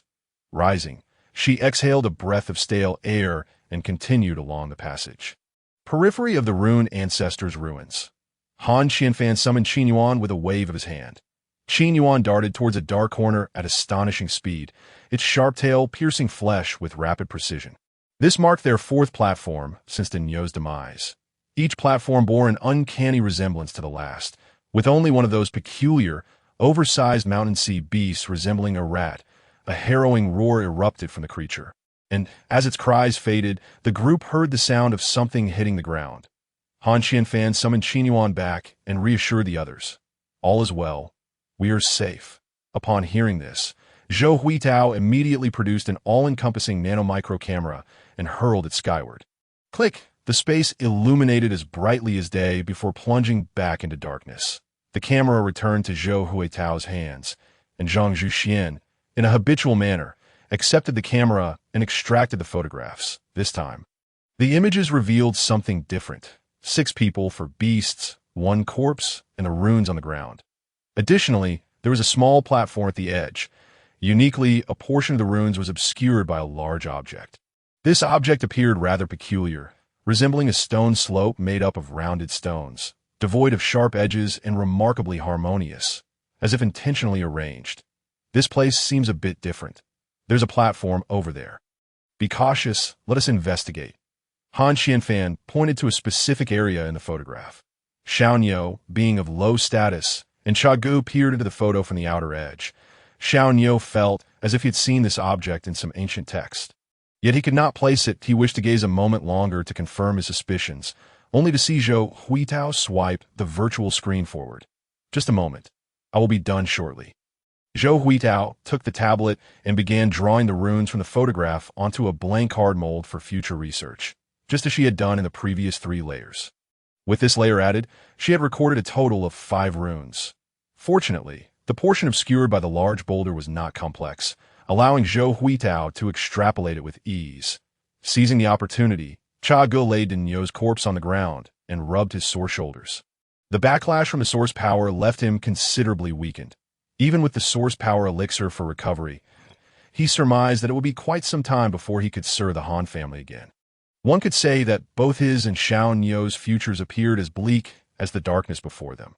Before long, Zhou Huitao stored the drawn runes and addressed the darkness where Han Qianfan stood. Let us go to that platform. At this moment, she had regained her composure. The group cautiously approached the platform indicated in the photograph. Chiyou relaxed his shoulders, bent down to retrieve Dinyo's corpse, only to find nothing there. He assumed Xuanyuan had carried it away and asked, Xuanyuan, did you take Dinyo away? A puzzled voice from the darkness responded. No. Weren't you the one carrying him? Chiyou replied in confusion. Just now. I set him down to rest at my feet, but when I went to retrieve him, he was gone. That I thought you had taken him. Xuanyuan insisted. I did not move. Oh, where did he go? You two, quiet down. Han Qianfan's reprimand silenced Chiyou and Xuanyuan instantly. Chapter 61. The 8-rune code stone chamber. A powerful flashlight illuminated a 2-meter square platform before the group.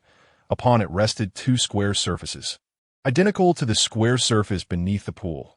Could it be that we need to inscribe 2 primordial runes? Professor Zhou, what do you think? Zhou Huitao squinted at the platform, then retrieved 5 cards with previously recorded runes from her bag. If I am not mistaken, the runes required to activate this platform are those we inscribed on the ground in the layers we descended from above. That is excellent. There are only 2 surfaces here, and we have 5 runes. We should certainly be able to unlock it. Gunan, unable to bear staying here any longer, urged Zhou Huitao anxiously. Professor Zhou, let us hurry and exit. Zhou Huitao hesitated and did not proceed. She felt a strange sensation enveloping her 8 times. She felt exhilarated, at others despondent, at times elated, and at others defeated. She recalled the experience of inscribing runes at the entrance of the pool in one's lifetime. There exists but a singular opportunity. If the situation remains unchanged, should she fail, everyone will be eternally trapped here. For reasons unknown, a frenzied notion of ensuring everyone's demise began to flicker in her mind. Yet, reason prevailed, compelling her to share the circumstances with the group. Based on the levels we initially descended, there are a total of 8 tiers. However, We currently possess only 5 runes. Whether we can activate them remains uncertain. Reckless attempts could yield unpredictable consequences. Can we attempt it? We shall see. Han Qianfan's tone grew impatient. Indeed, Professor Zhou, there is no harm in trying. If it proves futile, we can devise another plan. Zhang Zhuxian chimed in. Zhou Huidao had initially intended to warn everyone that a failed attempt could likely result in their collective entrapment. Yet, seeing the urgency in their eyes, she remained silent, extracting a card adorned with runes and memorizing it in her heart. Before long, Zhou Huidao gathered her energy, directing her fingers to inscribe the rune on the first square plane. Despite her currently poor condition, which should have hindered her success, the process unfolded remarkably smoothly. Upon completion, she infused the rune with energy, causing it to glow with a soothing blue light. Zhou Huitao nodded approvingly and proceeded to inscribe the next rune. After a few minutes of familiarizing herself with the subsequent rune, she commenced the inscription on the second plane. Soon, the second rune also illuminated with a brilliant blue glow, witnessing the success on both planes. The faces of the others instantly radiated with astonishment. Had they succeeded? Could they finally escape? Zhou Huitao's expression beamed with joy. Had her runic skills truly advanced, despite her dire state, and this being her first encounter with the runes? She had succeeded consecutively.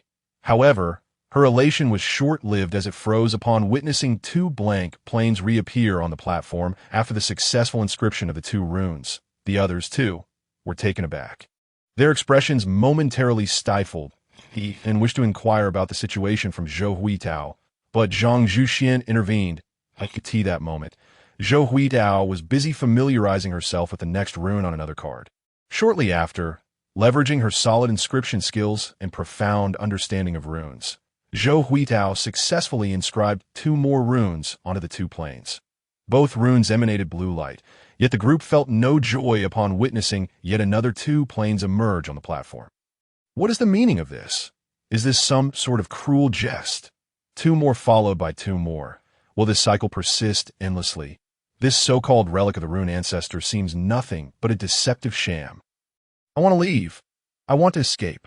Gunan's emotional collapse made her lose track of how long she had been ensnared in this darkness. All she knew was that if she remained any longer, madness would surely ensue. Han Qianfan stepped forward, enveloping her in his tall, warm embrace, calming her frayed nerves. Not despair. Do not worry. There will be a solution that if we truly require 8 runes, we shall retrace our steps. At worst, we will only expend a little more time. Following our previous approach should pose no danger. We will undoubtedly escape this infernal place. Han Qianfan's words seemed to possess a mystical quality, gradually soothing Gunan's tumultuous emotions. Was then that she realized she was nestled in his embrace. In a fluster, she extricated herself, reclaiming her independence, and offered a somewhat bashful thank you to Han Qianfan. Zhang Zhuxian had been keeping a watchful eye on Gunan, and upon hearing Han Qianfan's voice and Gunan's peculiar expression of gratitude, a myriad of emotions swirled within him. Before their arrival, Gunan had been closest to him, yet now her proximity to Han Qianfan was palpable. It would be disingenuous to say he felt no discomfort, but given the circumstances, he too found himself drawn closer to Han Qianfan. Seeking the comfort of safety, Zhou Huitao completed the 5th rune card, which continued to emit a blue glow. Suddenly, an idea struck her. If she inscribed the primordial rune on the 6th square, could they not escape? Yet, she refrained from doing so. The others observed that there were no runes left to inscribe on the 6th square plane. Thus, they deliberated and decided to ascend 3 levels to gather the remaining runes. At the core of the rune ancestor's relic, Ji Fan and Jiang Yueshi traversed a winding passageway, arriving in an extraordinarily vast stone chamber. Here stood a colossal stone door, 3 meters high, flanked by 4 square planes on each side, totaling 8, reminiscent of the square planes beneath the mountain summit. This to decipher the 8 rune password. The rune ancestor truly knows how to play. Ji Fan quickly recalled the dragon shadows they had encountered throughout their journey in the relic. It must be related to them. The ancient teachings declare that symbols are the essence of words, and words are symbols. Ji Fan recognized all the dragons and had received the legacy of the Chiyou rune. understanding the corresponding characters of the dragon runes. Thus, inscribing the dragon characters they had encountered along the way onto the 8 planes should suffice to unlock the stone door. Jiang Yueshi arrived at the same conclusion. However, even with this realization, she found herself at a loss, as aside from the Pan Long, Ying Long, and Qing Long, she recognized none of the other dragons. How would she proceed with the inscriptions? As the saying goes, when the cart reaches the mountain, a path will naturally reveal itself. Jiang Yueshi believed in learning through practice, so she boldly approached the stone door, preparing to inscribe the 3 known dragon characters and observe the outcome before addressing the rest. Ji Fan opened his mouth to suggest he take over, but reconsidered, opting to see how things unfolded first. If Jiang Yueshi could manage, that would be ideal. Otherwise, explaining would become quite complicated. Jiang Yueshi raised her hand to inscribe. In no time, the characters for Pan, Ying, and Qing were inscribed on the first 3 planes. The 3 planes ignited with a red light, only for the dragon characters to vanish, leaving the planes unaltered. Yet, in the instant the red light faded, the stone chamber trembled violently. Chapter 62. The Mysterious Beast of the Mountain and Sea. The passage they had arrived through began to vanish little by little amidst the tremors. The path has disappeared. What is happening? Ji Fan stumbled in the upheaval, but quickly regained his footing, warily surveying his surroundings. Jiang Yueshi, having steadied herself against the great stone door, avoided a clumsy fall. Though confusion clouded her gaze, suddenly, a danger alert flashed before Ji Fan's eyes. Red in hue. Warning, danger is approaching. A chill ran down Ji Fan's spine as he immediately extended his consciousness outward. Since breaking through to the second-tier mountain and sea master, he had yet to assess his consciousness. This external projection took him aback. His consciousness now enveloped a radius of 100 meters, nearly encompassing the entire stone chamber. Under his meticulous examination, there were no anomalies surrounding the chamber, save for a luminous night pearl glimmering above, gradually enlarging like a balloon. Beware! Bang! The night pearl shattered, and a slimy, unknown beast of the mountain and sea descended from above, heading straight for Jiang Yueshi. Without a moment to spare, Ji Fan raised his hand to draw the Chiyou rune, unleashing a massive tail towards the creature. In such a dire moment, he could no longer afford to conceal his abilities. To do so would risk lives. Jiang Yueshi barely had time to be astonished by Ji Fan's ability to inscribe runes in midair. The appearance of this beast filled her with both terror and revulsion. Ji Fan's conjured dragon tail struck the beast, sending it flying several dozen meters away. Yet it remained unharmed, flipping over to charge at Jiang Yueshi once more. If Han Qianfan, Gunan, and the others were present, they would undoubtedly recognize this mountain and sea beast as identical to the one they had previously encountered. Seizing the opportunity as the unknown beast was momentarily flung away, Jiang Yueshi suppressed her overwhelming disgust. Her beautiful eyes narrowing as she enhanced her right leg with white energy, executing a sweeping kick. Thud! The unknown beast was once again sent reeling. Jiang Yueshi felt as if she had struck steel, her foot numbing from the impact. Use fire! Ji Fan shouted from the side. Just moments ago, he had accessed information about the unknown beast. Name: Jiao Hu Sui. Level: Advanced Stage, Juvenile. Attributes: Evil, Wood. Appearance: a mutated rat-like creature. Coalesced from a noxious fluid of the water corpse beast, a vile entity that preys on flesh and blood, devoid of intelligence and remarkably swift, with astonishing defensive capabilities. Techniques: Gnawing, shadowy wood chaos, prompted by Ji Fan's warning. Jiang Yueshi followed suit without hesitation, her right hand enveloped in red energy as she thrust it forward.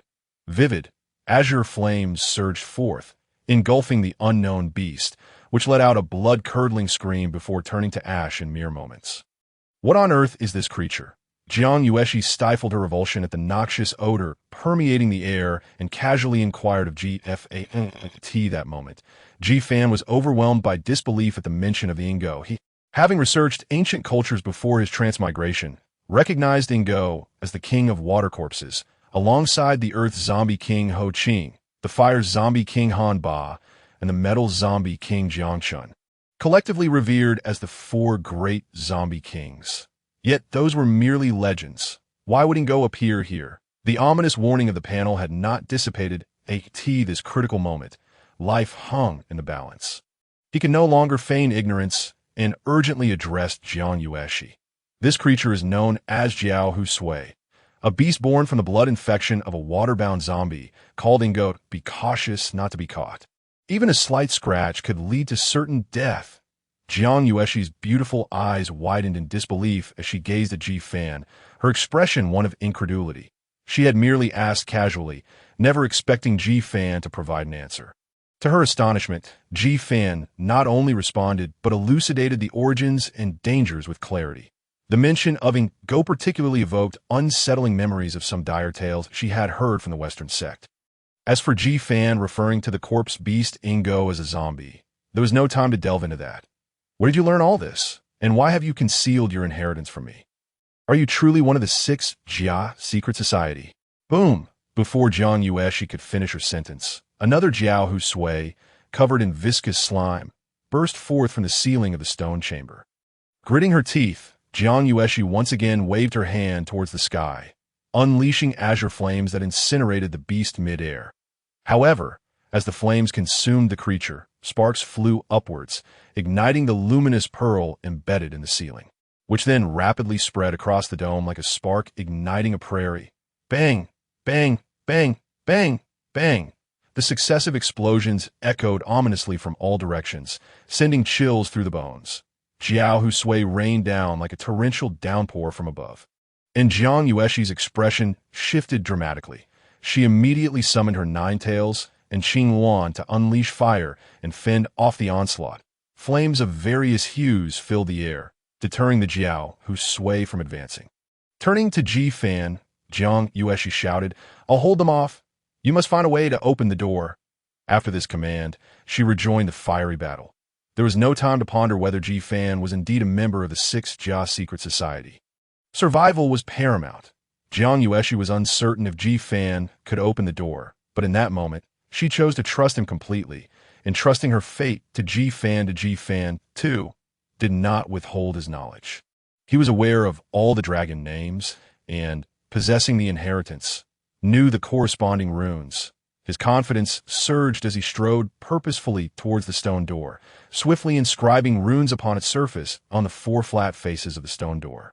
He meticulously inscribed Qi Pan, Shun Xiaoing Zhu Qing. Wait a moment. 1, 2, 3, 4, 5, 6, 7. How could this be? Why are there only 7? 7 flat faces, with 6 glowing red, and only the one inscribed with Zhu glowing green. The red and green lights flickered and vanished, and the 7 dragon characters disappeared from view, restoring everything to its original state. Ji Fan was beside himself with frustration. Behind him, Jiang Yueshi and her battle beasts were risking their lives to buy him time. Yet he had no idea what the 8th dragon was. What is it? What is it? What other dragons are related to the symbols of the ancestral relics? Watching Jiang Yueshi's slender figure darting amidst the flames, intercepting the Jiao Hu Sui that managed to slip past the furious onslaught of the 2 battle beasts, he desperately wished he could summon his fish dragon to assist. But at least it was a complete form with considerable combat strength. Unfortunately, the fish dragon was ill-suited for land battles, and summoning it would only be a burden. Wait a moment. Fish dragon? Of course, the fish dragon guards the entrance to the ancestral relic, and it is also a dragon. 8 dragons, 8 dragons. It suddenly dawned on him. I understand now. Ji Fan quickly inscribed the dragon characters once more, fortunate that drawing on the flat surfaces did not require source power. Otherwise, he would truly have found himself on a path of certain death. The 8 dragons, Fish, Qi, Pan, Shun, Chiyou, Ing, Zhu Qing, were completed. Ji Fan awaited the stone door to open. However, on the flat surfaces, the characters for Fish and Pan glowed green, while the rest remained in an instant. The surface returned to its original state. Is it done yet? The number of beasts is increasing exponentially. I can hardly hold on. Jiang Yueshi shouted loudly, unable to look back as the Jiao Hu Sui continued to multiply. She and her 2 battle beasts could not afford to cease their fiery assault for even a moment. I know. Just a bit longer. Ji Fan was filled with anxiety. Yet in such moments, one must remain calm. Chapter 63. A critical moment. Ji Fan took a deep breath, then closed his eyes to reflect. Previously, it seemed that Zhu glowed green on the third-to-last flat surface. And fish and pan were also green, so he now knew 3 correct positions. How to arrange the remaining ones. He glanced at the stone door, left 4, right 4, then he thought about it. The fish dragon is a mid-level beast, while Qi, Pan, and Shun are high-level, and Chiyou and Ing are quasi-divine level, and Zhu and Qing are divine level. If the first 4 runes are arranged by mid, high, quasi-divine, and divine levels, then Pan's position is incorrect. Moreover, there are no mid-levels afterwards, meaning it would be high, quasi-divine, divine, which does not conform to logic. This method was immediately ruled out. Therefore, it is likely that mid and high levels form one group, while quasi-divine and divine levels form another. Among the first 4, Fish, Qi, Pan, and Shun are already incorrect. Thus, let us swap the positions of Qi and Shun and see what happens. Fish, Shun, Pan, Qi. The runes were inscribed one by one. Heaven be praised. All glowed green. This wretched luck, you finally showed up? Ji Fan suddenly felt an urge to cry, but there was no time for self-pity. He had to urgently examine the last 4. He already knew that Zhu was in the 6th position, and placing Ing in the 5th was incorrect, so the 5th must be either Chiyou or Qing. Let us try Qing first. May the great Qing dragon lend me strength.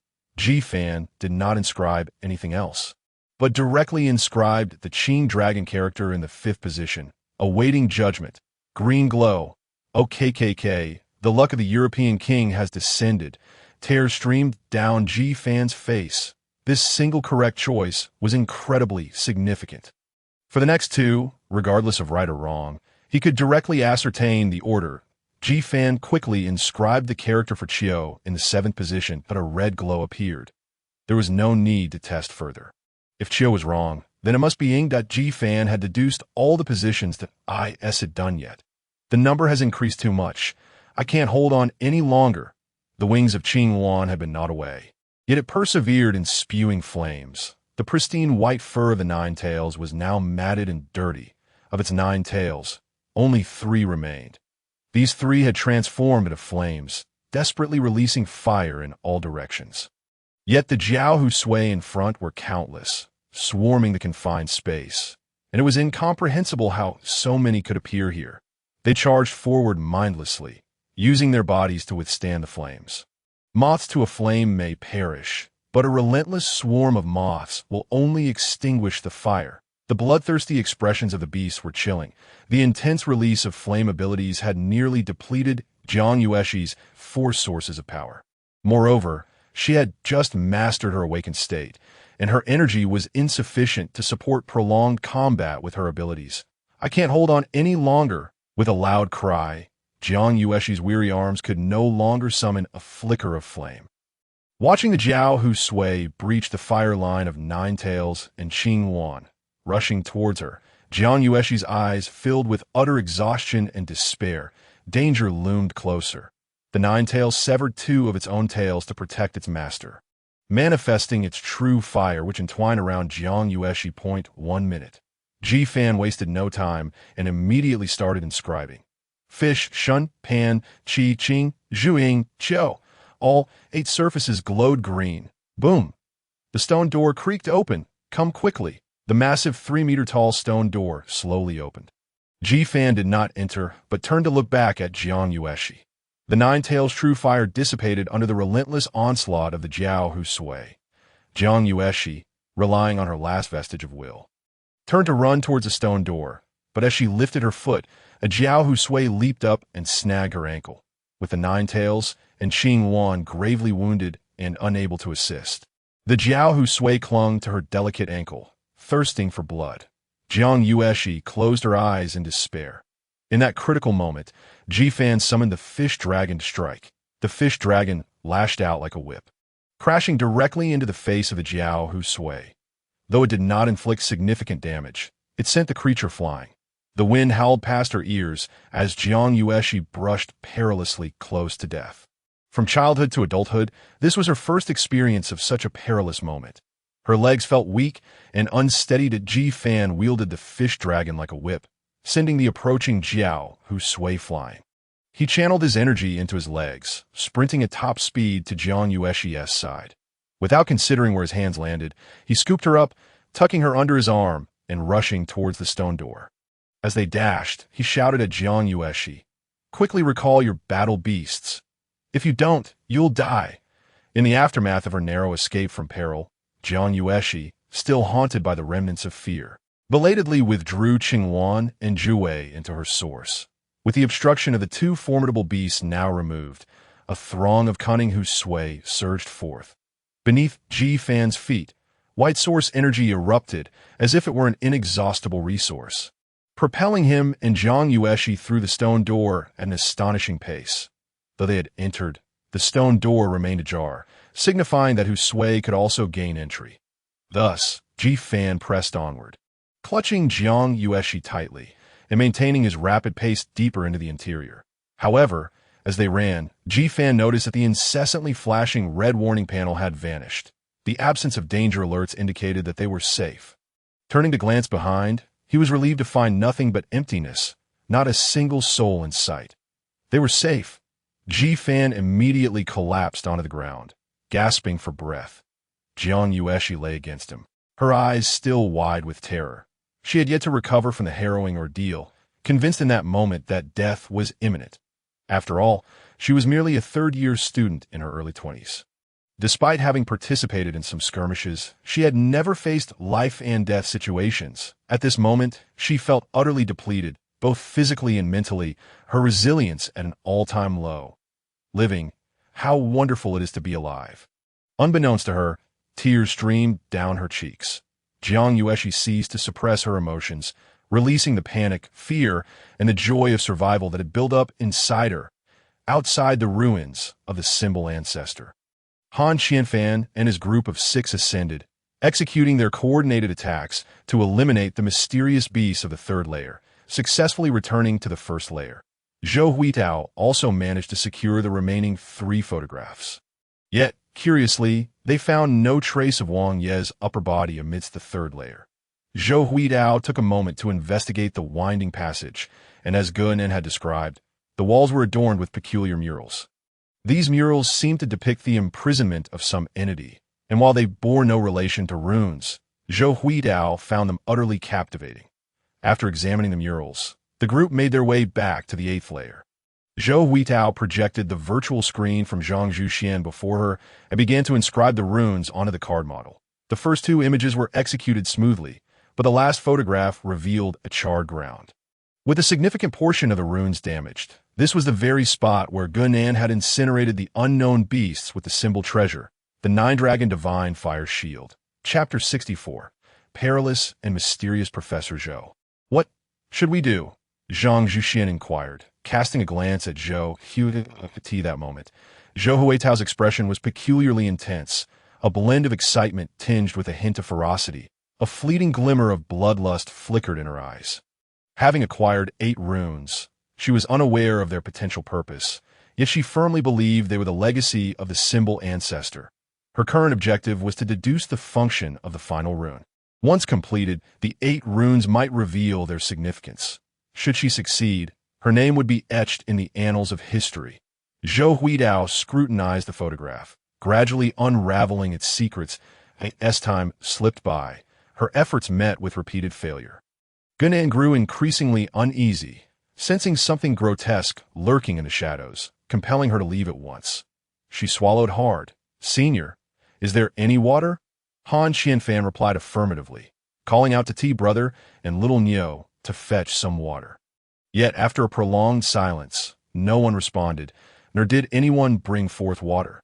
"Brother? Little Niu, did you not hear me?" Han Qianfan's tone held a hint of ire. Normally, if he spoke in such a manner, the 2 would dutifully rush to comply. However, this time, the silence persisted, and even the beam of the flashlight remained fixed in place. Enraged, Han Qianfan directed the flashlight towards them. To his horror, he found their faces pale, lips devoid of color, and their eyes vacant, staring blankly ahead. "You too. Why do you look as if you've seen a ghost?" Initially intending to reprimand them, Han Qianfan sensed something was amiss and approached. The moment his hand brushed against Brother, they crumpled to the ground like deflated paper.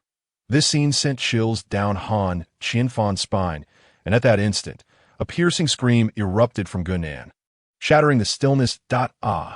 Terrified, Gunan had been closely following Han Qianfan and was unprepared for the horror that unfolded before her eyes. Boom, boom, boom, a Gunan scream resonated. A sudden noise erupted in the space around them. Alarm bells rang in Han Qianfan's mind, prompting him to shout for Gunan, Zhang Zhuxian, and Zhou Huidao to be on guard, and clutched her source treasure tightly, grasping Han Qianfan's arm with the other. Her face etched with terror, Zhou Huidao remained unmoved, engrossed in her deductions at the platform. Despite Han Qianfan's calls, she showed no sign of response. Hearing Gunan scream, the ominous sounds reverberating around them, and Han Qianfan's urgent shouts, Zhang Zhuxuan's anxiety escalated into full-blown panic. This expedition into the ruins had extinguished all his curiosity for a lifetime. He vowed that if he emerged safely, he would never again venture beyond the borders of the human realm's 72 domains. Clutching the all-encompassing nanomicroscopic camera, he aimed it towards the source of the noise and pressed the shutter. Click! An instant of daylight flooded the scene. Zhang Zhuxian beheld a ghastly visage, half of its face marred by putrid, decaying flesh with crimson blood staining its lips. Moreover, it was alarmingly close, nearly touching his nose. Overwhelmed by terror, Zhang Zhuxian could only summon the last vestiges of his willpower to conjure the intermediate growth-type beast, Guardian Crane. The moment Guardian Crane materialized, it sensed the urgency of the situation and quickly formed a shield from sand to protect itself. However, it could barely withstand a heartbeat. Puff! The backlash from Zhang Zhuxuan's source energy incapacitated him. Leaving him collapsed on the ground, he could not cry out, but could only beseech Zhou Huitao with his eyes for aid. Sensing his silent plea, Zhou Huitao slowly turned her head, a face contorted with madness and bloodlust. Devoid of humanity, met Zhang Zhuxuan's gaze. You are not Professor Zhou. Zhang Zhuxian yearned to scream, yet his voice failed him. That moment, he felt utterly shattered. Zhou Huitao's expression shifted rapidly, embodying extremes of coldness, ruthlessness, ferocity, and even mockery. Desperate to flee, Zhang Zhuxian found himself too gravely wounded by the backlash to move an inch. The stench of decay assailed his senses as he watched Professor Zhou's mouth widen, sinking its teeth into his vulnerable neck. Save me, Gunan, Han, Qian. As he was bitten, Zhang Zhuxuan's adrenal gland surged, and he summoned all his strength to scream. However, before he could finish his plea, life slipped away from him. Silence enveloped the surroundings once more. This silence bore down on every nerve of Gunan and Han Qianfan, subjecting them to a relentless tide of terror. The atmosphere grew eerily tranquil, when suddenly, a bizarre scene unfolded. A green glow of runes illuminated the platform, in a surreal spectacle. The figure of Professor Zhou, neither human nor ghost, meticulously inscribed runes onto the square platform, each stroke deliberate and focused. At the core of the symbol ancestors' ruins, Jiang Yueshi and Ji Fan sat cross-legged on the ground, recuperating their source energy. Jiang Yueshi was not in optimal condition, while she herself faced no grave issues. Merely feeling fatigued, her two high-level beasts were gravely injured. Such wounds could not be healed within the source and required treatment at the Protection Bureau. After a prolonged period of meditation, their source energy replenished, and their physical states improved significantly. If a third party learns of what transpired, I shall end you. Jiang Yueshi rose, her voice carrying a chilling warning. Throughout her life, she had only shed tears in front of her parents, and no one else had ever witnessed her cry. Moreover, since the age of 7, she had not wept at all.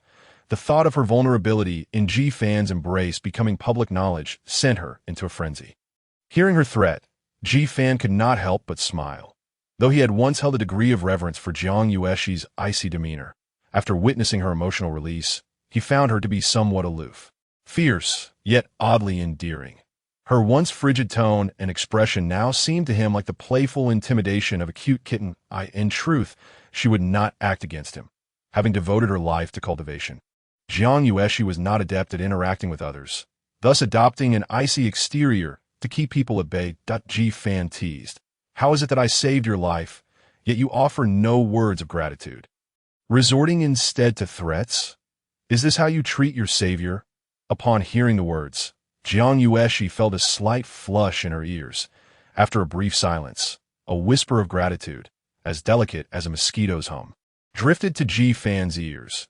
This scene made Ji Fan want to laugh that he anticipated that the usually poised and graceful eldest daughter of the Jiang family could exhibit such a bashful demeanor. If outsiders were to discover this, they would surely be taken aback. Ji Fan decided to cease teasing her and wave his hand, saying, "I must also thank you. Without you, I wouldn't have survived. Consider us even." It seemed Jiang Yueshi had been awaiting this acknowledgement. Upon hearing it, she immediately turned to fix her gaze on Ji Fan. "Since we're even, remember what was said earlier. Otherwise, I truly will take action." The beauty of her face bore no trace of frostiness, only seriousness and tension. Her autumn-like eyes reflected Ji Fan's figure, as if she were eagerly wishing for him to nod in agreement. This was a stark contrast to the previously icy Jiang Yueshi. Ji Fan felt his face heat up, and his heart began to race, but a peculiar sensation blossomed within him, prompting Ji Fan to swiftly turn away to calm his racing pulse. "There's really no way to deal with you. I won't say anything." Upon hearing the desired response, Jiang Yueshi withdrew her gaze. Ji Fan could discern that in that moment, she seemed significantly more relaxed. With a sigh of relief, Jiang Yueshi appeared to speak to herself, or perhaps to inquire, murmuring softly, "I never imagined you could truly open the stone door, so you must have known the names of all the dragons from the very beginning?"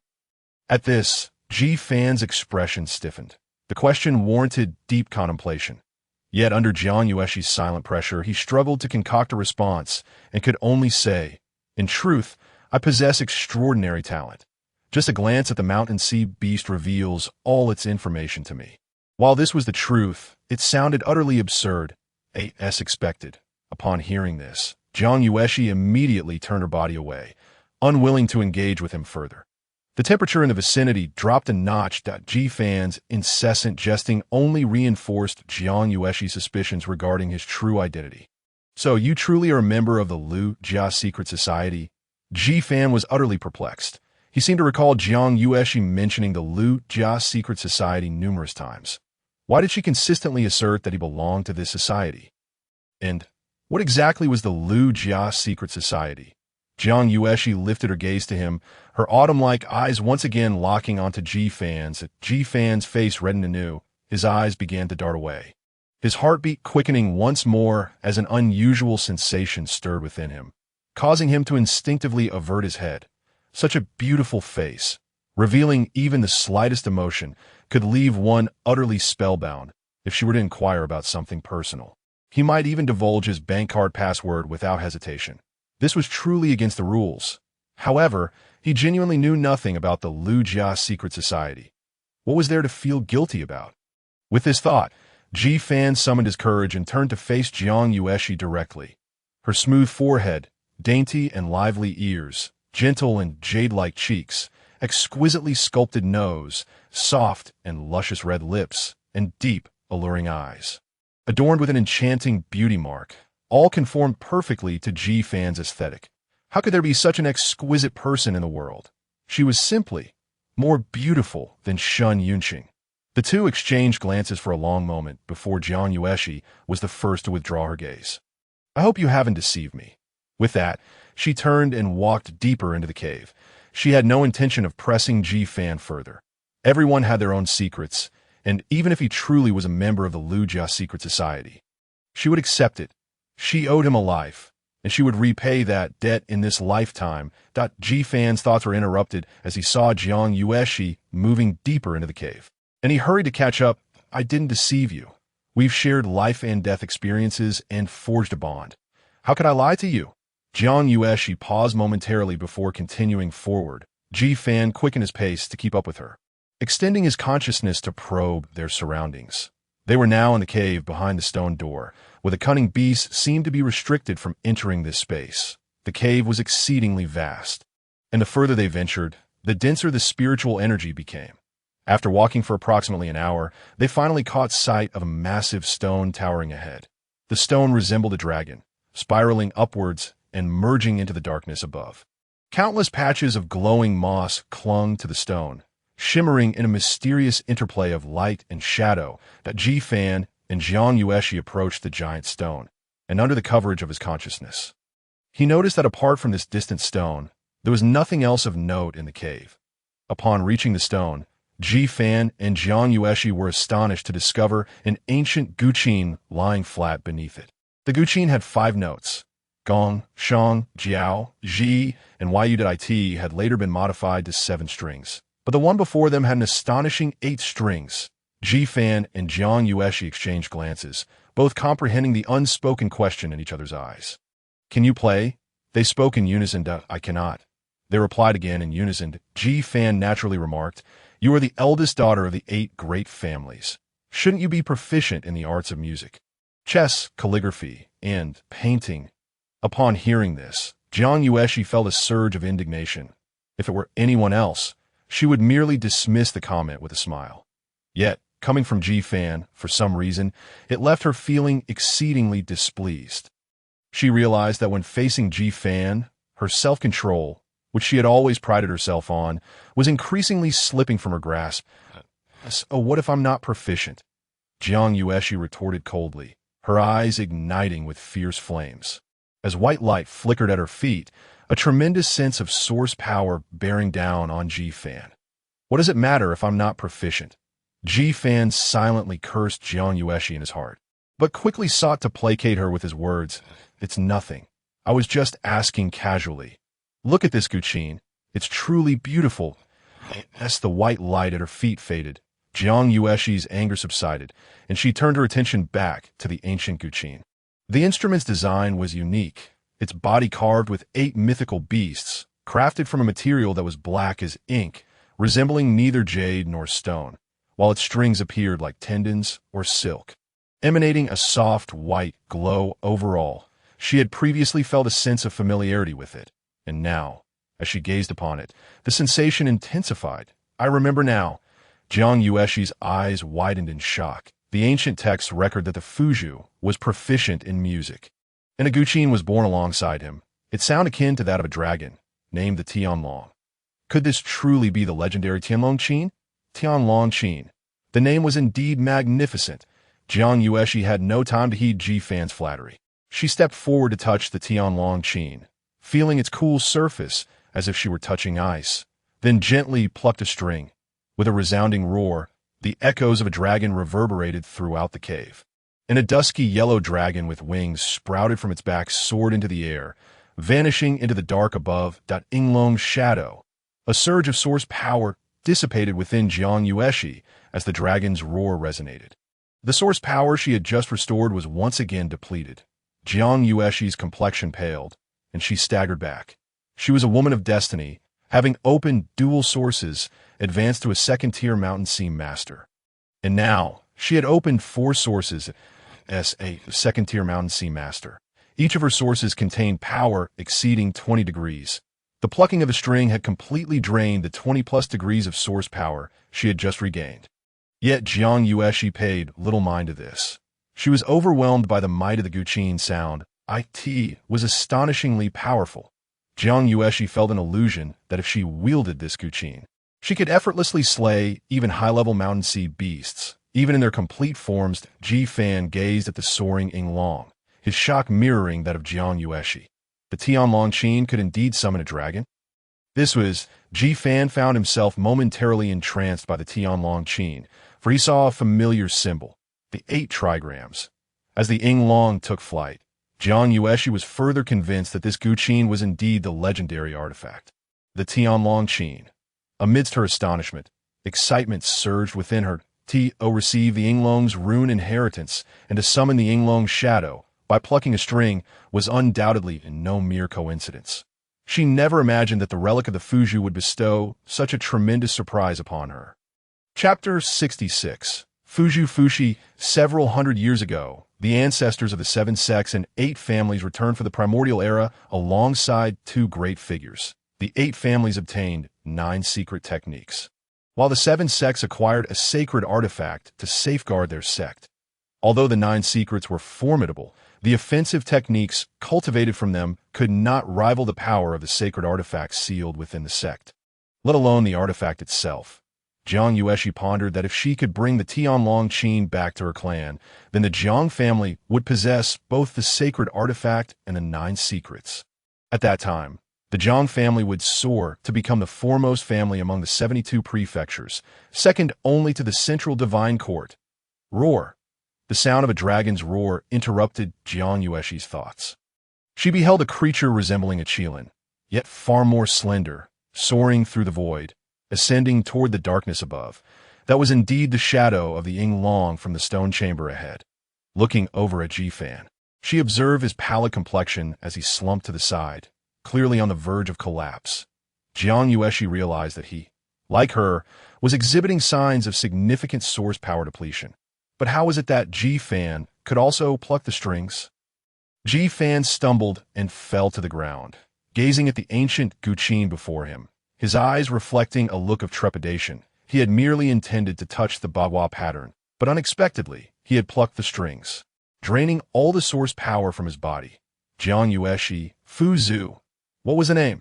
Jiang Yueshi was bewildered as to why Ji-Fan posed such a question. Had no one informed him during their journey? Fu Zhu, Fu Shi. Ji-Fan felt as though he had been struck by a bolt of lightning, as fragments of memories concerning the Primordial Era began to surface in his mind.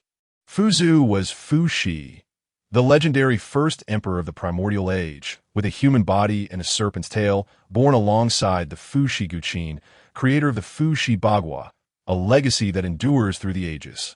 It is said that Fu Shi also possessed the merit of creating characters. Thus it is reasonable to conclude that symbols are characters and characters are symbols, making Fu Shi the Fu Zhu in logical terms. If that is the case, could this massive stone, deeply embedded in darkness, possibly be the Fu Shi with a human form and a serpent's tail? Lowering his gaze, Ji-Fan looked at the ancient Guqin before him, his eyes brimming with delight. This Guqin must be the Fu Shi Guqin, an innate spiritual treasure. What a remarkable find! Jiang Yueshi, oblivious to Ji-Fan's change in expression, was not any calmer. The 7 sects had long claimed that the town's sacred artifact could not be wielded by source power alone. It could only be tested through the artifact's trials or by sealing its might within an 8th-level talisman card, releasing it through source power thereafter. Yet the Tianlong Guqin appeared to defy this rule. Just moments ago, she had plucked its strings, and even Ji-Fan had done so, both consuming source power in the process. That a sense of curiosity stirred within Jiang Yueshi, prompting her to try again. However, with her source power depleted, she found herself unable to pluck the strings. Fortunately, the spiritual energy here was exceptionally rich. Jiang Yueshi promptly sat cross-legged and began to cultivate the Jiang family's 9 secrets of the Longhuan Sutra. Rapidly absorbing the spiritual energy to replenish her source power, Ji-Fan moved back and forth between the towering stone and the Fu Shi Guqin, but without source power, he could not utilize his vision source. His own source power had also been exhausted by that last pluck. Thus, he too settled down to practice his heart sutra. The two sat in meditation once more, surrounded by tranquility, the only sound being the swift flow of spiritual energy. Outside the remnants of Fu Zhu, Professor Zhou had completed the drawing of 7 runes, all successfully inscribed, and was now preparing to draw the final rune, the one partially destroyed by Gunnan's 9-dragon divine fire shield. After countless calculations, she had finally deduced the correct rune. In Professor Zhou's understanding, there was no more accurate method than this. Han Qianfan and Gunnan remained on high alert, not daring to let their guard down for a moment.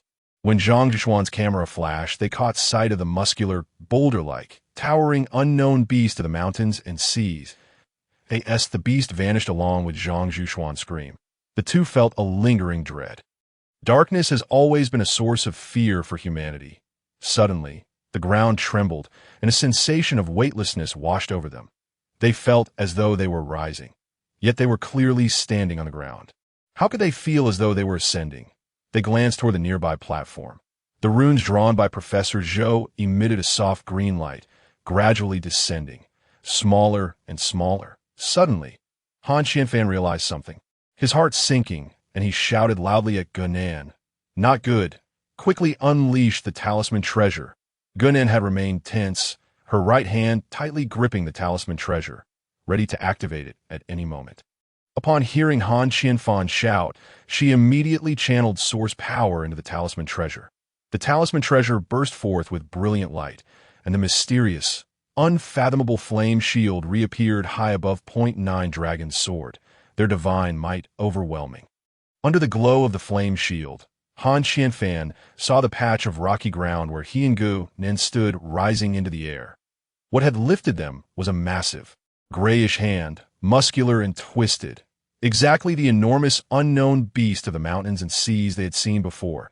The 9-dragon divine fire shield loomed ominously overhead, enveloping Han Qianfan, Gunan, and the unknown beast entirely. The dragons surged, flames blazing. The beast's muscular exterior began to rapidly burn away, and it let out a tortured howl.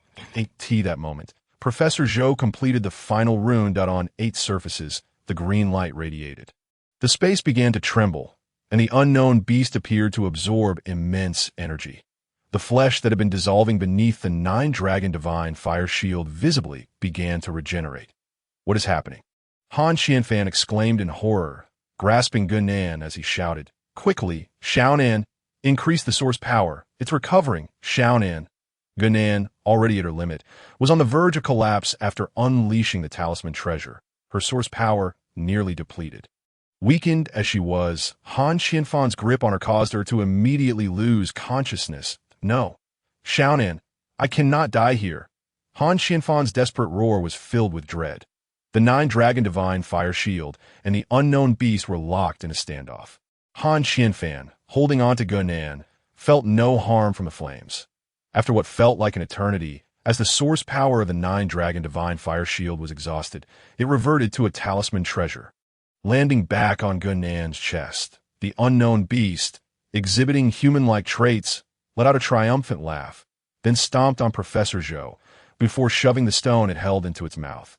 Not wanting to succumb to the endless darkness, Han Qianfan summoned 3 great beasts, teetering on the brink of collapse. "That I cannot die. I absolutely must not die." Suddenly, a brilliant golden light illuminated the space, revealing a dragon's silhouette soaring, accompanied by 8 dragon roars that brightened the entire dark expanse. As Han Qianfan, who had been shrieking in desperation, beheld the emergence of the golden light, the unknown beast froze in place, letting out a frenzied roar. Then, the situation took a swift turn. The beast hurled the stone, along with Han Qianfan and Gunan, to the side and fled rapidly in one direction. Han Qianfan watched as the massive, stone-like form dissolved quickly under the golden light. That moment, it was as if he had plummeted into an abyss only to be rescued at the last second. A profound sense of relief flooding over him, he was unaware of what had transpired, where the golden light had come from, or why it was so powerful. All he knew was that at this moment, the joy of narrowly escaping death made him want to cry, "Damn it, damn it, damn it. I'm not dead. I'm still alive. I'm still here." Chapter 67. The sound of the heavenly dragon erupts. The dragon shadow illuminates with golden light. As the dragon shadow and golden light persisted for a while, gradually dimming, a source of light appeared in the darkness. This light resembled a flame in the night, rekindling new hope within the despairing Han Qianfan. Opposite the light source was a dense forest. That was the exit. Han Qianfan scrambled to his feet, abandoning all pretense, and hurriedly ran toward the light source. However, after just a few steps, he halted. After hesitating for a moment, he ran back, scooped up the unconscious Gunan from the ground, and continued toward the exit S-light source that a quarter of an hour prior. Jiang Yueshi, enveloped in rich spiritual energy, practiced the 9 secrets, swiftly bringing her source power to its peak. She was impatient to resume her previous endeavor and plucked another string of the Guixu. A resounding roar erupted. The same golden dragon shadow soared into the sky that a substantial amount of source power was drawn out, and Jiang Yueshi quickly channeled the Longhuan Sutra to absorb the surrounding spiritual energy to replenish it. Just as she had suspected, she attempted to pluck another string, and once again, the golden dragon shadow ascended. With her thoughts confirmed, Jiang Yueshi turned her gaze toward Ji Fan. Ji Fan had already completed his cultivation. Name, Ji Fan. Age, 18 years. 12 sources of the Zhou sky. Vision source 23.49 foot. Speed source 8.86 skill. LV1 talisman, making 1 battle beast. Fish dragon complete. Awakening state 0 energy. 210,000. His foot speed source power had reached 866 degrees, and he was about to capture another beast into the source. Seeing Jiang Yueshi look over, Ji Fan guessed what she was about to ask. It was undoubtedly about why he could summon a different dragon. He had no intention of concealing the matter of the inheritance, as it also conveniently explained why he knew the names of all the dragons. Tob Frank, I too have received an inheritance. And I was even a step ahead of you with the Chiyou Long. Everything I knew beforehand was revealed to me through the Chiyou Long inheritance, including the matter of Ingji Ou.B, why attributing everything to the inheritance. Ji Fan felt an immense sense of relief. Oh, is that so? Jiang Yueshi replied, her gaze drifting away. Indeed, Ji Fan had also acquired an inheritance. This clarified everything that had transpired earlier and justified why both she and Ji Fan could utilize the Tian Long Guqin. Yet, why did she feel that this little rascal was not entirely truthful? She too had received an inheritance, but hers had not mentioned the names of the other dragons, nor did it reference Ingo. This little rascal. Regarding Ingo, Jiang Yueshi had heard a few rumors from Zhang Junlin, the little celestial master of the Shishir sect, one of the 7 sections, one of the legendary 4 corpse beasts, known as the Water Corpse King, is said to be indestructible and impervious to all laws. However, such matters are of little consequence now. What truly matters is how to tame the heavenly dragon Zither and escape this place. Jiang Yueshi circled the massive stone several times, only to find that beyond it lay a dead end, with nothing but stone walls surrounding her. There were no runes or hints anywhere, leaving Jiang Yueshi a loss, and she couldn't help but glance at Ji Fan. For reasons unknown, she felt he possessed a solution. The more time she spent with this little thief, the more enigmatic he seemed. His cultivation was not based on the grand yin-yang mystique, yet he could sense danger ahead of time, wielding powerful mental techniques. Possessing a wealth of knowledge and exhibiting unusual methods. Moreover, it appeared he had unlocked the second source. Observing Ji Fan, his youthful face bore a gravity that belied his age, illuminated by the soft glow surrounding him, exuding an air of composure that seemed incongruous with his years. What are you thinking? Jiang Yueshi inquired. Ji Fan replied, I am contemplating how to exit. His gaze swept over the Fushi Zither. He sensed that since Fushi had placed the Zither here, it could not merely be decorative. The means of departure must lie within this instrument. The previous trial with the stone door had been perilous, and Fushi would not be so frivolous as to present yet another challenge, trapping them here. Thus, there must either be a trial associated with the Fushi Zither or a connection to the previous 8 dragons. Both he and Jiang Yueshi had plucked the strings of the Zither, and not just once.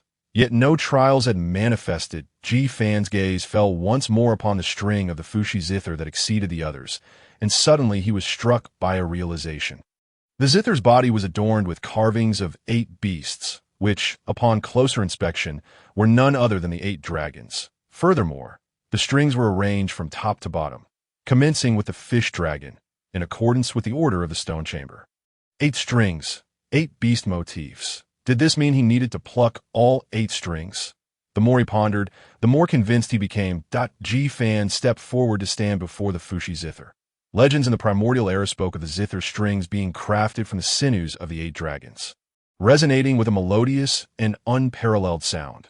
Whether the tales held truth or not, for the moment, he chose to believe. Standing before the Zither, Ji Fan recalled the sequence of dragon symbols from the stone door. This should indeed be the order. Thus he attempted to pluck the strings in the sequence of fish, shench, long, qi, qing xing, chiyou. Yet after only a single pluck he felt overwhelmed. Due to insufficient source power, a second attempt could very well prove fatal. What are you doing? Jiang Yueshi asked, puzzled that Ji Fan shared his conjecture with her. After a moment of contemplation, Jiang Yueshi deemed Ji Fan's reasoning logical and worth a trial. Although playing the 8 notes posed a challenge, she was not one to shy away from it. Having opened 4 sources, her source power was now fully restored. The Zhang family's 9 Secrets of Longhuan was exceptionally effective in recovering source power. And coupled with the abundant spiritual energy in this place, which was nearly liquefied, her recovery rate was further accelerated. Therefore, Jiang Yueshi stepped forward, extending her fair, jade-like arm in a gesture of playing the zither. The 8 strings and 8 notes aligned with the order Ji Fan had just mentioned. The fish note was on the first string. Gently, she plucked it. Roar! The Ying Long soared into the sky. Jiang Yueshi felt her liver source power deplete rapidly, while the Longhuan scripture operated swiftly. Being the eldest daughter of the Jiang family, she had begun her studies of the Longhuan scripture from a young age, and it had long since become second nature to her. With a mere thought, she initiated her self-cultivation. An overwhelming influx of spiritual energy surged into Jiang Yueshi's body, rapidly replenishing her source power. The Shinch note was second, located on the 4th string. Roar! The Ying Long ascended once more, with her heart fire source power depleting dramatically. Jiang Yueshi calculated that each pluck consumed approximately 20 degrees of source power. She had opened 4 sources: liverwood source, heart fire source, foot speed source, and eye vision source. The level stood at liverwood source 23.07 degrees, heart fire source 22.45 degrees, foot speed source 21.84 degrees, and eye vision source 20.91 degrees. Her body felt like cotton, while her source power flowed like water. When the cotton is forcefully squeezed dry, it is swiftly replenished by water.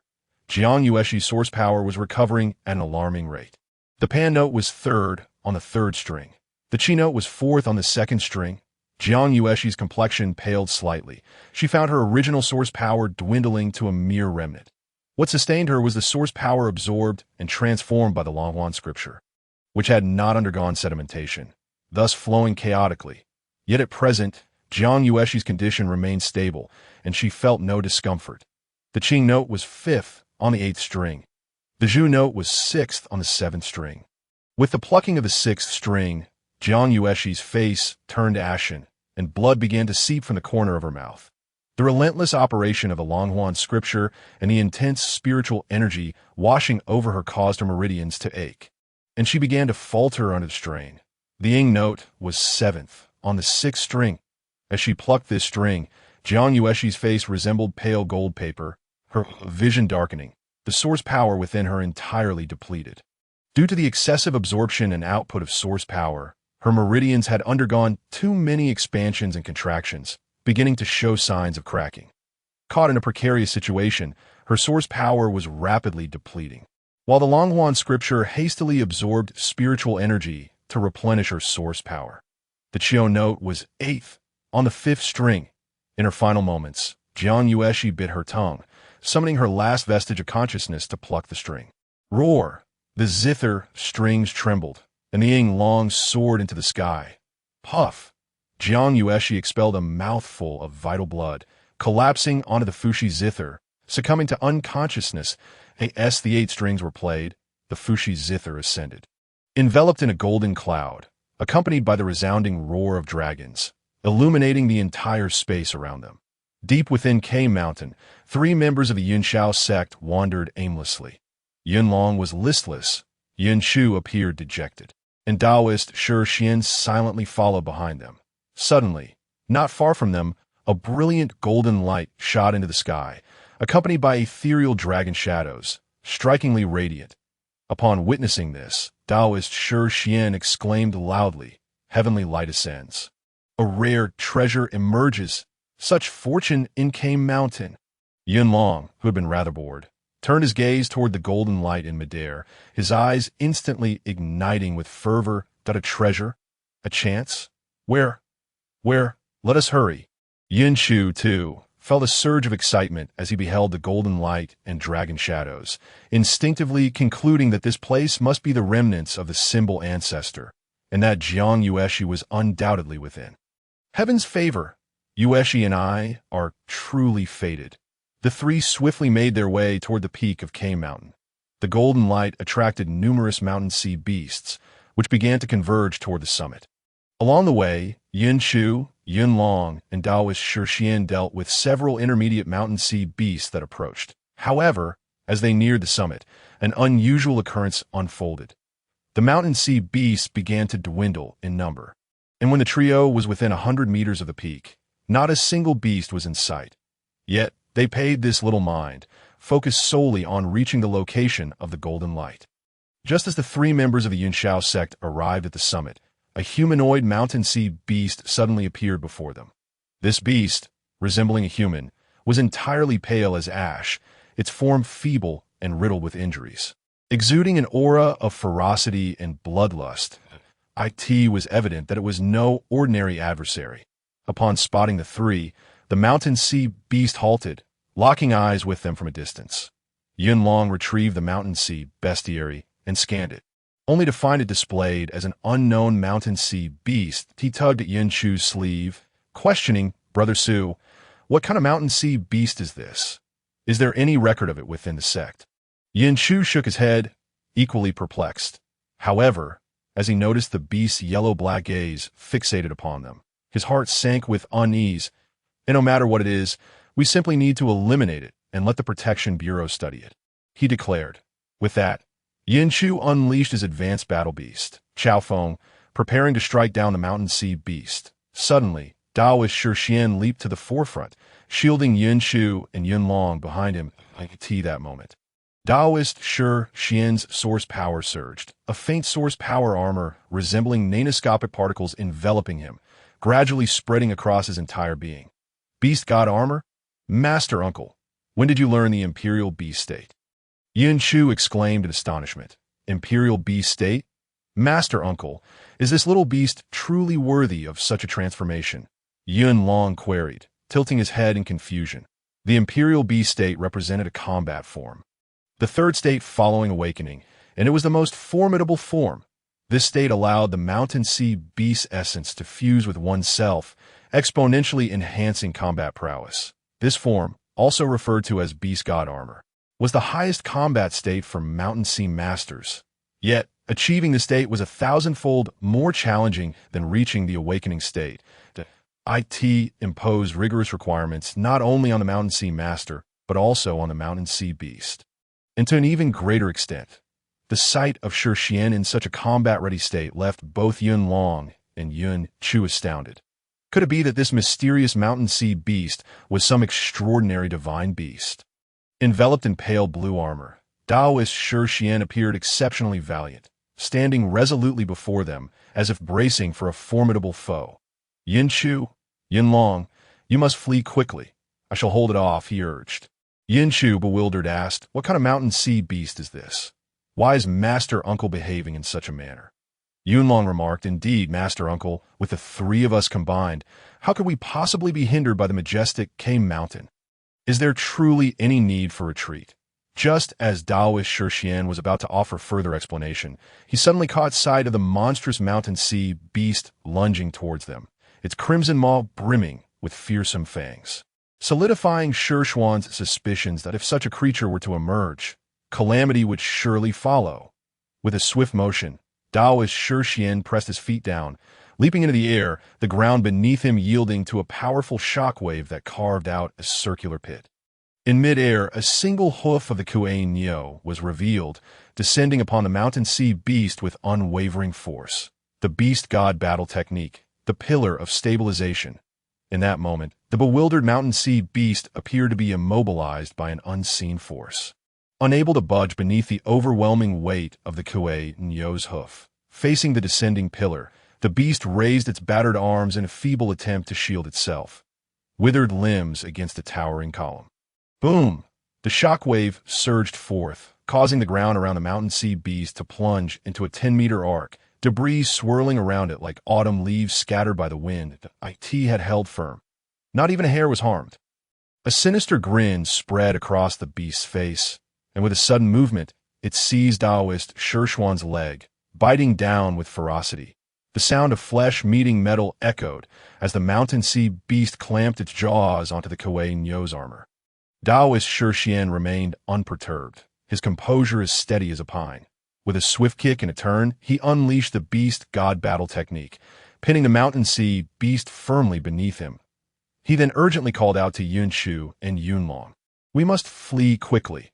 I cannot hold it for much longer." Before his words could fully settle, the ground trembled beneath them. The frail form of the mountain sea beast, despite its size, lifted the massive beast god armor, which dwarfed it several times over, high above its head. One must understand that Taoist Xuanyuan, encased in that armor, towered over 5 meters and bore the weight of the Kuei-Nyo, while the mountain sea beast stood scarcely above a meter. This shocking sight sent waves of fear through Yunlong and Yunshu. With Taoist Xuanyuan lifted above, he found himself with no leverage, inwardly cursing his fate.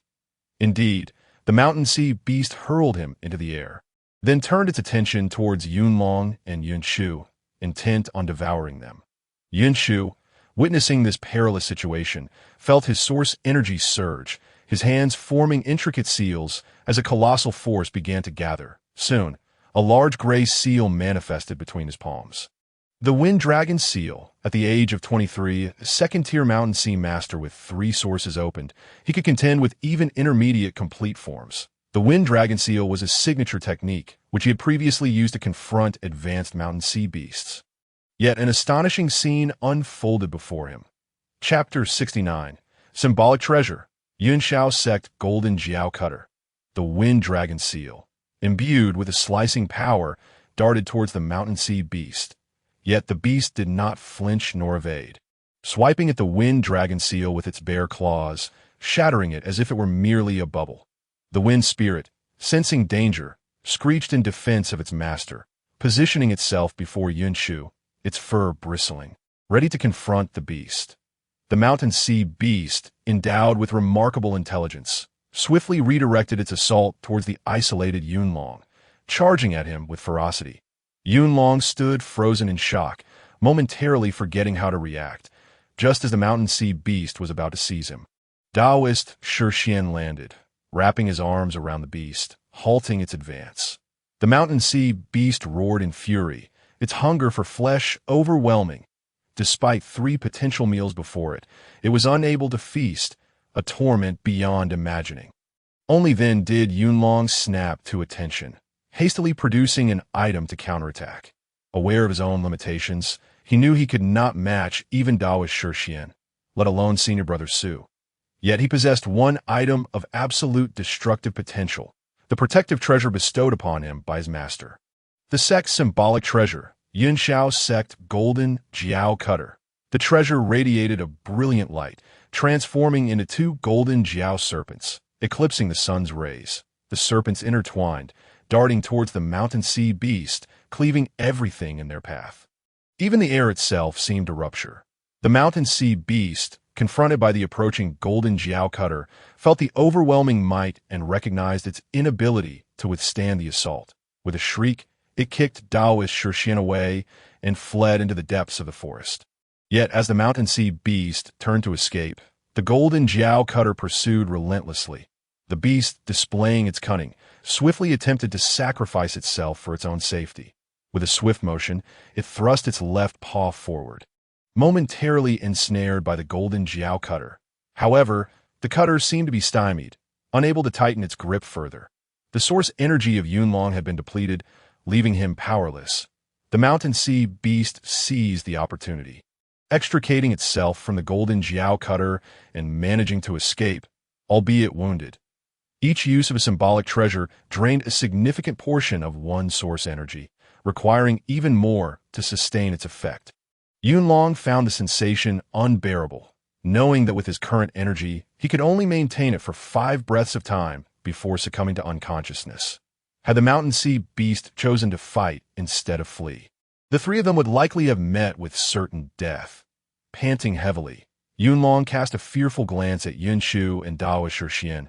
Phew, we are fortunate to have escaped, but what precisely was that creature? Yunshu regarded Yunlong with a complex expression. He instantly recognized the item Yunlong had just wielded, the coveted symbolic treasure, the sect's divine artifact, the golden Jiao Cutter. This was not merely a symbol of power, but of identity. Possessing such an item signified true representation of the Yunshao sect. Almost every disciple of the sect's leader held one, while he, merely a disciple of the Grand Elder, lacked the qualification to possess it. Taoist Xuanyuan withdrew the beast god armor, spitting out a mouthful of blood. Appearing exceedingly weak that he had pushed himself too far. Despite his injuries, he urged the two, "This place is ill-suited for prolonged stay. Yunlong, Yinshu, we must depart swiftly." That moment, two figures reappeared atop the mountain. Daoist Shixian, ever vigilant, shielded Yinshu and Yunlong behind him, his body tense with caution. Upon recognizing the newcomers, relief washed over him. They were none other than Han Qianfan and Gunan, who had just escaped the periphery of the Symbol Ancestors' ruins. In the core of the Symbol Ancestors' ruins, as the final note of the 8 sounds faded, 8 golden symbols gradually ascended from the Fushi Qin, swirling around Jiang Yueshi in a mesmerizing dance. Ji Fan recognized one of them.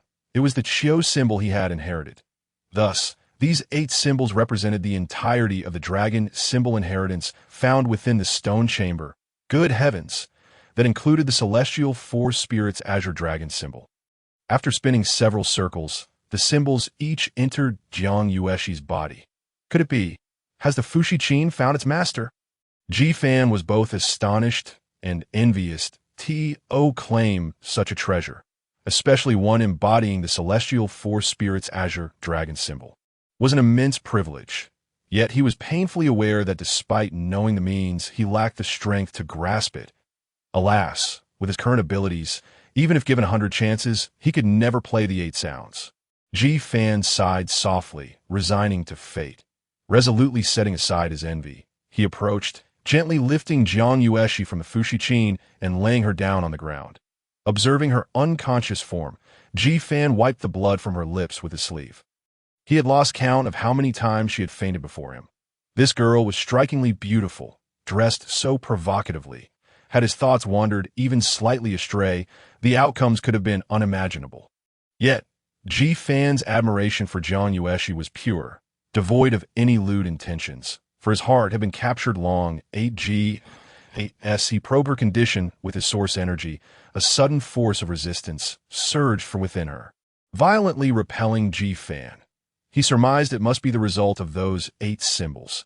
Noticing her tranquil complexion and the rhythmic rise and fall of her chest, he concluded that her life was not in danger.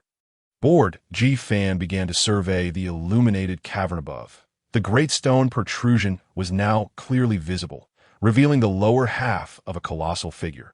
Utilizing his vision to scrutinize from below, he discerned that the upper body of the stone figure resembled a human, while the lower half appeared serpentine. Could this be Fushi? No.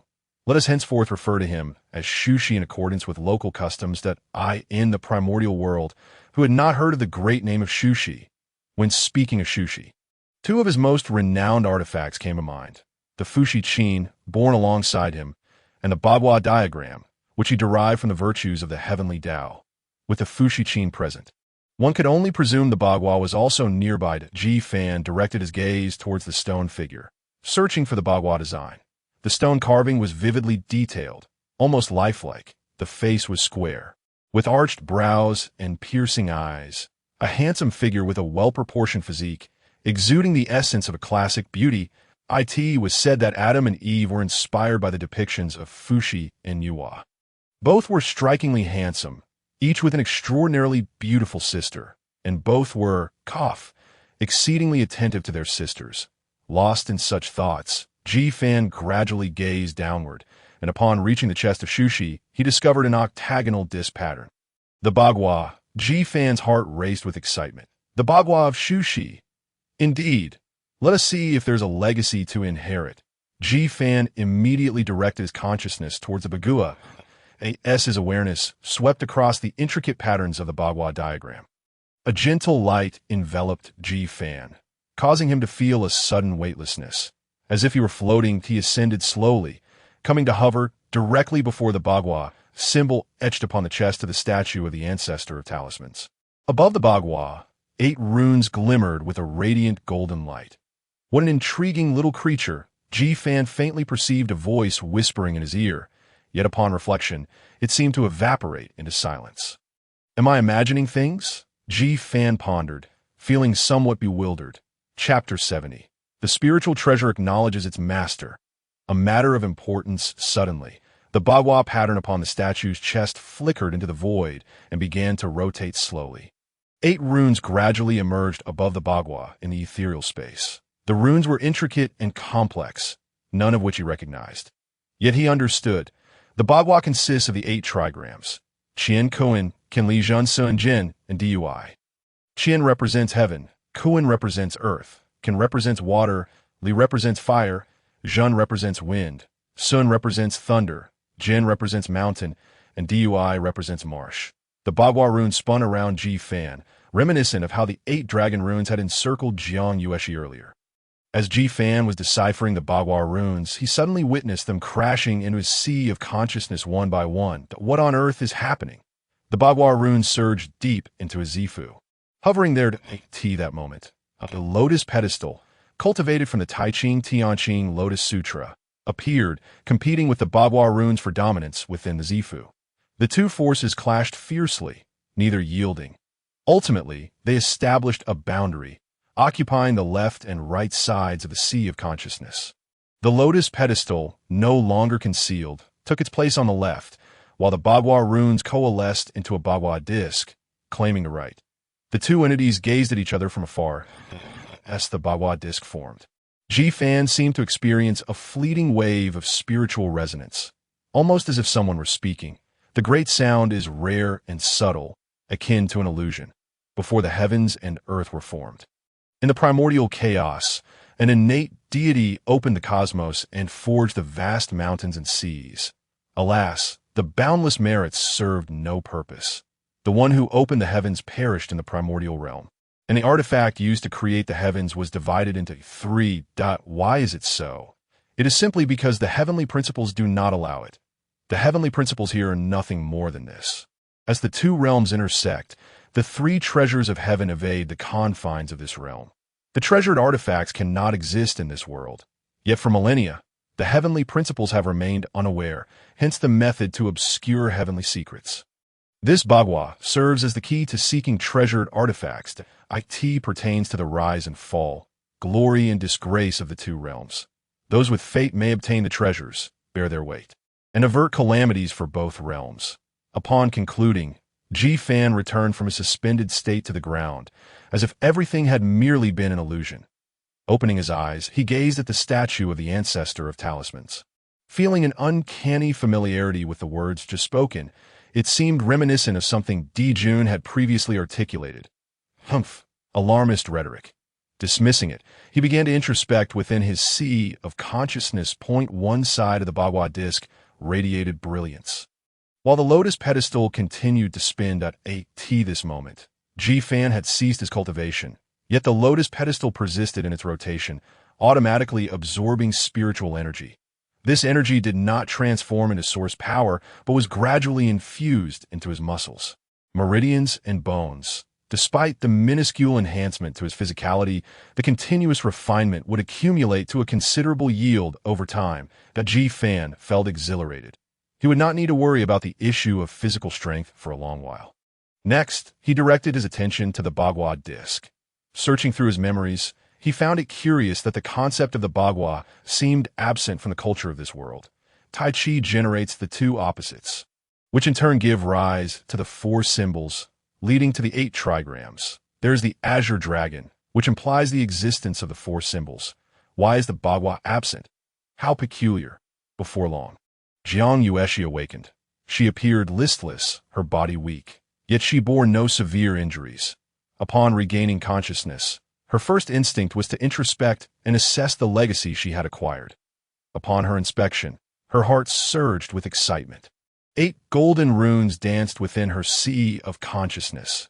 Each rune represented a form of inheritance, precisely that of all the previous stone chambers. The dragon's shadow, rune legacy, including the divine beasts Zhu Long and Qing Long.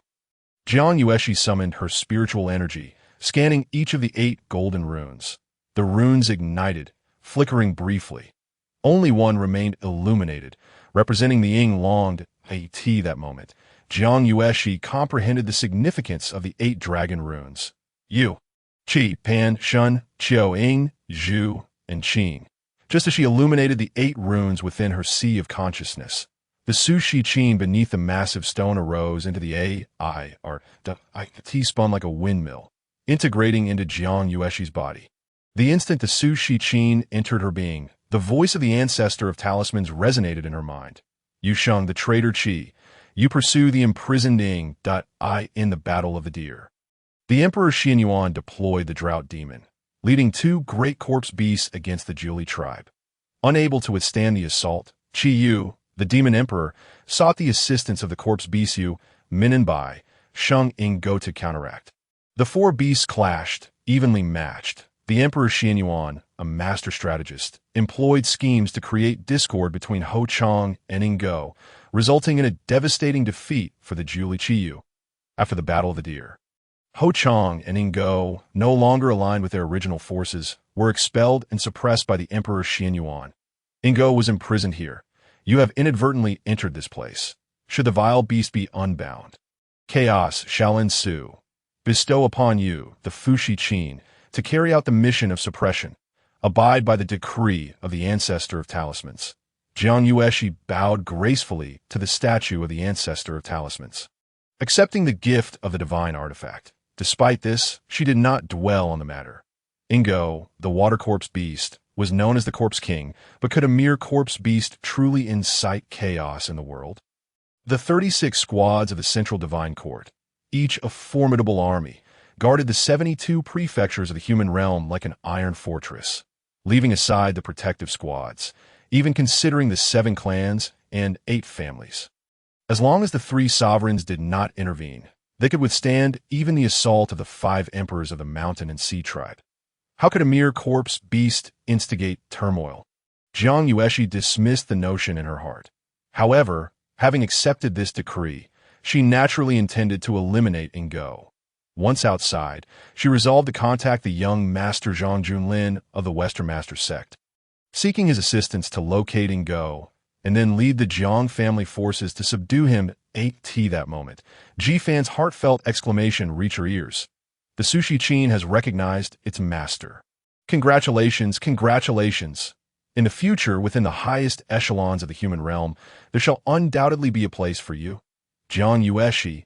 He genuinely rejoiced for Jiang Yueshi. The innate spiritual treasures were no trifling matter. Even amidst the plethora of quasi-saints and the overwhelming treasures in the vast wilderness, they were coveted by all. Here, the innate spiritual treasures were referred to as innate artifacts, with others categorized below as spiritual treasures, artifacts. Spiritual tools, source power weapons, and ordinary weapons. Consider the 36 captains of the Central Protective Court. Not a single one was fully equipped with even a spiritual tool, let alone a spiritual treasure. Upon hearing Ji Fan's sincere admiration, an inexplicable sense of satisfaction welled up in Jiang Yueshi. Unbeknownst to her, she had begun to care about Ji Fan's perspective. This expedition to the ruins of the ancestor of talismans left Jiang Yueshi with the impression that Ji Fan seemed more akin to a member of the 8 great families. While she felt like an ordinary passerby, she had diligently studied the ruins for nearly 2 years. Yet upon arriving, Ji Fan swiftly identified the critical points, while she could only listen without understanding. Had she not fortuitously saved Ji Fan along the way, she likely would have been unable to enter the ruins of the ancestor of talismans. Even if she had entered, she might not have survived. Lost in thought, Jiang Yueshi suddenly sensed something amiss. Her gaze sharpened as she looked at Ji Fan. Did you just say, Sushi Qin?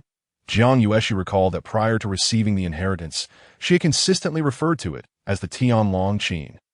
It was only upon obtaining the inheritance that she learned its true name was Su Shiqin. At this moment, Jiang Yueshi was astonished to discover that Ji Fan seemed to possess an exhaustive knowledge of the ruins of the ancestor of talismans.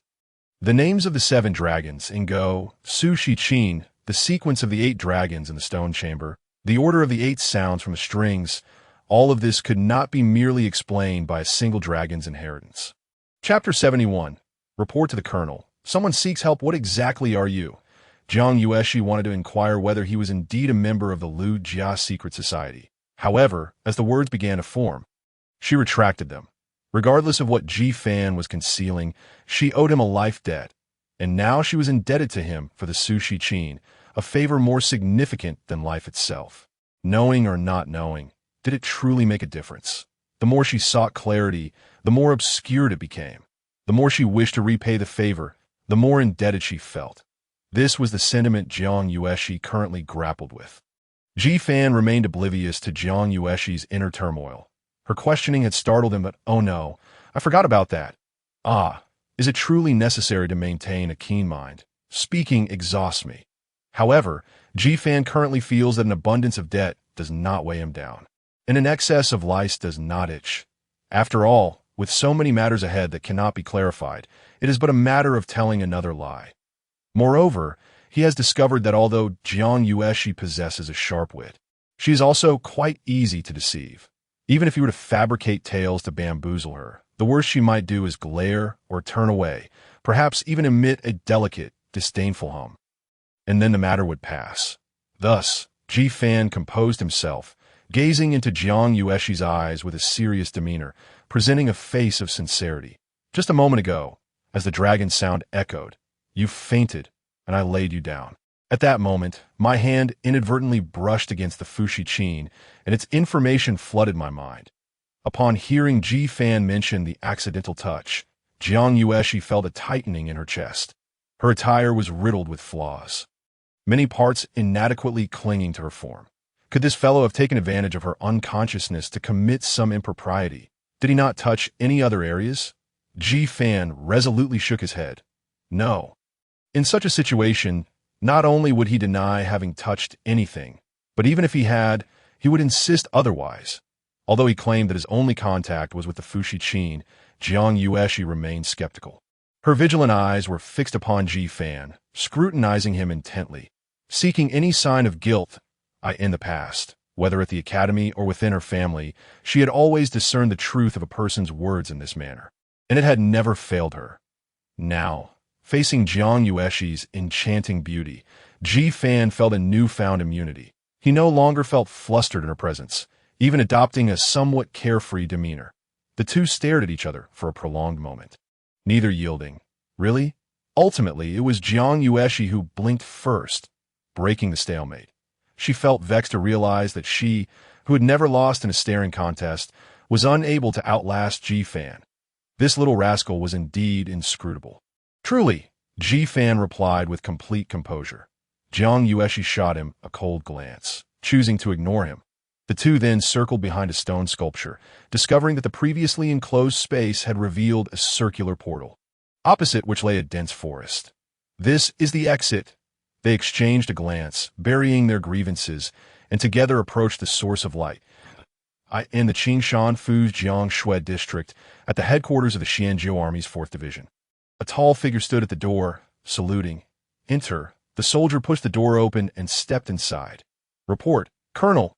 5 individuals from the direction of K Mountain have approached us seeking assistance. You may handle these matters as you see fit. Zhao Shanrong perused the documents in his hand without raising his head, feeling a twinge of dissatisfaction. Was it truly necessary to report such trivialities to me? The soldier continued. Report, Colonel. They claim to be from the 7 sects and 8 families. Among them, 3 are from the Yinshao sect, 1 from the Mangus sect, and another from the Han family.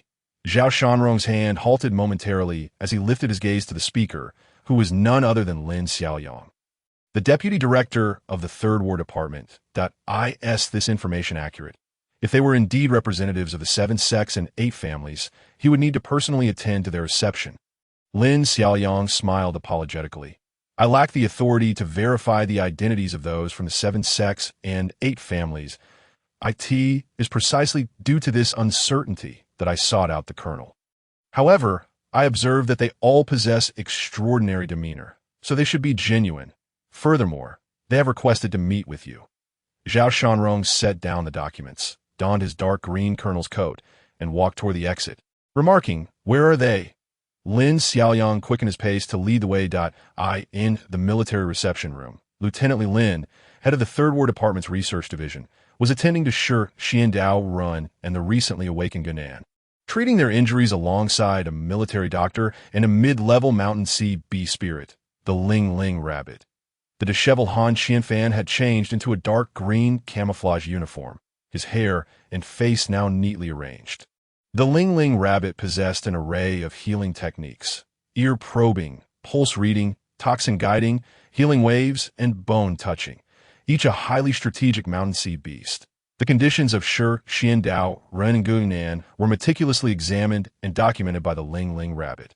As Zhao Shanrong entered the reception room and spotted Yin Chu and Yun Long clad in the distinctive attire of the Yin Xiao sect, he confirmed their identities. Yet he refrained from initiating conversation. As the military was affiliated with the 36th Guard Team, under the jurisdiction of the 3 presiding leaders, as the highest-ranking officer of the local military camp, he needed to maintain his authority. Lin Xiaoliang, well acquainted with the protocol, spoke first to the representatives of the 7 sects and 8 families. Esteemed guests, this is Colonel Zhao Shanrong of our Jiangshui camp. You are Zhao Shanrong? Yun Long circled around him, inquiring with considerable interest. Indeed, what business do you have with me? Zhao Shanrong stood straight, unfazed by Yun Long's rudeness. These sheltered individuals were lacking in manners. After circling a few times, Yun Long exclaimed, I've heard tales of a certain individual from the Nanjing region, notorious for his arrogance and brutality, publicly assaulting others and coercing them into signing land sale agreements. When the victim refused, that individual ran him over with a car, killing him. I wonder if Colonel Zhao has heard of this incident. Zhao Shanrong's expression tightened as he focused on the youngest disciple of the Yin Xiao sect. The individual in question was none other than his own brother-in-law, but he himself had nearly faced severe repercussions due to the incident. But thanks to his connections and networking, he had managed to retain his rank as colonel, having been demoted from the position of deputy director. Moreover, the incident had been swiftly suppressed, leaving him perplexed as to how this young man had come by such information. Han Qianfan, uninterested in the trivialities of these squabbles, felt impatience rising within him. The unknown mountain sea beast within the ruins was far too formidable.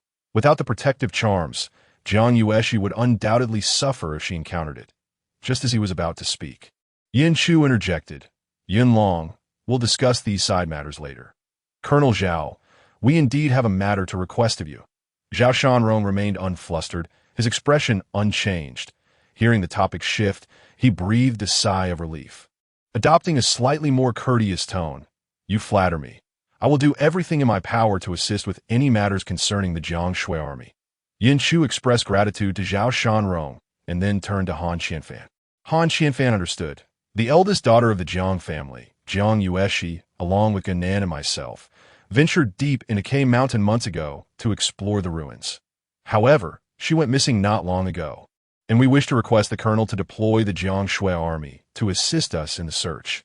Han Qianfan deliberately omitted mention of the formidable unknown mountain sea beast, fearing that Zhao Shanrong would refuse to dispatch troops. Yin Chu, sensing Han Qianfan's intentions, quickly added, Colonel Zhao, you should be aware that in the deep mountains, it is easy to become disoriented.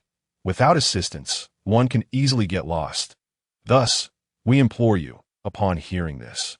Zhao Shanrong's expression grew solemn. His most significant connections stem from the Jiang family. Moreover, in the presence of Jiang Yueshi, he lacked even the qualifications to be compared. Rumor had it that the eldest daughter of the Jiang family possessed talents rivaling those of celestial beings. If something were to happen to her within his jurisdiction, and he were to remain indifferent, even the highest authority would be unable to rescue him. Therefore, regardless of whether Jiang Yueshi was truly in danger, he had to demonstrate a proper attitude. Jiang Yueshi, the eldest daughter of the Jiang family, had gone missing in the depths of K Mountain. Such a matter was indeed alarming. Do not worry. I will mobilize all available military forces and personally lead the search. Following protocol, Zhao Shanrong politely inquired, Are there any others? Han Qianfan pretended not to hear, unwilling to mention Ji Fan. Instead, it was Gunan, still receiving treatment, who suddenly spoke up. There is also Ji Fan. He should be with Sister 11. At the mention of Ji Fan, Lieutenant Li Lin, who had been examining Xiandao Ren's condition, froze momentarily. What did you just say? His eyes widened in shock as he stared at Gunan. Ji Fan? Gunan, having regained much of her strength from the Ling Ling rabbit's healing waves and the source power potion, repeated Ji Fan's name, suddenly recalling something important. Oh, right. He is also a soldier of the Jiangshui army. A sergeant. We checked on the Tianwang network. G-Fan. The name bewildered the three representatives of the Yunshao sect, while the three members of the Jiangshui army were taken aback. Are you certain his name is G-Fan? The G of discipline, the fan of mortals, G-Fan from the 3rd War Department's Class 1. Lin Xiaoyang was in a daze. Yin Shu and Han Qianfan sensed that something was amiss before they could inquire further.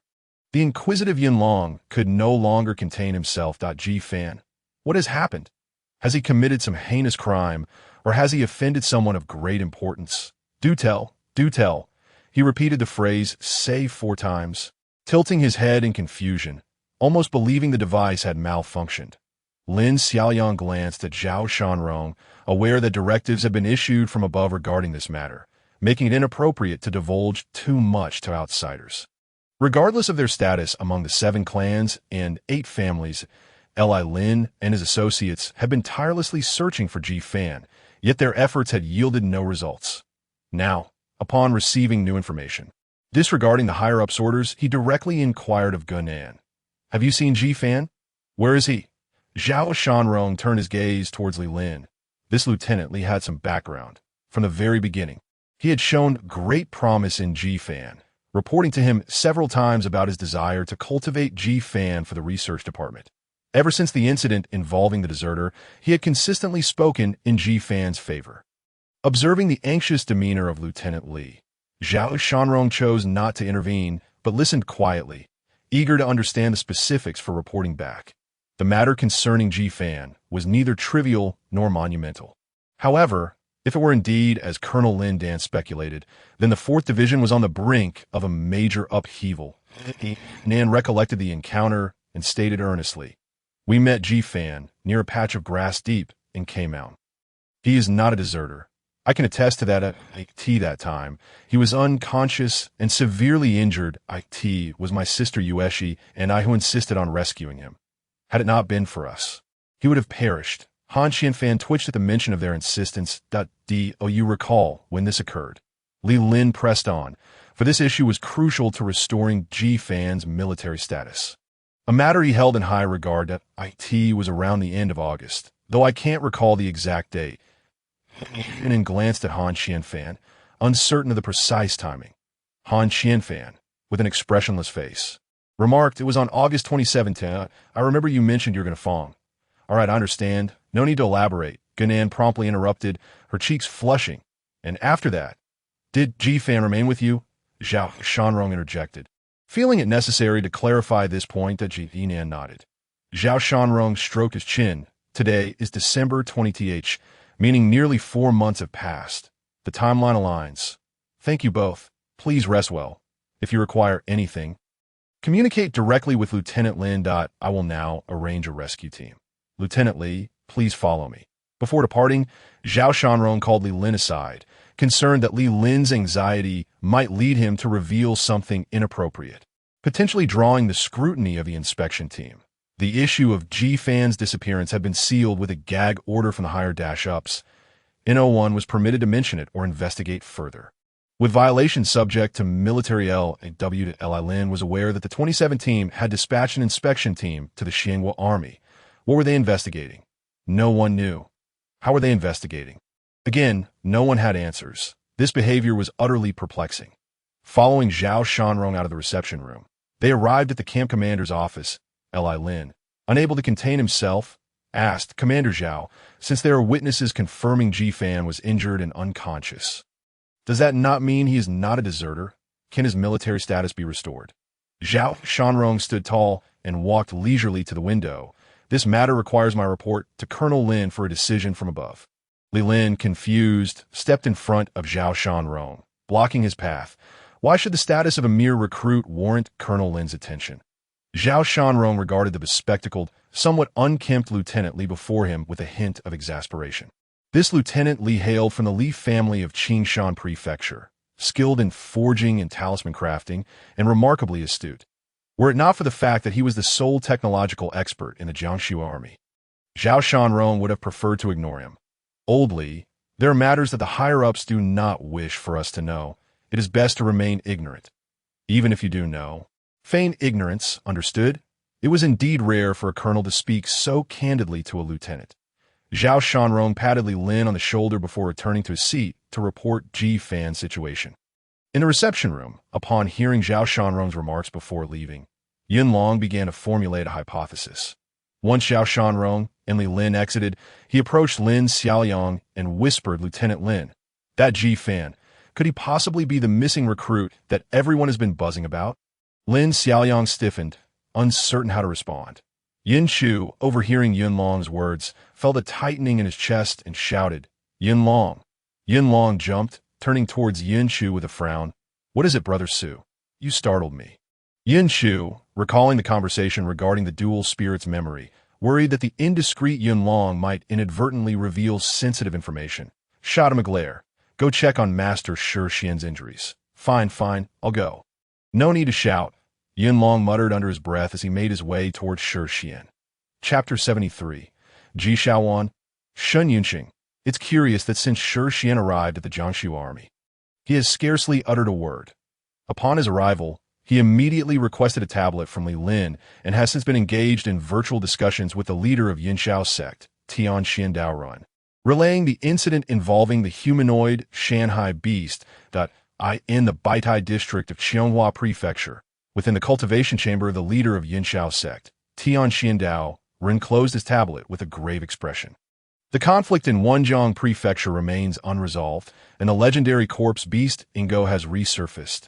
Truly, one crisis follows another. Exiting the cultivation chamber, he stood with hands clasped behind his back, observing the falling leaves in the courtyard. Murmuring, "What a tumultuous season," he then summoned the Grand Elder Qing Xian. Elder Qing Xian arrived swiftly. "Sect leader, you summoned me so urgently." "What is the matter?" Tian Xiandao Run, his demeanor serious, replied, "Set aside your current tasks. We must make an urgent trip to the West Master sect." Elder Qing Xian, perplexed, questioned what matter could be so pressing. "The Golden Serpent twin swords are already halfway through production. I cannot leave just yet." Tian Xiandao Ren's expression turned solemn as he handed the tablet to Qing Xian.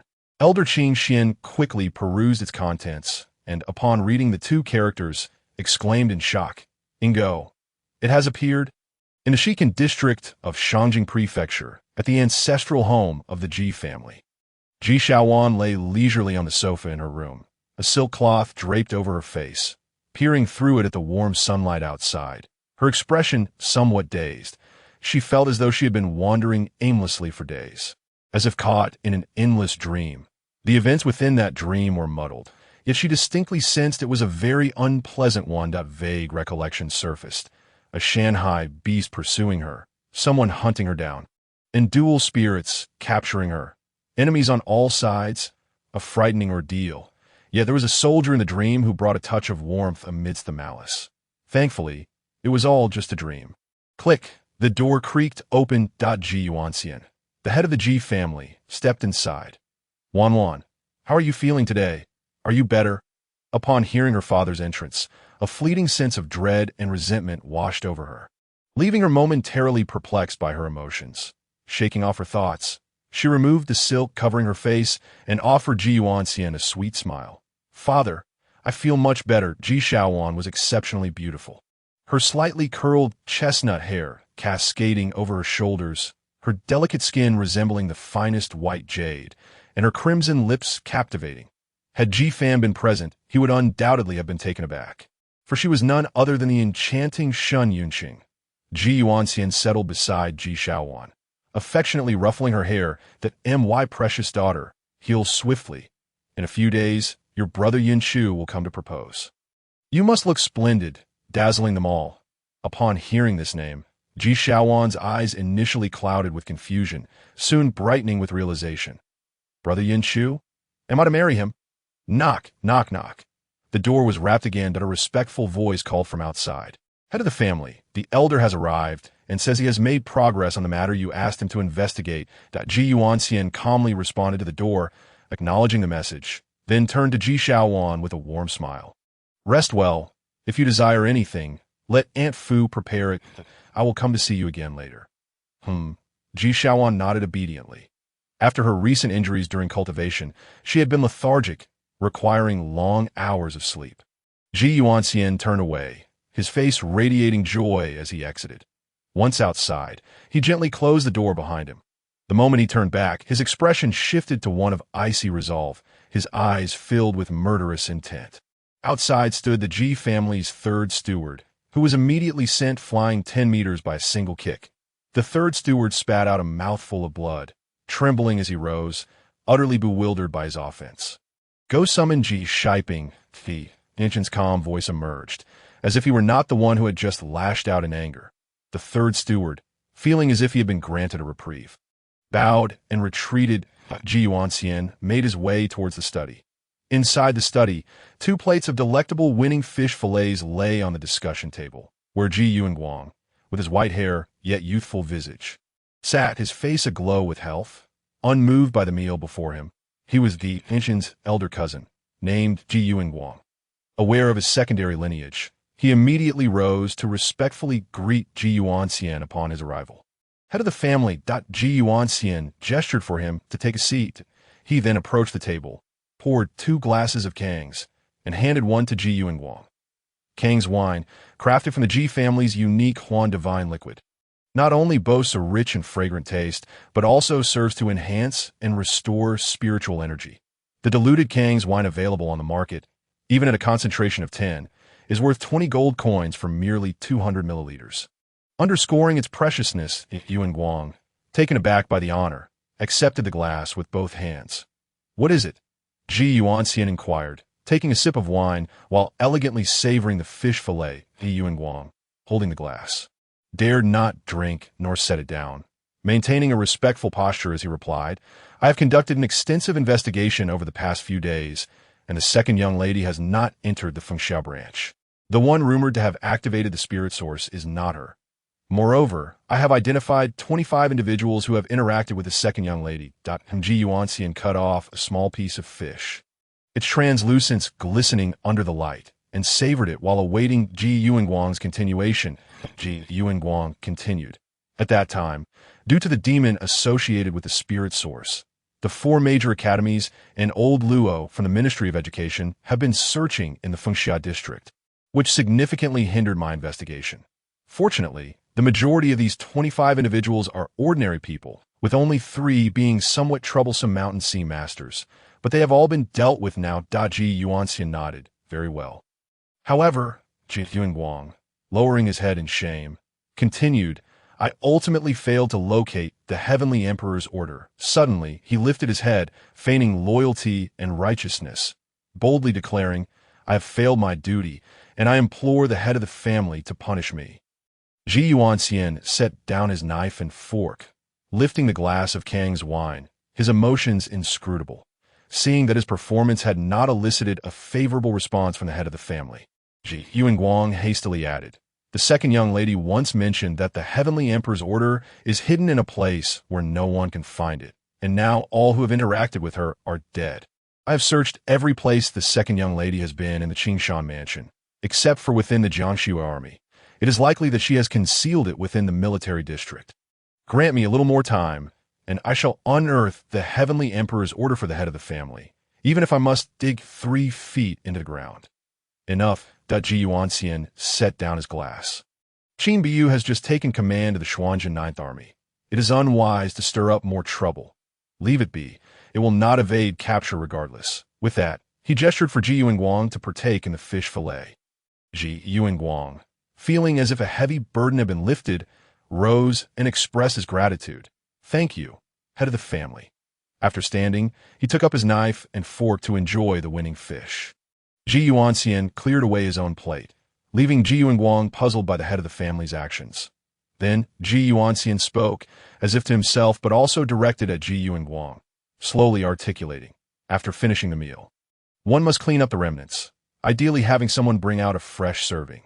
This way, even if others know you have dined, it preserves face. This is the proper way to treat guests." Upon hearing this, Ji Yuanguang instantly understood the head of the family's intent. The implication was clear. Having moved a piece placed within the Jiangxu army, one must erase all traces. It would be best to arrange for a scapegoat to divert attention from Qin Ci's scrutiny. In doing so, he would remain unscathed, and the matter with Qin Biyu would be easily resolved. Indeed, the head of the family speaks wisely. Chiyou, a dignified 6th-level Mountain Sea Master, appeared subservient and cautious here. A stark contrast to his high-ranking position as a military commander. Were outsiders to witness this, they would undoubtedly be taken aback. Knock, knock, knocked at a voice from the third steward interrupted. Head of the family, Director Ji has arrived. So soon? Ji Yuanxian mused, slightly curious but not overly concerned that Ji Shiping hurriedly entered. Looking somewhat flustered, Ji Yuanxian immediately sensed something amiss and inquired. What has happened? Ji Shiping, filled with trepidation, replied, Head of the family, we have just received news that the 6th Division of the Xuanba Army's Lidian military district has found 2 individuals. One's identity is unknown, but the other claims to be Ji Fan. His pupils dilated, a wave of murderous intent surging forth, causing the temperature in the room to plummet. A fierce and overwhelming source power suddenly pressed down, leaving Ji Yuanguang and Ji Shiping struggling to bear it. Ji Yuanxian unleashed his spiritual pressure, fixing his gaze on Ji Yuanguang, enunciating each word. Did you not say that he was already dead? Ji Yuanguang, under the immense pressure, nodded slowly, managing to respond with difficulty. At that time, the second young lady risked her life to protect him. I deceived the second young lady, claiming to cast heart-devouring gaze on Ji Fan. But what I actually cast was Soul Curse. A Mountain Sea Master below the 3rd level would undoubtedly perish under the Soul Curse. Head of the family. Upon hearing this, Ji Yuanxian retracted his pressure, stating, I do not wish to hear that this person is still alive. Ji Yuanguang, feeling the source power surging through him, expanded his robes and clasped his hands toward Ji Yuanxian. I shall head to the Lidian district at once. In the Lidian district of Chiyou Mansion. Within the barracks of the 6th Division of the Xuanba Army, Ji Fan and Jiang Yueshi found themselves confined in a small dark room, evidently imprisoned. Jiang Yueshi had changed into a complete camouflage uniform. No longer in her previous state of disarray. Why were they held in this small dark room? The answer traces back to their departure from the Sigong ancestors' ruins. Upon exiting the ruins, Jiang Yueshi was eager to leave K Mountain, while Ji Fan wished to return to the Jiangsu army. However, during the days that followed their emergence, the weather in K Mountain had remained persistently overcast. Without the sun, they struggled to discern their bearings. Consequently, they wandered aimlessly in the vastness of K Mountain. After walking for a while, the scenery around them remained unchanged, making it feel as if they were merely going in circles. Moreover, their journey was fraught with peril, encountering various intermediate young and mature mountain sea beasts. Fortunately, Ji Fan's strength had surged dramatically, and with his ability to wield the Void Dragon rune, he could contend with the intermediate young beasts, even holding his ground against the mature ones, ensuring their path was filled with more excitement than danger. However, what astonished Ji Fan was the information displayed on his panel. Name: Ji Fan age, 21 years 12 sources of the Zodiac, vision source 24, 29 speed source 9.26 skills, LV3 rune crafting 1 battle beast, fish dragon complete awakening state 0 energy, 210000. It was not the content of the inheritance that was absent, nor was it the sudden LV3 in rune crafting. Rather, his age had inexplicably increased by 3 years. It seems that the Sigong ancestors' ruins do not exist in this world, but are instead in a dimension with a different flow of time. In the realm of Mountain Sea Masters, living to 200 or 300 years is commonplace, so suddenly aging 3 years holds little significance for Ji Fan. However, the continuous inability to find their way, combined with the perpetually gloomy weather, was becoming increasingly frustrating. Ji Fan couldn't help but chide Jiang Yueshi for her inability to navigate, questioning why she, who came to investigate the Sigong ancestors' ruins, could not even recognize the way. Wasn't this a fundamental skill? Jiang Yueshi, too, was not her usual composed self, promptly retorting that the route was the responsibility of Zhang Zhuxian, and she never concerned herself with it. Instead, she wanted to inquire how a soldier stationed at the border of K Mountain could lack even the most basic outdoor survival skills to discern direction. She began to question the validity of Ji Fan's rank as a sergeant. This assertion struck a nerve. Ji Fan pounded his chest, declaring that he had learned combat techniques and rune crafting in the army. Who had time to learn how to find direction? Jiang Yueshi forcefully countered, stating that the young scions of large families also needed to learn combat techniques and rune crafting, and who had time to study the arts? Ji Fan felt a surge of frustration, nearly choking on his own breath. What arts were there in this place? Why dredge up events from so long ago? Throughout their journey, the two occasionally exchanged barbs and complaints. Jiang Yueshi realized that she had exhibited more emotion in these few days than in her entire life combined. Her aloofness, her refinement, her composure, all vanished in the presence of this individual. This banter fostered an increasingly harmonious rapport between them. When faced with difficulties, a mere glance would suffice for them to coordinate effectively. Even when confronted with dozens of mountain sea beasts, akin to a miniature beast tide, they repelled the threat through their seamless cooperation.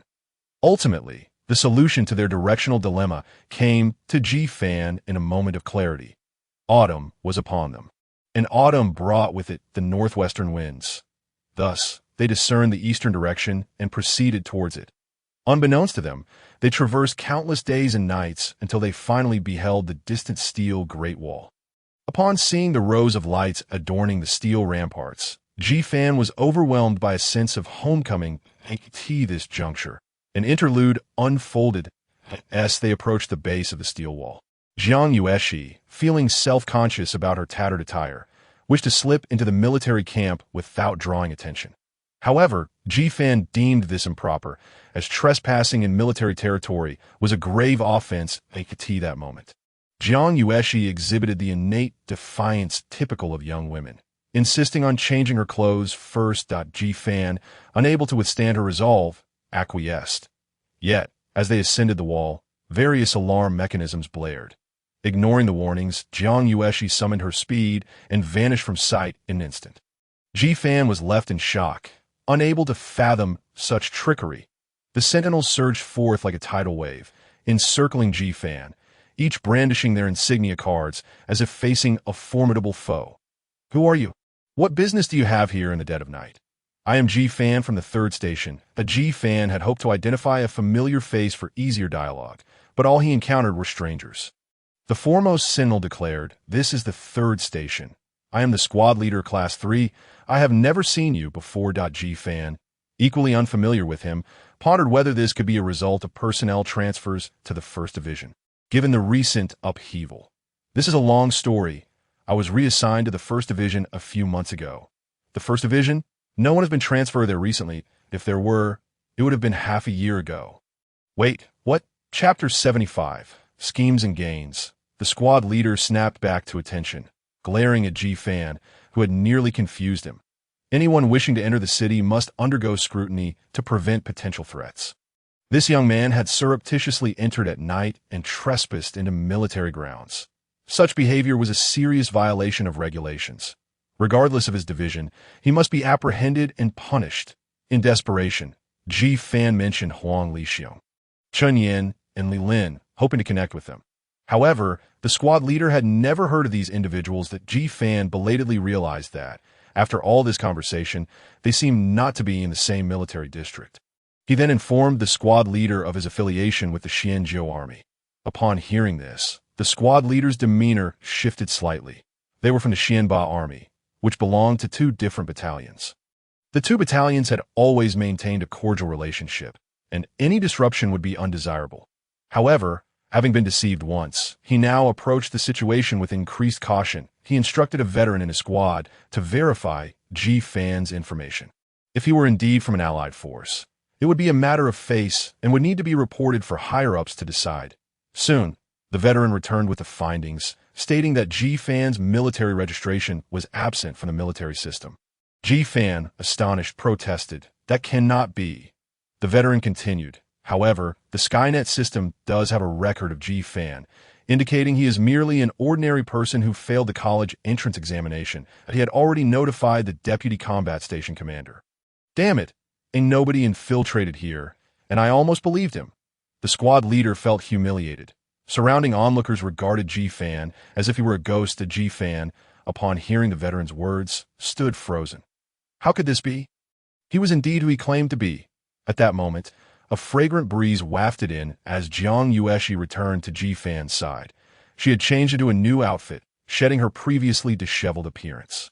Although clad in a simple dark green shirt, her striking figure and ethereal beauty left everyone in a state of awe. Ji Fan shot her a glare, silently conveying, "You actually returned." Jiang Yueshi disregarded Ji Fan's look and coldly surveyed the surroundings. Despite her recent annoyance with him, deep down, she had come to regard him as one of her few friends that I can vouch for him. Her succinct words exuded an air of authority. Yet, the onlookers were entranced by her beauty, unable to move. Just then, the deputy combat station commander arrived, and upon seeing Jiang Yueshi, his eyes widened in disbelief. The reported intruder was such a breathtaking beauty, a nefarious thought surged within him. Invasion was a severe crime. But to what extent? It depended on how he reported it to his superiors. This presented a significant opportunity for manipulation. Arrest these two, that the male shall be confined in the black cell, and the female sent to my quarters for immediate interrogation. Ji Fan's expression turned icy. You should think before you speak. Be wary of the consequences of your words. Still spouting nonsense at death's door, the deputy combat station commander, brazenly dismissive, retorted, I will verify your statements one by one. But first, I must conduct my interrogation. Why are you all just standing there? Hurry and apprehend them. His demeanor was that of a man overtaken by base desires. Jiang Yueshi's gaze hardened, revealing a murderous intent. She was acutely aware of her surroundings. Many had cast longing glances her way throughout her life, but she had never encountered such blatant audacity. The legitimate daughter of the Jiang family. Who had ever dared to disrespect her? None had even the courage to meet her gaze, except for Ji Fan. She held the soldiers in high regard, but that did not grant them the liberty to speak indiscriminately. In an instant, her right foot gathered energy, a white light enveloping it. With a swift kick, the deputy combat station commander barely reacted before his head was crushed. Brain matter splattered, blood sprayed, and a profound silence fell over the area. Ji Fan's expression remained impassive. Those who endanger the military deserve to be punished.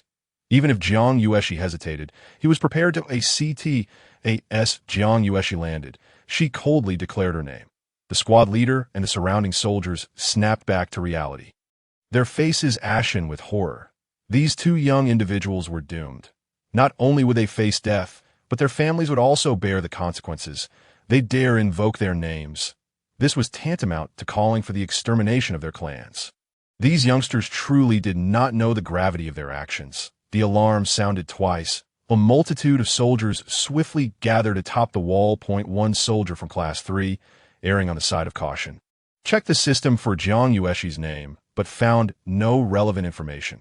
These soldiers were merely from the lower strata of society, lacking the insight to comprehend the significance of the 7 clans and 8 families. Nor did they realize that names absent from the system often belonged to prominent figures. The second alarm roused the duty station commander.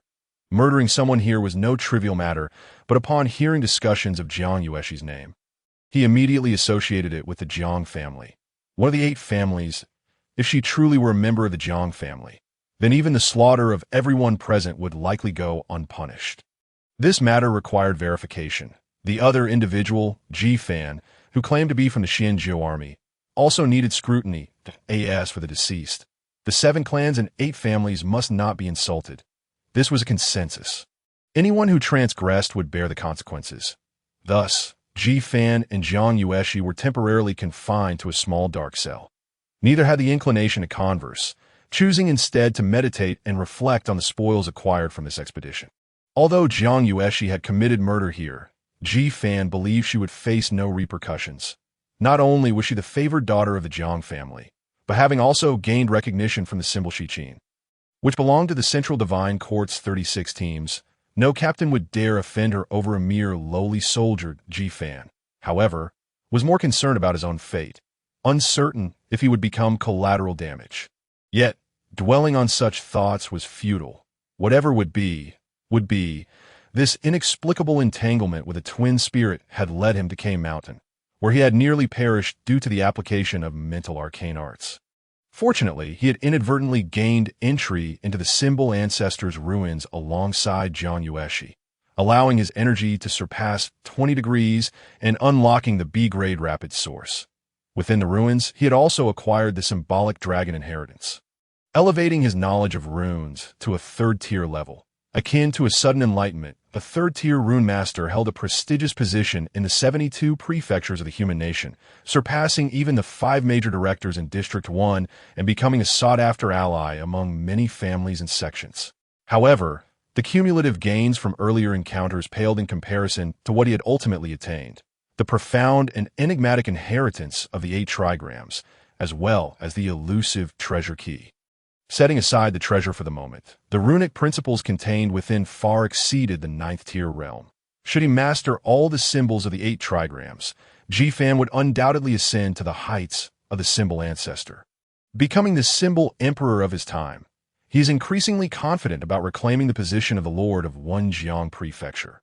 With eyes closed, Jifan focused on the arrangement of the Bagua symbols. Chapter 76. It's all a misunderstanding. The Bagua.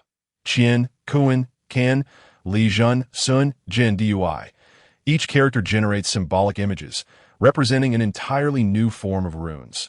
These runes can produce varied effect through combinations of 2, 3, and so forth. Jifan understood that what he had acquired was the ancestral rune inheritance, while Jiang Yueshi had obtained the offensive inheritance of the rune ancestor. In terms of rarity, both were equally precious.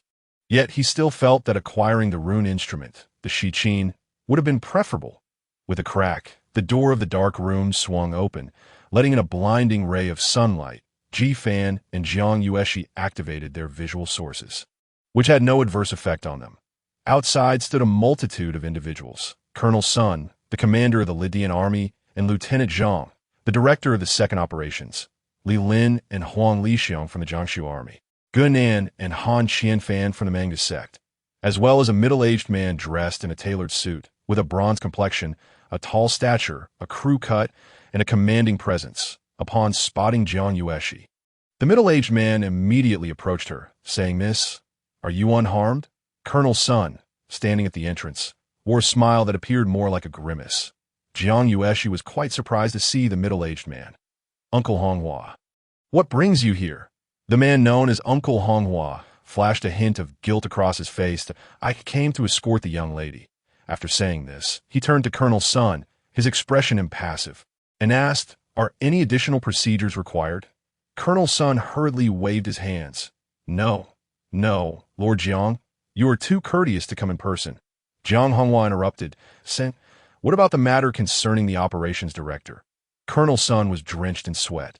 Yes, it is indeed his own doing. The evidence you provided is sufficient to condemn him multiple times that I will personally submit the evidence and report that the matter was handled by my team." Upon hearing this response, Jiang Honghua's expression softened slightly, and he courteously remarked, "Thank you for your efforts." "Not at all, Lord Jiang. You helped us root out the pests and even traveled a long distance. It is you who has worked hard." Jiang Honghua remained silent and respectfully escorted Jiang Yueshi out of the dark room. As Jiang Yueshi reached the door, she felt as though something was amiss and turned back to glance at the immobile Jifan. "Aren't you leaving me?" Jifan shifted his gaze towards Li Lin and Huang Lixiong. "I'm waiting for the procedure to be completed." Jiang Yueshi pondered for a moment and then walked back. "This time, it's my fault that you got involved. If you don't leave, I won't either." Ji Nan, observing this scene from outside, whispered to Han Qianfan, "When did Sister Yueshi become so close to Jifan?" Han Qianfan, already displeased, grew even more irritated upon hearing Gunan's words in his mind. If it weren't for Jifan, both Gunan and Jiang Yueshi would have been his to command. Jiang Honghua, seeing Jiang Yueshi return, felt anxious. Thus he shot a cold glance at Colonel Sun. "What does this young man have to say?" "Please wait, I will handle it right away." Colonel Sun turned his attention to Li Lin and Huang Lixiong. "This person is Jifan. We cannot find any information about him in the military system, but he claims to be from a Jiangsu army and says he knows you. What do you think?" Li Lin and Huang Lixiong exchanged glances and nodded in unison. Huang Lixiong stated, "He is indeed one of my subordinates, and he is the current military champion. However," Li Lin interjected, "however, there was a minor issue in the camp." leading to some discrepancies in the data. We sincerely apologize for the inconvenience caused. Oh, that's how it is. Haha. It's all a misunderstanding. Colonel Sun hastily seized the opportunity to deflect, feigning a loud laughter to mask his insincere smile. With a high-ranking lord watching, he couldn't afford to offend anyone. Since it's all a misunderstanding, Qian, please go in and invite the two gentlemen out. Thank you, Colonel Sun and Director Qian. Li Lin expressed his gratitude. Not at all. I see the time is getting late. The cafeteria has prepared a banquet. Would you all do us the honor of staying for a meal? Colonel Sun said, attempting to keep them there. Yet his pace remained brisk. They say the Lydian army's food is exquisite, but unfortunately, we must attend to matters back home. It's a pity we cannot indulge. Next time, definitely, we won't return without getting drunk. Li Lin matched his pace with Colonel Sunday. Haha. Very well. It's a promise. Take care, everyone. After sending these two troublesome spirits out of the military camp, Colonel Sun felt drenched with sweat, as if he had just endured a battle with multiple alarms ringing. Nearly collapsing from exhaustion, Director Qian, standing nearby, quietly asked, Colonel Sun, the military district and the prefectural office are two separate entities. Why be so courteous to him? Colonel Sun forced a smile. I, as a colonel with no backing, dare not act arrogantly in front of such individuals. Jiang Honghua, the lord of the Chiyou prefecture, is of equal standing to our department chief and is also a member of the Jiang family. How could I afford to show him any disrespect? We seek not to achieve merit, but to avoid fault. We must never give them a reason to criticize us regarding etiquette. But that woman killed Wang Shan, trespassed into the military camp, and assassinated an officer, and that is simply overlooked. What does that say about the military authority of the Lydian army? What do you know? Colonel Sun raised his hand and delivered a sharp slap to Director Qian's head, leaving him stunned. Did the Lord come empty-handed? Did you not see what the Lord brought?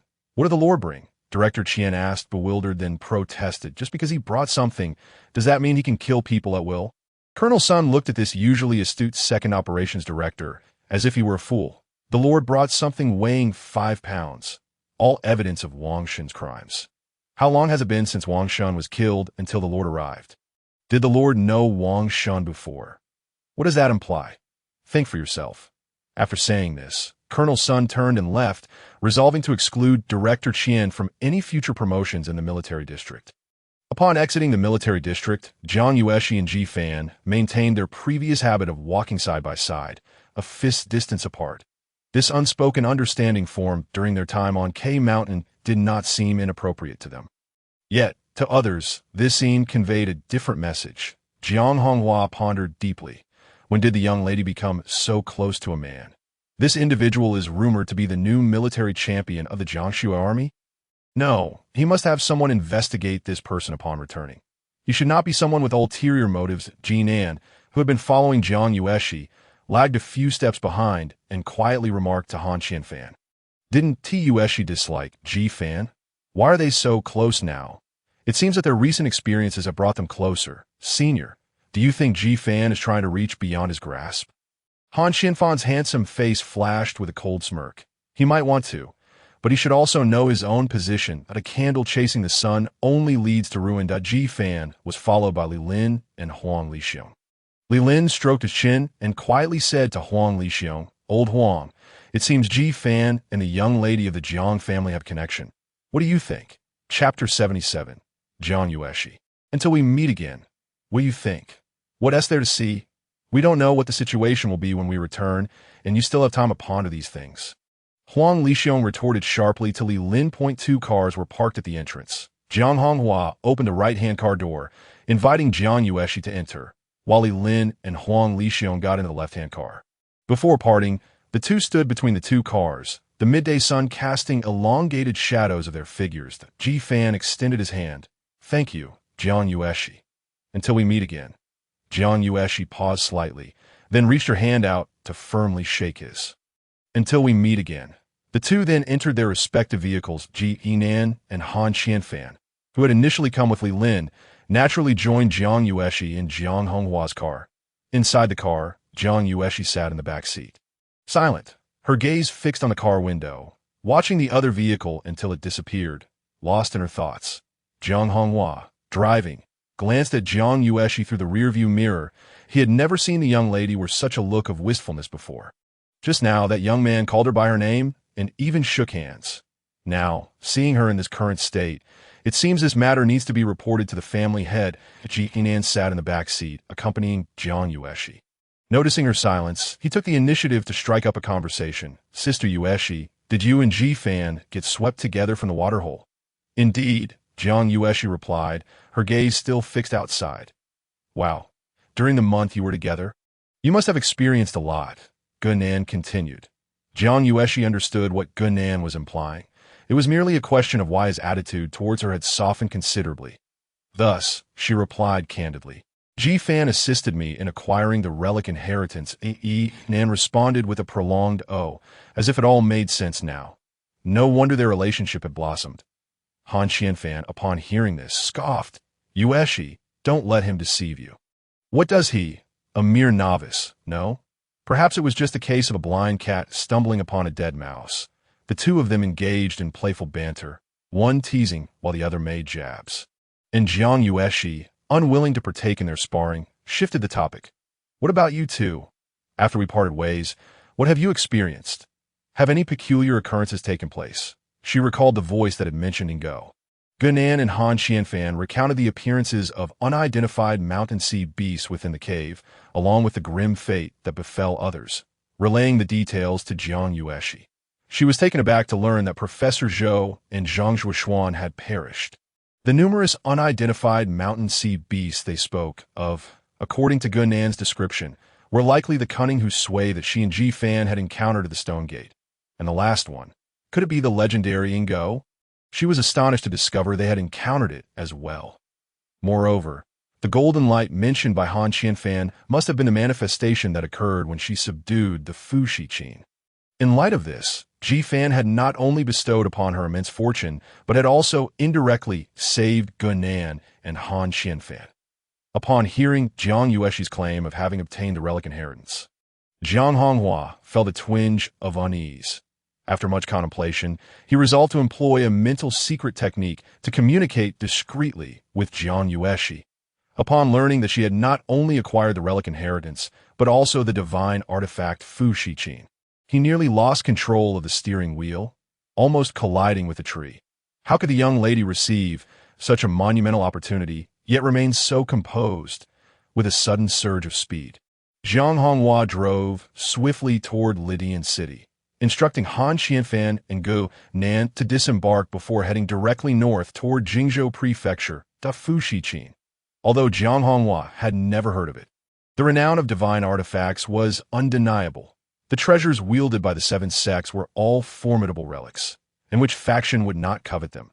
If the Jiang family were to acquire a divine artifact, it would elevate them above the seven sects and 8 families, solidifying their status as the foremost power. Such an extraordinary opportunity. Along the way, Jiang Yueshi detailed how she had come into possession of the relic inheritance to Jiang Honghua. However, as she spoke, Jiang Honghua's expression grew increasingly peculiar. From Jiang Yueshi's account, Ji-fan was a paragon of virtue, possessing profound insights, a keen intellect, and a noble character, a veritable genius and hero. The credit for obtaining the divine artifact would undoubtedly be attributed to Ji-fan. Furthermore, his strength was formidable. At merely 19 years of age, he was capable of slaying intermediate juvenile forms. Could it be that the young lady truly? Jiang Honghua silently shook his head. Such matters were beyond his purview. However, this young man was indeed a person of great potential. Thus, when Jiang Yueshi expressed her desire to repay Ji-fan and requested Jiang Honghua to facilitate his transfer to the urban camp, Jiang Honghua readily agreed. Though the administrative office and the military district operated on separate lines, the connections among the higher-ups were intertwined. Moreover, he was a member of the Jiang family. A minor appointment at the rank of Wei could still be decided by him. Ji-fan returned to the Jiang Shui camp alongside Li Lin and Huang Lixiong. Throughout the journey, the two refrained from inquiring about the events of the day he had gone missing. Instead, exchanging idle pleasantries in the camp commander's office, beams of light flickered, revealing 3 holographic figures. After Li Lin and Huang Lixiong brought Ji Fan in, they saluted and quietly withdrew. Ji Fan gazed at the figures projected before him. Surprised as a member of the Jiang Shui camp, he was well aware of the identities of these three individuals. The figure on the left was Colonel Wang Zhan, the deputy head of the 4th branch of the Xianzhou army. The one on the right was Colonel Li Liangfeng, also a deputy head of the 4th branch, and the central figure was Major General Lin Dan, the head of the 4th branch, without any pleasantries. Colonel Zhao Shanrong directly instructed Ji Fan to recount the events of that day.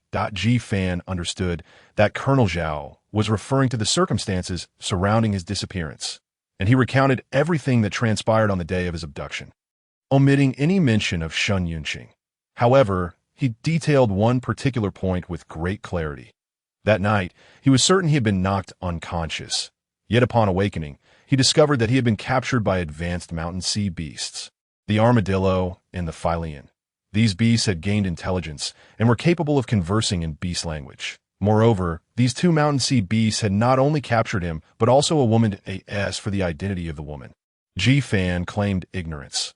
Upon hearing Ji Fan's account, Colonel Zhao Shanrong and the three holographic figures fell into deep contemplation. Ji Fan stood quietly at the table's edge. There were certain matters he could not disclose, such as the identity of the woman being Shun Yunqing, that Shun Yunqing understood beast language, and that she had risked her life to save him. Furthermore, it was the Phylian that, after bargaining with Shun Yunqing, had allowed him to escape with his life. All these details were best left unspoken. Colonel Wang Zhan exchanged glances with Zhao Shanrong, who understood the silent cue. Turning to Ji Fan, he said, "You've worked hard. You may go and rest." Ji Fan saluted and departed.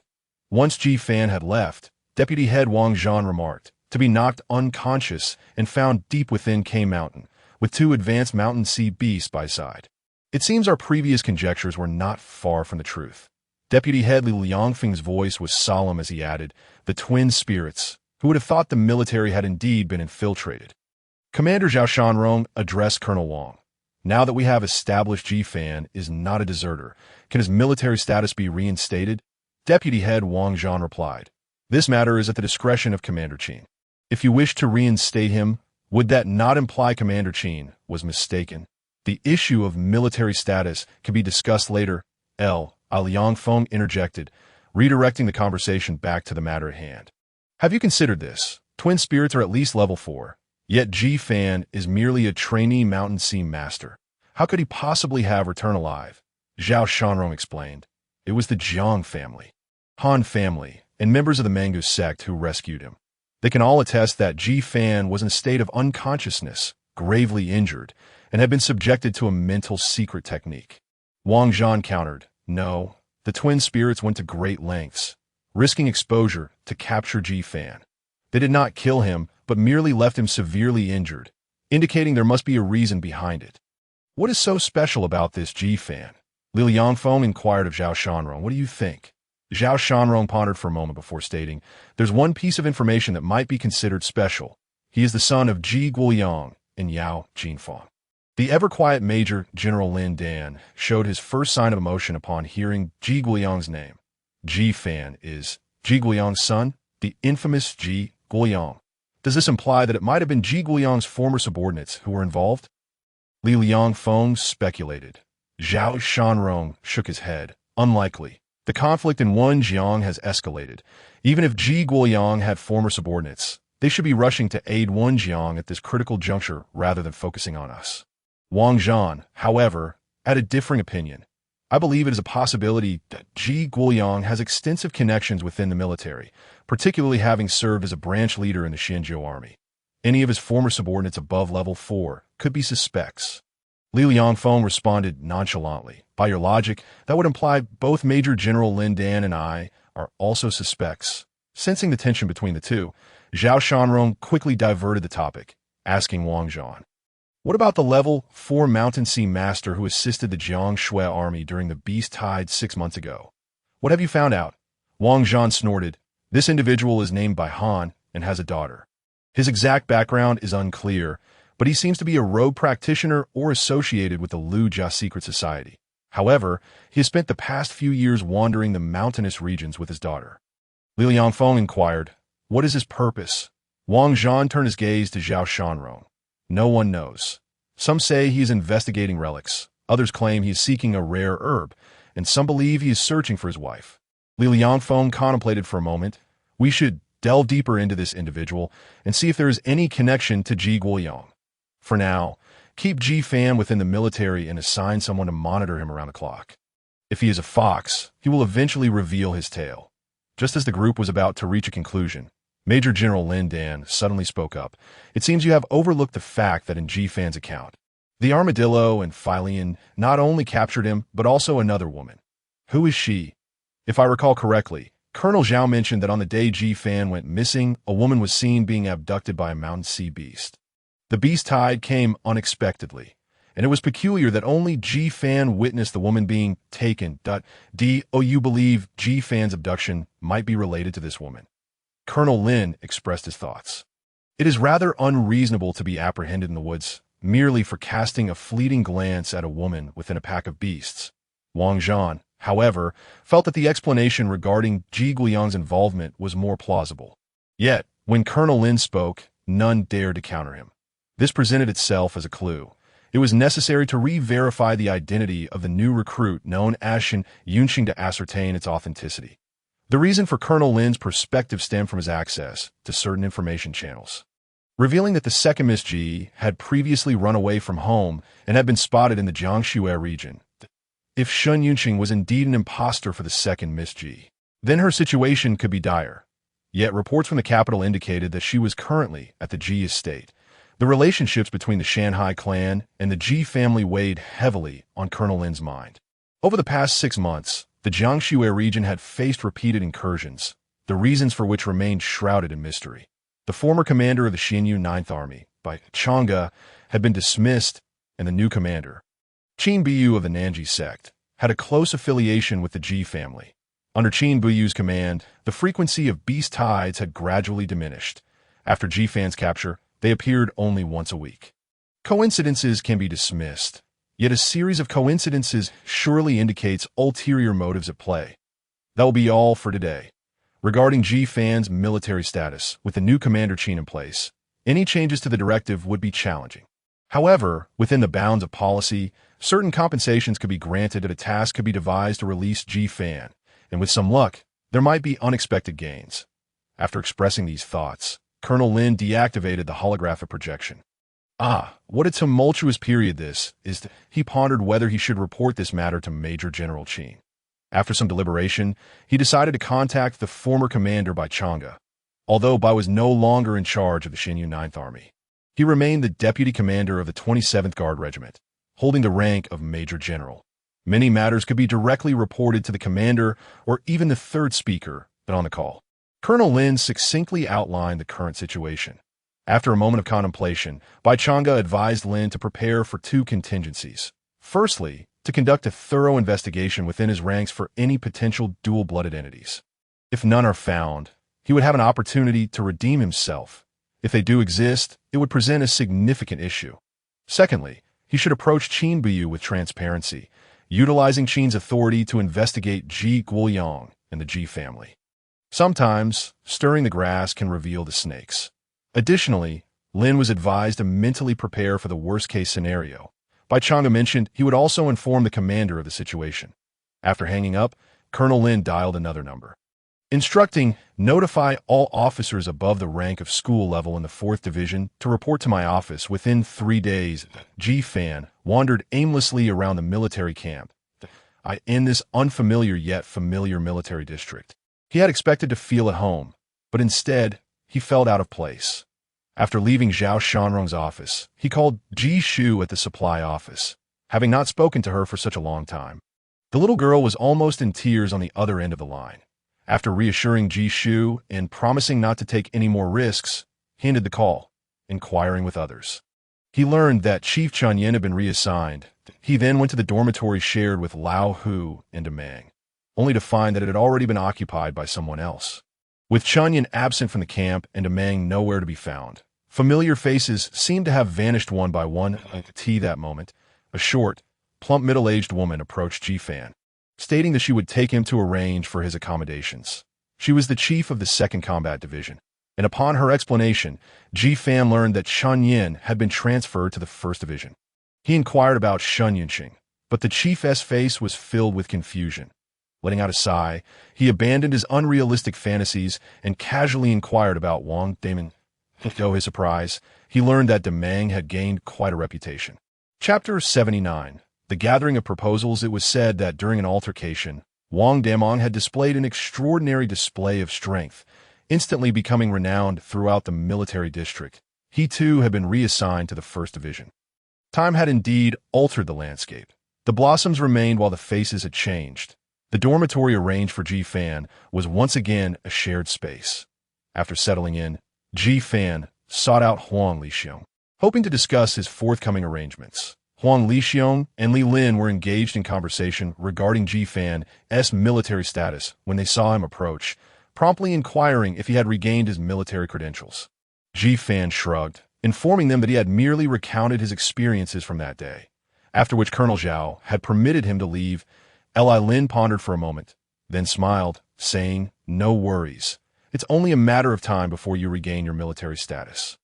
The research department is eagerly awaiting your succession." He had long desired to recruit Ji Fan into the research department. Aspiring to nurture him as the next head, Ji Fan thanked the lieutenant and curiously asked Huang Lixiong how he knew his father was Ji Guoyan.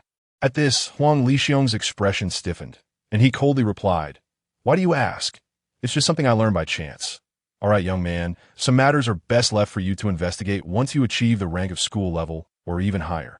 Continuing this conversation could lead to complications.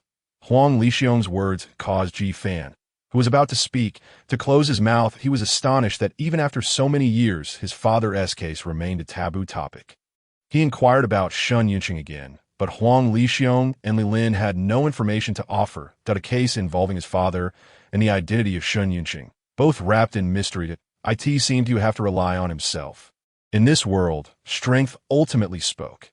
As long as he elevated his abilities to the rank of captain within the guard, he would earn the right to engage in any case and possess the authority to uncover any identity. Currently, his vision source was at 24.29 degrees, and his speed source was at 9.26 degrees, marking him as a two-source genius. Among the 7 sects and 8 families, he was indeed of genius caliber. With his present capabilities, it would be entirely feasible to recruit the head of the U.S. Military Research Institute and accumulate military merits without issue. Moreover, he was a 3rd-level talisman master, capable of selling talismans for profit, allowing him to accumulate military achievements and advance in rank. Upon reaching the school level, he would gain the freedom to move about. He could don the identity of an officer and investigate the situation in Wenjiang. With this thought, his motivation for cultivation surged. Yet, Huang Lixiong's words extinguished his enthusiasm entirely. You do not possess military credentials. Until you regain them, you cannot partake in any military affairs in the capital Shizan district. At the ancestral residence of the Ji family, the atmosphere was festive, adorned with vibrant banners and flags fluttering in the air. The entire district buzzed with the news that the Yunxiao sect was to visit the Ji family for a matrimonial proposal. The union of 2 major forces within the 72 prefectures was drawing the attention of various factions. This occasion was merely a formal proposal and not a ceremony. Thus, the Ji family did not issue public invitations. Yet many influential figures still attended. Notably, the Han and Xia families from the 8 great clans sent distinguished descendants to the event. Representatives from the Nanji sect, Guangtian sect, and Beixian sect also made their presence felt, showing respect to both the Ji family and the Yunxiao sect. The Ji ancestral residence spanned several acres, with a spacious courtyard featuring traditional pavilions and lush green lawns. The rock formations were intricately shaped, adorned with red silk, while the clear pond housed swimming black goldfish. Within the pavilions, an array of fruits and teas were served, with attendants fanning the air, creating a lively atmosphere. The eldest son of the Ji family, Ji Shizong, along with the eldest sons of the 3rd and 4th branches, Ji Shiping and Ji Shiyou, were constantly mingling among the guests, accompanied by 2 stewards. Today was an auspicious day, and all present were friends of the Ji family. So it was only natural for the host to ensure their comfort. The younger generation filled the space, and naturally, The elders of the Ji family refrained from personally attending to them that moment. 3 members of the Yunxiao sect, dressed in simple azure and white attire, approached slowly, with Yin Chu leading the way and Yun Long and Shi Xian flanking him. Upon noticing that only Shi Xian had come instead of the Grand Elder, the crowd exchanged puzzled glances, speculating about the Yunxiao sect's stance towards the Ji family. Perceiving it as somewhat diminished, they began to discuss among themselves via their wristwatch communication groups. Inside, Ji Yuanxian observed the arrival of only the Yunxiao sect's elder, Shi Xian, and not the Grand Elder. His expression remained inscrutable as he stepped forward to greet them. The esteemed members of the Yunxiao sect have graced us with your presence. I must apologize for my lack of proper welcome. Ji Yuanxian's demeanor was calm, betraying no hint of displeasure. In response to his courteous remarks, Shi Xian displayed a demeanor of utmost humility. How could we dare to impose? The sect master and Grand Elder of the Tianxian sect are preoccupied with urgent matters and could not attend. We hope the Ji family will pardon this. Ji Yuanxian maintained his stoic expression, saying, Elder Shi speaks too highly. Please come in. As they settled into the main seats, they engaged in conversation and tea, after which Ji Shizong was instructed to invite the second Miss Ji to join them.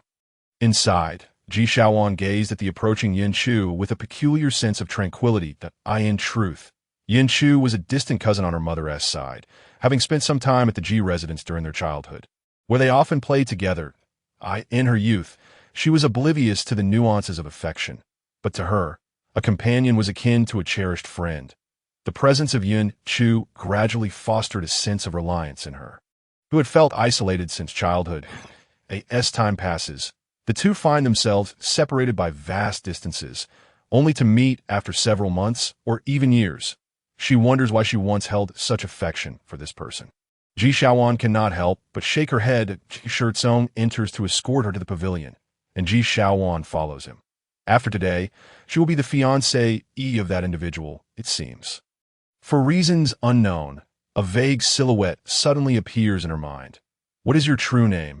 A clear voice resonates in her thoughts, an odd sensation that eludes her memory upon reflection.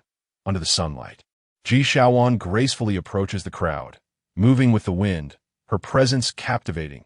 Her chestnut hair cascades over her shoulders, and her light azure scholar's robe flutters in the breeze, revealing her fair, delicate shoulders as she walks. Her voluptuous figure captivates the gaze, complemented by her slender waist and long, exquisite legs, transforming the modest attire into a display of allure. Yet her serene eyes convey a sense of composure. Why does Shaoan seem somewhat different today? The speaker is Ying Huanga, the third young master of the Ying family, a second-tier genius. He's been fond of Ji Shaoan since childhood, but unfortunately, Ji Shaoan's heart belongs solely to Su Yinchu. A gentleman appreciates the beauty of others' love, and Ying Huanga is not one to persist in unrequited affection. He has come today to witness the final farewell in person. Yet, Ji Shaoan's demeanor seems to have subtly shifted. Beside Ying Huanga sit two others, Xia Chengli, the seventh young master of the Xia family, and Han Longyi, the second daughter of the Han family. Both are second-tier geniuses.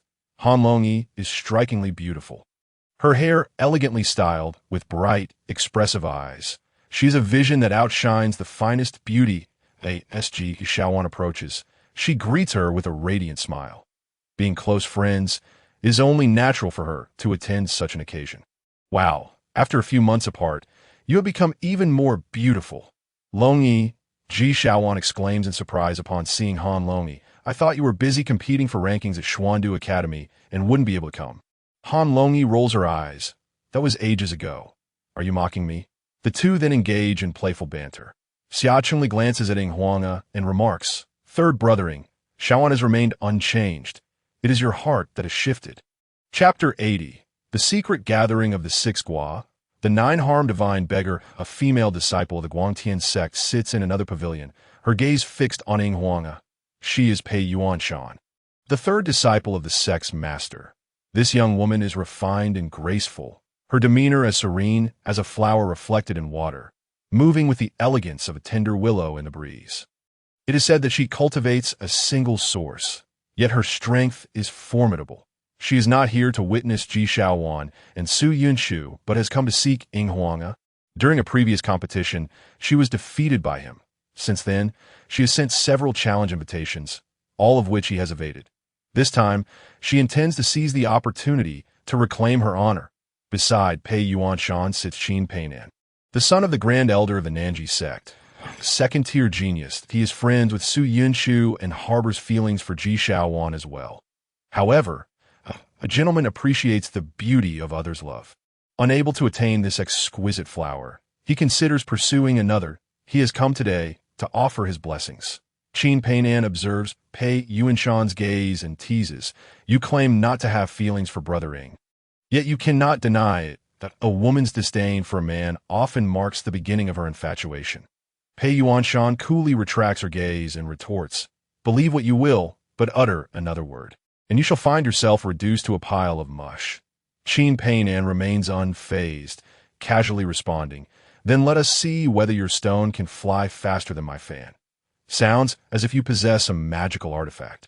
A bald young man chimes in mockingly. He is Chan Bulu, the first disciple of the Grand Elder of the Beixian sect, a second-tier genius who holds a fondness for Pei Yuanshan.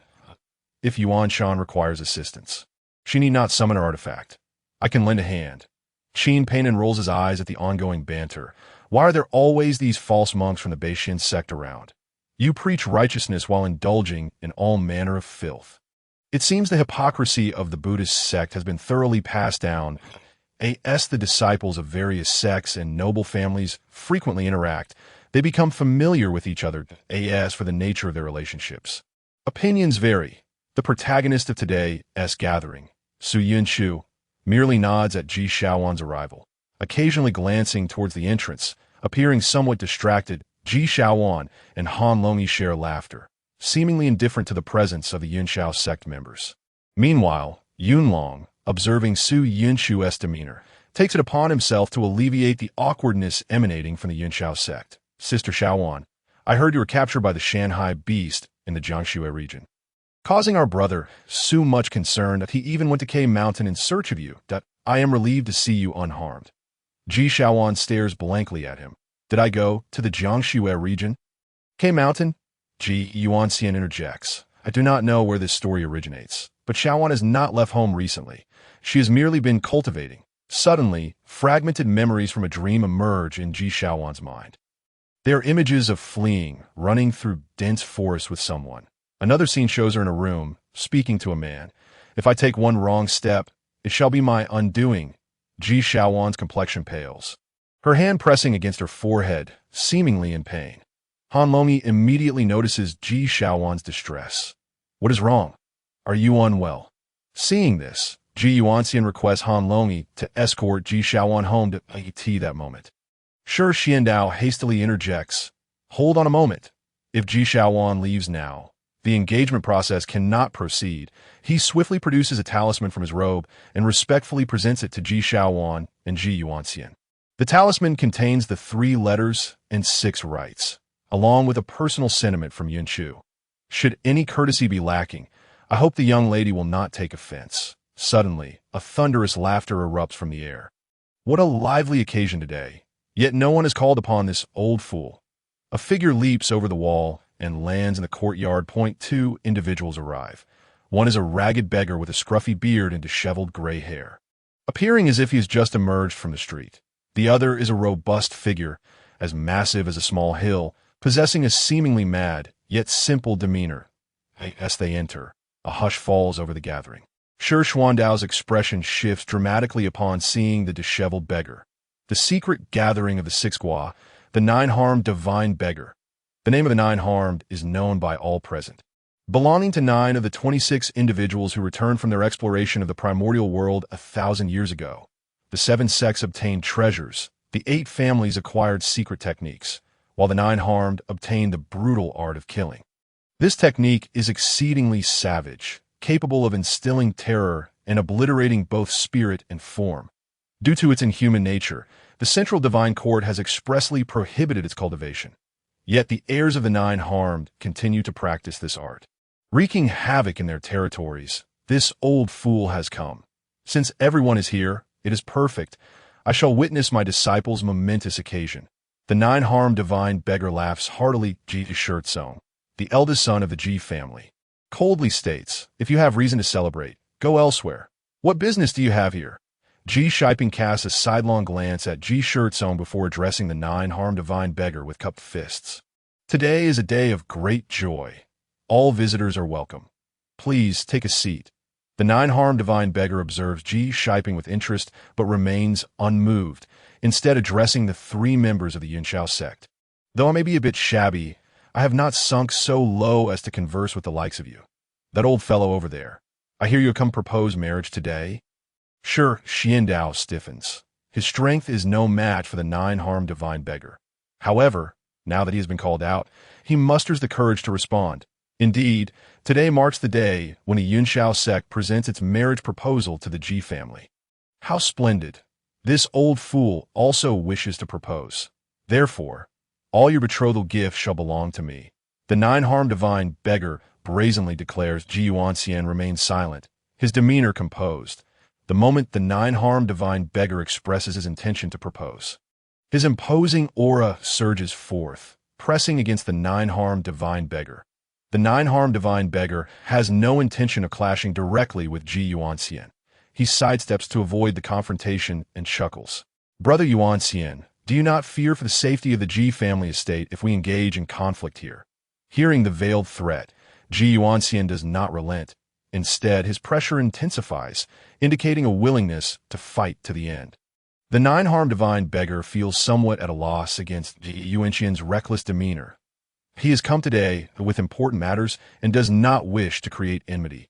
Aware of Xuanyuan's cunning nature, he realizes that a direct request would likely be refused, so he takes a roundabout approach. The head of the Ji family need not be so unwelcoming. Today is a day of celebration, and this old fool has come to propose marriage. Unabashed, the nine-harmed divine beggar gestures toward his towering companion. This is my disciple, Yin Fuma. He has just turned 20 and is already a second-tier genius in the Shanghai realm. His future is indeed promising. What do you say? Grant him a chance. That Xuanyuan held no belief in the words of the mad old man. However, upon hearing his statement, he gradually withdrew his imposing demeanor and replied nonchalantly, "Oh, what opportunity do you seek?" Chapter 81.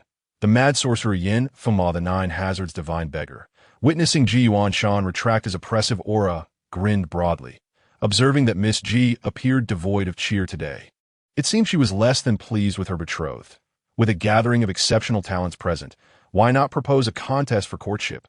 This would allow Miss Ji to assess the prowess of her future husband. If he proves inadequate, it would not be too late to reconsider. Such a suggestion was utterly absurd, causing disdain among the attendees, yet no one dared to voice their objections, not even Xuanyuan. Han Longyi cast a worried glance at Ji Shaowan, only to find her utterly unperturbed. Xuanyuan thought to himself that this scheme had been in the making for several years, and he would not allow anyone to disrupt it lightly. Today, even if the King of Heaven himself were to intervene, the Ji family would still ally with the Yunxiao sect. However, prior to that, it was necessary to let the Yunxiao sect suffer some humiliation. After all, they had treated the Ji family with such disregard.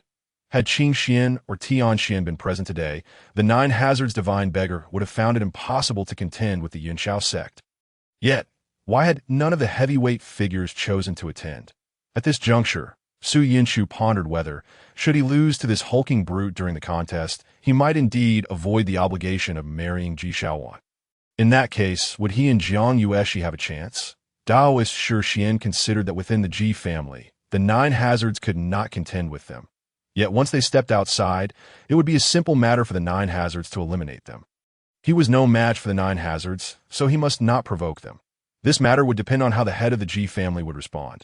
Ing Huanga and Qin Peinan wondered if, should this ludicrous affair come to fruition, they might also earn the right to participate. In an instant, everyone present harbored their own thoughts. Thus, after the Nine Hazards divine beggar finished speaking, no one dared to retort. Ha ha! Splendid! The Nine Hazards divine beggar's decree was final. Yin Fengma strode confidently into the arena. The pavilion was constructed around a pool, with a stone platform in the center, measuring 30 feet on each side, seemingly designed for dueling. Qin Peinan and Su Yunchu were friends, and given his affection for Ji Shaowan, whether for personal gain or genuine sentiment, he was the first to leap into the arena. "Who dares to act the fool here?" he challenged Su. "Allow me to teach him a lesson." Qin Peinan, the son of the Grand Elder of the Nanji sect, boasted strength that surpassed most of his peers. His two sources of power were the Golden Lung Source and the Hand Strength Source.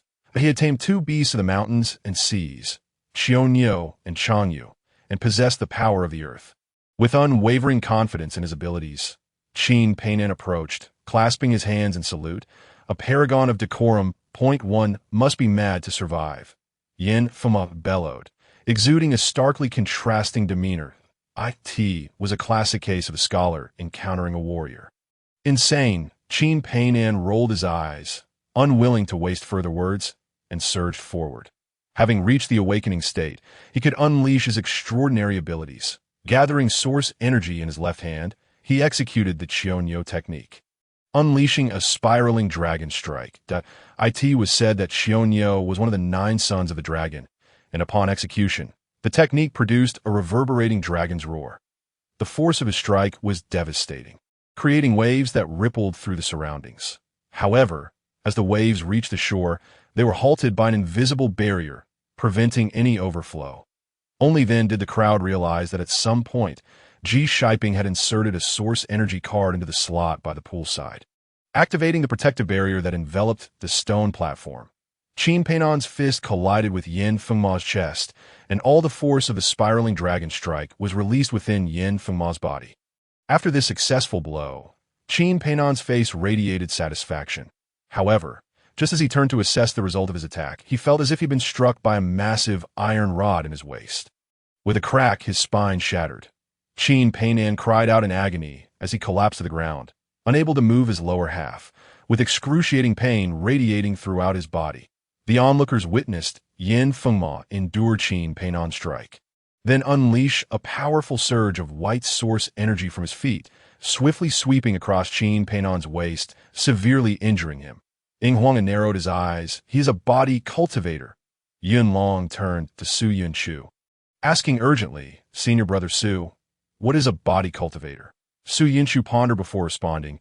"This is a form of training from the 6th Jia Secret Society, wherein one opens only one source throughout their life, dedicating their entire energy to enhancing their physique. They draw on spiritual energy to temper their bodies, developing a method known as source energy devouring the body, which involves self-inflicted pain to increase physical strength. They train their bodies to withstand the most powerful source energy attacks, and upon reaching levels 8 or even 9, their bodies can rival spiritual artifacts." Wow, that's incredible. But why isn't body cultivation more widespread? "I've never heard of it before," Yin Long exclaimed, astonished. Taoist Shi Xian interjected. "Body cultivators not only exhaust their potential, but also their vitality.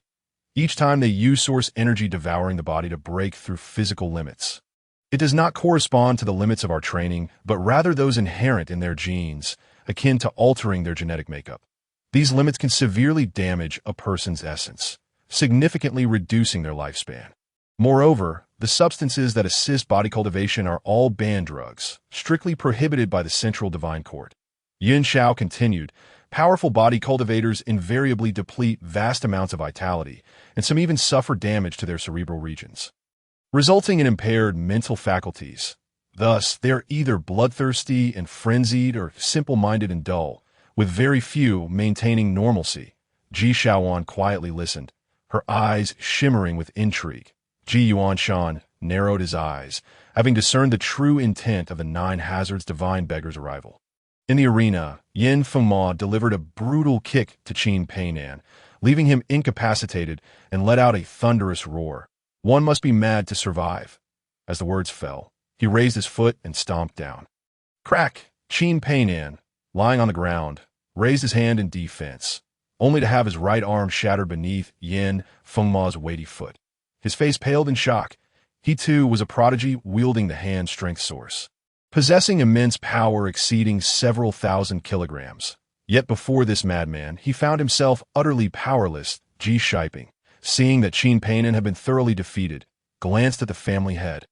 Upon receiving silent consent, he swiftly adjusted the protective barrier to shield Qin Peinan. This barrier, modeled after the protective formations of certain sects, was immensely powerful and easily capable of withstanding an attack from a mere second-tier mountain sea master. Ji Shiping assisted Qin Peinan back to his seat. Ji Shizong and Ji Shizong brought forth potions for him to consume. If Qin Peinan were to return home with such severe injuries from the Ji family, it would surely offend the lineage of the Grand Elder of the Nanji sect. The friendship recently established between the Ji family and the Nanji sect would be irrevocably shattered. One had anticipated that Qin Peinan would be so thoroughly vanquished, though he may not have been the most talented among the 7 sects and 8 families. He was nonetheless formidable among his peers. Think he could be bested in just 2 moves by Yin Fengma. Xia Chengli and Chan Balu stood in silence, astonished at the sheer might of this hulking figure. Qin Peinan's strength was enough to place him within the top 20 of the academy rankings, and given that their abilities were not far behind his, they realized that should they take to the arena, their fate would likely mirror his. Pei Yuanshan, however, was invigorated, her eyes gleaming with excitement. Such a person was truly suited for combat. Chapter 82. Guangtian Sect. Fan Tianin, unlike Ing Huanga, who fought with a slippery finesse devoid of masculine robustness. Pei Yuanshan, driven by her interest in the hulking figure, leaped onto the stone platform without regard for the gazes of others. None anticipated that Pei Yuanshan would enter the fray, transforming this farcical contest of courtship into a genuine battle arena. Unfazed by the implications, she was determined to test this massive brute's endurance against her onslaught. As Pei Yuanshan descended into the arena, Yin Fengma's eyes sparkled with intrigue as he boomed, "You are beautiful." Pei Yuanshan chuckled at this. "So you can say more than just that slogan." Yin Fengma shook his head. "If I win against you, you shall be my wife." Before Pei Yuanshan could respond, Chan Bulu in the pavilion scoffed. "Dream on." Pei Yuanshan shot a glance at Wu Aoyu, then turned to Ing Huanga, finally addressing Yin Fengma. "What if I win?" Yin Fengma, in his naive manner, replied, "You tell me." Pei Yuanshan's lips curled into a smile. "Then you must divulge the specific information regarding the other 9 hazards." Yin Fengma paused, then shook his head. "I do not know." Pei Yuanshan pressed on, "Then tell me the headquarters address of the 6th Jia Secret Society." Yin Fengma continued to shake his head. "I do not know." Pei Yuanshan persisted. "Surely you know the 9 words killing technique. Share what you know." Yin Fengma exaggeratedly shook his head. "Cannot say," my master said. "Cannot say." Pei Yuanshan frowned slightly. "You see, you know none of what I seek, and you cannot share. Why should I promise you what you desire?" Yin Fengma's mind momentarily faltered, unable to process the situation. Pei Yuanshan ascended the stage and declared, "Do not squander time. Allow me to gauge your true strength." With that, her entire being surged with energy, waves of power rippling around her.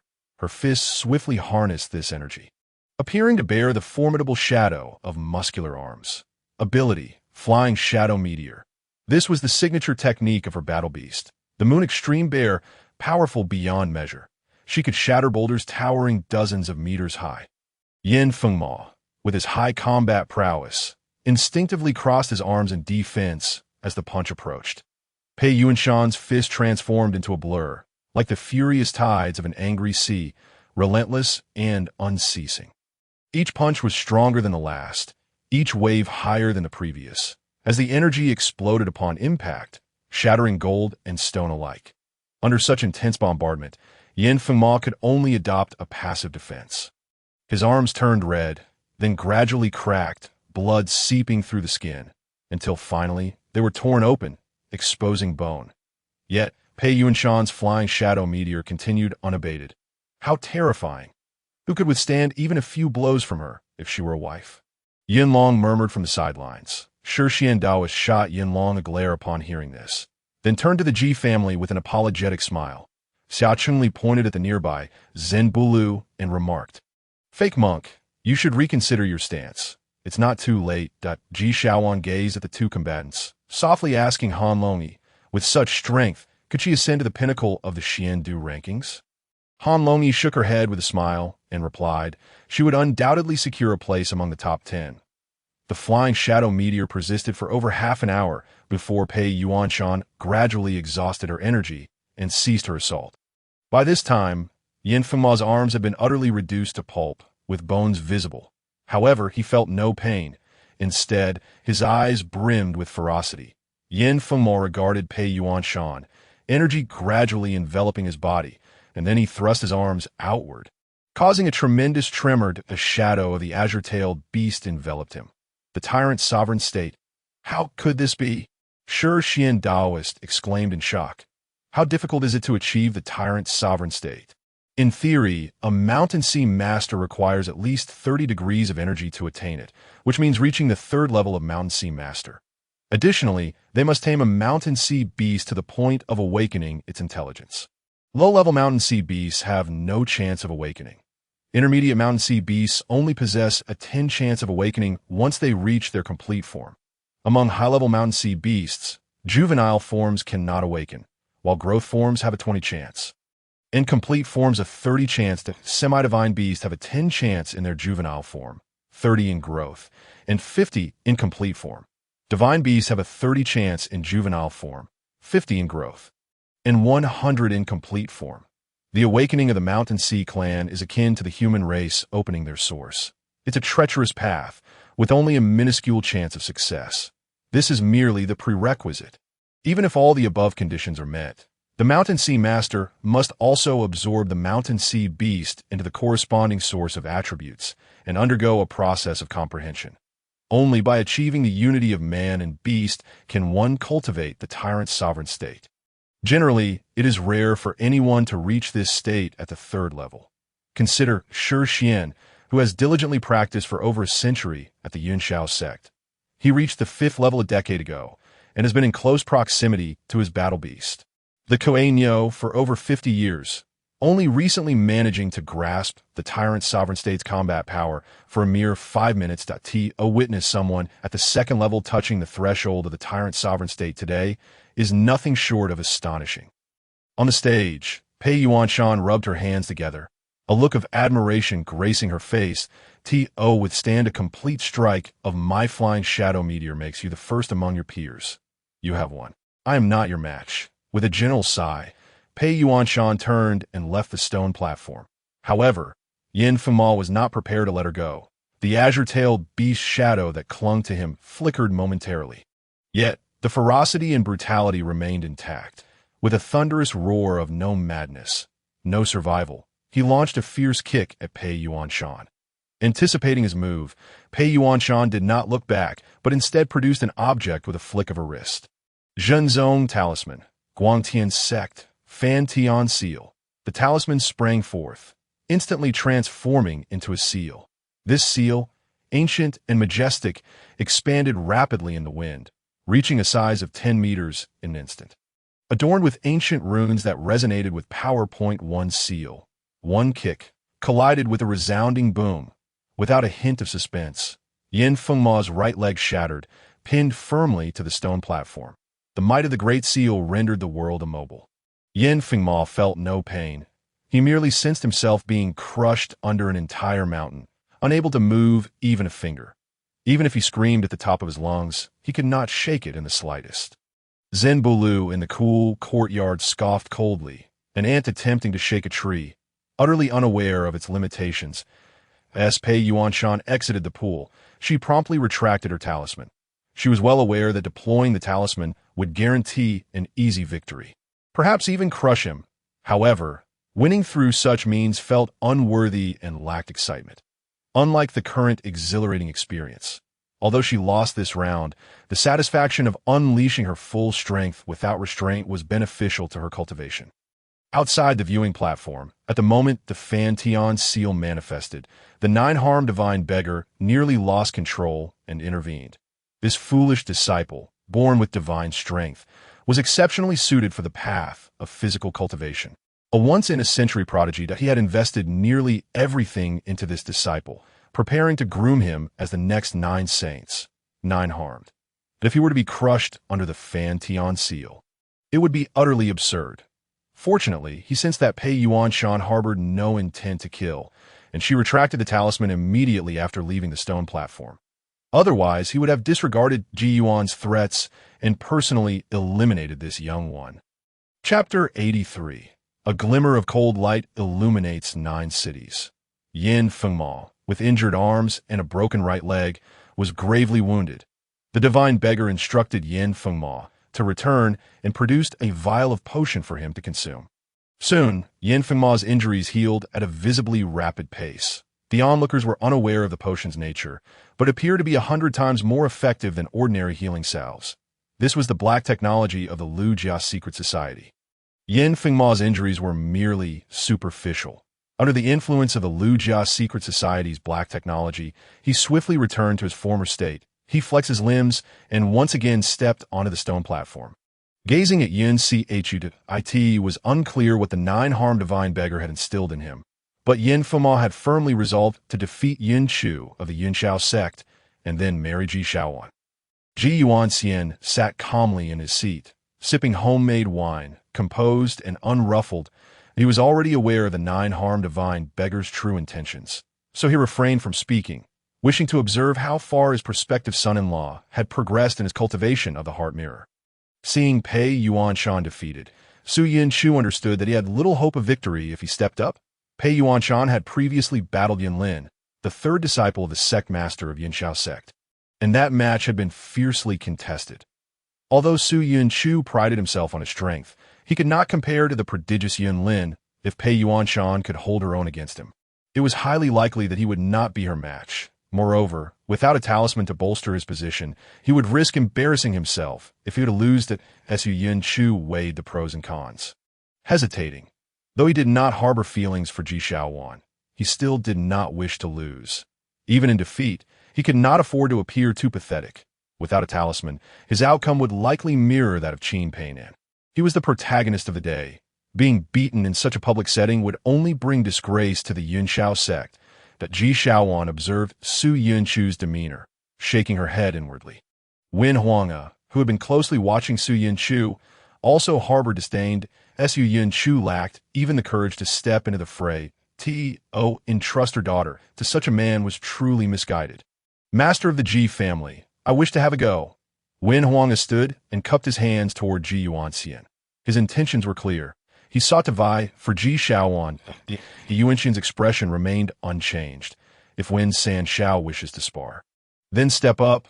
There is no need to seek my permission. Implicit in his words was that he could fight as he pleased, and the outcome, victory or defeat, was of no concern to the Ji family. Disappointment flickered across Wen Huanga's face, yet he still prepared to engage in battle that he intended to demonstrate to Ji Yuanxian and Ji Shaowan that he, Wen Huanga, was not inferior to Su Yinchu. Shi Xian Daoist interjected with a warning. Be cautious. That individual has already touched upon the tyrant's sovereign state and is exceptionally formidable in close combat. Thank you for the reminder, Wen Huanga replied, his spirit resolute as he strode toward the stone platform.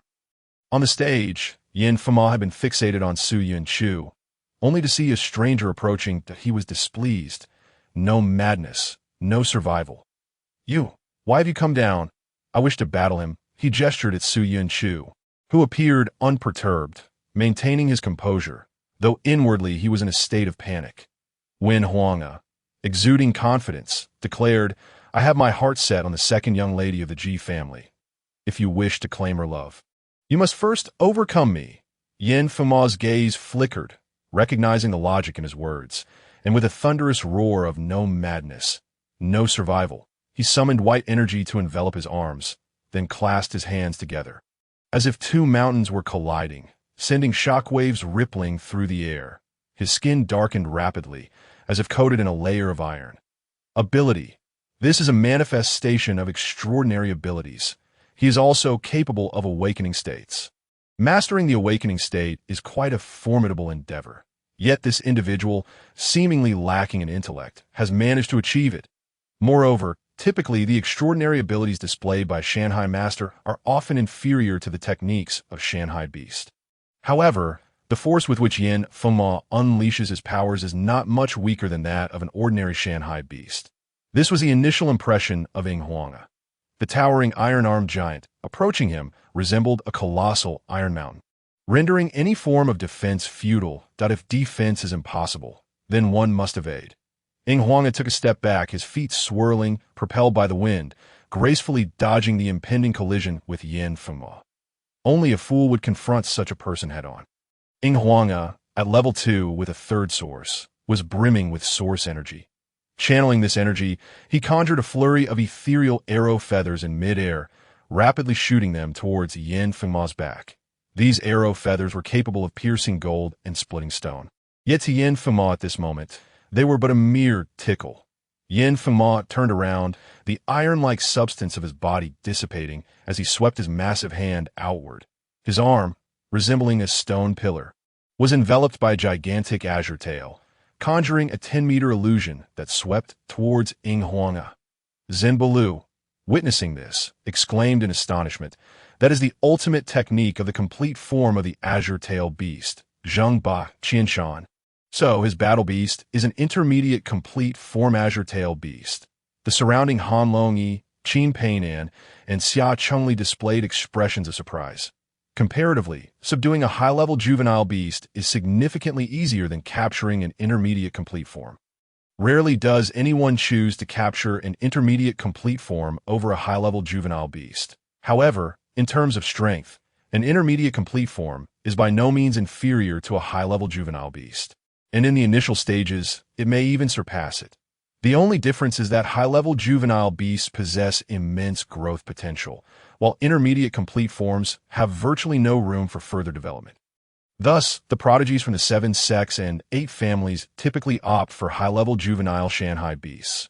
Unexpectedly, this Yin Fengma, with only one source and an intermediate complete form, is able to contend fiercely among the numerous prodigies of the 7 sects and 8 families. Even Pei Yuanshan, seated in the cool pavilion across the way, could not help but admire him. The battle upon the stone platform had reached a fever pitch. Yin Fengma swung his massive arms, indiscriminately smashing the stone platform to ruins. Huanga, agile as a fish, navigated through the chaotic strikes with the grace of silk. He was struck not once, yet his attacks had no effect on Yin Fengma. Huanga had discerned Yin Fengma's true nature. Though he possessed formidable strength, his intellect was lacking, and his speed was not particularly impressive. Thus, as long as he was faster, the chaos around him was of no consequence. However, Yin Fengma's defense was astonishing. No matter what means Huanga employed, his attacks were ineffectual as he evaded another strike. Huanga realized that this could not continue. With resolve, he unleashed a technique he had yet to fully comprehend. 9 secrets. Azure Yuan Star. A glimmer of cold light illuminated the 9 cities. Huanga extended his right index finger forward, where a silvery star radiated. This star swiftly siphoned a vast amount of source energy, showing no signs of stopping, continuously absorbing the dwindling source energy within Huanga. With unwavering determination, he bit his tongue, forcibly projecting the star. The star shimmered like a shadow, a mist, a breath, rapidly colliding with Yin Fengma. Ji Yuanxian, witnessing this star, displayed a hint of surprise in his eyes. Comprehend the 9 secrets at level 2. This child possesses remarkable talent. Were it not for the intention to forge an alliance with the Yunxiao sect, the Ying family's third son would indeed make a fine match. Chapter 84. The Arrival of Jiang Yueshi. The 9 Plagues beggar, upon seeing the star at Huanga's fingertip, immediately roared at Yin Fengma. Life-saving killing technique. Yin Fengma, without a moment's thought, reacted instinctively, retracting his pillar-like hand to his chest and swiftly forming the Jie seal. Kill. Instantly, Yin Fengma's muscles swelled, veins bulging, as a source energy coursed through his meridians. Following the strokes of the character Jie, his right hand formed a sword-like gesture, dark red source energy adhering to it, charging towards the star. The silvery and dark red energies collided head-on. Source energy erupted. The black and white forces, each claiming half, flooding the protective barrier of the stone platform. Yin Fengma gritted his teeth, eyes closed in concentration, while Huanga swayed like a willow in the tempest of chaotic source energy. Before long, the energies dissipated and the arena returned to its original state. Within the protective barrier, the stone platform lay in ruins, the water pool completely drained. There sat Huanga, kneeling in the mud, while Yin Fengma lay supine. Both had exhausted their source energy. Pei Yuanshan could not help but exclaim, "The 9 secrets are truly formidable. Ing Huanga has indeed not revealed his full strength to me. The inherent combat power of a Shanghai master can only be awakened from their battle beast techniques or extracted from miraculous talismans. Yet the 9 secrets, once cultivated to a certain level, can be unleashed through one's own source energy, with power that surpasses even extraordinary abilities. When mastered to its utmost potential, its might rivals that of a divine beast's complete form."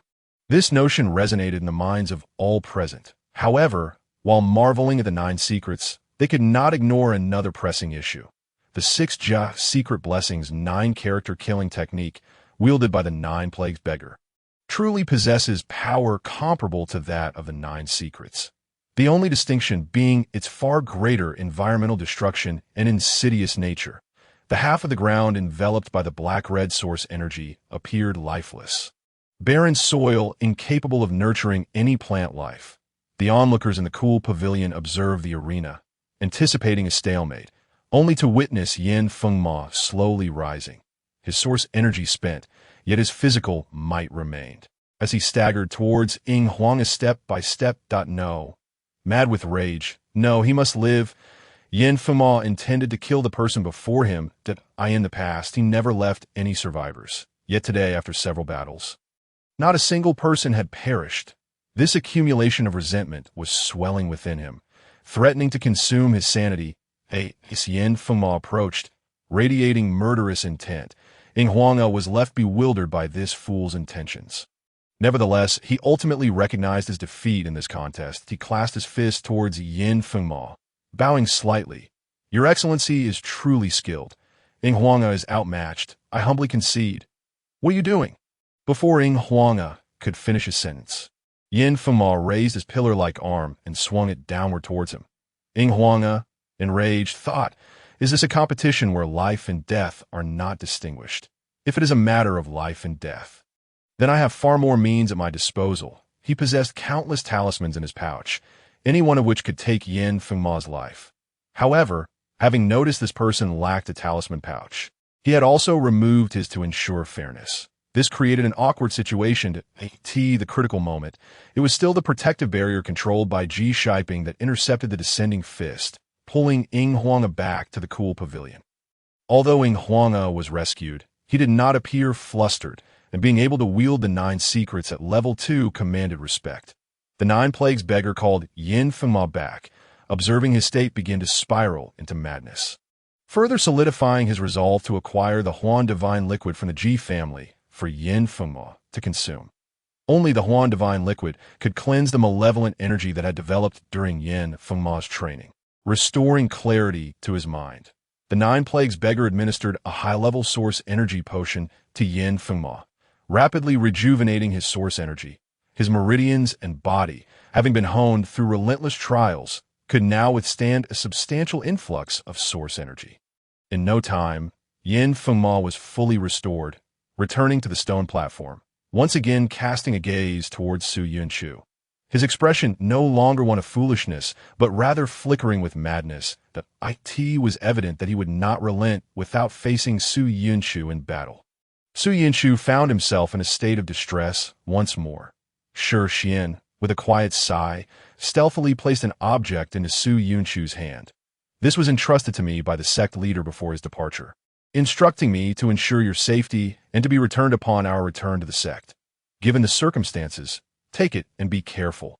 Upon feeling the object, Yunchu was taken aback. "Isn't this a talisman from the Yunxiao sect? How did Shi Xian Shu?" "So, Shi Xian Shu also possesses." "Heh. 3 have emerged, yet I am the only one without a talisman. They do not regard me as a disciple of the Yunxiao sect. Why then do they still wish for me to partake in this union?" Upon seeing the expression on Yunchu's face, Shi Xian realized he had misunderstood. This was also the reason he had not used a talisman along the way, not informing Yunchu of this matter. Holding the talisman, a cold glint filled Yunchu's eyes. "If that is the case, do not blame me for escalating matters." With this thought, he strode towards the stone platform.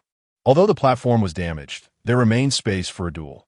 Upon witnessing the main character finally stepping onto the stage, Yin Fengma's eyes brimmed with crimson rage. "I will kill you." Yin Chu paused, taken aback by the immense resentment emanating from this giant. Nevertheless, this was fortuitous for him. He had no desire to marry Ji Xiaowan.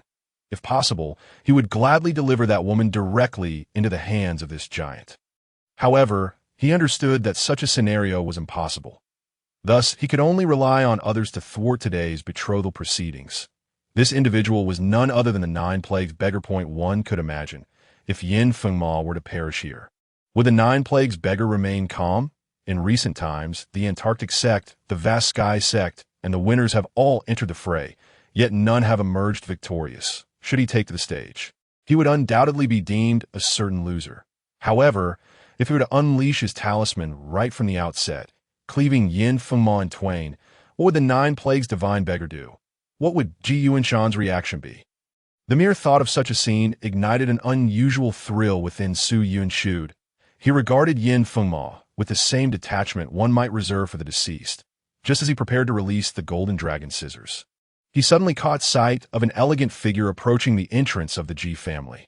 The newcomer exuded grace and poise, her lustrous black hair elegantly arranged in a bun, adorned with intricately patterned attire that clung to her form, accentuating her silhouette, though she concealed a robust physique beneath dark silk. Her long, slender legs were further emphasized by the silver-threaded pants she wore. The wide scarf billowed in the wind, dancing with an air of spirited vitality.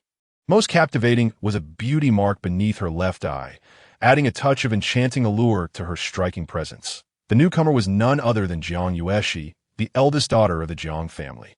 From a moment she entered, all eyes were irresistibly drawn to her. Had Ji Fan been present, he would surely have noted the stark contrast between Jiang Yueshi's current appearance and her previous camouflage-clad military attire. Su Yunshu's eyes sparkled. After a prolonged absence, she remained as breathtaking as ever, and now was the perfect moment for her to witness his prowess. Yet, just as Su Yunshu was about to act, Yin Fengma suddenly dashed toward Jiang Yueshi. "Oh no! This is bad! Danger!" Voices of alarm echoed from the direction of the cool pavilion. "Yueshi, be cautious!" Su Yunshu shouted anxiously from within the arena. 9 Plague scoundrel. "Weren't you eager to fight me? I'm right here. Come at me. Do not harm Yueshi." His words were sincere and heartfelt, and had they been spoken elsewhere, they would have stirred concern and sympathy among listeners. However, everyone present was utterly astonished by Su Yunshu's declaration. "You come to propose to the Ji family today, yet express tender sentiments towards another woman. What is the meaning of this? The Yunxiao sect is making a mockery of the Ji family." Chapter 85. The initial display of the 8 sounds of the celestial dragon Jiang Yueshi paid no heed to the commotion, her brow furrowing slightly as she spotted the hulking figure charging towards her. She was no naive maiden. Having grown up amidst familial strife, she understood the necessity of demonstrating the appropriate strength in various circumstances. Outwardly, she represented the Jiang family. As the white source energy coalesced at her feet, she executed a sweeping kick just as the brute approached. Boom!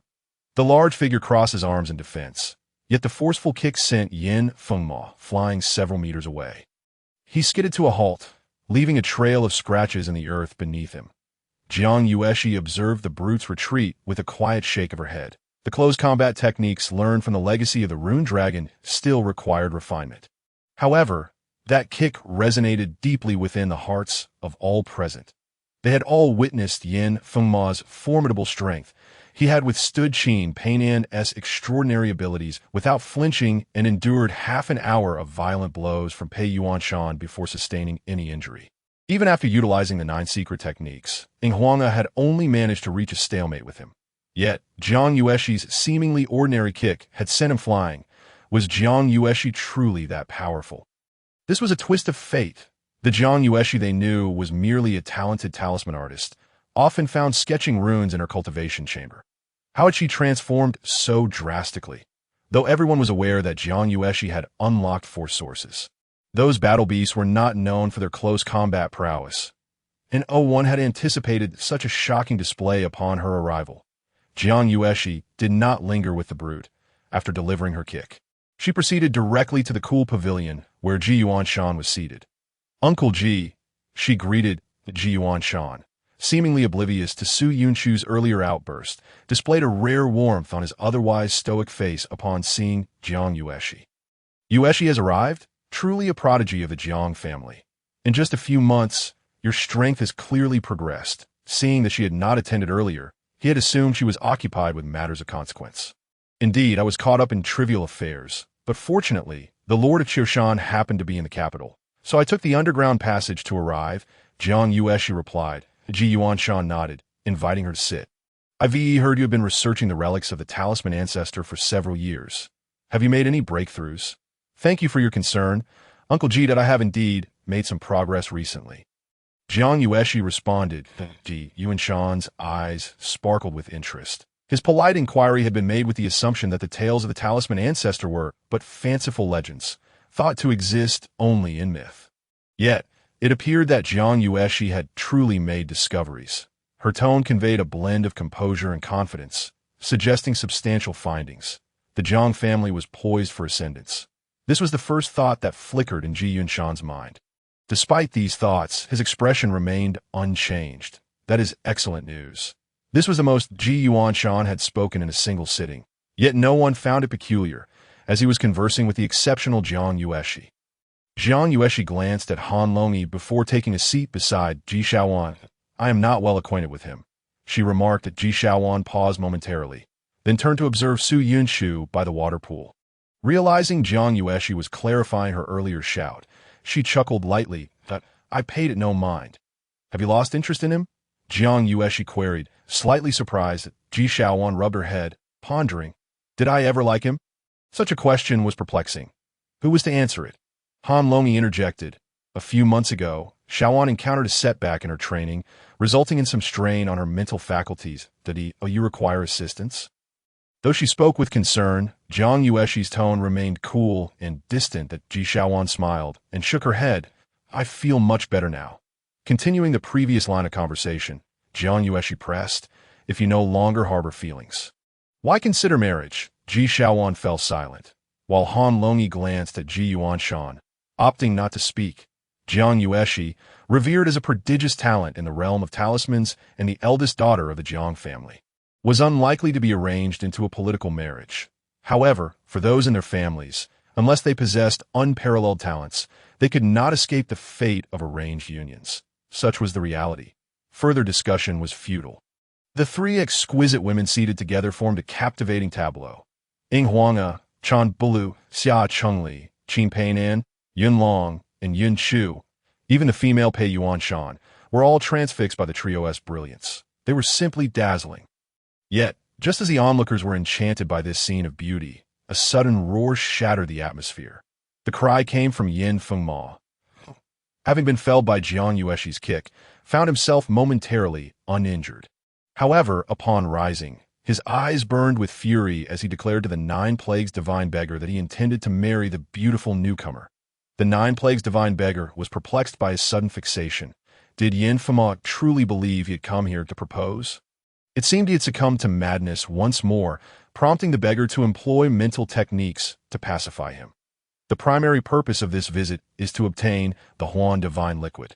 Once I secure enough to cure my ailments, I could marry several wives. Previously obedient to the Nine Plagues divine beggar, Yin Fengma suddenly erupted, insisting he would marry Jiang Yueshi, resulting in his earlier outburst.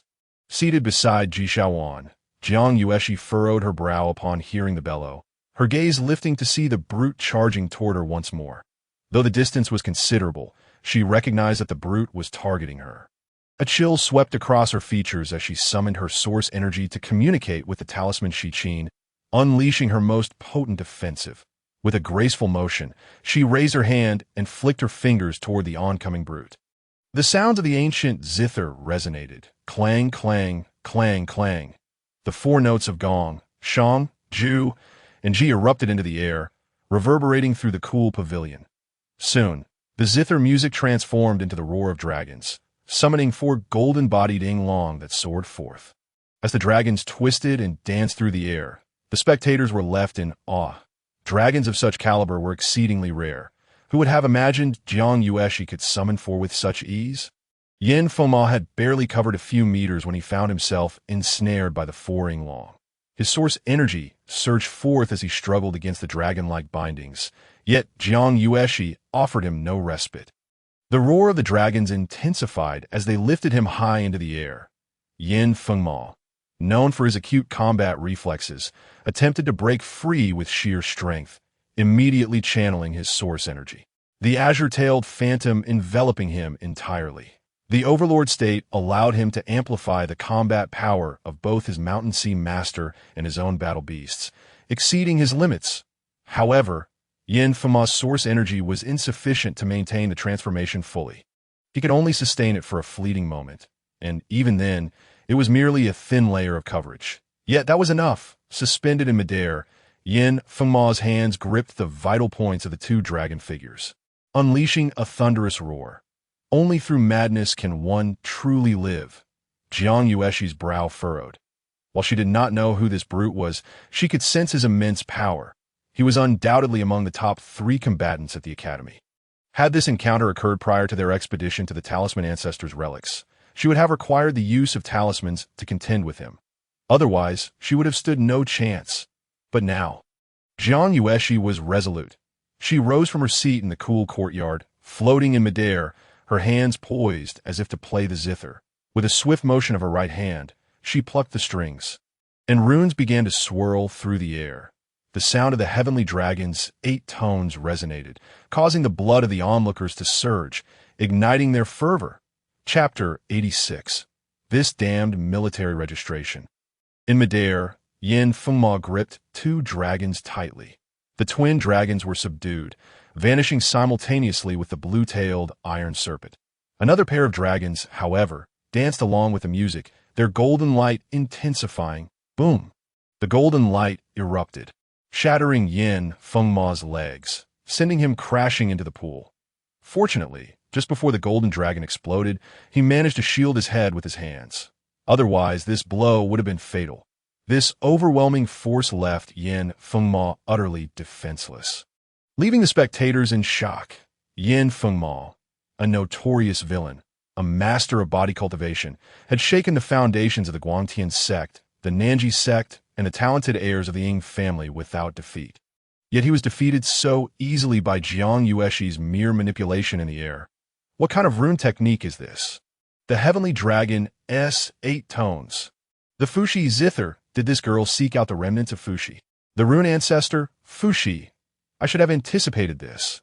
Ji Yuanxian narrowed his eyes slightly, a smile still gracing his face as he praised Jiang Yueshi. It seems that Yueshi's expedition to the ruins has yielded bountiful rewards. You flatter me, Uncle Ji, Jiang Yueshi replied, unfazed by praise or criticism, returning to her original position. The Nine Hazards divine beggar was equally astonished by the emergence of the heavenly dragon's 8 tones. Yet none of this mattered more than the life of his wayward disciple. He leaped into the pool to retrieve Yin Fengma, his previously grim face suddenly lighting up with surprise, quickly transforming into joy. He noticed that Yin Fengma, who had been gradually contorting with suppressed malice, now bore a calm expression akin to that of an ordinary person. He was not foolish. He simply appeared as any common individual would. Who would have thought that the heavenly dragon's 8 tones could have such an effect? The Nine Hazards divine beggar, beaming with delight as if he had discovered a new world, turned his gaze upon Jiang Yueshi with a predatory intensity. Ji Yuanxian had been watching the Nine Hazards divine beggar closely. Seeing his ambiguous expression, he stepped forward to shield Jiang Yueshi and Ji Shaoan. The Nine Hazards divine beggar retracted his gaze and softly addressed the unconscious Yin Fengma in his arms. My dear disciple, since you are so fond of the Jiang family girl, this old man will certainly find a way to bring her to you. We have plenty of time. With that, he hoisted Yin Fengma and swiftly dashed toward the pavilion. Inside the pavilion, Shi Xian Daoist, Han Longyi, Pei Yuanshan, Ing Huanga, and Chan Balu were all struck with astonishment that Ise truly daring enough to take action. Jiang Yueshi had never crossed paths with the Nine Hazards divine beggar, but the strength of his aura was rivaled only by her father, stirring a vague sense of foreboding within her. Among the gathered crowd, only Ji Yuanxian remained composed. he understood that as long as he was present, the old beggar would not dare strike. Just as Ji Yuanxian had anticipated, the Nine Hazards divine beggar refrained from attacking anyone. Instead, he reached for 2 bottles of Kang's wine and soared into the sky. This unexpected turn left some within the pavilion perplexed, while others grasped the underlying motives. The Ji family's Kang's wine, crafted from the divine liquid abundant in their ancestral lands, possessed the ability to calm and clear the mind. Although Yin Fengma was formidable, his intellect seemed somewhat lacking. It turned out that the Nine Hazards divine beggar's true intention was to seize the wine. If he wanted a drink, he could have said so earlier. Why the theatrics of seizing a bride? Was it really necessary? After the Nine Hazards divine beggar departed, the crowd finally noticed Su Yunshu still standing by the pool. He was the most awkward individual present, despite being in such a conspicuous position. He had been entirely overlooked since Jiang Yueshi's arrival, until the Nine Hazards divine beggar's departure. Although he had conducted himself without any faux pas during the proposal, he could not shake the feeling of humiliation. In the 3rd battle station of the Jiangxia army, Ji Fan had been feeling quite bored these past few days, with no one assigning him tasks, and he was unable to practice in the spiritual energy training room due to his lack of military achievements.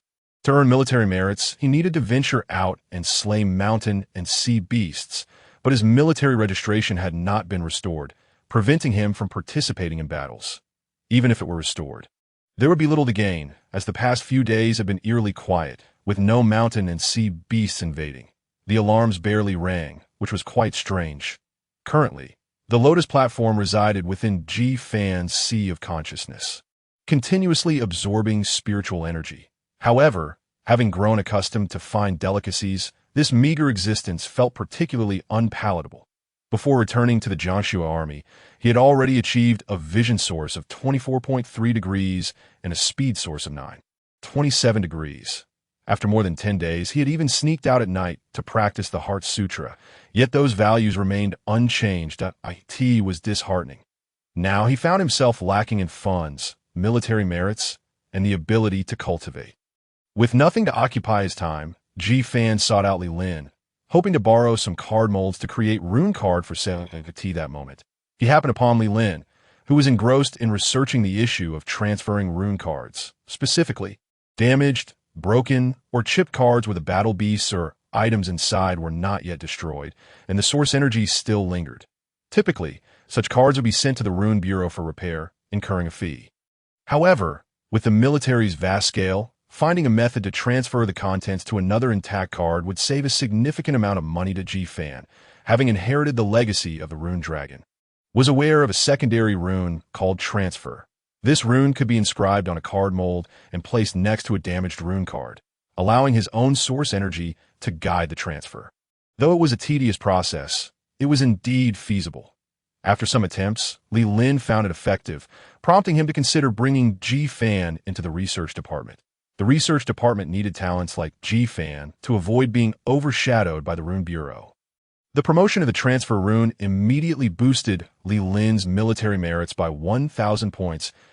As long as he passed the advancement assessment, he would be elevated to the rank of lieutenant.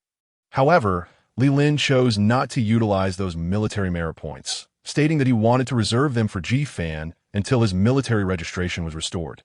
When Ji Fan requested some first-level card molds from Li Lin, Huang Lixiong appeared, stating that Ji Fan, lacking military registration, could not use anything from any military district without permission. Ji Fan felt disheartened. Fortunately, before Huang Lixiong left, he shared the cultivation methods for awakening states, providing Ji Fan with something to try in his spare time. Currently, the fish dragon within his vision source had achieved its perfected form.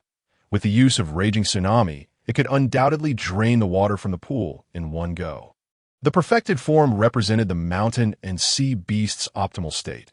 Not only did its appearance become more suited for battle, but its strength also experienced a crushing enhancement. However, this fish dragon lacked the capability for terrestrial combat, only showcasing its prowess in water, rendering it somewhat limited in its current utility. Despite this, Ji Fan's strength had already surpassed that of Wu Zhang, the commander of the 3rd battle station, if he were to encounter the beast tide that triggered the alarm 5 times earlier.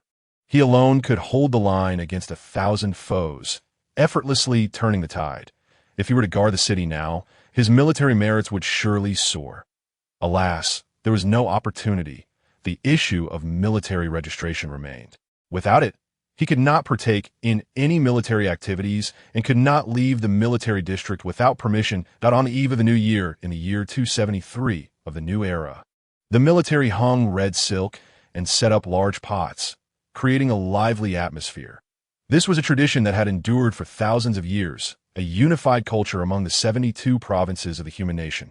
Evoking a sense of warmth, Ji Fan called Xiao Shu, learning that she was celebrating the new year at her roommate's home. Yes, he gazed at the dazzling fireworks above the military district. Listening to the firecrackers popping in the background, mixed with Xiao Shu's cheerful voice wishing him a happy new year, Ji Fan felt a wave of warmth.